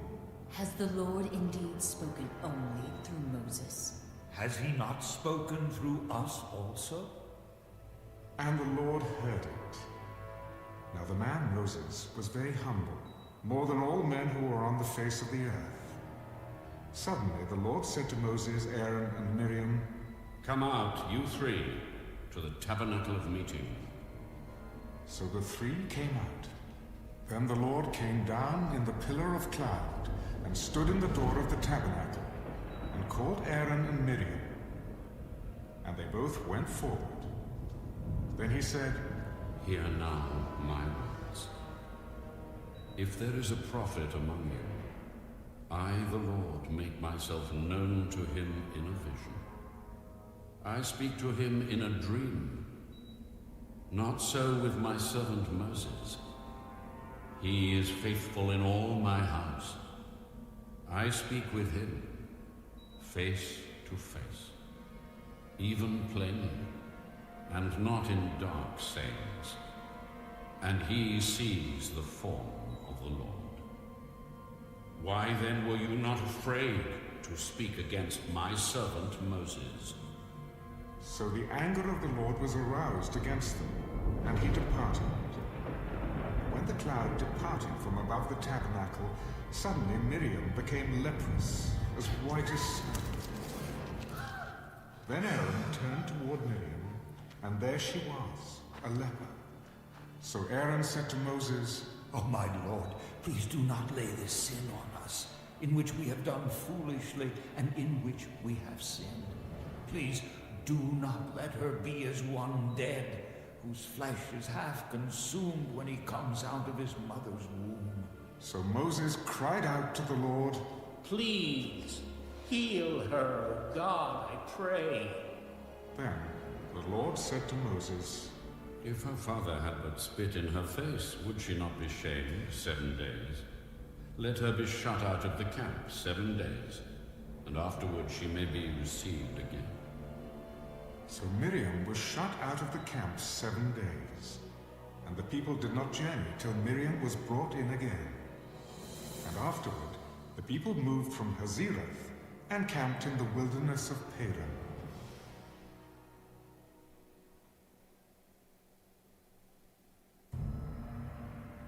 And the Lord spoke to Moses, Send men to spy out the land of Canaan, which I am giving to the children of Israel. From each tribe of their fathers you shall send a man, every one a leader among them. So Moses sent them from the wilderness of Paran according to the command of the Lord, all of them men who were heads of the children of Israel. Now these were their names. From the tribe of Reuben, Shammua, the son of Zakur. From the tribe of Simeon, Shaphan, the son of Hori. From the tribe of Judah, Caleb, the son of Jephunneh. From the tribe of Issachar, Igal, the son of Joseph. From the tribe of Ephraim, Hoshea, the son of Nun. From the tribe of Benjamin, Paltai, the son of Raphiel. From the tribe of Zebulun, Gadiel, the son of Soda. From the tribe of Joseph, that is, from the tribe of Manasseh, Gada, the son of Susa. From the tribe of Dan, Amiel, the son of Gimnah. From the tribe of Asher, Sethur, the son of Michael. From the tribe of Naphtali, Nabal, the son of Vapsa. From the tribe of Gad, Geuel, the son of Maachah. These are the names of the men whom Moses sent to spy out the land. And Moses called Hoshea, the son of Nun, Joshua. Then Moses sent them to spy out the land of Canaan, and said to them, Go up this way into the south, and go up to the mountains, and see what the land is like, whether the people who dwell in it are strong or weak, few or many, whether the land they dwell in is good or bad, whether the cities they inhabit are like camps or strongholds, whether the land is rich or poor, and whether there are forests there or not. Be of good courage, and bring some of the fruit of the land. Now the time was the season of the first ripe grapes. So they went up and spied out the land from the wilderness of Zin as far as Rehob, near the entrance of Hamath. And they went up through the south and came to Hebron. Ahiman, Sheshai, and Talmai, the descendants of Anak, were there. Now Hebron was built 7 years before Zoan in Egypt. Then they came to the valley of Eshcol, and there cut down a branch with one cluster of grapes. They carried it between two of them on a pole. They also brought some of the pomegranates and figs. The place was called the Valley of Eshcol, because of the cluster which the men of Israel cut down there. And they returned from spying out the land after 40 days. Now they departed and came back to Moses and Aaron and all the congregation of the children of Israel in the wilderness of Paran, at Kadesh. They brought back word to them and to all the congregation, and showed them the fruit of the land. Then they told him, We went to the land where you sent us. It truly flows with milk and honey, and this is its fruit. Nevertheless, the people who dwell in the land are strong. The cities are fortified and very large.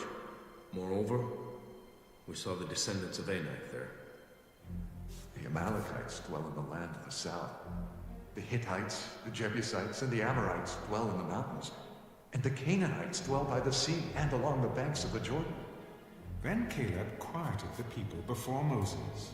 Let us go up at once and take possession, for we are well able to overcome it. But the men who had gone up with him said, We are not able to go up against the people, for they are stronger than we. And they gave the children of Israel a bad report of the land which they had spied out. The land through which we have gone as spies is a land that devours its inhabitants. And all the people whom we saw in it are men of great stature. There we saw the giants. The descendants of Anak came from the giants, and we were like grasshoppers in our own sight, and so we were in their sight.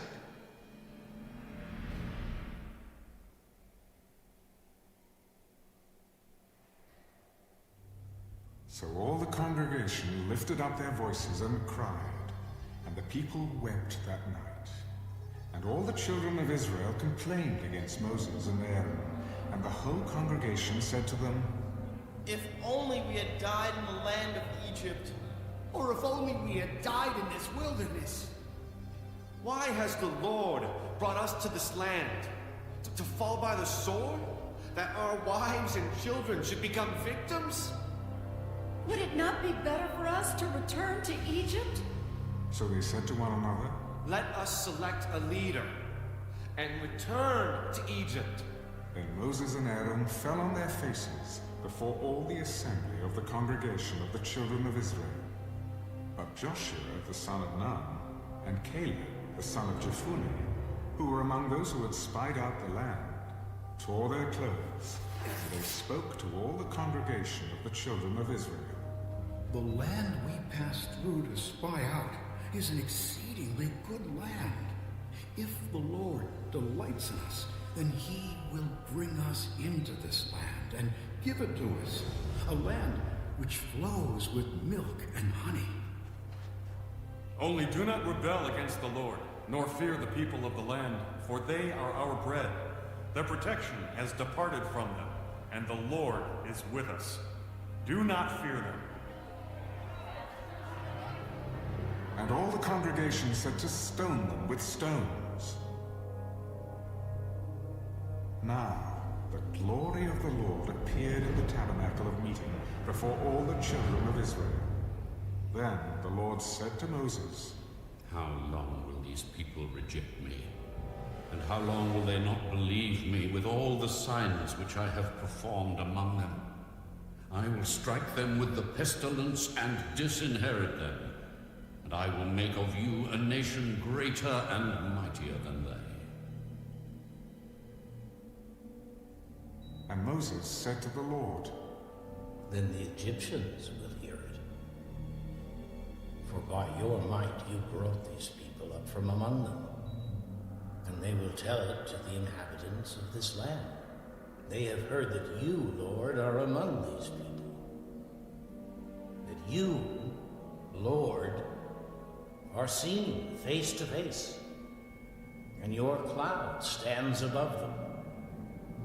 And you go before them in a pillar of cloud by day, and in a pillar of fire by night.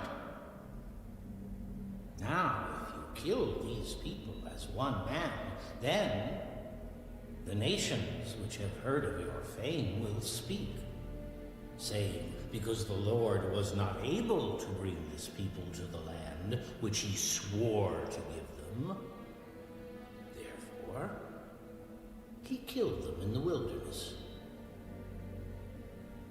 And now, I pray, let the power of my Lord be great, just as you have spoken, saying, The Lord is long-suffering and abundant in mercy, forgiving iniquity and transgression. But he by no means clears the guilty, visiting the iniquity of the fathers on the children to the third and fourth generation. Pardon the iniquity of this people, I pray, according to the greatness of your mercy, just as you have forgiven this people from Egypt, even until now. I have pardoned, according to your word. But truly, as I live, all the earth shall be filled with the glory of the Lord, because all these men who have seen my glory, and the signs which I did in Egypt and in the wilderness, and have put me to the test now these 10 times, and have not heeded my voice, they certainly shall not see the land of which I swore to their fathers, nor shall any of those who rejected me see it. But my servant Caleb, because he has a different spirit in him and has followed me fully, I will bring into the land where he went, and his descendants shall inherit it. Now the Amalekites and the Canaanites dwell in the valley. Tomorrow turn and move out into the wilderness by way of the Red Sea. And the Lord spoke to Moses and Aaron. How long shall I bear with this evil congregation who complain against me? I have heard the complaints which the children of Israel make against me. Say to them, as I live, says the Lord, just as you have spoken in my hearing, so I will do to you. The carcasses of you who have complained against me shall fall in this wilderness, all of you who were numbered according to your entire number, from 20 years old and above, except for Caleb, the son of Jephunneh, and Joshua, the son of Nun. You shall by no means enter the land which I swore I would make you dwell in. But your little ones, whom you said would be victims, I will bring in, and they shall know the land which you have despised. But as for you, your carcasses shall fall in this wilderness, and your sons shall be shepherds in the wilderness 40 years, and bear the brunt of your infidelity, until your carcasses are consumed in the wilderness. According to the number of the days in which you spied out the land, 40 days, for each day you shall bear your guilt 1 year, namely 40 years, and you shall know my rejection. I, the Lord, have spoken this. I will surely do so to all this evil congregation who are gathered together against me. In this wilderness they shall be consumed, and there they shall die.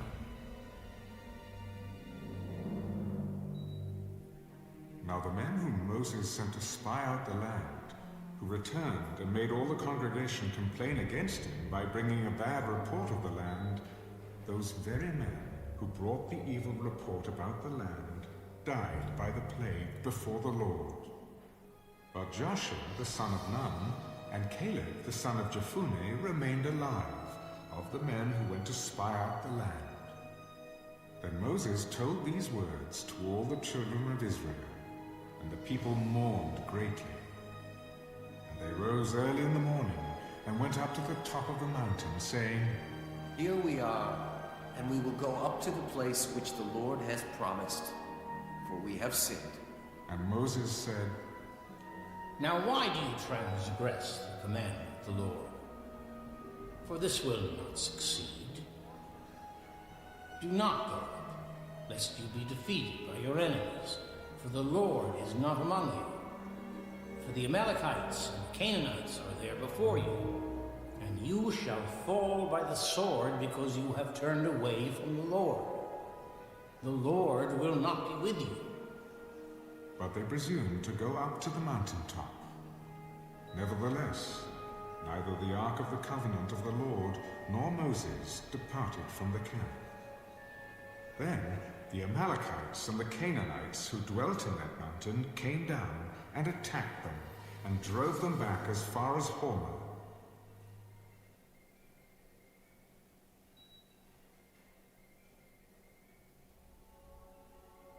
And the Lord spoke to Moses. Speak to the children of Israel and say to them, When you have come into the land you are to inhabit, which I am giving to you, and you make an offering by fire to the Lord, a burnt offering or a sacrifice, to fulfill a vow, or as a free will offering, or in your appointed feasts, to make a sweet aroma to the Lord, from the herd or the flock, then he who presents his offering to the Lord shall bring a grain offering of 1/10 of an ephah of fine flour, mixed with 1/4 of a hin of oil, and 1/4 of a hin of wine as a drink offering you shall prepare with the burnt offering or the sacrifice for each lamb. Or for a ram you shall prepare as a grain offering 2/10 of an ephah of fine flour, mixed with 1/3 of a hin of oil. And as a drink offering you shall offer 1/3 of a hin of wine as a sweet aroma to the Lord. And when you prepare a young bull as a burnt offering, or as a sacrifice to fulfill a vow, or as a peace offering to the Lord, then shall be offered with the young bull a grain offering of 3/10 of an ephah of fine flour, mixed with 1/2 a hin of oil. And you shall bring as the drink offering 1/2 a hin of wine, as an offering made by fire, a sweet aroma to the Lord. Thus it shall be done for each young bull, for each ram, or for each lamb or young goat. According to the number that you prepare, so you shall do with everyone according to their number. All who are native-born shall do these things in this manner, in presenting an offering made by fire, a sweet aroma to the Lord.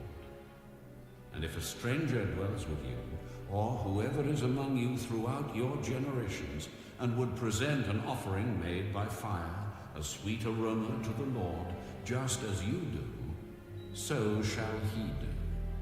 One ordinance shall be for you of the assembly and for the stranger who dwells with you, an ordinance forever throughout your generations.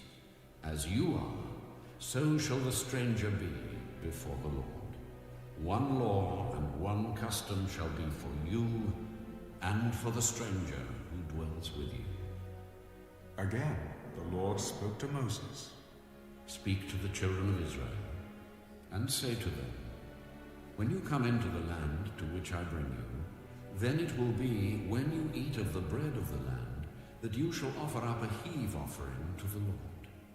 You shall offer up a cake of the first of your ground meal as a heave offering.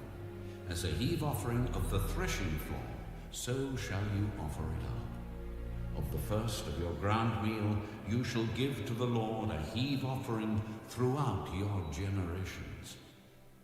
If you sin unintentionally, and do not observe all these commandments which the Lord has spoken to Moses, all that the Lord has commanded you by the hand of Moses, from the day the Lord gave commandment, and onward throughout your generations, then it will be, if it is unintentionally committed without the knowledge of the congregation, that the whole congregation shall offer one young bull as a burnt offering, as a sweet aroma to the Lord, with its grain offering and its drink offering, according to the ordinance, and one kid of the goats, as a sin offering.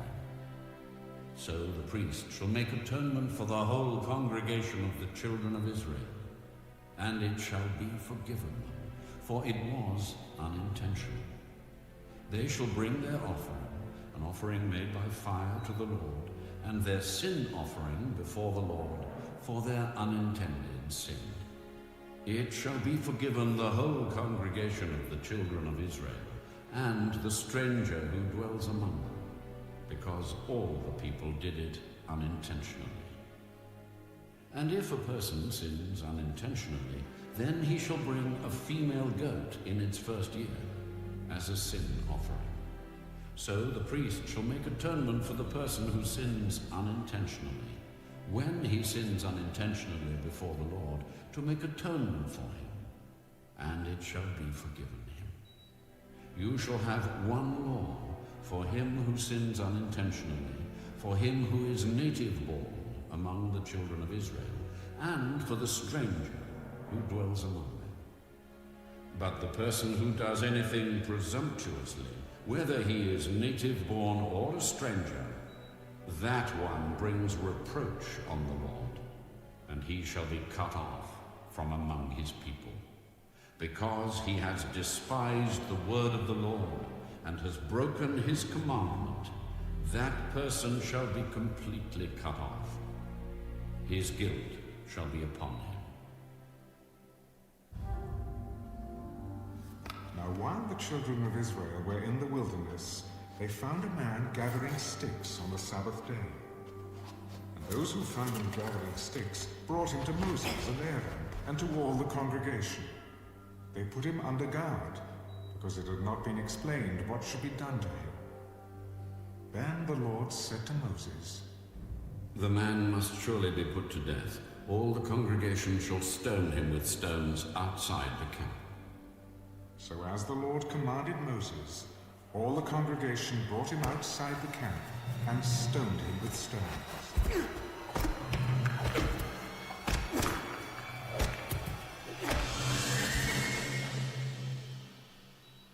And he died. Again, the Lord spoke to Moses. Speak to the children of Israel. Tell them to make tassels on the corners of their garments throughout their generations, and to put a blue thread in the tassels of the corners. And you shall have the tassel, that you may look upon it and remember all the commandments of the Lord, and do them, and that you may not follow the harlotry to which your own heart and your own eyes are inclined, and that you may remember and do all my commandments, and be holy for your God. I am the Lord your God, who brought you out of the land of Egypt to be your God. I am the Lord your God.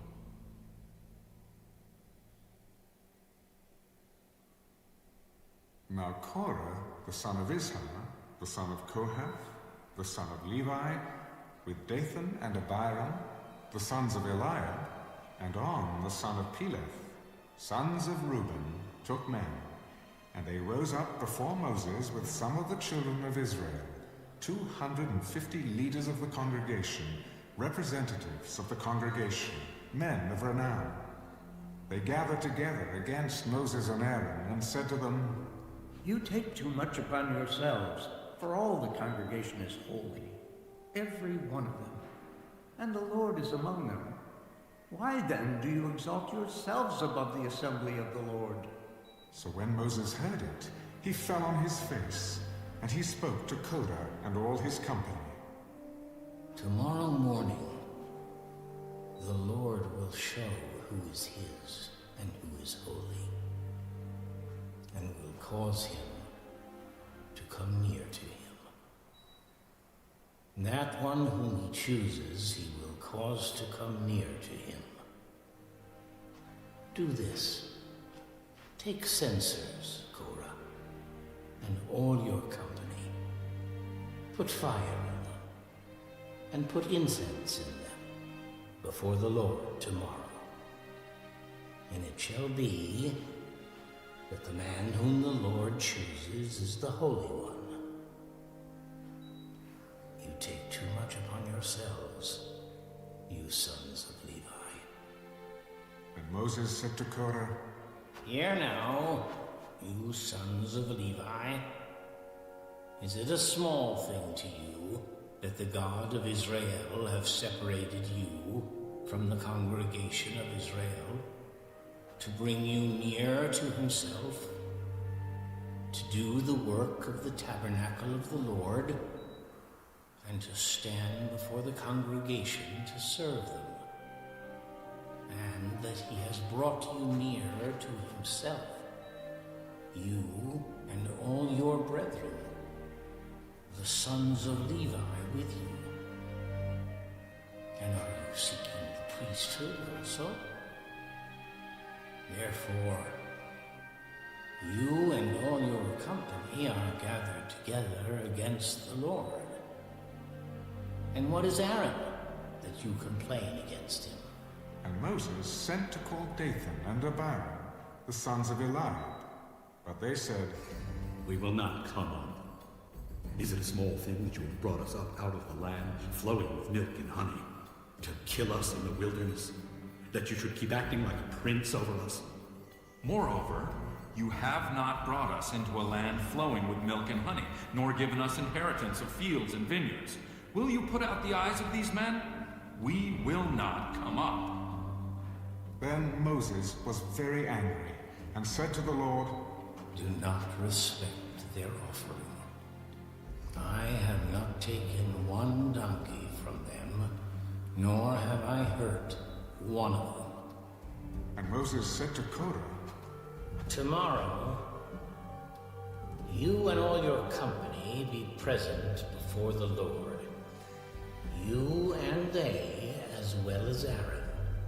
Let each take his censer and put incense in it, and each of you bring his censer before the Lord.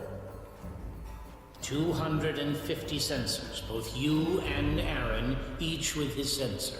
So every man took his censer, put fire in it, laid incense on it, and stood at the door of the tabernacle of meeting with Moses and Aaron.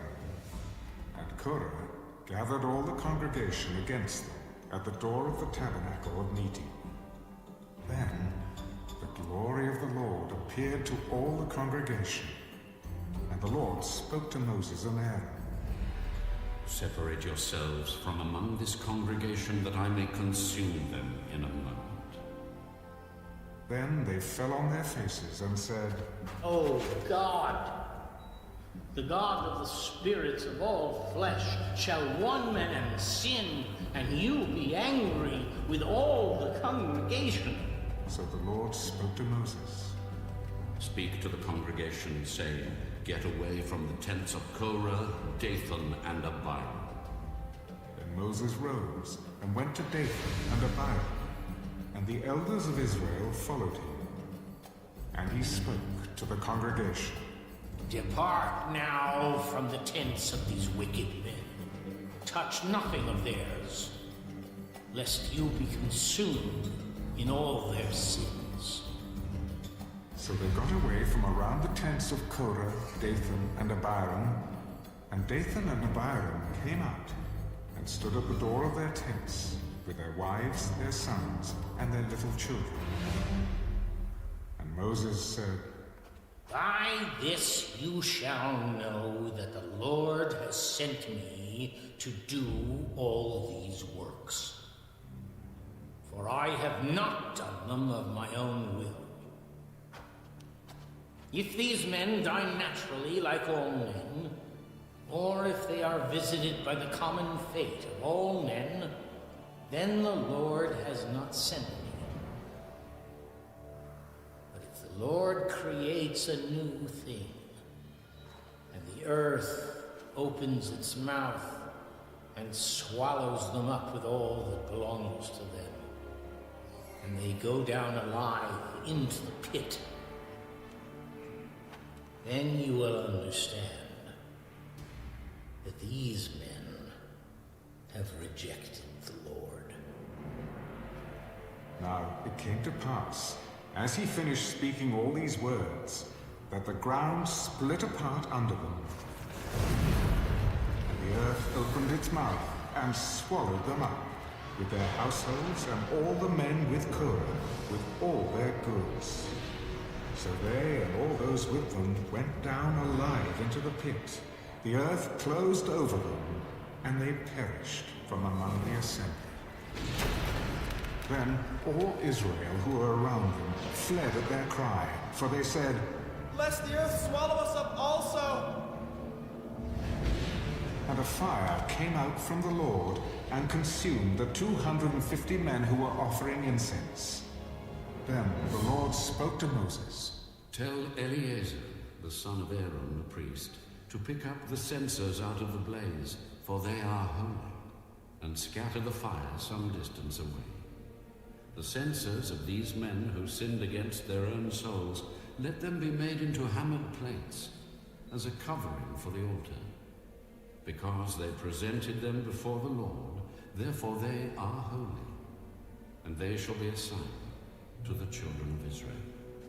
So Eleazar the priest took the bronze censers, which those who were burned up had presented, and they were hammered out as a covering on the altar, to be a memorial to the children of Israel, that no outsider who is not a descendant of Aaron should come near to offer incense before the Lord, that he might not become like Korah and his companions, just as the Lord had said to him through Moses.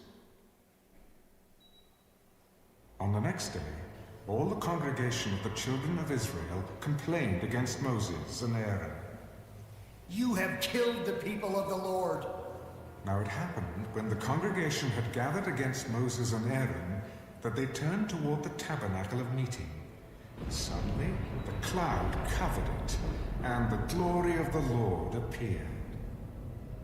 Then Moses and Aaron came before the tabernacle of meeting, and the Lord spoke to Moses. Get away from among this congregation, that I may consume them in a moment. And they fell on their faces. So Moses said to Aaron, Take a censer and put fire in it from the altar.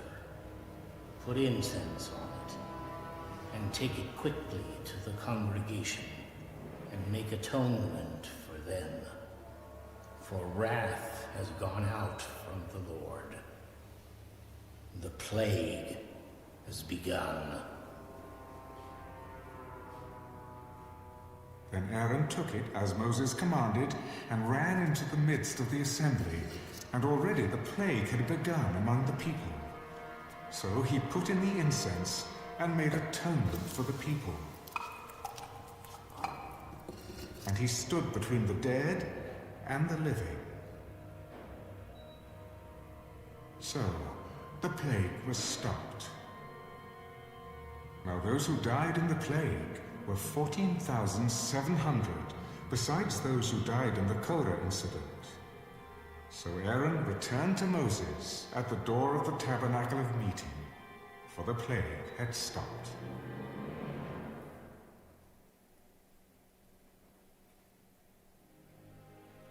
And the Lord spoke to Moses, saying, Speak to the children of Israel, and get from them a rod from each father's house, all their leaders according to their father's houses, 12 rods.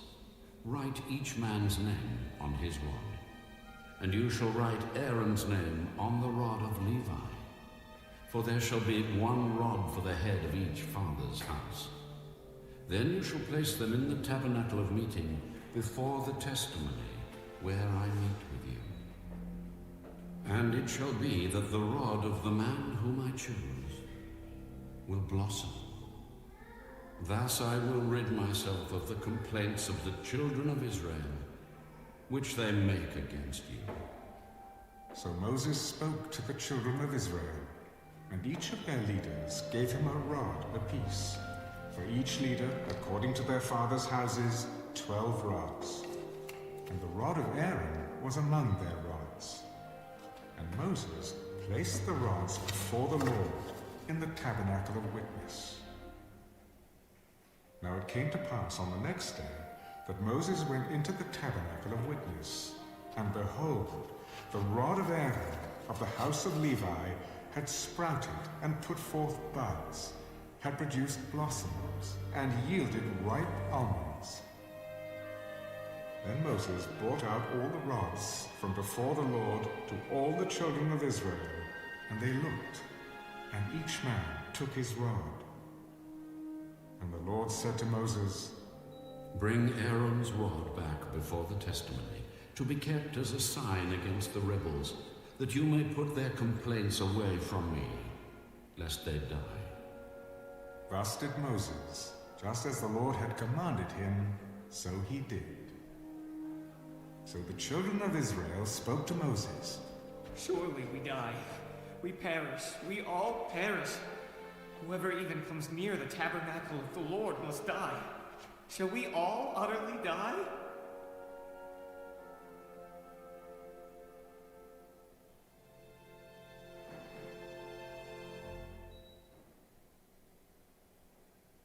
Then the Lord said to Aaron, You and your sons and your father's house with you shall bear the iniquity related to the sanctuary. And you and your sons with you shall bear the iniquity associated with your priesthood. Also bring with you your brethren of the tribe of Levi, the tribe of your father, that they may be joined with you and serve you while you and your sons are with you, before the tabernacle of witness. They shall attend to your needs, and all the needs of the tabernacle, but they shall not come near the articles of the sanctuary and the altar, lest they die, they and you also. They shall be joined with you, and attend to the needs of the tabernacle of meeting, for all the work of the tabernacle. But an outsider shall not come near you, and you shall attend to the duties of the sanctuary and the duties of the altar, that there may be no more wrath on the children of Israel. Behold, I myself have taken your brethren the Levites from among the children of Israel. They are a gift to you, given by the Lord, to do the work of the tabernacle of meeting. Therefore you and your sons with you shall attend to your priesthood for everything at the altar and behind the veil. And you shall serve. I give your priesthood to you as a gift for service. But the outsider who comes near shall be put to death. And the Lord spoke to Aaron. Here, I myself have also given you charge of my heave offerings, all the holy gifts of the children of Israel. I have given them as a portion to you and your sons, as an ordinance forever. This shall be yours of the most holy things reserved from the fire, every offering of theirs, every grain offering and every sin offering, and every trespass offering which they render to me, shall be most holy for you and your sons. In a most holy place you shall eat it. Every male shall eat it. It shall be holy to you. This also is yours, the heave offering of their gift, with all the wave offerings of the children of Israel. I have given them to you and your sons and daughters with you, as an ordinance forever. Everyone who is clean in your house may eat it. All the best of the oil, all the best of the new wine and the grain, their first fruits which they offer to the Lord, I have given them to you. Whatever first ripe fruit is in their land, which they bring to the Lord, shall be yours. Everyone who is clean in your house may eat it. Every devoted thing in Israel shall be yours. Everything that first opens the womb of all flesh, which they bring to the Lord, whether man or beast, shall be yours. Nevertheless, the firstborn of man you shall surely redeem, and the firstborn of unclean animals you shall redeem.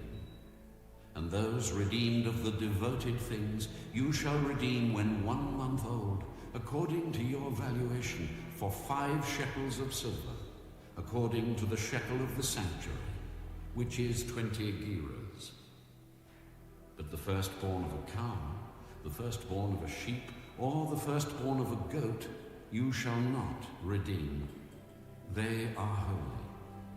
You shall sprinkle their blood on the altar, and burn their fat as an offering made by fire for a sweet aroma to the Lord.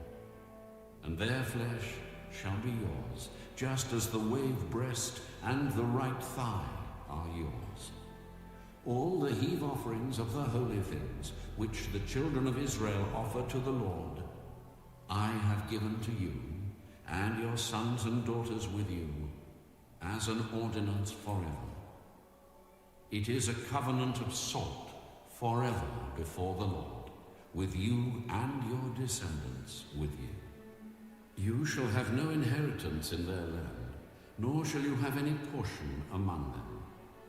I am your portion and your inheritance among the children of Israel. Behold, I have given the children of Levi all the tithes in Israel as an inheritance in return for the work which they perform, the work of the tabernacle of meeting. Hereafter, the children of Israel shall not come near the tabernacle of meeting, lest they bear sin and die. But the Levites shall perform the work of the tabernacle of meeting, and they shall bear their iniquity. It shall be a statute forever throughout your generations, that among the children of Israel they shall have no inheritance. For the tithes of the children of Israel, which they offer up as a heave offering to the Lord, I have given to the Levites as an inheritance. Therefore I have said to them, among the children of Israel they shall have no inheritance. Then the Lord spoke to Moses. Speak thus to the Levites, and say to them, when you take from the children of Israel the tithes which I have given you from them as your inheritance, then you shall offer up a heave offering of it to the Lord, 1/10 of the tithe. And your heave offering shall be reckoned to you as though it were the grain of the threshing floor, and as the fullness of the winepress. Thus you shall also offer a heave offering to the Lord from all your tithes which you receive from the children of Israel. And you shall give the Lord's heave offering from it to Aaron the priest. Of all your gifts, you shall offer up every heave offering due to the Lord from all the best of them, the consecrated part of them.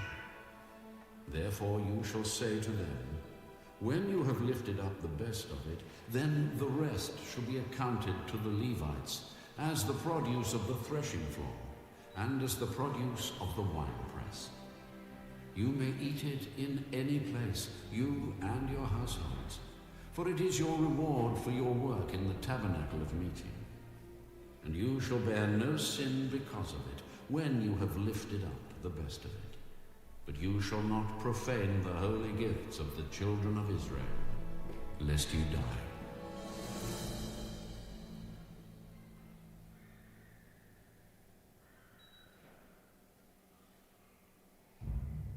Now the Lord spoke to Moses and Aaron. This is the ordinance of the law which the Lord has commanded, saying, speak to the children of Israel, that they bring you a red heifer without blemish, in which there is no defect, and on which a yoke has never come. You shall give it to Eleazar the priest, that he may take it outside the camp, and it shall be slaughtered before him. And Eleazar the priest shall take some of its blood with his finger, and sprinkle some of its blood 7 times directly in front of the tabernacle of meeting. Then the heifer shall be burned in his sight. Its hide, its flesh, its blood, and its offal shall be burned. And the priest shall take cedar wood, and hyssop, and scarlet, and cast them into the midst of the fire burning the heifer. Then the priest shall wash his clothes, he shall bathe in water, and afterward he shall come into the camp. The priest shall be unclean until evening. And the one who burns it shall wash his clothes in water, bathe in water, and shall be unclean until evening. Then a man who is clean shall gather up the ashes of the heifer, and store them outside the camp in a clean place. And they shall be kept for the congregation of the children of Israel, for the water of purification. It is for purifying from sin. And the one who gathers the ashes of the heifer shall wash his clothes and be unclean until evening. It shall be a statute forever to the children of Israel and to the stranger who dwells among them. He who touches the dead body of anyone shall be unclean 7 days. He shall purify himself with the water on the 3rd day and on the 7th day. Then he will be clean. But if he does not purify himself on the 3rd day and on the 7th day, he will not be clean. Whoever touches the body of anyone who has died and does not purify himself defiles the tabernacle of the Lord. That person shall be cut off from Israel. He shall be unclean because the water of purification was not sprinkled on him. His uncleanness is still on him. This is the law when a man dies in a tent. All who come into the tent and all who are in the tent shall be unclean 7 days. And every open vessel which has no cover fastened on it is unclean. Whoever in the open field touches one who is slain by a sword, or who has died, or a bone of a man, or a grave, shall be unclean 7 days. And for an unclean person they shall take some of the ashes of the heifer burnt for purification from sin, and running water shall be put on them in a vessel. A clean person shall take hyssop, and dip it in the water, sprinkle it on the tent, on all the vessels, on all the persons who were there, or on the one who touched a bone, the slain, the dead, or a grave. The clean person shall sprinkle the unclean on the 3rd day, and on the 7th day. And on the 7th day he shall purify himself, wash his clothes and bathe in water, and at evening he shall be clean. But the man who is unclean and does not purify himself, that person shall be cut off from among the assembly, because he has defiled the sanctuary of the Lord. The water of purification has not been sprinkled on him. He is unclean. It shall be a perpetual statute for them.